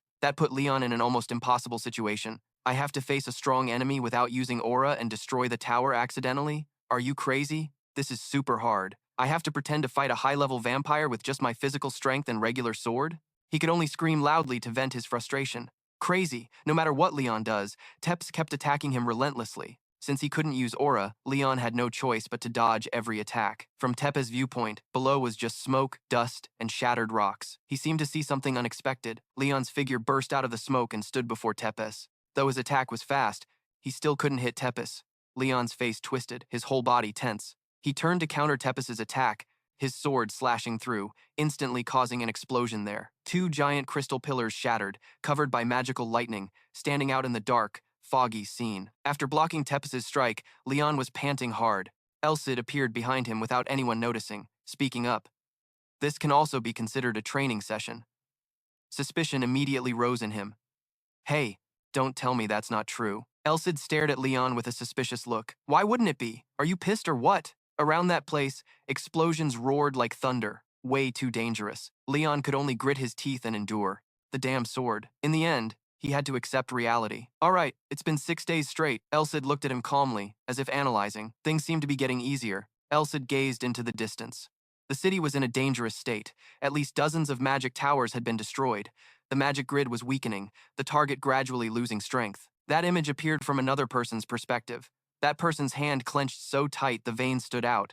His nobility was evident from the rings he wore. Andre gritted his teeth, anger mixed with contempt evident in his voice. Damn fools. The bright morning scene with wind appeared. Gustav glanced at the weakening magic towers and whispered, looks like everything's going pretty smoothly. But right after, Leon frowned, still feeling uneasy. Weird. The Lord doesn't even bother to count. He crossed his arms, his voice deepening. Maybe he hasn't revealed his true nature because he needs more time, but things will get worse if we wait too long. Gustav asked quietly. Any news from the Iron Chain Knights? Leon replied shortly. They need to get here soon. A figure rushed in, running and calling Leon's name. Gustav and Leon immediately turned toward the voice. Karen spoke excitedly. They're here. The knights from the Iron Chain. The night sky gradually covered everything. Scene changed. Leon and Karen moved to another place. He sighed helplessly at this ironic situation. The table at the restaurant, huh? Weird. Senior. His voice carried a hint of awkwardness, but despite some hesitation, he still asked to confirm. Do we really have to do this? Karen just smiled softly, explaining with a half-joking, half-secretive tone. It's just acting, just acting. I told the maid we'd have dinner in town. They won't follow a couple on a date. We can also make the Lord less suspicious. The male waiter approached with a smile. Under whose name will you reserve the table? Karen smiled brightly. No one. Leon was startled. What? That's Leon spelled backward. The three had a brief moment to exchange words. Welcome to your room on the 4th floor. Would you like to order anything? We want to order today's special. 4 servings. Right. Then please enjoy your meal. When Leon and Karen entered the room, 2 people were already seated at the table. Damien's face was full of killing intent, and sitting next to him was Angela. Leon silently observed the 2 before him, sensing the sharpness beneath their appearances. Although they looked quite young, they seemed experienced. Just as expected, they didn't carry weapons, but both radiated an overwhelming aura. Elsid glanced at Leon, giving him a compliment. Your ability to observe others seems better than before since you started traveling with Karen. See, although they're not on Cesare's level, they're pretty strong. Leon took the initiative to introduce himself politely. Nice to meet you. I'm Leon, the one who asked for your help. Damien responded with a sincere greeting. Hello. I've heard about you from Bishop Cesare. I'm Damien. And his gaze shifted to the girl beside him. Angela can't speak, so I hope you'll bear with us. Getting to the main topic, Leon asked to confirm the situation. You know what's going on here, right? Damien hesitated. Well, he bluntly mentioned the issue they faced. You're carrying out a campaign to destroy the magic towers by pretending to fight Prince Tepes. Leon's next question was curious. So you know Tepes? Damien nodded. Yeah. The Wachian clan was pretty famous back then. He wanted to make sure he didn't miss anything important. After 250 years of hard work, they got caught up in this mess. Really unlucky. I think I missed some stuff, so tell me from the start. Leon replied briefly. All right. Outside the window, the sky had darkened into a gloomy shade. Hearing about the plan to imprison and raise the whole clan as a resource, Damien froze, imprisoning the entire vampire clan and raising them like livestock. Only one kind of magic could do that. A determined gleam appeared in his eyes. That's dark magic. I know what the Lord is scheming. Damien's knowledge made Leon believe the matter was more complicated than imagined. Judging by his reaction, things weren't simple at all. Elsid nodded in agreement. Exactly. He seems pretty knowledgeable about this situation. Damien explained the special nature of that race. Vampires are a species that can't clearly separate body and soul. They exploit that to become stronger. He talked about the limits of dark magic. Dark magic that drains life force is ineffective on the body. They use poor people as food for vampires, then drain their life force completely. Brutal images flashed through Damien's mind. Leon couldn't stay calm like before after hearing this. That's even possible? Damien answered. Usually no. He pointed out the taboo reason why vampires can't live that way. If they used poor people as food and drained their life force, they would have taken over the world long ago. Consuming a large amount of blood is taboo for them and leads to death. However, he clearly stated the insane ambition of that powerful figure. The life of a vampire has nothing to do with the Lord. His goal is to absorb all the vampire's power to become the ruler of the world. So, whether the vampire dies from drinking too much blood, he doesn't care at all. Suddenly,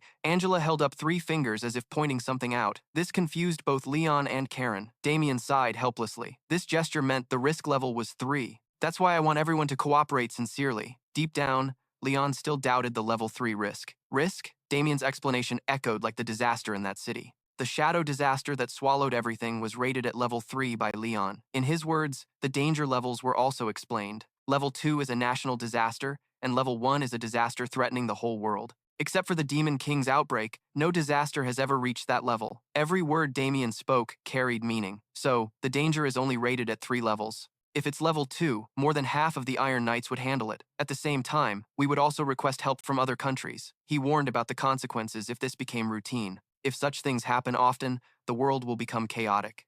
Sweat drenched Leon's face. Finally, Damien concluded the plan when the truth was clear enough. So, since it's come to this, let's go question Lord Lubena tonight. If he refuses to answer, we will judge him ourselves in the name of the church. The scene shifted to Lubin's prison where Angela appeared in the shadows. A voice came from behind Angela. Outwardly, it looked like a normal prison, but in fact, this was a secret place imprisoning the vampire. Tepes appeared with a dark, smoky aura. Pleasure to meet you, Miss Angela. Angela glanced briefly at the voice as it echoed on. We've heard about you. Our mission is to help you by assisting the prisoners to escape and join Leon's team. Tepes' eyes turned cold and sharp. We've thoroughly observed this place. Roman revealed the unexpected defense structure the Lord had set up. The Lord created a matrix here, like sunlight, so we can't attack. The old light direction looked at Angela, hoping for her ability. If you can destroy that matrix, we can approach the place. However, you must destroy the matrix yourself. Before anyone could react, Angela dropped down flying. Tepes was stunned by the scene. As they got closer, they saw Angela standing by the edge doing something. She unleashed her power. Bright golden electric sparks appeared. Angela muttered in her mind and clenched her fist. The holy fist didn't wait for anyone to understand her next move. Angela punched the wall. A big explosion happened. The stone wall cracked. Tepes and Roman, watching from above, were shocked, unable to believe their eyes. Probably because Angela's holy fist made everything around shake. Leon immediately recognized that familiar power, whispering, "The earthquake." Damien spoke slowly, emphasizing the unbelievable power gap between them. Angela did that. That's her power. She's twice as strong as me, stronger than most of the seniors, too. He frowned slightly. So Angela alone is enough to handle the prison situation. But what really worried him was something else. The problem here is that the one going to talk to the Lord is us, Damien just said, his eyes looking at the people present here. Gustav frowned slightly at that sentence, as it sounded like a bad omen. We are the problem? Anyway, there are 5 people at B rank, 1 at A rank, and even the Iron Knights. Still not enough? In Damien's eyes appeared the greatest worry yet unsaid. If we do well, we're only just equal to the Lord. But if later someone dies or can't fight anymore, I'm not sure we'll win. Elsewhere, a shout echoed. Who is it? Just as the group approached the mansion, 2 gate guards blocked them. Coming to see the Lord at midnight like this, if you know what's good for you, turn back now. Tension instantly rose when a cold reply came from the opposite side. You're the one who should turn back. Damien stepped forward without beating around the bush, stating his purpose decisively. I am Damien, the 38th Knight of the Church's Iron Knights. I'm here to investigate some matters. Immediately, the atmosphere between both sides dropped. The 2 guards couldn't believe what they just heard. What? The Church? Iron Knights? An order rang out. Drop your weapons. A butler slowly approached. Butler, then he invited them deeper inside. Please forgive this rudeness. The Lord invites you in. Please follow me. Elsid was a bit sarcastic. Many butlers came to greet the visitors from the church. Looks like they take it seriously. Inside the building, only a flickering patch of light was visible. A stone statue in the luxurious room, soft light casting a classic and mysterious feeling. They looked around, sensing the atmosphere was much darker than during the day. The air is different from this morning when we came here. Yeah, it's gloomier. A member quietly warned, feeling uneasy. Maybe it's a trap anyway. Let's hurry. Gustav spoke slowly, his voice firm. Now that we're here, there's no turning back. He looked at Leon, accepting that truth with resilience. Right, Leon? He gently replied. Yes. Then the group stepped inside. Let's go. The door slowly opened. A welcoming voice echoed from deep inside, making the room even more eerie. Welcome. Andre smiled lightly, his words half polite, half sarcastic. Sorry for not giving you a warm welcome. Since you're here to investigate, I guess you don't want any tea. Knight Damien Damien spoke bluntly without hesitation. Stop beating the war drum. I'm not here to mess around. His eyes were sharp like a blade. He was suspected of using the Wallachia clan for personal gain after they served the church and used their power to dominate the world. Andre laughed scornfully, accepting everything as if he didn't need to hide it. How do you know that? Looks like you already know everything. Even if I deny it, you'd still choose to believe them, so I don't even want to explain. He glanced in one direction, and that was where Leon was standing. Andre sneered as if he knew the whole plan. You guys are something else. Secretly helping those peasants destroy my towers? Looks like you're pretty good too. His voice deepened with threat, his face twisted with madness. I won't let you die easy. Gustav's voice rang out. Not happy about that, he shot a sideways glance at him, not afraid to retort. What? Gustav continued mockingly, pushing his opponent to confess. If you call the dragon's magic forbidden, then what makes you different from a leech sucking all that blood? So you just admitted your crime. Looks like you're honest after all. Andre whispered sarcastically. Compared to those dumb peasants, you sure talk well. Gustav didn't hesitate to throw shade back at him. Got it, huh? So, you're not much different from me either. Leon appeared behind them with a helpless look. Oh, turns out he's pretty good at arguing. Andre's frustration finally exploded. You want to die? But Gustav calmly replied as if toying with his anger. I told you, we won't die easy. Why do you have to scare us like that? Old age making you forget how to talk? That last sentence made him tremble. His eyes widened, his voice filled with anger, no longer able to keep calm. That damn bastard. Trouble comes from the mouth. Andre held out his hand, clutching a purple gem, then suddenly crushed it in his palm. Right after, he coldly pronounced his sentence. Now I'm going to kill you. Andre unleashed his power. A huge explosion happened. A shout rang out, get out of the way. Leon charged forward with his sword. Before him hovered Andre's figure, surrounded by dark waves of power. A magic formation was summoned. Karen gritted her teeth. That amount of magic was surprising. Judging by that, he's at least level 7. Damn old bastard, always hiding things. Damien looked at the chain Andre was holding. It must be because of that chain, right? If we break that chain, we'll win. His eyes burned red, his voice dark. Don't stand in front of me babbling if you don't know anything. Let me help you die in what you call your glory. Andre stepped forward, pointing at the first target. First, his voice hardened, colder than any magic. It's you! Gustav held a blade, his eyes sharp and furious. The scene was chaotic to the extreme. The last strike made Leon and Karen's faces tense, sweat beads showing their anxiety. Even Damien and the other two's eyes were stretched tight like guitar strings, thickening the atmosphere in an instant. A simultaneous shout echoed. Damien's leader yelled, anger rising, launching an attack without thinking. He gritted his teeth. You really sacrificed, using the blood and souls of the poor just for personal gain? In contrast, Andre's attitude was very relaxed. So what? Leon approached Gustav's motionless body, veins bulging on his face. His eyes changed cold and resentful. Andre looked at Damien's group, muttering softly, church dogs, huh? There are things I've wanted to ask you for a long time, he growled. Why? Why is such powerful dark magic forbidden? Damien and Hansen watched him warily as he rambled on. Look closely. The magic you banned was created by me by draining life force and sacrificing others. Meanwhile, Gustav lay unconscious on the floor. Andre wondered why this amazing magic was forbidden. He didn't see Leon clenching his teeth in anger hearing him speak. Thanks to those pathetic little lives, I shortened the time. So their sacrifice wasn't in vain. Why would God forbid this magic? Hearing this, Damien's anger made veins pop all over his face. He looked at Andre. Are you asking me? He coldly laughed and said no. Then he laughed maniacally. I'll help you realize your stupidity. With that, a magic formation formed right on the church. Thunder roared, shaking the building.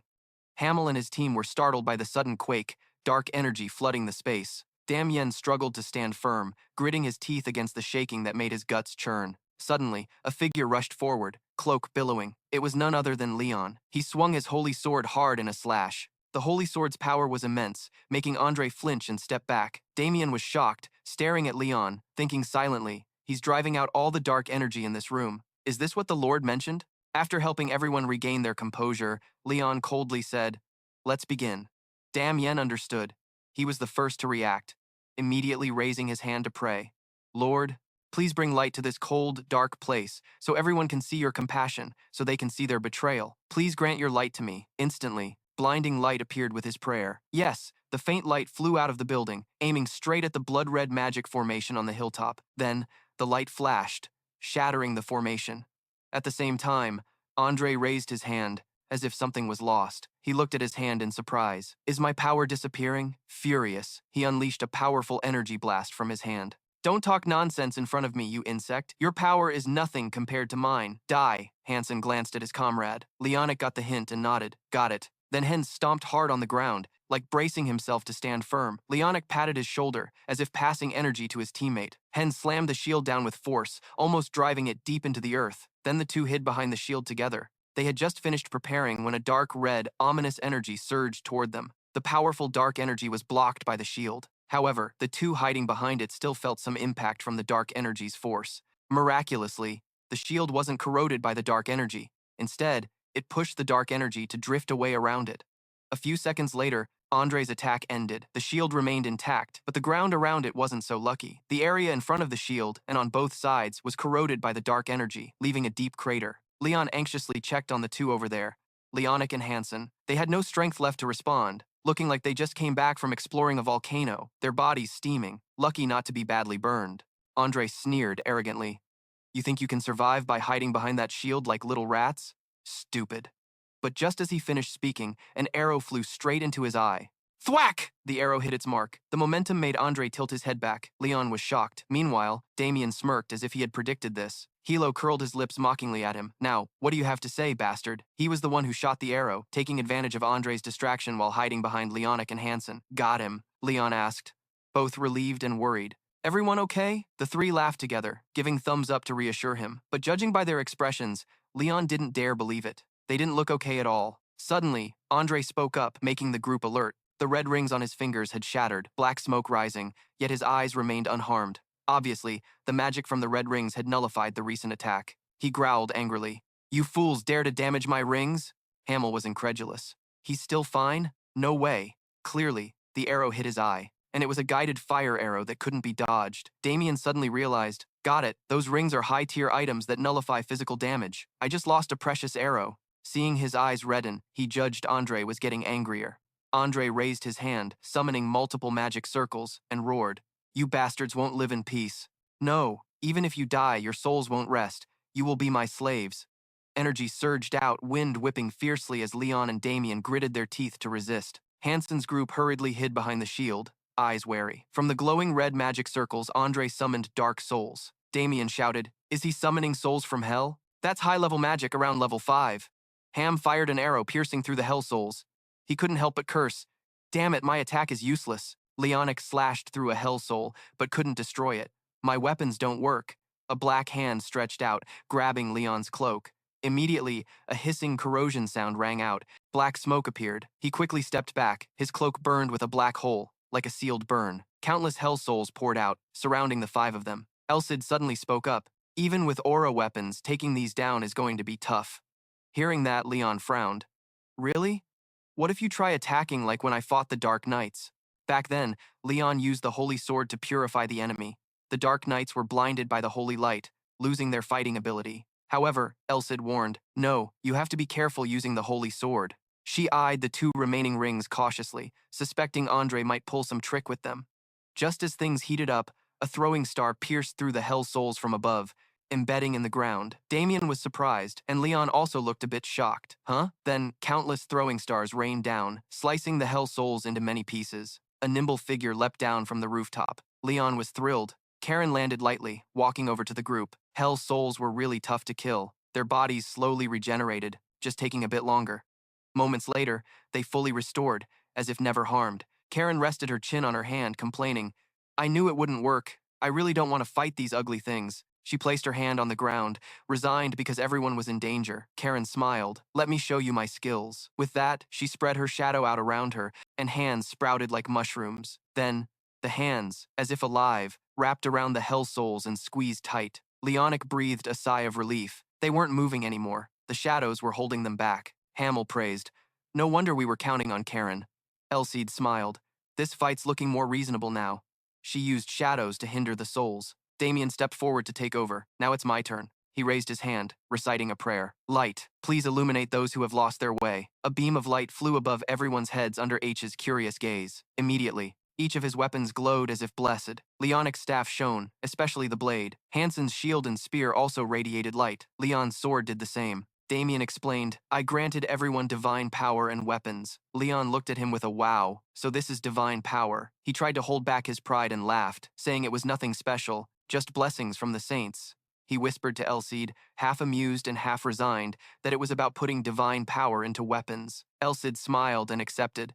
That's cool. We can hide that your sword is a holy sword. Hearing that, Leon nodded, focusing his spirit, his fighting will blazing strong. But before he could strike, a large blade came down from nowhere, slicing the hellish soul in 2. It was a big blade, wielded by someone with strong, tanned arms and healthy skin. That person was no stranger, it was Gustav. He had woken up and joined the fight. Why aren't these idiots attacking already? Leon was thrilled. Leader Gustav, thank God the wound wasn't serious, but his teammates seemed indifferent. Hanan asked, wasn't he dead? Leon even teased. Yet he kept bragging about his stamina while going down from one hit. Gustav smiled, looking at his comrades who shared hardships. Among them, there were no sappy check-ins, just teasing to provoke each other, but that showed how well they understood each other. Gustav turned to look at the hellish souls controlled by ghosts. That attack wasn't really aimed at me. I was just faking death. That way, I could see how you guys fight. Nice move. Right after, he commanded, forward, brave warriors. Following Gustav's order, he and Leon led the charge. Everyone else supported from behind,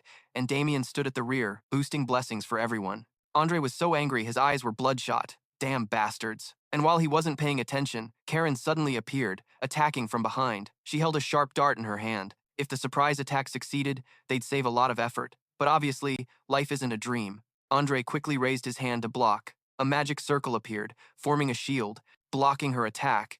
Though she failed, Karen still sneered at him.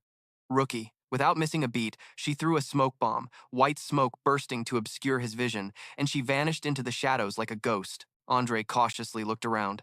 That damn woman distracted him. The next second, an arrow sliced through the air, flying straight at him. With the magic shield still up, he raised his hand to block again. The arrow snapped in 2. Andre was sweating bullets. Another arrow? You guys think I'll load. But before he could finish, the smoke cleared. He saw no hellish souls anywhere. What the hell? Where are the dead people?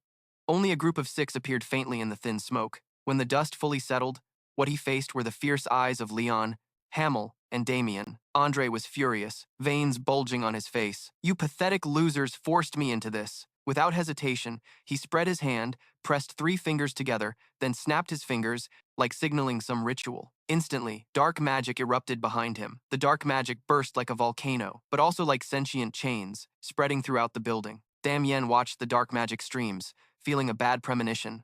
The dark magic spread, hunting for juicy prey on Andre's command. The prey they targeted were the gatekeepers here. The dark magic entered the guards' mouths like parasites, sucking their life away.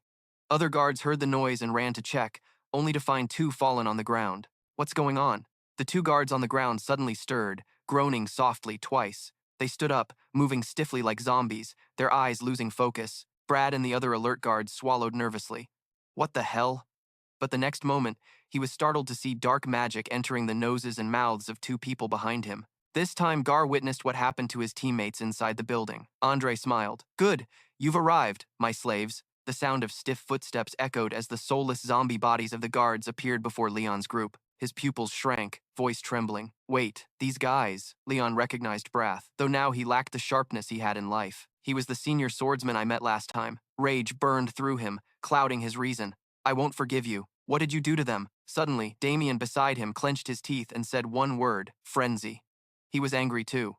It's a type of dark magic that triggers latent power in the living, turning them temporarily into powerful monsters. Seeing Brad lifeless like this, Damien sighed, surprised Andre could be so heartless to his own protector. No sooner had he spoken than the soldiers leapt to attack. Gustav quickly swung his blade to block, but even he was shocked by the weight. What the hell? Too strong. After one attack failed, the enemy mechanically retreated, and Gustav stepped back a few paces. Damien at the rear shouted a warning. "Careful, these crazy bastards don't feel pain." Their power was stronger than usual because they were out of control. Unless it was a killing blow, they wouldn't die, plus their aura would increase. Proving his point, a zombie soldier roared, energy surging, then charged at Gustav again. He blocked the blow while cursing. "Damn it, then we just gotta take their heads." Han used his shield to block, enduring the continuous attacks. Suddenly, he twisted his ankle, his body staggering. Hane's face went pale. "Damn it, I must have overexerted myself fighting those souls earlier." Ahead, a zombie soldier with a spear prepared to stab him. Thud! Hansen staggers, but his body slips out from the protective shield and catches one of the enemy's spears. Leonic anxiously turns his head and shouts. Hansen doesn't realize he's in danger too. The next moment, Leonic feels the world spin. He's punched and falls to the ground. The blow is heavy, and he's nearly unconscious right there. Leon is fighting a soldier, his body trembling with every move. Meanwhile, everyone at Damien is trying to block damage from other slave soldiers. Leon assesses the situation. Senior Karen is nowhere to be found, probably off facing the Lord. She must be busy. He's stuck fighting Brad, feeling overwhelmed and powerless. Even if he wanted to help, damn it, he can't move. Just then, Elsid speaks up to calm him down. "Stay calm." Leon, startled, asks, "Huh?" Elsid suggests, "Watch their movements carefully." He explains more clearly that even though they're brainless, they're just ordinary swordsmen, so fighting 2 at once is actually easier. Leon looks at him skeptically. "Fighting 2 people at once? What are you talking about? Wouldn't that be worse?" Elsid counters. "Remember the fight in the forest? If you face one swordsman who moves unconsciously, you can outmaneuver them by thinking and moving deliberately. In a one-on-one fight, they're definitely stronger. But fighting 2 at the same time, you can make them collide." Leon gets it, calms down, and smiles. "Yeah, kids are easy to teach." Elsid nods with satisfaction. "That's right." So Leon stops fighting Brad head-on. He immediately turns and runs. He lunges at 2 soldiers attacking Damien, pushing them away. The 2 soldiers roll on the ground, clumsily scrambling up. Leon falls down too. Damien is shielding the injured Hansen. Both look at him confused. "Leon, you don't explain. Just loudly taunt. 'Hey, you dumbasses, come at me.'" 2 zombie soldiers growl and stand up, jumping together to attack Leon. But because they're too close, they collide mid-air, staggering and losing balance. Everything happens exactly as Leon planned. He smiles, stepping back to gain momentum for his attack. Swish! He dashes forward fast, kicking up dust on the floor. Leon charges at the 2 soldiers, swinging his sword fast and hard, slicing across both of them. He's cleared the path. Just then, suddenly Damien shouts in panic, "Leon!" From behind. Hearing the warning, Leon immediately turns around. Brad, now transformed into a monster, somehow stands right in front of him. The sudden appearance startles Leon, who quickly draws his sword and exclaims, "Damn it!" But it's too late. Brad catches Leon's sword hand fast. Then he grabs Leon's collar and lifts him up like a baby chick. At this moment, no matter how much Leon struggles, he can't break free from Brad's grip. Suddenly, something approaches from afar. Leon notices the sudden attack and freezes in shock. Then, amid Damien's worried screams, Leon is engulfed with Brad in a sea of red flames. Leon, the fire burns everything it touches and traps whatever it covers. Far away, someone smirks with delight. At this moment, the divine power in Leon's holy sword fights against the burning red flames. Finally, it shatters, driving away the flames surrounding Leon, who watches in disbelief. The holy power that Lord Damien bestowed on the weapon can resist dark magic? Without it, I'd have been burned alive. At that moment, Leon's eyes widen in shock as he sees something. Huh? Turns out Brad was burned beyond recognition in the flames. That makes him furious. He planned to kill me with his guards? Bastard. Just then, a bored voice echoes. You won't be killed by me or that A-rank girl. You're a distraction. What a nuisance. The words and the scene before Leon make him stare wide-eyed in horror. It seems his companion has been captured by the master of this place and hung up like a tasty bait ready to be devoured. Leon sees Karen captured, her body battered and broken. He shouts with worry mixed with terror. Senior, my anger's boiling over. I want to risk everything. Damn, old man. But before he can act, the man growls, ordering him to stop. Moreover, he tightens his tentacles around Karen to threaten Leon. Andre smiles slyly and proposes, I want to negotiate with you. If you agree, I'll spare her and you. Though Leon's eyes blaze with murderous intent, he restrains himself and mocks. Didn't expect you to want to negotiate with me. Hearing this, Andre laughs. You're smart. I like smart people. Andre highly respects Leon's skills. Few young people have your level of skill. You deserve more respect than those mercenaries. So he wants Leon to join his side. He offers him a chance to join his forces and fight against the mercenaries and those bastards from the church. However, he warns that if Leon accepts, he guarantees the safety of both Karen and him. If he refuses, she dies immediately. After asking, Andre smiles again. What do you think? This offer isn't too hard, right? Leon stays silent, thinking for a moment. Just then, Elsid appears, clearly knowing what's on his mind. You're about to say no, aren't you? Stop pretending to think. Don't lie. Then he suggests a plan to Leon on how to handle Andre. Pretend to accept his offer, then use MAK to take him down when he's off guard. The reason for this plan is because Elsid realizes that first, Leon isn't yet proficient with Morak. He already noticed when you were in the ready stance. Besides, do you think the Lord even cares about your actions? He's a high-level mage who uses dark magic, so he will definitely bind you with a special oath. It's pretty dangerous. After hearing that, Leon got really anxious and shouted out loud, Damn it, what am I supposed to do now? Karen is in danger. There's no time. The only thing I can think of right now is that since no one saw Elsid, people just see Leon suddenly talking crazy to thin air. Andre saw this and it made him itchy, wondering, is he crazy? After arguing back and forth for a while, Elsid finally spoke calmly, telling Leon to stay cool. But Leon snapped back, saying how could he stay calm? This is clearly a serious situation. Suddenly, Ellie grinned triumphantly and reminded him, you forgot something. That comment confused Leon. Forgot what? Just then, a loud rumbling noise caught Andre's attention. Leon also looked up at the ceiling, which was shaking violently. Then the unexpected happened. The ceiling suddenly exploded. From the hole in the ceiling, a silhouette appeared that surprised Leon so much he blurted out. Elsid's roof sneered arrogantly when he saw someone land next to Leon. At that perfect moment, Leon recognized the person who just appeared beside him and couldn't hide his joy. He excitedly called out, Angela. Still with a cold, emotionless face, Angela glanced over at Damien and responded with an excited smile and a slightly late remark. Angela just nodded meaningfully. Suddenly, a monster charged at Angela. The mercenary group quickly noticed and shouted in unison, Angela, watch out! Despite two monsters rushing at her, Angela stood calmly watching. She slowly gathered her strength into a punch. Once fully charged, two powerful punches were thrown, hitting the two monsters precisely. That scene left Andre stunned. He stammered, What the hell is she? Suddenly, Angela extended her thumb, pointed at Andre, and made a taunting gesture. Her contempt made Andre so angry he gritted his teeth and cursed, Bastard! After the fight, Angela exhaled deeply. The two monsters, after taking her punches, were sprawled out on the ground. Leon was frozen by the scene, only able to force out a few awkward laughs. Then he had to admit, now I get why Angela chose to do that mission alone. Finally, he was a bit at a loss watching Angela fly down from the roof. She seemed pretty strong, although her entrance was a bit. Right then, Elis explained how Angela uses her power. She channels aura through her body and releases it as physical force. Well done. Moreover, he pointed out the danger if Angela isn't careful when channeling aura inside her body.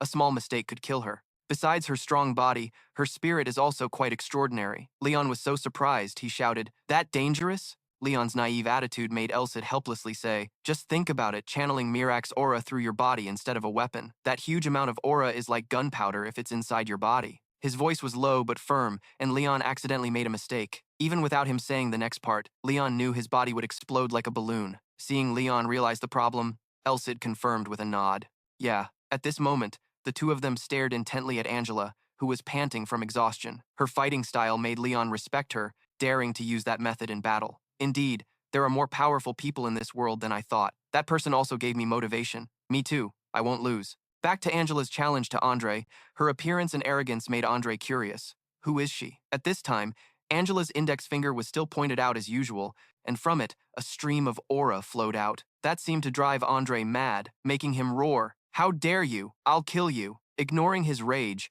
Angela calmly clasped her hands together. Then she stepped forward and suddenly appeared right in front of Andre. A powerful punch was thrown. Realizing the danger, Andre quickly raised his magical shield. The fist and shield collided instantly, creating a loud boom. While Andre was smug, thinking no matter how many times she punches, she can't break this shield, suddenly cracks appeared on his magical shield, spreading all over. This was something Andre never expected. How could this be? Without wasting much time, the magical shield he was most confident in finally shattered. Contrary to Andre's horror, everyone present in the battle cheered happily. The shield is broken. At this moment, Andre was sent flying by Angela's punch. Just as he managed to stop, a voice shouted, "Surrender!" Damien loudly called Andre Lubina, but obviously, Andre wasn't about to surrender. His stubbornness annoyed Damien, who gritted his teeth and said, "You bastard! Those knights you enchanted, now you have to pay for your crimes." Andre wasn't scared of those words and arrogantly said, "You think I'll surrender? Forgot something?" The reason he was so cocky was because he thought he had Karen hostage, but that big mistake led him to the brink of death. Karen somehow escaped and approached him, then asked, "What did you say?" Still caught up in his own arrogance, he blurted out, "You." But then he immediately felt something was off, so Hoang Hon spun around and shouted, "Huh?" Without giving Andre a chance to fight back, Karen held a knife in her hand and sneered, "Let me finish this." As soon as she said that, she slashed Andre right at the back of his neck, making him scream in pain. Her escape left him in disbelief. What the hell? He remembered capturing Karen. He was sure he had her trapped, but when he looked back, all he saw was Karen's shadow. By then, Karen had backed into a safe corner of the village. Seeing her, Leon hurriedly asked, "Senior, are you okay? What happened?" Karen calmly explained what had just happened. "He definitely caught me, but he didn't kill me. He chose to keep me as a hostage, so I swapped places with my shadow. If it weren't for Angela, I probably couldn't have pulled it off." They were talking normally when Leon suddenly shouted loudly, "So, are you okay?" His shout startled Karen, who stammered, "Huh? Yeah, I'm fine." Then she shyly asked, "Are you mad?" Leon didn't bother answering. He turned away and coldly said, "Senior, step back." Karen was intimidated by his attitude and reluctantly obeyed. "Huh? Fine." Meanwhile, after taking Karen's stab, Andre painfully tried to sit up and angrily said, "You bastards, I will come back." However, before he could do anything, a sharp sword pointed straight at his face. Leon's cold voice ordered, "Surrender, Lord Lubena." Cornered like this, Andre gritted his teeth in fury, but suddenly he burst into a mad laugh, then raised his hand, missing a finger, and roared, "I still have my trump card." Just as Leon was about to step back to keep his distance, he suddenly noticed Andre's missing finger and blurted out, "Damn. Are you sure about that ring?" Leon's words made Andre quickly look at his hand and was shocked to see the ring and the finger wearing it were gone. Huh? At that moment, someone held up the ring. Karen had taken it. She smiled and said, "You mean this? Something this precious? There's no way I'd let a villain like you keep using it. Thanks, I'll put it to good use." Furious that she unknowingly stole his trump card, Andre screamed like a wild beast, "You bastards! One day I'll get revenge on all of you." Just then, someone else appeared before him and spoke coldly, "Give it up. Now's the time to surrender." It was none other than Tepes and Roman. Tepes' low, hellish voice called out to Andre. Tepes' arrival made Andre want to say something, but before he could act, Tepes struck first. His veiny red hand rose, and his cold voice commanded, "Surrender, Andre Lubena." Under the full moon outside, Andre's devilish laughter echoed. Surrender? When did that ever happen? Suddenly, he held something in his hand and looked extremely smug, saying, "Fine then, you bastards." The appearance of that thing stunned Leon and Tepes. What Andre held was radiating a power not to be underestimated. Then suddenly someone exclaimed about it. Remember that day when Aeon came to count Andre's palace? He gave Andre a box containing something with unimaginable power called the Black Quartz. Now Andre was about to swallow the Black Quartz. That scene made Leon pale and stammer. "He's swallowing the Black Quartz?" Right after swallowing it, Andre's power erupted fiercely. A mad grin spread across his face, and he began roaring like a wild beast. His roar made everyone quickly cover their ears. Karen even blurted out, "My ears!" Even Tepes couldn't stand it and hurriedly covered his ears. After this sonic torture, the horrifying scream finally stopped. Suddenly, Tepes's trembling voice rang out, "This can't be." His eyes widened in shock as he saw Andre's newly transformed form, one of the three great Nosferatu clans, vampires with the power to control sound. The wings appearing on Andre made him realize the vampire lineage with that power, the Elizabeth clan's strength. Andre had successfully transformed. Now he looked like a young man. His voice full of pride rang out, "Now you all know how well prepared I am, right?" He explained how he gained this power and bluntly declared, "I found the Nosferatu bloodline and made that power mine. Now, you all must die." At the same time, everyone's hands holding swords began to tremble as they wondered, "What the hell is going on here?" Leonic stammered while shaking. "Why am I shaking like this?" Hamel, though scared too, still teased, "You idiot, you scared?" Leonic got mad and snapped, "Damn it." Leon himself was a bit scared but tried to stay calm and assess the situation. Andre's aura was rising, so their breathing became shallow. In this situation, Andre arrogantly declared himself king. "I wasn't gonna do this because I wasn't ready, but you guys forced my hand. Now I'm the Lord of the Night." He proudly claimed, "This world is mine." Everyone froze, stunned, listening to his loud rant. "Your final moments belong to me. I will drain all your life force and turn you into nourishment for my path to becoming a vampire." Damien gritted his teeth, enduring the overwhelming pressure descending on him. Just then, a horrifying scream broke out as they saw the moon was no longer the same. The moon had turned blood red. Tepes then spoke up, saying that was the blood moon. Moreover, he explained that the blood moon turns everything it shines on into an object and controls everything within its influence. Finally, he confirmed its unimaginable effect, the signature power of vampires to dominate all other vampires. Amid the tension, suddenly Angela flew straight toward Andre. This time, she punched Andre right in the face again. Everyone below saw this and cheered loudly. Nice. This is just the beginning. But they didn't know Angela couldn't hurt Andre like before anymore. Instead, he coldly said, "How pitiful." After saying that, he suddenly grabbed Angela's head and without hesitation burned her with a demonic flame. The flame severely injured Angela, and she helplessly fell to the ground. Damien saw this and screamed in horror, "Angela, after you're done with one, Andre's coming for the rest. Now it's your turn." At that moment, everyone suddenly noticed changes in their bodies. They panicked and screamed, "What's happening? Veins!" Realizing the situation was bad, Damien turned around and shouted, "Everyone run!" Under the night sky, mysterious flames blazed on an ancient, silent structure. The destructive fire from before condensed into bright red, spiky light clusters like magical fences, piercing the darkness. Suddenly, a fierce pillar of bright red light descended from the sky, smashing the ground into pieces. Amid the thick smoke, someone collapsed in a corner, their bloody hand reaching out in pain. On this side, Gustav was no exception. Blood streamed down his face. Gustav opened his mouth in pain but couldn't utter a sound. Everyone around had already fallen. Amid the bloody ruins, their lifeless eyes remained open, staring straight ahead, sharing a tragic fate under an unstoppable destructive force. Luckily still alive, but her body was covered in wounds. She hesitated and said, "What's going on?" The ground was soaked in blood, and just then, a worried voice called out, "Senior, are you okay?" Hearing the familiar voice, Karen turned and called out to Leon. The reason Karen was unharmed was that Leon shielded her with his body. Seeing she had no serious injuries, he sighed in relief, thankful. Looking at him, battered and collapsed on her shoulder, Karen cried out in pain, "You idiot, what would I do if you got hurt?" Using what little strength he had left, Leon placed his hand on her shoulder and softly said, "There's something more important. I need your help. Get Tepes and Roman out of here as fast as possible." However, Karen disagreed, saying, "What? What are you talking about? No way you can handle this in your condition." In response to her objection, Leon gave a confident, reassuring smile. That left Karen speechless and confused, so she reluctantly agreed to Leon's plan, but with a condition. "Fine. But Leon," she said coldly, "if you die, I'll hate you forever. Got it?" To Karen's words, Leon just smiled, then firmly said, "Yes." Andre slowly landed, dark, murderous energy radiating around him. He held out his veiny, fiery hand, admiring it. After a moment, Andre spoke, "Perfect. Finally, I can successfully become a vampire thanks to the Black Quartz. The power of life accumulated over decades now belongs to me." He confidently continued, "The vampire king who disappeared 300 years ago has returned in this body." As he finished, strong footsteps entered. Andre suddenly turned, disbelief in his voice.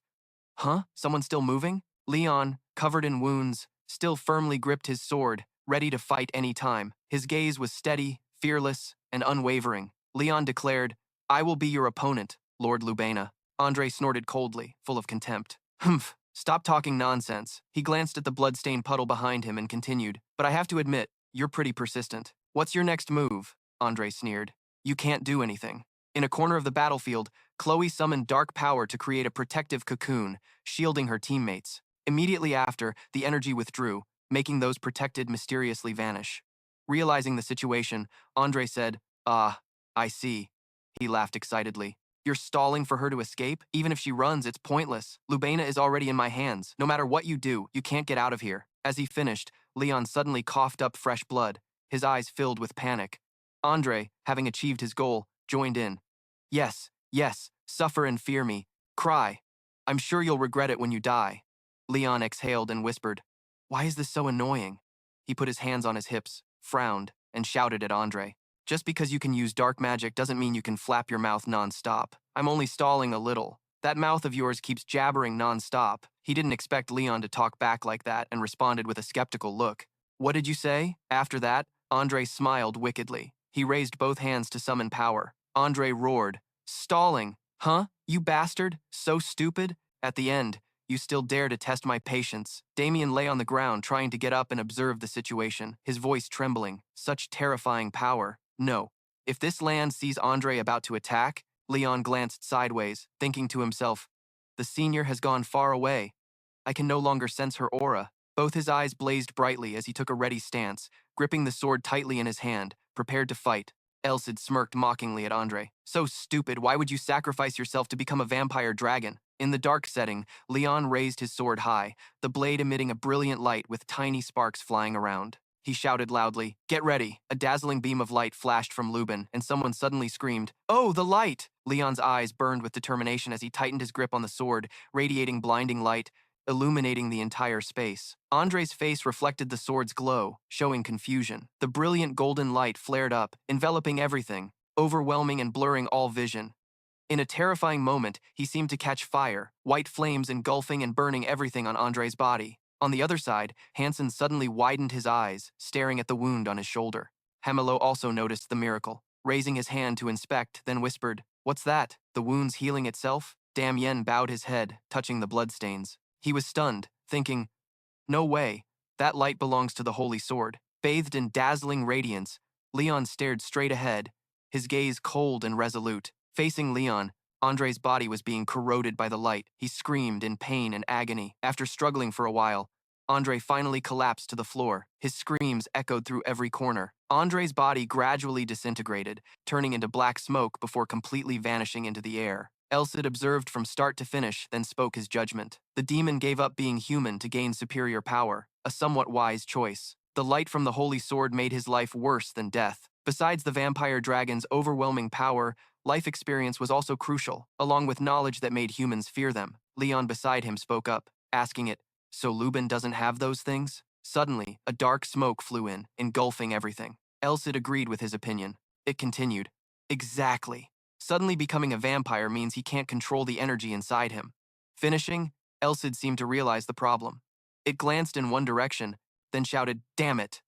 With a pitch-black monstrous body, glowing red eyes, and terrifying sharp teeth, Andre approached Leon closely. He still hadn't noticed, turning his face in confusion.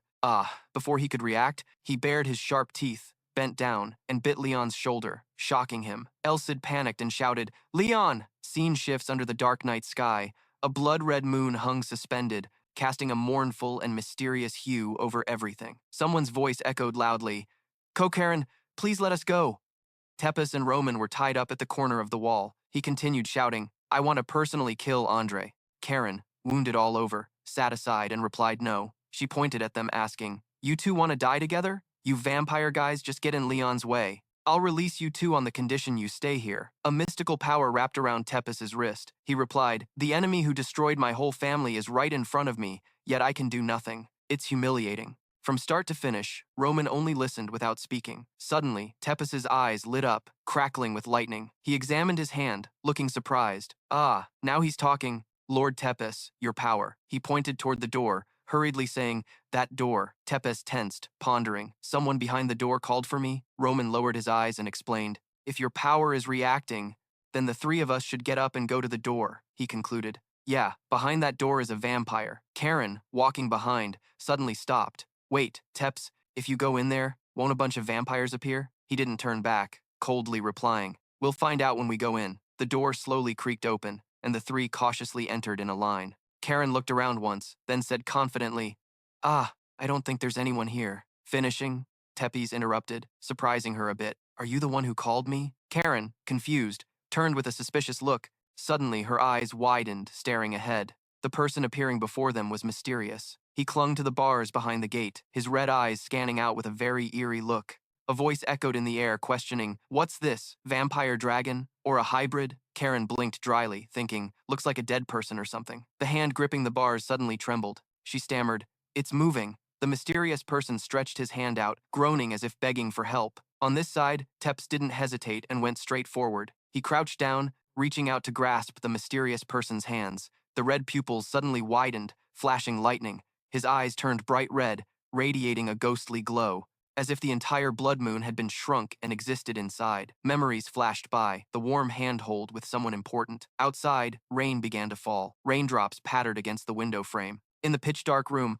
Andre held a syringe filled with bright red liquid. Without hesitation, he injected it directly into his wrist as if achieving his goal. Andre smiled wickedly. His hand transformed in an instant, red veins like a spiderweb appearing, sharp nails becoming visible. During the recent battle, when no one was paying attention, Andre bent down and bit Leon with a fatal strike. At the spot he bit, a fierce orange-yellow energy burst out like an electric shock. Andre screamed in pain, then wildly howled. Leon gritted his teeth, staring at the wound on his shoulder, saying, "Ugh, is this because of the light reaction earlier?" Seizing the moment, he swung his sword up, directly aiming down at the guy's position. He shouted, "This is my chance!" Realizing he was in danger, Andre opened his mouth wide and roared. A blinding white energy beam full of power shot out from inside his mouth. Amidst the swirling dust and surging energy, the sound Andre made had devastating destructive force. Direct contact with the radiating power made Leon's body tense up, his eyes bulging out, mouth wide open. In the air, thick dust clouds flew everywhere. Leon planted his sword down to steady his body. He trembled, blood flowing from his nose. His voice was hoarse as he spoke. The sound waves were inaudible. After a moment, Leon stabilized himself and silently calculated. If he hadn't created a shield around his neck and head with aura earlier, he might have died from the bite, or maybe his head would have exploded. Elsid hadn't appeared beside him yet. It glanced over and asked, "Good job, Leon. You okay?" He whispered back, "But you see, I'm fine." Elsid observed Andre's demonic form, growling fiercely right in front of them, continuing to assess. Anyway, that sudden appearance was shocking. Right now, Andre was in a frenzy, so only survival instincts remained. But he's even more dangerous than before. He can't use magic anymore, but he can still use vampire skills. Be careful. Leon's eyes remained resolute as he stared at him. He quickly reassured Elsid, "It's okay." Elsid cut in with a warning, "Don't underestimate him. The power of the three Nosferatu clans, Wallachia Blood, Elizabeth Sound, Chigo Ghost." It continued sharing its thoughts. "But the Wallachia clan can't use their skills on you. The clearest example was when you fought TPES, and you blocked the Elizabeth clan's skills with aura. The only clan left is Saigo, right? You haven't faced them yet?" Leon didn't care much. He held his sword forward tightly and said, "Anyway, the Lord is already weak. I just need to use 80% of my aura to finish him off. Dragging this fight out won't benefit me. Let's end it soon." Elsid glanced and replied, "But if you attack now, he'll immediately know that if he touches you, he'll die. He won't let you get close to him." Leon answered calmly, "I know." Then he smirked confidently, "But I have to do it." Seeing Leon's determination, it smiled encouragingly and said, "Good job." Opposite them, Andre's demon body emitted a swarm of pitch-black, ominous tentacles, rushing straight at Leon with terrifying speed. After a fierce collision, Leon's body was pushed back and started bleeding. However, that couldn't stop Leon. He gritted his teeth and kept moving forward. Leon's eyes were full of defiance, never letting down his guard for a second. He silently calculated, can Andre still control ghosts? Because they aren't harmed by aura light? Damn it, if I'd known earlier, I would have asked Senior Karen for guidance. With his sword emitting dazzling lightning bolts, Leon dashed forward like a lightning strike, leaving bright red blood streaks on the ground behind him. He kept thinking, just one small mistake, and I'll die. I've poured all my physical strength into this, so I have to give it my all. Leon's face, which looked exhausted, suddenly lit up, his eyes blazing like lightning as he shouted in anger. Refusing to give in, Andre, with his mouth wide open, full of sharp white fangs and glowing red eyes, roared back defiantly. Before Leon could even react, he unleashed a powerful slash. The sword blade crackled with lightning, cutting through the air and slashing straight into Andre's body. The slash tore him apart like scrap paper. Andre screamed in agonizing pain. Suddenly, a blood-red murderous aura began radiating around him. Andre was still growling, ready to counterattack. Leon froze in surprise. He whispered, "Huh? Even though I used the holy sword to slash him, he's still alive?" At that moment, from Andre's monstrous form burst a terrifying black and red power, creating a series of fiery energy beams that shot straight at Leon. After the deadly impact, blood splattered from Leon's body, spraying across his screaming, pained face. Above, the eerie blood-red moon not only shone but also emitted countless black spiderweb-like tentacles, covering a whole corner of the sky. The skin on Andre's body began to blister, turning into a shiny, glowing red sphere with strange black and red veins. His entire body transformed into a swollen black and red orb, simultaneously speaking in unison with the power radiating from the moon. Leon's face suddenly stiffened in shock. In the dark space, murmurs echoed. "Huh? Why are you guys out here? Look at the moon. That's the blood moon." Everyone's attention focused in one direction, and someone said, "I heard an explosion from the castle." Behind the man looking up, a gigantic pitch-black ghost demon appeared. It opened its mouth wide, revealing glowing red fangs as if ready to devour everything. Someone nervously asked, "What's going on?" Thump. The smell of fresh blood spread through the air. Screams of agony echoed. "What is that? Help me!" Ugh! Demon tentacles with sharp teeth pierced a shoulder like they wanted to devour it alive. Damien gritted his teeth, hissing in pain.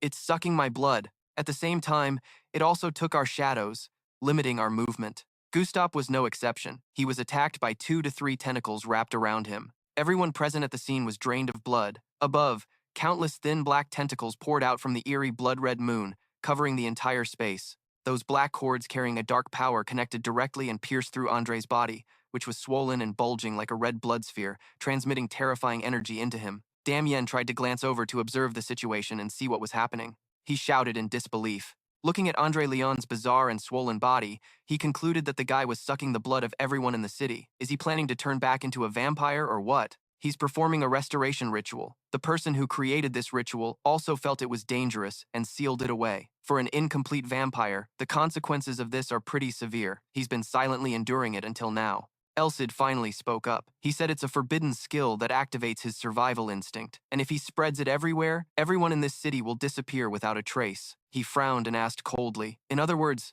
the whole city's gonna get swallowed up?" Just as he finished speaking, countless glowing red mouths from the tentacles lunged straight at Leon. He quickly dropped down and rolled to dodge the sudden attack. They kept chasing, mouths wide open like they'd spotted a tasty meal. This time, Leon just stood still, gripping his sword tightly, ready to take it all. Elsid shouted in panic. Leon stood inside the swelling shell. Andre raised his sharp hand to inspect it. He smiled with satisfaction and said, "My body is gradually recovering. You'll have the honor of sacrificing yourself to help me heal." Ahead, Leon was wrapped in cords like a cocoon with no way out. Inside, he thought bitterly, "Damn it, I can't move." Leon gritted his teeth and calculated, "I'll use the remaining aura to protect myself, but that's only a temporary fix. I've lost too much blood already. I don't even have the strength to move anymore, let alone gather more aura." Lost in thought, a weak plea suddenly rang out, waking him up. "Please help." Following that, many cries of innocent people echoed in the air, urging him to act. "It hurts so much. Save me. Please save me. Somebody help me. Please, I don't want to die. I want to live." Leon clenched his sword tightly, releasing energy like bolts of lightning. He made a decision. No more waiting. I have to do this. That's why I want to be a hero. To save the innocent people tormented by these demons. The shell surrounding Leon suddenly flashed with bursts of power. Inside the dazzling glow of the sword, a sudden explosion erupted, as if wanting to tear everything apart. With a loud blast, a terrifying force burst out, cracking the ground into many chunks with blazing golden lightning. Andre, watching from inside, spoke irritably, "You're really annoying." He roared like a declaration, "I'll pour all my strength into defeating you." The tentacles swarmed again. Andre confirmed firmly, "Now go die." Karen's face suddenly appeared in Leon's mind. She said, "Leon, I'll hate you if you die." Thinking that, he smiled as if freshly fueled with courage. Leon was filled with determination and told himself, "If I die, it's gonna be a huge mess." He coldly summoned, "7 stars, begin." Many bright golden stars suddenly appeared on the dark background, connected by crackling blue light lines, a 9-formation divine spell. From that, a huge, blazing golden energy burst forth powerfully. Leon rushed like a gust of wind, closing in on Andre's shell in an instant. Inside, Andre could see Leon's figure getting closer. Leon didn't hesitate and spoke, "This is your end."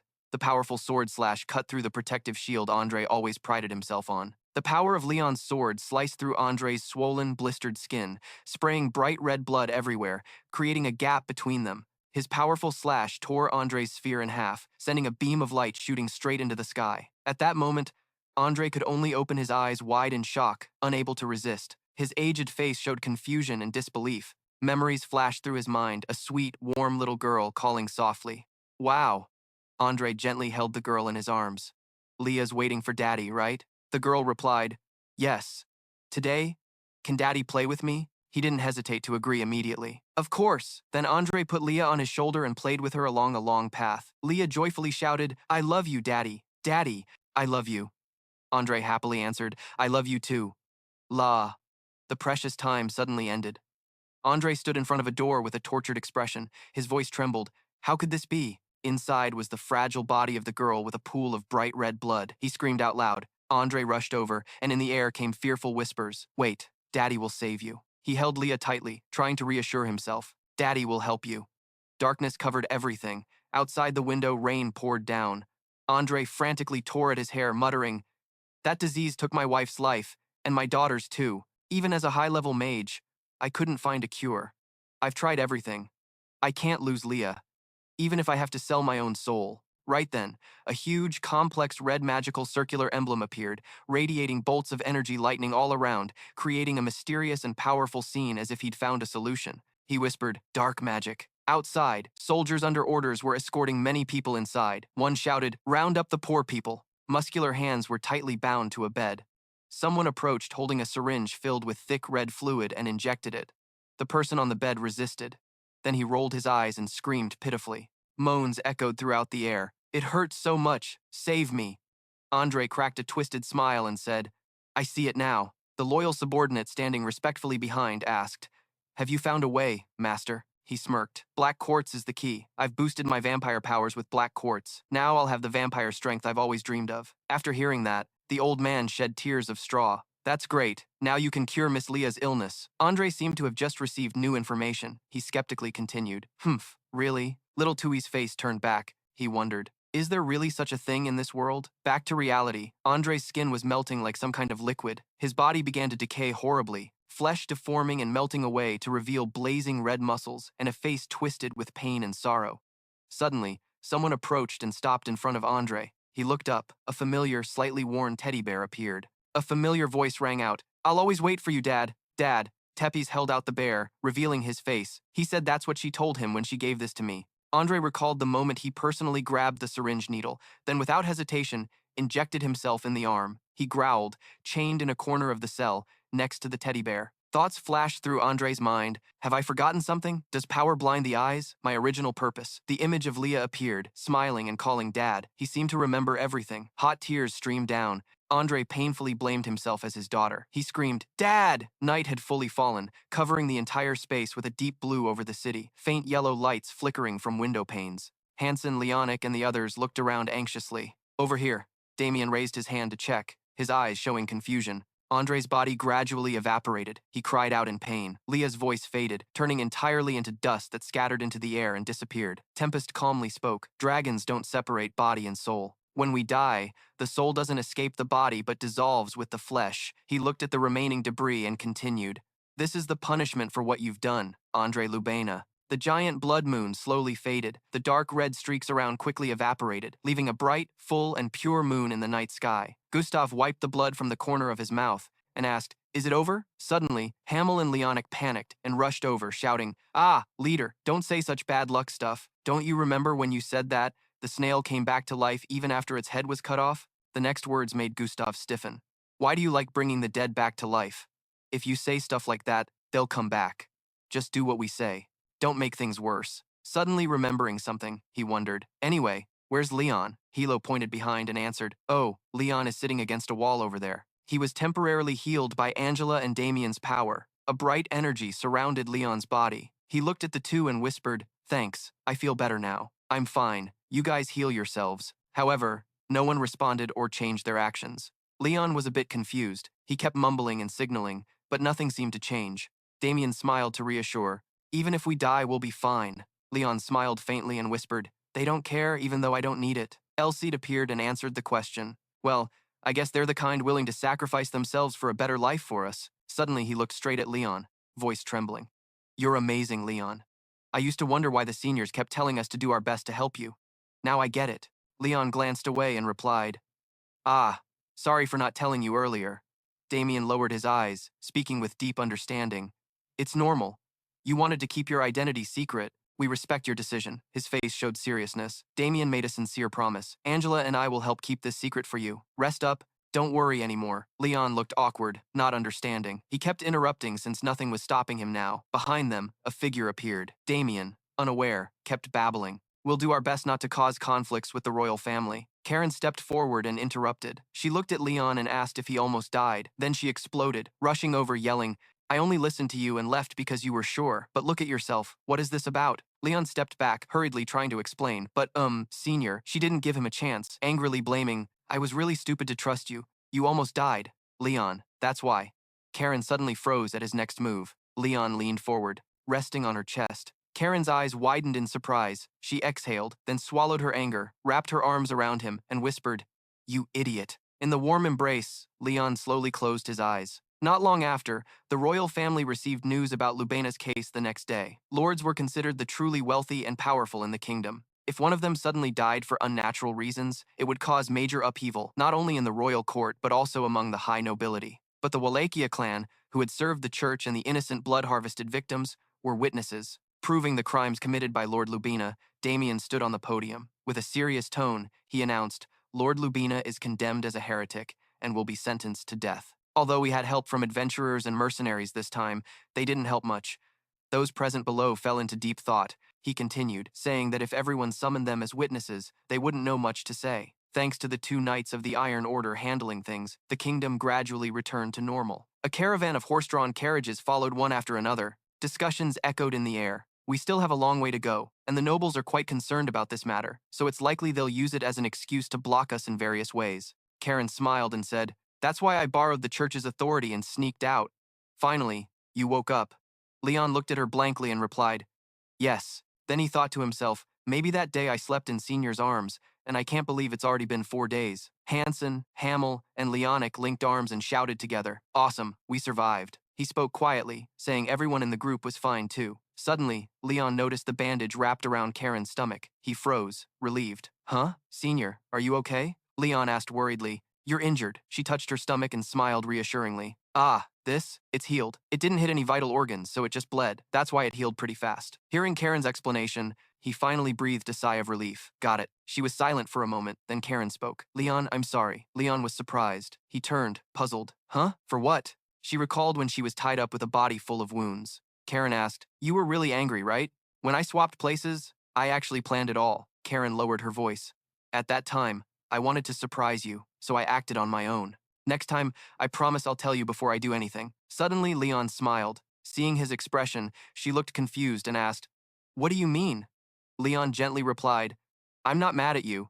I just blame myself for not being able to handle things outside my plans. Leon's eyes were filled with sincere seriousness as he explained, So just do whatever you want. Senior, even if you don't tell me next time, I'll understand. Karen stared at him without blinking, her cheeks suddenly flushed red. Then she quickly dashed away. She left a sentence behind in his astonishment. I'm going to get some fresh air. Elsid appeared behind Leon. It spoke up, You really have become a hero now. That's right. Karen's strength comes from unique tactics and quick thinking in both mind and action, but apologizing and asking for your understanding makes that her weakness. He nodded in agreement. Yeah, if my ignorance limits my teammates, then I can't call myself a hero yet. On the other side, Karen sat quietly with a flushed face, eyes closed, lost in thought. Elsid continued the conversation. Well said. You're more mature now. Your next destination is the Titan mountain range. Leon pondered, then answered, They say it's where King Rodrigo left his legacy, a place ruled by giants. As if discovering something, he dashed over to Elsid, curious. But how do we get there? Do you have a plan to find King Rodrigo's legacy? It answered honestly, No. Leon froze for a moment. Elsid found it strange and turned to him. What's wrong? Leon leaned on the carriage door. He shared his thoughts. Once we get there, we'll figure it out. I just have to trust my teammates' skills and the holy sword. It looked wise and said, What you said reminds me of some old stories. Leon reached out his hand and thought to himself, We still have a long way ahead. I can't even see the end of the ladder I'm climbing anymore. Then he clenched his fist with determination. But Leon told himself, if I don't give up, tomorrow I'll be stronger. He shouted eagerly. To the Titan mountain range, desert city, Father Nu Nuke, a city without lords, laws, or order, a city harboring outlaws. A loud noise erupted inside, tearing the house apart, debris flying everywhere, pieces of bricks and stones scattered in the air. A man was thrown, slamming his body hard onto the ground. A muscular figure stepped out from the door. Odin clenched his fist and cursed loudly. You idiot! How dare you attack me? Odin roared. Then he turned inside and said heartily, let's go. I'm paying for the drinks today, so feel free. Those present praised Odin enthusiastically. Well done, so generous. That's Odin for you. Nearby, a group whispered in a corner. Scary, really scary. Zeok sneered. Did you see that? Do you know where this is? Oh my god, so scary. I told you, this isn't a place for innocent girls like her. Sizu placed a hand around Ilahan, speaking. It's dangerous. Tay excitedly turned to Shok. Hey, she's got a lively smile. The guy agreed and added, maybe we should take her with us. She remained silent. See, Jubert continued, serve me. After saying that, he reached out to lift her chin and proposed, or maybe I'll take you to the red light district. Quick, then I'll sell you. Probably fetch a high price. Nearby, T and Kok suddenly changed their expressions. The guy asked Sizu, hey, are you okay? He heard the yellowed teeth but still didn't understand and replied, huh? What? Tay repeated, grabbing his hand, bending Elahan's hand down. Siu still didn't realize, puzzled. What's wrong? Then a desperate scream rang out. Ouch! My hand here! She raised her hand to her head and interrupted. All three of them huddled together, their faces tense, looking ahead. Elahan's eyes sparkled as she whispered, do you want to atone? Through the thick dust, steady footsteps echoed. Above, a massive, dark black dragon was soaring majestically in front of Karen and Leon. Right now,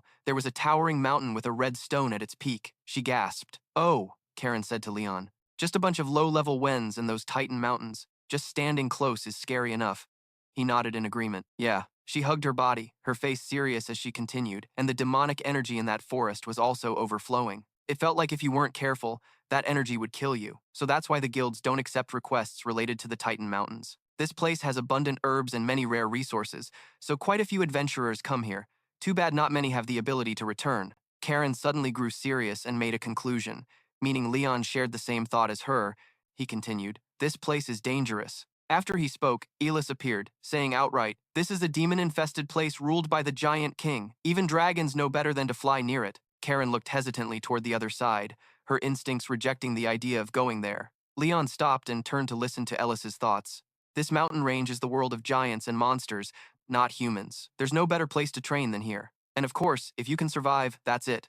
There, the demon mirror. Seeing his expression, Elis asked, you scared?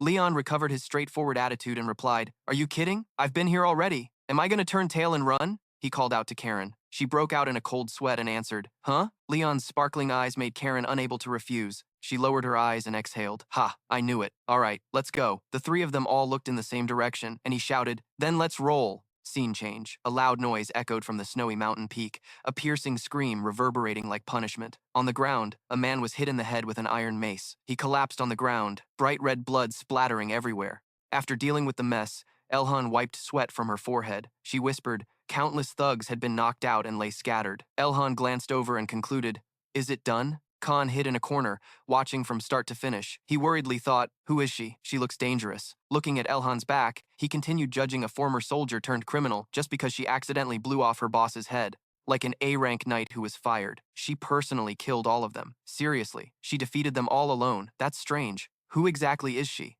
Just as he snapped out of his thoughts, the mace flew and smashed the wall where Khan stood. Scared, he quickly ran away. Elhan chased after him and said, I see you. He turned back and shouted at her. Wait! She didn't care and swung the mace, declaring. Khan desperately waved his hands to explain. Wait!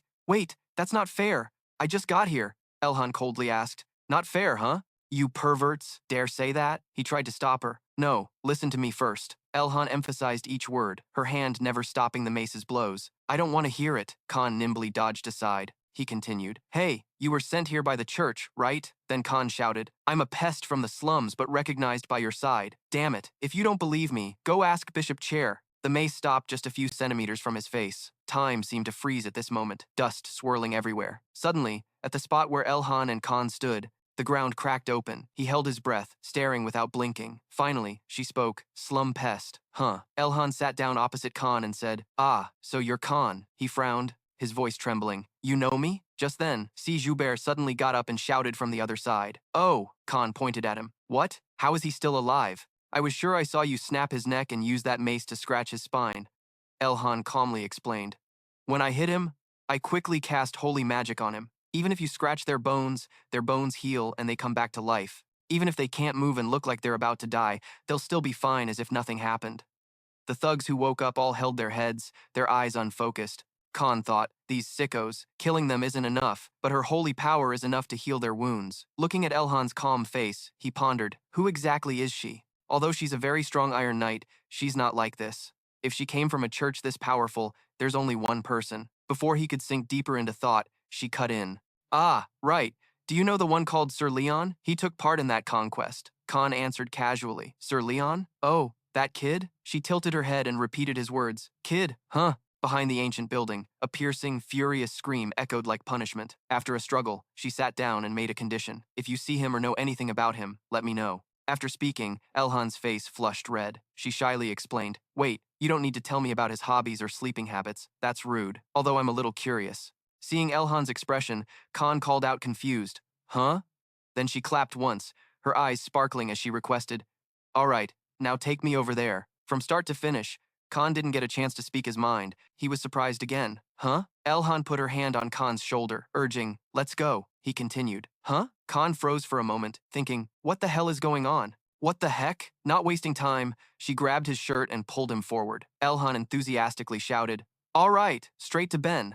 Khan didn't resist, just stayed silent. Is life being a little too cruel to me? What the hell? Not wasting any time, she grabbed the guy's shirt and pulled him forward. Ihan shouted loudly, all right, head straight to Ben. Khan didn't resist, he just stayed silent. Was life being a little too cruel to him? The Titan mountain range. A huge, gray-purple dragon lay collapsed on the ground. A massive axe was driven straight into its neck. Dark purple blood splattered all over its body. Juru spoke in a deep voice, glancing sideways. Can you still fight? Uga gritted his teeth and replied, my ribs are broken, and my left collarbone is fractured too. He pulled back the support on his shoulder and assessed. Then it's gonna be tough. Above, Drake bared his sharp fangs toward the two of them. Zuru continued. In this case, fighting Drake is gonna be pretty hard. He raised his axe, making a decision, like if it doesn't kill us. Uga shouted, swinging his axe and lunging forward. Right behind him, Juru kept yelling, then we'll kill it. Their powerful attack tore through the air with red streaks, echoing loudly. Karen and Leon were hiding in a corner, observing. She spoke up. These giants definitely come from the Titan tribe. He nodded, sharing the thought. Yeah, and they're fighting Drake without backing down. Drake roared angrily, preparing to counterattack. Leon watched its move and concluded that Drake was stronger than them. In a flash, Drake swung his massive tail with terrifying speed, trying to knock Uga and Zuru away. He continued, it looks like it's playing with them rather than fighting. Is it really a monster? Elsid explained. Its behavior clearly proves it's a monster because it's so powerful that it isn't afraid to toy with our lives, Leon thought silently. Got it. He added, its awareness is pretty sharp too. Within about 3 kilometers, it can sense our presence and we're its next target. What are you gonna do? Help them or run? Karen, overwhelmed, cut in. Ha, analyzing the Titan mountain range, it said this beast rules this place. It's only the first day, and we've already met Drake, and he's an S rank with intelligence on par with humans. Nightmare or what? Then she suddenly turned, curious. Leon, what are you planning to do? His gaze was determined, like he was about to act. She hurried to stop him. Wait, why am I asking dumb questions? Juru swung his axe, preparing to strike. He bent down and forcefully hurled the axe forward. With momentum, it shot toward Drake, the axe flying at high speed, leaving a purple streak and embedding straight into its body. He confidently smirked and asked, how's that? Before he could finish, Drake's tail slammed into Juru. He glanced sideways and barely managed to say 2 words. I'm done. The crushing blow created a fierce shockwave, sweeping everything away and cracking the ground. Zuru's body echoed through the air, falling out of the support's reach. Uga was no exception. He was hit the same way. After the collision, they both fell freely into a white blur. Once again, Drake used his tail to crush Juru and Uga against the shattered stone floor. Both were in agony, eyes rolling back, blood spurting from their throats. Finished. It looked up at the sky with blazing yellow eyes and roared a victorious, thunderous shout. Uga trembled and spoke. Damn it, Juru replied. This time, I might actually be dead. Just when it seemed all was lost, a familiar voice broke the tension. The 7 stars began. In the darkness, a constellation appeared one after another, shooting out a lightning-like beam straight at Drake. The divine battle machine was suddenly attacked. It turned its head toward the sound. Leon, filled with strength and fearless, met its gaze. He called to Karen. Amid a cold rain of flying swords, her agile figure darted down, aiming straight at Drake's shoulder, piercing deep with a glowing light. Drake screamed in pain, mouth wide open, revealing sharp teeth. Karen smirked. The poison's already in its body. Furious beyond measure, it roared a deafening earth-shaking bellow, like it wanted to tear apart anything in its way. The skin where the needles had sunk deep began to stretch. From the dark red scales, countless sharp darts shot out like a storm. Drake seemed unaffected, eyes locked on Karen and Leon. She broke out in a cold sweat and said, "We're screwed." Next to her, not surprised, Leon replied as expected. He pulled out something and continued, "I knew it wouldn't be easy, so please keep this." Juru and Uga reached out to take it. Leon reminded them that although it's small, it's very useful. They still looked confused. He planned to boast, but Leon didn't want to waste time and cut off Uga's words. "Take down that lizard first, then talk. You can fight, right?" Juru muttered with a smirk. "You mean that, right?" He sprang up, roaring beside Uga, who shouted back. That was a question. Leon stayed silent, observing without adding more. Watching their actions and expressions, Karen couldn't help but smile. Then the group gathered and moved forward. Uga and Zuru were certain, "We'll definitely take that lizard's head no matter what." Everyone gripped their weapons tightly and charged at Drake. Leon spoke up, "Then let's move out." As if sensing danger, Drake roared fiercely, showing its strength. Juru swung his axe and reminded everyone, "Let's do this together." Leon's eyes flashed like lightning. He quietly activated. Leon's gaze lit up with a circle of light like sharp needles piercing the darkness, ready to fight. He said, "Night vision." Suddenly, everything before Leon turned black and white. He froze, puzzled. "Huh? Why's the color gone?" Elsid beside him quickly reassured. "Don't be scared, Leon," he explained carefully.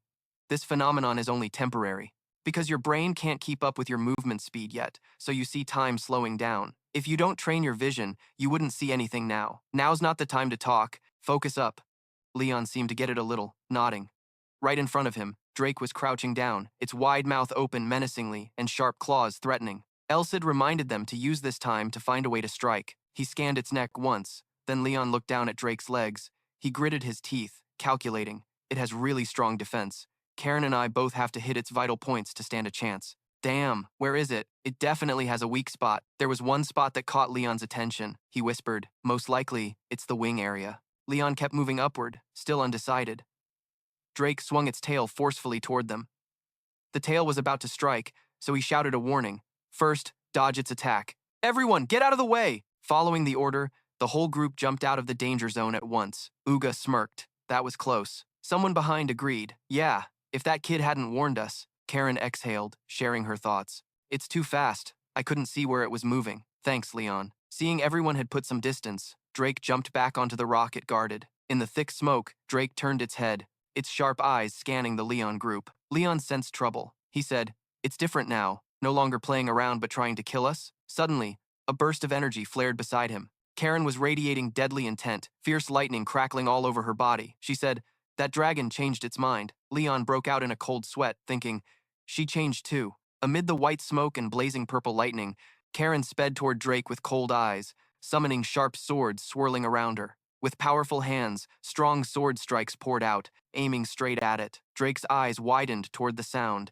then countless needles pierced its eyes. Drake howled in pain. Uga watched everything and commented, "What the hell? She's so strong." Juru thought the same. He added, "She's gone all out." Before the finishing blow, Drake squeezed its eyes shut, still surrounded by faint smoke. After a moment, it regained focus, its pupils blazing as it glared at them like it wanted to devour them alive. Karen lost it, pointing at Drake and scolding, "Hey, you! Even if you're an SD rank, don't you think you're going way too far?" Juru saw her expression and blushed. He said, "Oh, your girlfriend seems pretty hot, huh?" Uga agreed. He put his hand on his chin, eyes like he wanted to say, "Looks like you can do a lot of stuff." Before teasing ended, Uga laughed confidently. "But we figured out where to attack now." Juru got the hint and promised, "We'll protect you." Seeing their determination, Leon nodded. "Yeah." Drake, confused, shifted its gaze. The purple blades full of power surrounded its position. Drake suddenly trembled. Taking the chance, Uga and Juru grabbed their weapons and leapt up, ready to deliver the finishing blow. Each aimed at one of its legs and swung hard. The giant body shook violently. Drake threw its head back, screaming in extreme pain, mouth wide open, releasing a roaring echo. In its rage, it suddenly stopped. In the distance, a brilliant lightning bolt engulfed Leon's body, catching Drake's attention. He gripped the sword tightly, trailing bright golden electricity like lightning tearing through space. Drake froze as if sensing imminent danger. Then, it created a blazing purple energy orb and shot it outward. The orb hit the ground, creating a shockwave spreading across the battlefield. Leon was engulfed inside, worriedly saying, "What's going on? I can't see anything anymore." He panicked, shouting, "What's happening? Elsid, Karen, the giant, everyone." Elsid asked, "Is it a shadow attribute?" "This is trouble." Leon looked around, calling out, "Elsid, where are you?" She reassured. "Leon, don't panic. In the darkness, everything seems pitch black, but your sword still shines brightly." Elsid continued guiding, clearing the way, and creating light as if she understood the problem. He smirked and said, "Do what you can."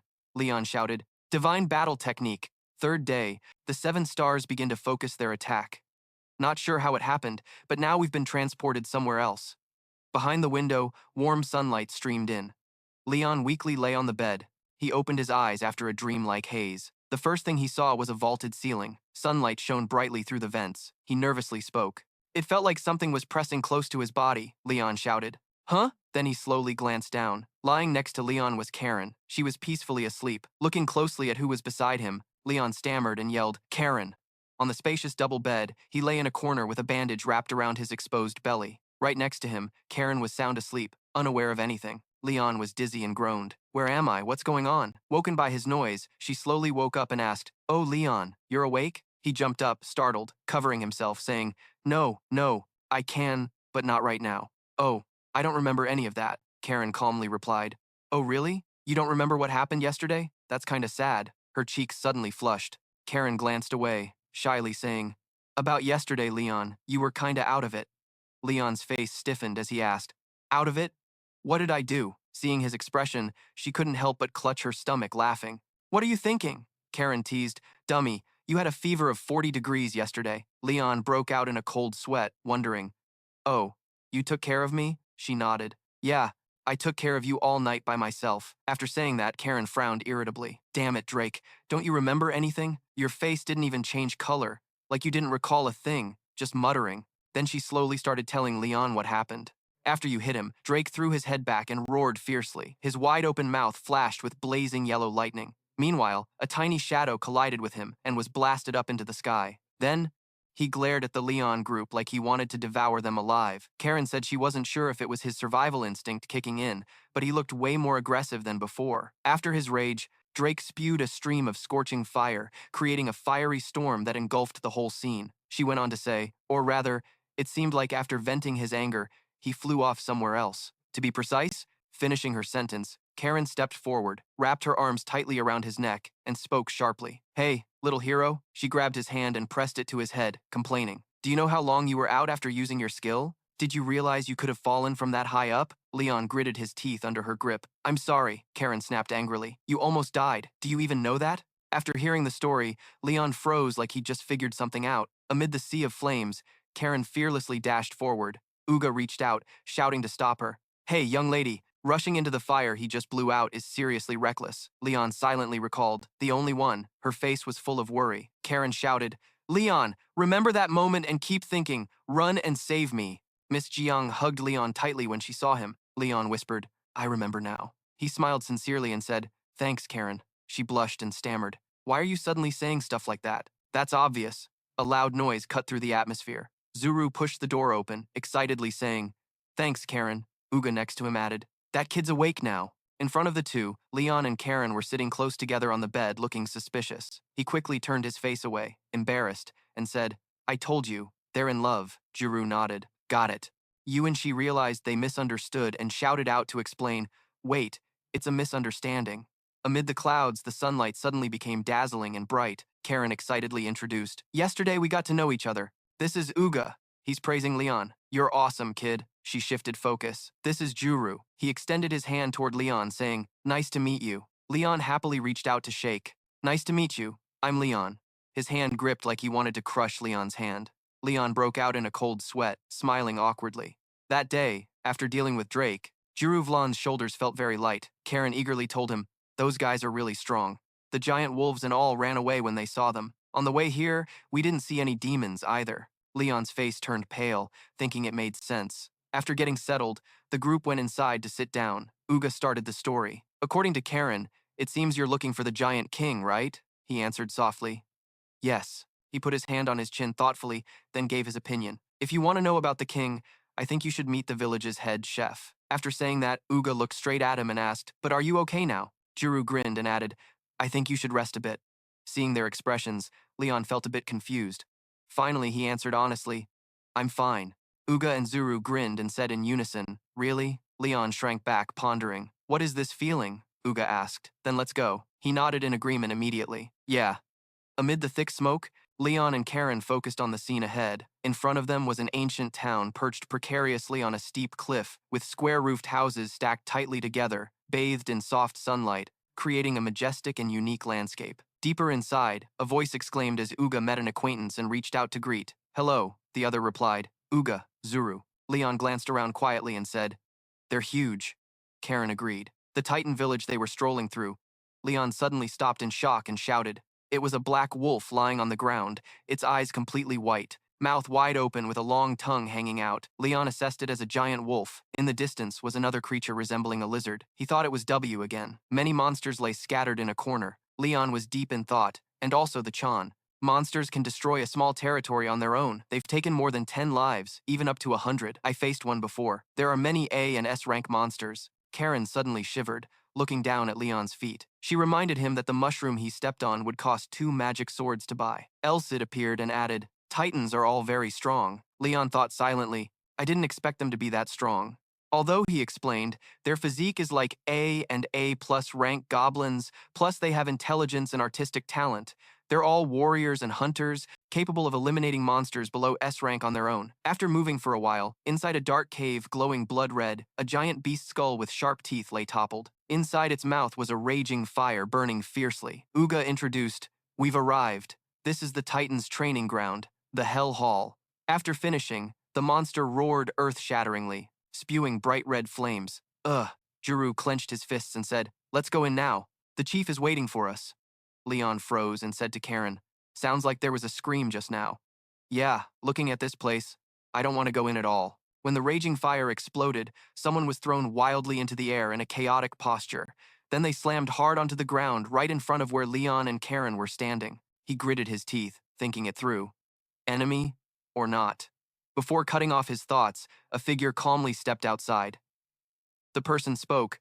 Are you two guests of the village? Leon and Karen wiped a layer of sweat toward the sound. Van Can placed both hands on her hips and confidently said, I'm the village's head chef. Van Can was just like everyone else in this area. She was big and bent down to look at Leon and Karen.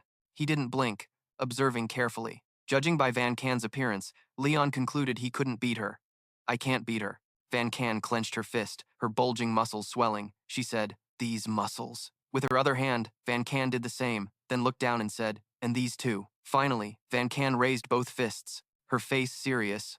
Leon mumbled, What's up? Looks like she wants to tell me something. Beside Karen, she whispered back, Leon, I don't know. Maybe we should just ask her. Before she finished, a commotion broke out behind them. Just as expected, she's the best. Van Can's muscles are the greatest. I just want to touch them. She stepped forward, pressing her body close to Leon, inviting him. Want to try touching? He waved his hand, refusing immediately. No thanks. Van Can gritted her teeth in frustration and repeated Leon's words. Thanks. He still didn't realize, and nodded. Uh-huh. Then his expression changed, his sharp eyes flashing. Van Can scrutinized. You came here to find Rodrigo's legacy, right? Leon didn't hide and shared openly. Uh-huh. If you know anything? Van Can cut him off bluntly. I don't work for free. Leon's face remained calm as he muttered a few words. Uh-huh. Suddenly, she smirked challengingly and crazily showed her sharp teeth. Leon was startled and confused by her expression. On the circular arena surrounded by a fiery lava pit, loud cheers echoed in the air. Fight! Muscles! Muscles! Van Can spread her arms powerfully and introduced, This is Leon, the guy visiting our village. He's a strong man daring to face Drake, the crowd gasped. Drake? A nearby voice suddenly interrupted, equally surprised. Really? That tiny guy? They responded excitedly. Looks interesting. Van Can raised her hand and continued speaking. He said he wants a fight. The crowd buzzed. What? So brave. Leon was stunned, not expecting that. He awkwardly asked again. Huh? Before he could finish, Van Can continued. All right, let me help you find a worthy opponent, someone shouted excitedly. A real hero! She glanced and set the condition. If you want answers, then accept the fight. Elsid appeared and gave advice. Good chance. You'll learn a lot fighting them, and you won't die. Leon thought silently. Oh, really? His face filled with determination. He gave his answer. Damn it. All right, I accept. The stands erupted in cheers. Brave human, I like that. Karen stood in a corner with Uga, sharing her thoughts. Titan sure loves fighting. He crossed his arms and explained, no, that's just everyone's hobby here. Then, a strong voice rang out. I'll be your first opponent. On the arena, Leon and Ko faced each other. Van Can announced. Then your opponent is Ko. He smirked confidently. Brave, huh? I'll take good care of you. His eyes flashed lightning. Leon accepted without hesitation. It's an honor. Drake showed some contempt. That kid's face changed. Then he raised his hand high and shouted, don't lose before it's your turn. On this side, Van Can awkwardly asked Karen, wanna bet? Let's see who wins. Without thinking, she made her choice immediately. I'm all in, Leon said with a teasing grin. Then Van Can came closer, flexing her bicep and asked if she wanted to try touching. Karen flinched and refused. No. Van Can kept suggesting, or on the arena. Ko swung an attack, preparing to strike Leon. Only then did he ask for permission. Let's start. With a powerful strike from above, a dust explosion erupted, shattering everything around and scattering debris. Leon held his sword forward to block the blow. He was surprised and commented, that's fierce. The power was incredible. Lost in thought, Leon suddenly realized Ko had sneaked up from behind without him noticing. His muscular arm wrapped carefully with bandages threw a punch at terrifying speed. Leon barely dodged. He guessed the feeling. Aura, a dark, sharp energy like spikes, tore through the ground and crashed into the wall behind. Overwhelmed by that power, Leon sat down on the floor, deep in thought. After observing Ko, he concluded, is this Titan's strength? He seemed sure of victory and bragged. Fight properly, huh? Karen was quite surprised by the situation. She told Uga didn't expect Titan could use aura too. He calmly explained, Jiru and I are newbies. If we could use aura like them. Uga recalled the fight with Drake. He continued, then we could kill Drake with one blow. Jiru interrupted Uga and shared his thoughts. No, Titan has a harder time controlling aura than humans. It took me 30 years to get this good. To learn aura, your body must constantly absorb enough aura. But with this big body, we need a lot of aura to be enough. So compared to humans, training is ineffective. It might take 10 years or longer. After sharing the story, it was time for results. Uga said, oh, there's a winner. In the cracked arena, a thick white smoke rose, covering a figure crouched down. While the arena's red flames still shone through the steel mesh, Leon held his sword tightly. Ko was knocked to the ground. He trembled and said, I lost. Outside, Van Can declared Leon the winner. Ko jumped up and threw his arm around Leon's neck. Key, you're amazing. What was that move? Tell me. Even the crowd in the stands couldn't stop praising. Awesome. That was some sick fighting. Who would have thought he could take down Ko just like that? Small but fierce. Huh? Then he spoke up. You want to take a break? Come to me. You don't get it. Ask again. Come on. In front of Leon was a group of people, stretching their joints. You could tell something bad was about to go down because he was sweating bullets. Leon glared and stopped them. Hold up!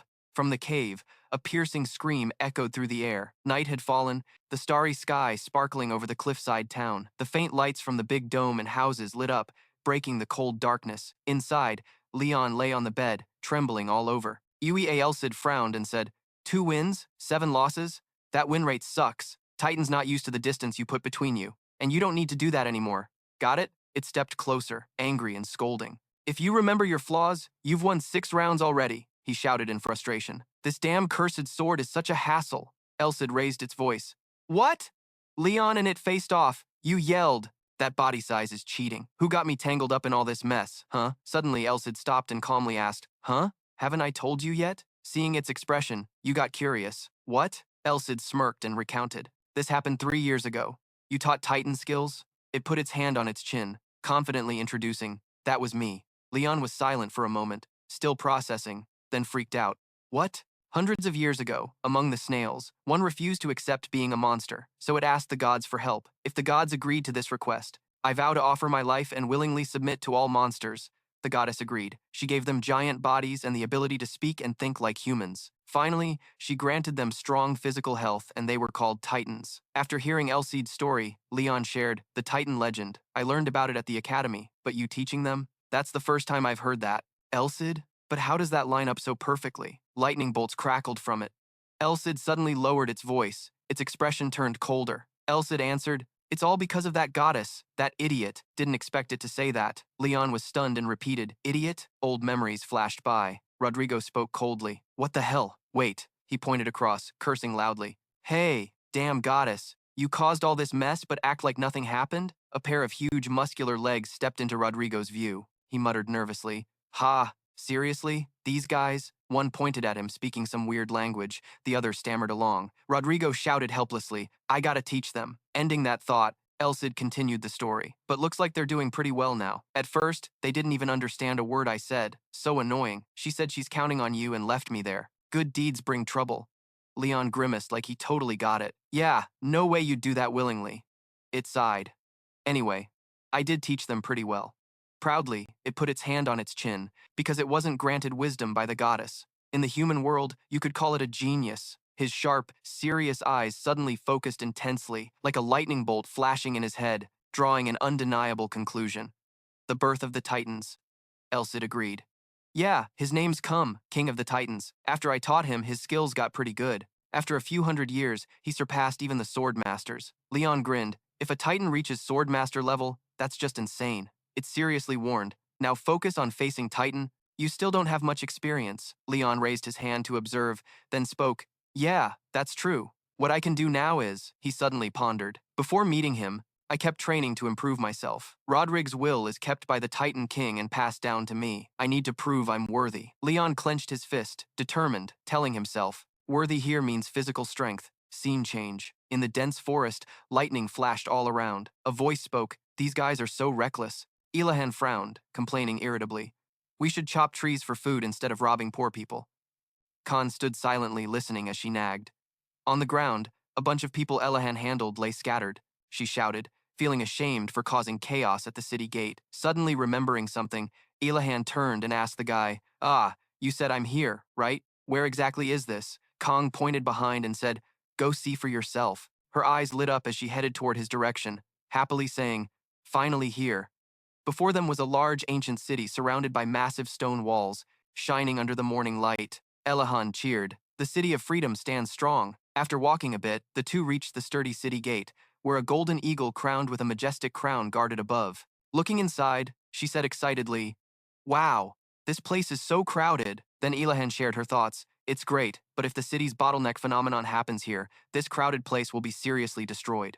Luckily, Lord Leon stopped it. "That's a huge contribution." Khan replied wearily, "Oh, got it." Suddenly, she suggested, "How about we check out the Rat District first?" He asked, "Rat District? Why there? Aren't we going to see Care?" Elahan's eyes sparkled as she rubbed her hands, pleading, "Ah, we can see him any time. I want to get to where Lord Leon is more urgently." Finally, Khan had no choice but to agree. "All right, I have enough authority, so we can get there quickly." Amid the vast, deep blue sky, a brilliant beam of light suddenly flared up, illuminating everything. The grumpy guy shared with her, "That place brings back a lot of memories for me, even though I'm like this now. When I think back." He was about to say more, but stopped abruptly, shouting, "Yeah."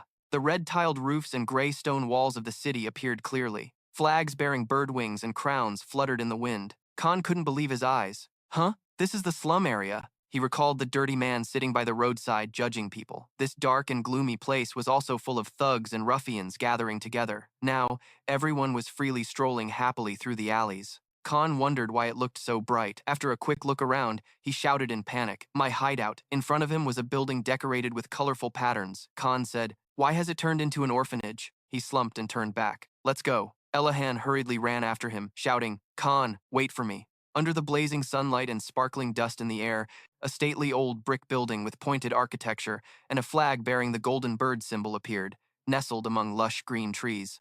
Cesare held a cup of tea with both hands, lifting it to sip slowly. He smiled peacefully and shared, "It really is a calm and elegant afternoon." Suddenly, a sound from outside caught Cesare's attention. He glanced and asked, "Who's coming at this hour?" He walked toward the door that opened to check the situation. Cesare poked his head out to greet. "Hello." Khan's face turned cold as he replied, "Hey, long time no see." He kept his posture and expression unreadable. Then Cesare quickly ran inside and slammed the door, leaving Khan outside. Khan pointed and shouted, "Hey, do you have to look down on me that much?" He banged on the door repeatedly. Khan called out, "Open the door right now." "Damn it." Cesare pressed close to the door, grimacing and muttering, "I don't want this peaceful afternoon to be ruined at all." Breaking the noisy atmosphere, a voice spoke up, making Cesare freeze. "Cesare, it's Ella." Without hesitation, he hurriedly pushed the door open and shoved Khan's battered body aside. She tilted her head and smiled. "Long time no see, huh?" Casa stared blankly for a moment. Then Khan cut in, "Hey, you." Casa put her hands on her head and exhaled. "Oh my God." Finally, he growled angrily. Why do you keep wandering off like that? The saint didn't expect him to be like that. She leaned back, looking awkward. Cesare growled in frustration. Saint Elahan left without permission. Do you know what trouble you caused? He slammed his hand on the table loudly. The main church and the Iron Knights had to go out looking for you. How dare you go without permission? After saying that, Cesare suddenly stopped as if remembering something. He sighed deeply, recalling memories. When Elahan was little, she climbed up the wall, happily showing off as she walked. Cesare, look at this. He frowned and warned, Saint, that's dangerous. Without caring about Cesare's words, Elahan relaxed and dropped freely from the height. He shouted in fear, Saint, or when she scribbled on the walls with colored pencils, Cesare had to scold her, Saint. Elahan seemed very happy about that. Her cheeks blushed as she smiled at him, cutting off his thoughts and returning to the present. Cesare held his head helplessly and said, You haven't changed a bit. Suddenly, Khan interrupted, But what's the relationship between you two? She honestly shared with him, Cesare is from the main church and has been taking care of me since I was 3 years old. He glanced over and replied, Got it. Under the clear blue sky with blazing sunlight, Elhan asked, More importantly, you know why I'm here, right? She seriously continued the conversation. Cesare, I want to know more about the day of the prophecy. Cesare frowned, deep in thought. The day of the apocalypse will tell us in advance what's about to happen to the world. In other words, that day predicts the hero's arrival, and the Sword Saint has already revealed itself to the world. So it seems that day will come soon. Warm sunlight gently shone through the window frame, his voice steady. Evil phenomena have occurred in many places around the world. Disasters that people can't handle on their own. The hero will go to solve those problems. But the phenomenon of the city being swallowed and the use of vampires are part of these omens. Khan nervously voiced his thoughts. The city swallowing phenomenon is also part of it. Although I don't really understand what you guys are talking about. If that's the case, this world is in big trouble, huh? Cesare didn't argue. He nodded. Yeah, chaos is coming soon. So you better start getting ready to grow old, Saint. After finishing, Elhan stood up immediately and replied, I'm ready. Elahan placed her hand on her chest and spoke sincerely. For the past 3 years, 7 generations of saints have waited for the hero to continue their legacy. She clenched her fist tightly. Elahan declared with determination, I, the 8th generation Saint Elahan, vow to join the hero in saving the world. Then she turned around, covering her face shyly. The hero is waiting for me, Khan asked with a serious face. Has she seen his face yet? Cesare replied, Not yet. The scene shifted to cheers echoing through the air, excitedly shouting. Looking strong, a powerful punch swung toward Leon. He quickly ducked to dodge the blow. Outside, someone shouted. He broke through Rugo's defense. Rugo missed his punch and froze for a moment. Someone in the stands was excited. Awesome! He seems way stronger than last week. The guy next to him happily replied, I think it's because Rugo's weaker. Leon didn't hesitate to swing his sword at the guy. Drugo raised both hands forward to block the attack. The ring on his hand shattered under the sharp blade. Rugo punched repeatedly forward. He shouted, You little brat. Leon's eyes shot out a blazing lightning bolt. He gripped the sword tightly, channeling power that surged through the entire blade. His body darted forward like an arrow slicing through the wind. Leon bent low and swung his sword with terrifying force, unleashing sharp golden electric energy that tore through the surrounding space. Without warning, Drugo closed in behind him. The guy confidently declared, Got you. Drugo slammed his hands together, crushing the spot where Leon stood. The crowd shouted excitedly. He caught him. A human? Pow shouted nearby. Exactly. Well done, Rugo. After the powerful strike, Rugo stopped and looked down, his hands still pressed together, but there was nothing else. Rugo said confusedly. From above, Leon swooped down like a ghost cloaked in a cape, ready to deliver the finishing blow. His punch struck like thunder right in the center of Rugo's head, making the guy's eyes bulge in pain. Leon slowly pulled the sword hilt out of Rugo. Leon jumped back to keep his distance. In the end, Rugo staggered and collapsed onto the arena floor. A clear voice rang out, announcing Leon as the winner. Someone praised enthusiastically, Awesome, the young guy, huh? The guy next to him agreed loudly. I couldn't even see his movement direction. Everyone present shared the same thought, all buzzing at once. Me too. I didn't see it. Karen froze for a moment, thinking to herself. She observed Leon thoughtfully. Me too. I didn't see that speed. Karen recalled training with him and silently judged, though she didn't want to admit it. But who would win if they fought each other? In the stands, a guy eagerly volunteered. My turn. She sat in a corner, thinking, if I lose. The guy shouted back, No way. Fight me. I'll use a trident against you. Silently telling herself. Karen pushed all negative thoughts away. No, at this level I can't keep up with him. I have to try harder. Being useless to Leon would be the end of me. Suddenly, she pointed at him and shouted, Fight me, Leon. No way. It can't be. Seeing Karen's expression, Leon broke out in sweat and called out, Karen. Rugo sat down with a wink and said to him, Great fight. Leon happily replied, Thanks to you. The guy's face suddenly flushed with embarrassment. Rugo hit him hard. He said, "What's that, too shy?" Everyone there reacted to the current situation. Leon lay sprawled in a corner. Rugo panicked and quickly explained, "Sorry, I'm used to it, so I hit hard by accident." The weak one reassured, "It's okay." Outside, people whispered, "Whoa, Rugo's playing too well." He nervously denied it. "No way." A pair of muscular legs stepped forward and spoke. "Too chaotic, huh?" Leon turned to listen as the person greeted him. Van Can appeared before Leon and said, "He's looking for you." Confused and not understanding, Leon asked, "Him?" Elsid seemed to understand, smirking as he said, "The silent Titan King received the answer." Leon's face grew serious and thoughtful. Finally, between the steep, deep, and dangerous cliff walls, two figures stood straight, facing the abyss and the gloomy sky. Van Canang turned to explain, "From now on, this is a restricted area. You need permission to enter. This is as far as I can come. The Titan King only allowed you in." Leon was stunned and replied, pointing in one direction to introduce, "There's a time-space crack in that mountain pass. If you go through there, a waterfall will appear." Talking to Elsid, he wondered, "A time-space crack?" It shared, "You heard right. The time-space crack is why the Titans are here. The goddess's mission for them is to subdue monsters coming from the other world." Leon shared his thoughts. "Only Titans can guard the hellish path full of A and S rank monsters." Elsid agreed. "Exactly." After walking a bit, a majestic waterfall thundered down from the hanging cliff, creating a mystical, misty veil. Leon whispered, "Here? Is this the home of the Titan King?" Suddenly, something caught his attention. Leon spoke curiously. "Huh? Someone's over there?" From within the rushing waterfall, a deep voice spoke. "Are you the one?" He froze when he saw the figure opposite him. The man slowly stepped out, continuing, "You want to see me?" Leon paled, biting his lip, thinking, "He's too fast. When did he get in front of me? I'm pretty sure I just saw him standing right at the waterfall." Kashim, with a muscular body, stood tall, facing Leon's small frame, creating a stark size contrast. Leon's hand suddenly trembled slightly. He observed him thoughtfully. "I can't move." Leon tried to open his hand wide, cursing silently. "Damn it." In the end, Leon clenched his fist, helplessly thinking, "Damn it." He shouted, "Yes!" Leon placed his hand on his chest, clearly introducing himself, "The current hero, Leon. I've come to receive the will of the previous hero." After hearing Leon's story, Rodrigo recalled for a moment, then calmly asked, "Rodrigo's will?" Suddenly, CMAP leaned close to Leon, interrogating harshly. "You use the same energy as me? What's your relationship with Rodrigo? Are you blood relatives?" Leon confidently answered immediately, "I'm his student." He sneered in disbelief. "Student, huh?" Narrowing his eyes, he said, "No way." Looking Leon over, he commented from his eyes to his movements, "I know you learned movement and skills from Rodrigo, but you're still too green." C smirked and spoke the truth. "Rodrigo's disciples have all died long ago. Even the rare geniuses born in that generation couldn't accept his teaching methods. That kept happening, so Rodrigo gave up taking disciples. Do you know how many people radiate energy like you? So, you think you're qualified to inherit Rodrigo's will?" Seeing that he didn't trust him and pushed back, Leon slumped, thinking, "Oh man, that's rough." Suddenly Elsid spoke up, "Qualified? Of course you are." His hand suddenly glowed, shooting out fierce lightning bolts.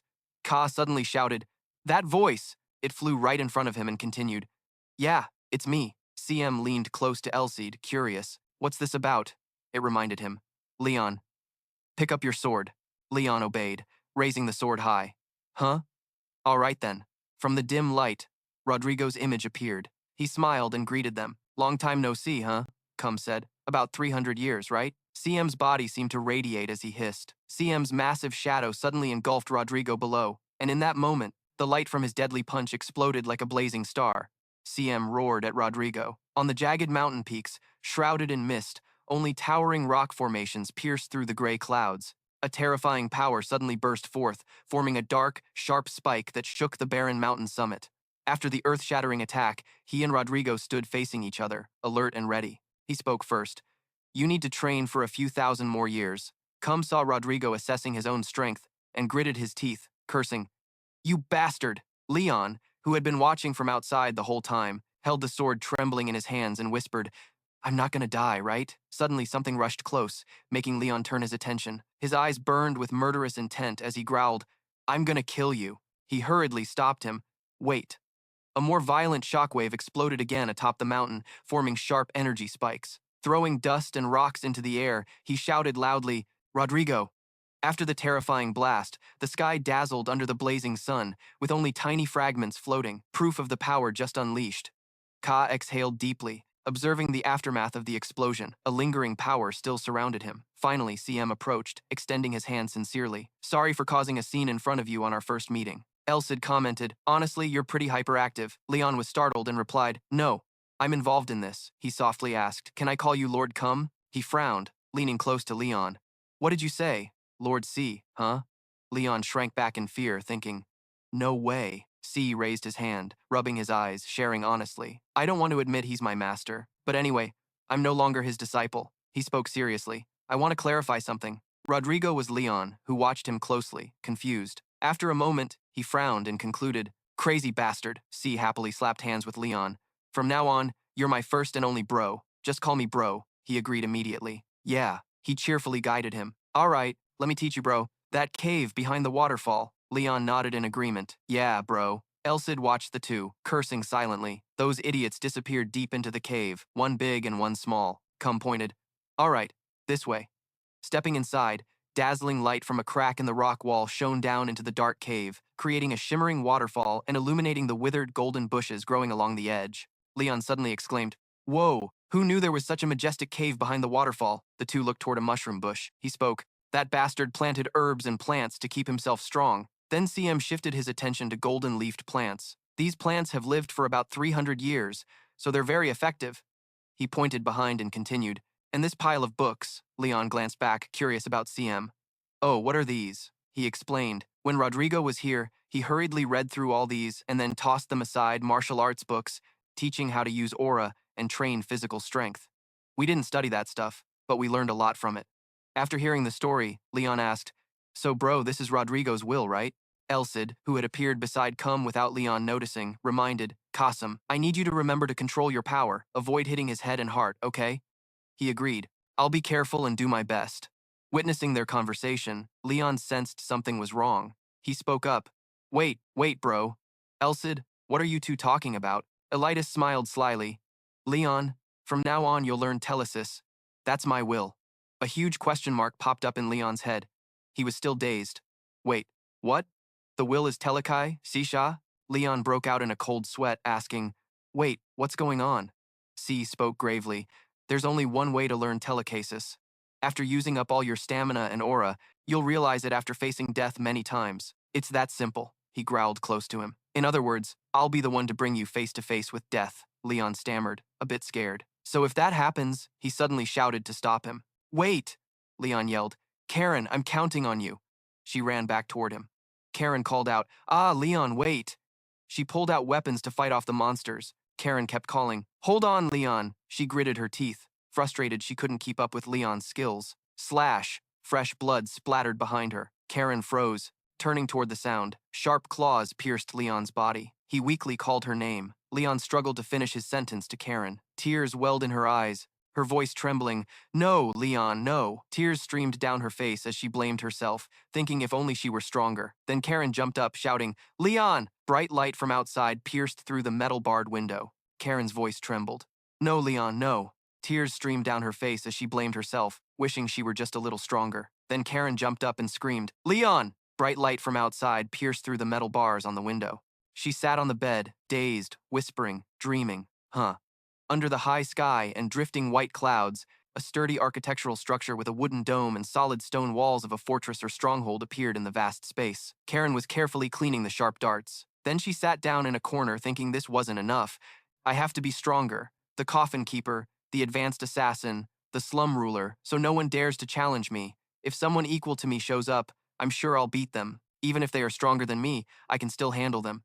In the end, Karen bowed her head shyly. But I'm just a frog at the bottom of a well. There are many strong and dangerous people in this world, always close to Leon. She pondered. The hero already has a path. No matter how good an assassin is, it won't help him. Instead, I should let go and let him walk his own path. If I don't get stronger, I might die, or at least get seriously injured, and face problems I can't handle myself. When I bring back the legacy, Leon will definitely be much stronger. She placed her trembling hand on her chest, so he won't need me anymore. I, Karen, hugged my sad body and lowered my head. I don't want that to happen at all. I have to be stronger.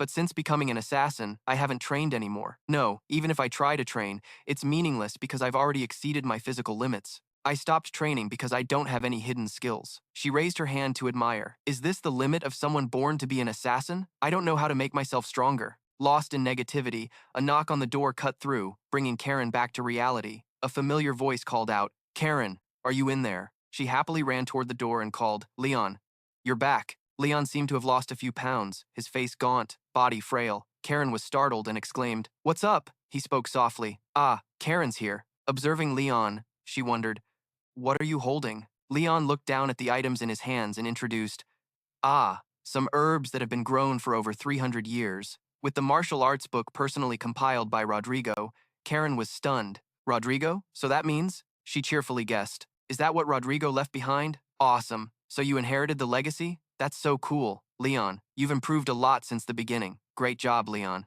After finishing, he handed the items to Karen. He said, No, these are for you, Karen. After giving you these, I'll come back. She was stunned and asked, Mine? Really? So these aren't Rodrigo's will? You came back just to give me these? It's not the will, but it's definitely precious. Is it okay to give me these? Leon smiled sincerely and shared, You've helped me a lot, but sadly, I've never fully worked for you. I want to give these to you, Karen. Karen's eyes sparkled with admiration as she looked at Leon. He continued the story. I already asked the jerk who compiled this book. He said it will help you a lot, Karen. She tilted her head, confused, and repeated, Jerk? Don't tell me you mean King Saint Rodrigo. That's too much. Leon quickly waved his hand to correct. No, he's my master. Keeping the same expression, Karen was stunned. Master. The vast sky was filled with dazzling sunlight, piercing through layers of fluffy white clouds like cotton, signaling a new beginning. Karen closed her eyes and ate the herbs happily.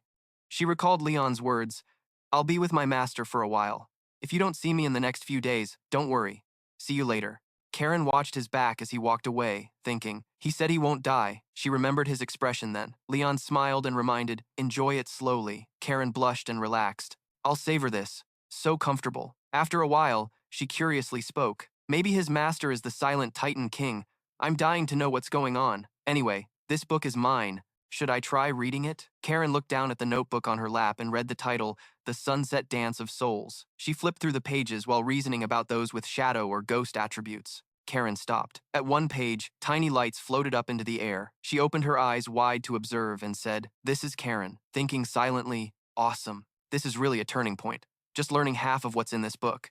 Covered by mist and white clouds, the sharp dark gray rocky peaks still stood tall in the sky, creating a majestic and lonely scene. Below, Leon, covered in wounds, struggled to keep his body upright, but eventually collapsed to the ground. Elsid judged it wasn't good enough. C, beside him, agreed. Yeah, he spoke and instructed that if someone could learn telesis, a skill requiring focus on an invisible mental force, mastering this skill in just 1 or 2 days could make them a master. Bending down, pointing at his chest, he said, Look at this scar. It's from when that jerk taught me telesis. I died and came back to life several times during those months. Leon panted heavily without replying. Seeing him like that, he continued, This isn't good. Let me help you recover. The strong fish swung his arm and threw Leon's body away, and he fell straight into a nearby lake. The lake glowed with bright white cross symbols, as if containing a mysterious power. After a while, he recovered and surfaced yelling, I thought I was dead just now. Didn't even have strength to talk. Do you have to be this serious? Elsid confidently interrupted. Don't worry. If you really die, I'll resurrect you. Then he straightened his face and made a decision. All right, if that's how it is, see, go ahead and try again. Leon could only tremble, unable to resist. He grumbled, Kill me already. In the darkness of the cave, a giant skull made of stone or beast bones appeared, its sharp teeth wide open like a gate, with blazing red flames fiercely burning inside. Thick smoke and dust swirled in the air. Uga rubbed his eyes and said, I almost smashed you just now. So embarrassing. Ito, holding his weapon, smirked and replied, I thought the same. Outside, Ko watched the two with growing boredom. Juru teased beside them. Uga, is that all you got? He continued. Then next, let me beat you. Suddenly, hurried footsteps approached, and a voice cut in. Excuse me, can I join in? Uga glanced toward the sound. Ado did the same. Ko and Juru froze. Karen stepped forward, tilting her head with a smile as a greeting. She pulled out a throwing dart, spinning it in her hand, and introduced herself. My specialty is assassination, so I'll use assassination weapons and poison. If you're scared, feel free to decline my offer, Karen said confidently. Who wants to fight me? Murmurs echoed around. She's the young girl with that young guy, right? A young girl? She's gonna get hurt. Ito watched Karen with interest before speaking. She's definitely a brave girl. Just then, someone warned, so watch your words. He turned confused. Huh? Uga said seriously. She's a wild beast. Karen seemed to recall something from her time with Leon. She startled and quickly explained. Wild beast? Uga, it's not what you think. His thoughts drifted to the fight with Drake. Uga asked, huh? What do you mean? However, Ito showed no fear. He was confident, like he already had the win in his hands. Titans never back down. Ito stepped forward to challenge Karen. I'll be your opponent here. Ko looked a bit worried and voiced his thoughts. That human girl, will she be okay? Juru seemed calmer. He reassured. Just watch. She tightened her grip on her weapon and agreed. I'm coming. With wind-tearing speed, a concentrated force formed into a bright white spear shot forward, leaving long, blurry trails in the air. She pondered the battles here. Strength was the priority, so conserving stamina was crucial. Karen threw the spear powerfully toward Ito, who quickly raised both hands to block. Then, Karen summoned more arrows, aiming straight at Edo. A dazzling, sharp shockwave exploded right above his head, releasing white energy spikes like thorns in the dark space. Her eyes glowed fiercely, her body radiating powerful lightning bolts. From above, countless swords plunged straight down toward Edo's position. The sharp, black-purple sword tips pierced the ground, shattering nearby rocks. He was covered in wounds, clutching his body. Karen exhaled, just as she predicted. Knew it. With this stamina, I can't win. Titans really are strong. On the other side, Ito wiped blood from his nose. He clenched his fist tightly and moved close to Karen. Ito called out, Young lady, it's my turn now. I won't back down. Suddenly, Ito froze. Huh? Opposite him, she swiftly stepped back. In a flash, Karen moved behind him. She declared, I told you, my specialty is assassination. Realizing the problem, Edo glanced behind. Slash! A powerful cut from Karen struck his body. Smoke rose from the hit spot like he'd been struck hard. Edo turned pale, standing still like a stone statue. Everyone present stiffened for a moment. No one dared to speak. His whole body suddenly trembled uncontrollably. People started whispering. He's frozen solid. That hit must have hurt bad. Ito exhaled. Someone said, he's breathing. He's still alive. Karen's face was calm as she asked, that's weird. I thought it would hurt a lot, just as expected. Titans are tougher than humans. If he were human, he'd probably be down after that. He gritted his teeth and hissed, young lady, you're quick. I'm not giving up on you anymore. Scene shifts to bright sunlight. Leon's eyes flashed like lightning as he swung his sword, preparing to strike down. The sword's blade was just a few centimeters from CM's shoulder when he gently raised his hand, blocking Leon's strike with just one hand. Leon was thrown backward by him. Leon thought to himself, just blocking with one hand, yet the guy still managed to push the sword away. Looks like my attack isn't working. Suddenly, he clenched his fist tightly and raised it high into the air. With his muscular build, he poured all his strength into the punch. The powerful strike hit the rocky ground, sending sharp white energy radiating out, shattering everything around. Looking closely, right below was Leon's small body. CM threw him toward the pond and spoke again. After a while, the familiar command rang out. Again, Leon was thrown straight into the pond. C kept going. After a moment, the sound of a heavy object hitting the water was heard again. He shouted to keep going. Leon pushed himself up with one hand, struggling to get up. Leon's mind calculated bravely. This guy was way stronger than him. His movements were pretty smooth, like the flow of water, but his stamina was like the power of a waterfall. C roared again. Leon cursed silently. Damn it. He bit his lip hard. Oh my God. Not believing his eyes, he suddenly froze.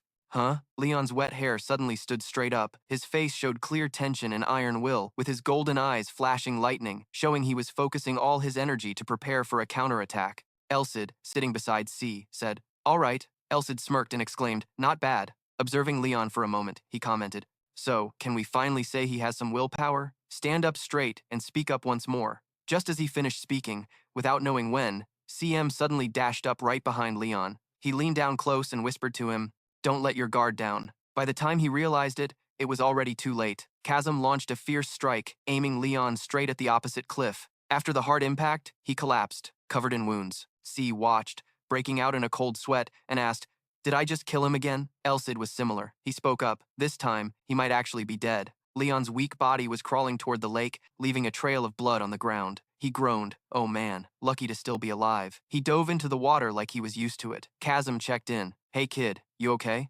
Leon's arm rose from under the water, giving a thumbs up, showing everything was fine. After a tough training period, Elsid explained seriously, the day of the immortal. That's when the seal on the sword will be lifted, and he'll be able to use the sword's full power. If the seal is broken, Leon will be 10 times stronger than he is now. But is that enough? The disasters coming will be way too tough for kids with a mission to save the world. Leon, if it's him, then he'll definitely pull it off. He's got potential. a bright white smile flashing two confident golden fangs. Under the sunlight, the golden badge shone dazzlingly. Eomong looked at the scene before him and let out a shout. At the gate, a figure was sitting curled up, like waiting for something. He wondered, who's squatting at the gate like that? Khan muttered in frustration. So it's me who's the problem. Why did I even come here? Eomong slowly approached and kicked the guy hard forward, telling this street punk to get lost somewhere else and stop blocking the way. After checking out Khan's appearance, the next sentence made him pale and unable to finish. Do you want? The guy's whole body gave off a cold, unapproachable vibe. Khan snapped coldly. What did you say? Eomong trembled, thinking, what? This guy's not human. Then he suddenly shouted, I'm sorry. The scene shifted to slender legs walking softly. She said, look at this. In front of a wooden post, tightly wrapped with a rope, Ela noted the post had been struck thousands of times by a wooden sword. She turned to a bucket of water with a towel hanging over it, continuing to prepare water for personal use. The marks here clearly showed someone had lived here before. Elahan nodded as if confirming, then shouted to the sky, I'm sure this is a hero's training ground. Finally, I've made it here. Under the gentle breeze, her cheeks blushed as she concluded there seemed to be a scent of his sweat here. Suddenly, something caught Elhan's attention, and she glanced over. In front of her was a deep, wide pit. Elahan curiously guessed, so this must be the sacred sword's stance place. She knelt down, clasped her hands in prayer. Goddess, if you can hear me. Elhan was silent for a moment, then continued, please reveal yourself. Sensing something, she stood up and looked toward the bushes, quietly guessing someone might be spying on her. Since I've been in the village, I haven't seen you with bad intentions, so come out. The other person, unable to hide anymore, decided to reveal himself. Please forgive me. Bowing respectfully on one knee, I am Jubert Elanbook, a swordsman from Kin. I came to welcome the arrival of the Holy Maiden. Returning to a serious tone, Elhan asked CL, why would a royal swordsman show up here? Another figure appeared behind him. She seemed to understand and spoke up. Is it because of that person? Lionel Ong placed his hand on his chest in greeting. It's an honor to meet you, Holy Maiden. He lowered his voice to introduce the legitimate heir of the royal family, Leon Khanum Gladius von Klein, who came to welcome you. After hearing this, Elhan observed Lionel Ong, the royal family member, thoughtfully. Then she replied, this meeting is truly unexpected. He cheerfully made small talk. It's an honor you recognize me. Ilahan nodded. The prophecy must have already been sent to the royal palace, but I didn't expect the prince to come here. Lionel Ong stood opposite her, sharing honestly. Since I knew the day of the immortal was coming, I knew the church people would come here. His shiny golden hair fluttered in the wind. Lionel Ong grew serious, sweat dripping down his face. Ilahan widened her eyes, not understanding what was going on. Sensing her thoughts, he spoke, making his face turn pale. So, what do you want from me? Lionel Ong clenched his hands, trembling all over. He tried to calm down and said, Holy Maiden, please answer my question. Am I not a hero? Hearing Lionel Ong's words, Hubert rushed over to stop him. What? Prince Leon? Why would you ask that? Elahan interrupted him. Of course not. The hero has been around for over a year now. Hubert was stunned, not expecting her to answer that way. Elahan continued, I thought you already knew. Who would have thought you didn't know anything? Why dream of being a hero? Oh, I get it. It's because the name Leon means Leon, the guy shouted. No way, Holy Maiden. There must be some mistake. The name Leon and the birth date matching the day of the immortal means Prince Leon is definitely the hero. Receiving the new info, she calmly said, so the birth date matches? Now I know why you're so confident. Jubert spoke loudly, trying to explain. It can't be like that. The two of them examined it carefully again. Ela stubbornly replied, ask me as many times as you want, my answer won't change. He lost his temper and reminded her, Holy Maiden, you must be mistaken. Finally unable to tolerate his behavior, she clenched her fists and summoned her power. Iahan coldly said, Sir Jubert, it seems you're speaking a bit disrespectfully. Her face showed seriousness, not giving anyone else a chance to argue back. Elahan frowned. I'm only letting you off this once. Next time don't blame me. Jubert was a bit startled by the fierce aura she gave off. He whispered, I'm sorry. Suddenly remembering something, a thought flashed through. It's been 1 year. Confidence, huh? You share the same birthday as the day of the angel. The name Leon means Leon. Young Leon was pointing his sword directly at Leon sitting below. He smiled happily, innocent and naive. Leon nervously said, So you're Leon? Elahan blushed, smiling as if silently admitting it. Leon clenched his fists, trembling as he asked again, So you're Leon? His face turned pale, disbelief in his voice. You're the hero. Noticing Leon's uneasy mood, Elbert shouted to call for help. Then he bowed his head in deep thought. Old memories suddenly flashed by. A sharp sword piercing straight into the body lying beneath. Lionel stood outside, witnessing the scene. He called out. In the dark room, a tall shadow cloaked in a robe was stabbing a glowing blue sword into the back of a red-robed figure sitting on the throne. Blood splattered on the white tiles. He heard a call and turned with a soulless smile. Thomas's savage voice rang out. "Oh my God, my brother is dead!" He dragged the sword down the floor, leaving a bloody trail, calling out. Lionel's face twisted like a demon as he stretched out his hands. "If I kill you, Leon, I'll completely forget about any consequences," Thomas continued. "Then the throne will be mine alone." At that moment, Hubert appeared, tightly holding him and running away. Outside, it was pouring rain. Angry voices echoed in the air. "Find that boy, and if you do, kill him." A guard was taken down, collapsing. The soldiers received orders, raised their guns, and surrounded the area. Rubus trembled as he warned, "Your Highness, don't forget you are the rightful heir of this empire. You must do your best to draw the holy sword on the day of the angel to reaffirm your position." Tears streamed down Leon's face. He anxiously called out to his eyes. One of Hubert's eyes was slashed across by the sword. Still, he stubbornly held Lionel in his arms. The sword pointed straight ahead. Hubert continued, "You must survive." Cutting off the flashback, Elahan turned her back and said, "Then I'm leaving." Knowing there was no other way, he drew his sword to stop her. "Please stop. I can't let you go like this. Please reconsider." Lionel was confused by his actions, turning back to remind Hubert. Elahan was silent, then whispered, "Didn't I say there's no second chance?" Elahan angrily shouted, "You don't drink fresh wine, but want to drink punishment wine?" Rubus explained further. "Damn," he yelled loudly, "for your highness, to save the poor civilians oppressed by the tyrant king." Joubert swung his sword at her for the bright future of the country. His next words stunned Leon. Joubert growled, "Only your highness Leon can do that. He is the only one worthy of being a hero." Seeing him attack, Elahan clenched her fists, summoning power to punish. A punch wrapped in dazzling lightning energy struck Joubert hard, spraying red blood everywhere. His body was brutally torn apart. Hubert collapsed with a deep, bloody wound across his stomach. Meanwhile, far away, Leon stood tall, coldly witnessing the aftermath of the attack. He let out a piercing yell. "Hubert!" Leon gritted his teeth, readying to strike.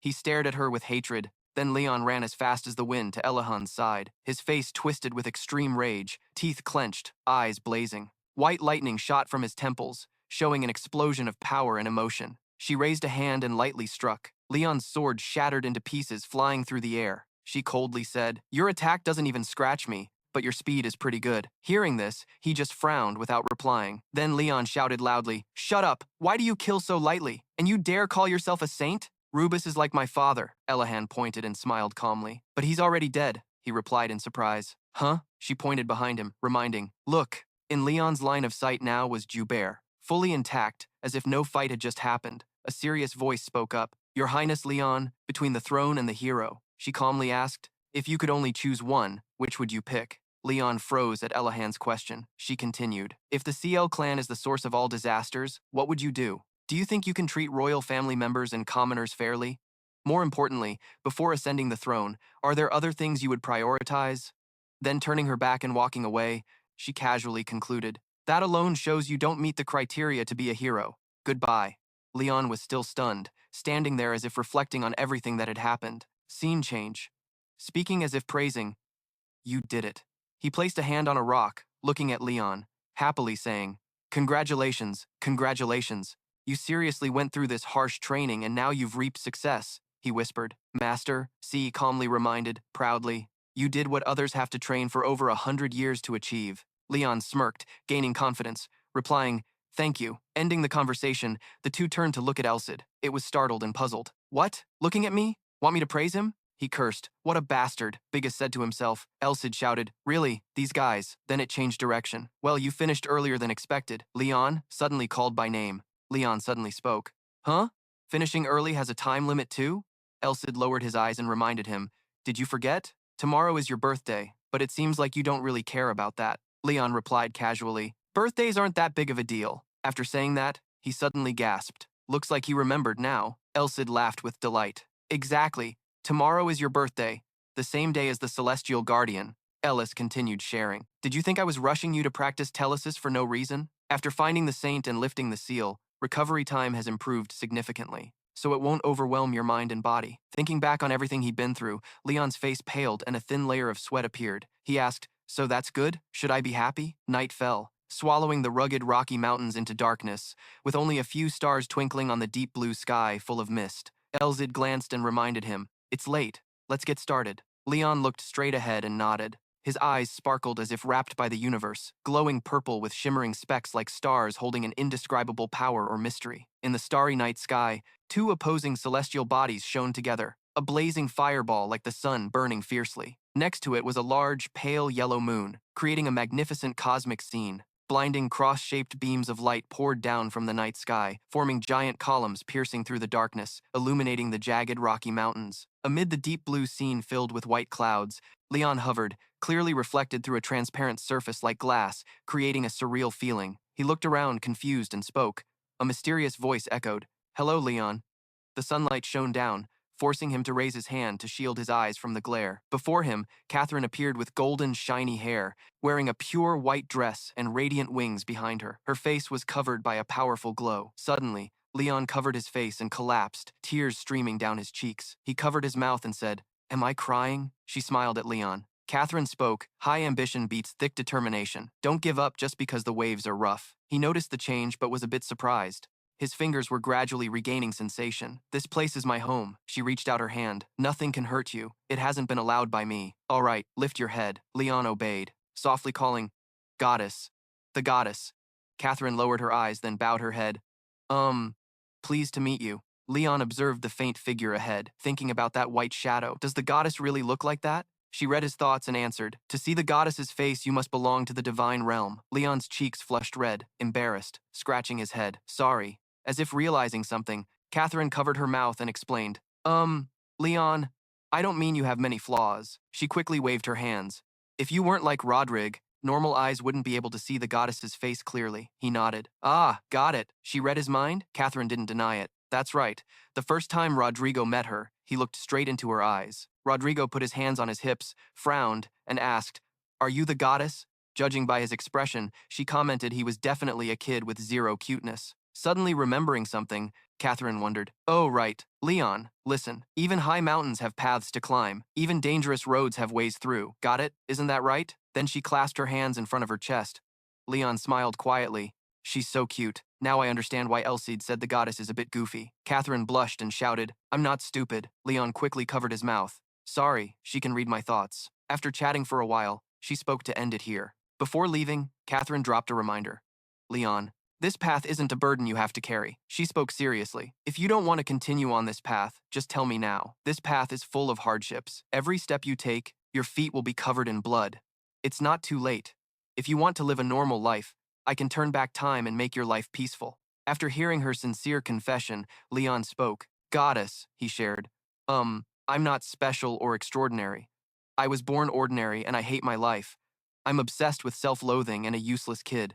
I left the academy and then gained a lot of experience. I know I'm not qualified to be a hero." But Leon recalled when Elsid firmly decided, "You're the one I choose, Leon," he continued. "Elsid chose me. Even if I have to sacrifice this life, I want to prove that his decision was the right one." Feeling the inner strength from Leon, Catherine smiled contentedly. "I knew that question was unnecessary." She raised her hand to summon power. Catherine declared, "Leon, I appoint you as the goddess's representative." He looked up, dazzling cross-shaped beams radiating, scattering tiny white fragments like snow. Small rays of light appeared around him. She said, "Now I will bless my representative."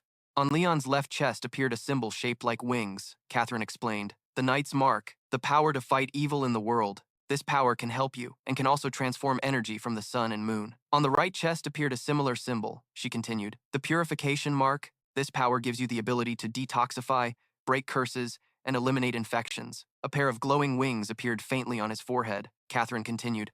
"The Mark of Prayer. Destroying the impurities, invading his mind, while simultaneously boosting his strength, reason, and spirit." Leon's pupils widened, emitting light from the symbol. She spoke, finally pressing the monitor. "The power allows you to see imbalances and dangers threatening the world and to see through others' souls." Catherine clasped her hands and called out, "Hero Leon, all of this now belongs to you." Observing him once more, she commented, "Your clothes are kinda weird. The only thing I can think of is something like Rodrigo's outfit." Catherine snapped her fingers. "This was your birthday gift." A red cloak fluttered in the wind. She sincerely blessed him. "My swordsman, Leon, the one who doesn't know how to face the coming storm." His arm was wrapped in a jet black glove. Catherine continued, "Praying that the future he brings will be truly happy." Leon, with neat dark brown hair and sharp amber eyes, wearing the blazing red cloak, radiated a strong and edgy appearance. Now she could smile with peace of mind and say, I will always be here. I will always be here. In the vast space, a voice rose. Leon Setherine asked, You're awake? According to the prophecy, the one who should stand here isn't you. Leon lowered his eyes, whispering, Leon, remember Leon's figure, thinking quietly, yeah, he deserves to be the hero, more than me. Elsid appeared, cutting off the thought. What? What goddess's choice? That's total nonsense. Rodrigo's face appeared. He pointed decisively. My choice is you, Leon. Leon suddenly smirked. Seeing that expression on him, she was a bit surprised. He reminded himself, I'm determined not to surrender to fate, and Elis also refused to accept the goddess's decision. Then, Leon confidently replied, Yeah, I believe in Elsid's choice. This time, Catherine was silent, saying nothing more. She could feel Rodrigo's presence hidden within Leon's body. Finally, Theron tilted her head and smiled warmly. She followed the beam of light and gradually disappeared. Before leaving, Catherine said, My swordsman, Leon, the one who doesn't know how to face the coming storm, may the future you bring be truly happy. I will always be here, watching over you every day. His pupils widened, staring straight ahead.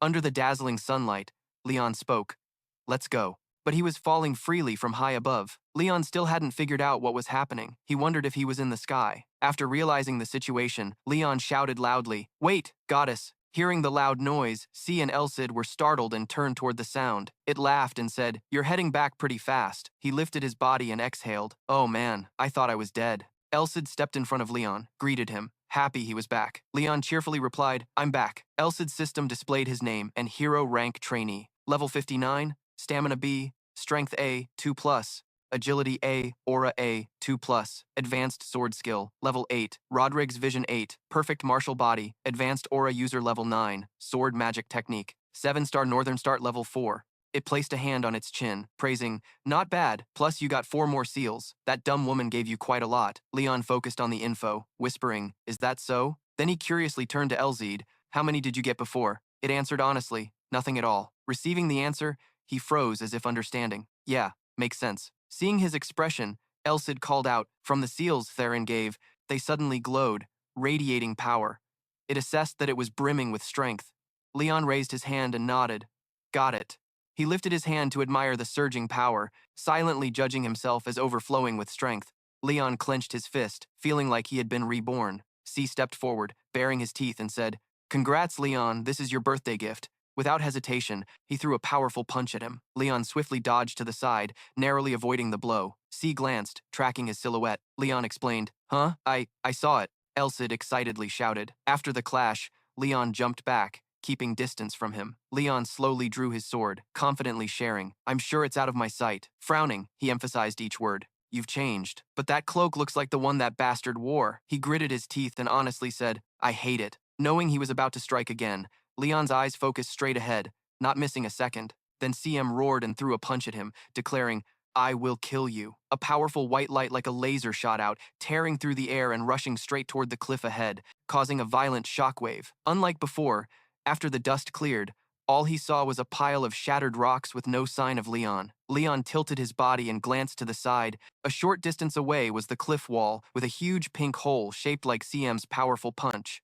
It showed the terrifying strength he just unleashed. Leon suddenly spoke, Did I dodge another attack? Without hesitation, CM tilted his body, preparing to charge at Leon. He spoke again. Chasm continued throwing another powerful punch, creating sharp brown-gray swirling winds and rushing forward at a terrifying speed. In front of him, countless clenched fists were thrown. Leon clearly counted the number of attacks. He thought silently, I see them all now. Lightning surrounded Leon, dazzling like he had just come up with a counterattack plan. He whispered, Awesome.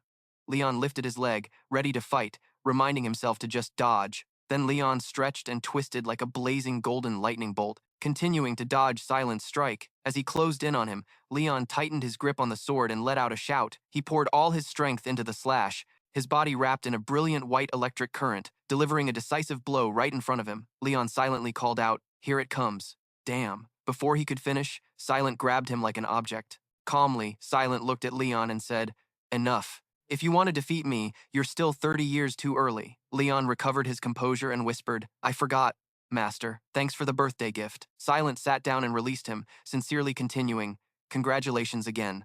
Leon happily nodded in acceptance. Thanks for the blessing you brought me. After finishing, he turned and shouted, Elsid. It turned back curiously and asked, Huh? What's up, Leon? He stepped closer and offered an idea. Can I wear your cloak? Elsid cursed silently. Idiot. Rodrigo appeared and pointed at Leon. Of course. He looked at him calmly and said, "You're my disciple after all." Leon nodded. Yeah. Inside the dark cave, a giant skull with sharp teeth opened like a fiery gate. Inside, red-orange flames blazed fiercely, engulfing the surrounding space. Voices echoed in the air. It's been a while since the training guild. Ito and Ko both turned their eyes toward the sound. CM was standing in front of everyone. He continued, "You guys haven't changed much, huh?" Uga recognized Silent, calling out to him respectfully. He shouted Lord Depp with a shared expression. Lord Silent echoed through the stone cave as everyone shouted in unison, "The Emperor has returned," standing beside him. Leon stood looking around, observing the surroundings, asking about how things had been lately. Someone voiced curiosity about the time-space traces, and he replied they were still the same. He searched for a familiar figure, thinking silently, "Isn't she here?" Karen. A pair of graceful legs ran quickly ahead. Karen called Leon. Hearing that voice, he happily turned around. Leon looked at her and called out. Before he finished, Karen spread her arms and hugged him tightly. Leon spoke up. Karen said excitedly, "You're back, Leon." She chatted happily. "Finally, you're back. Good job." Leon smiled and asked, "Yeah, you're still doing okay?" Suddenly, his pupils flickered with a wing symbol as if he had discovered something. Leon exclaimed, "Hey." Leon wrapped his arms tightly around Karen's waist. He voiced his thoughts. "Karen, you've changed a lot."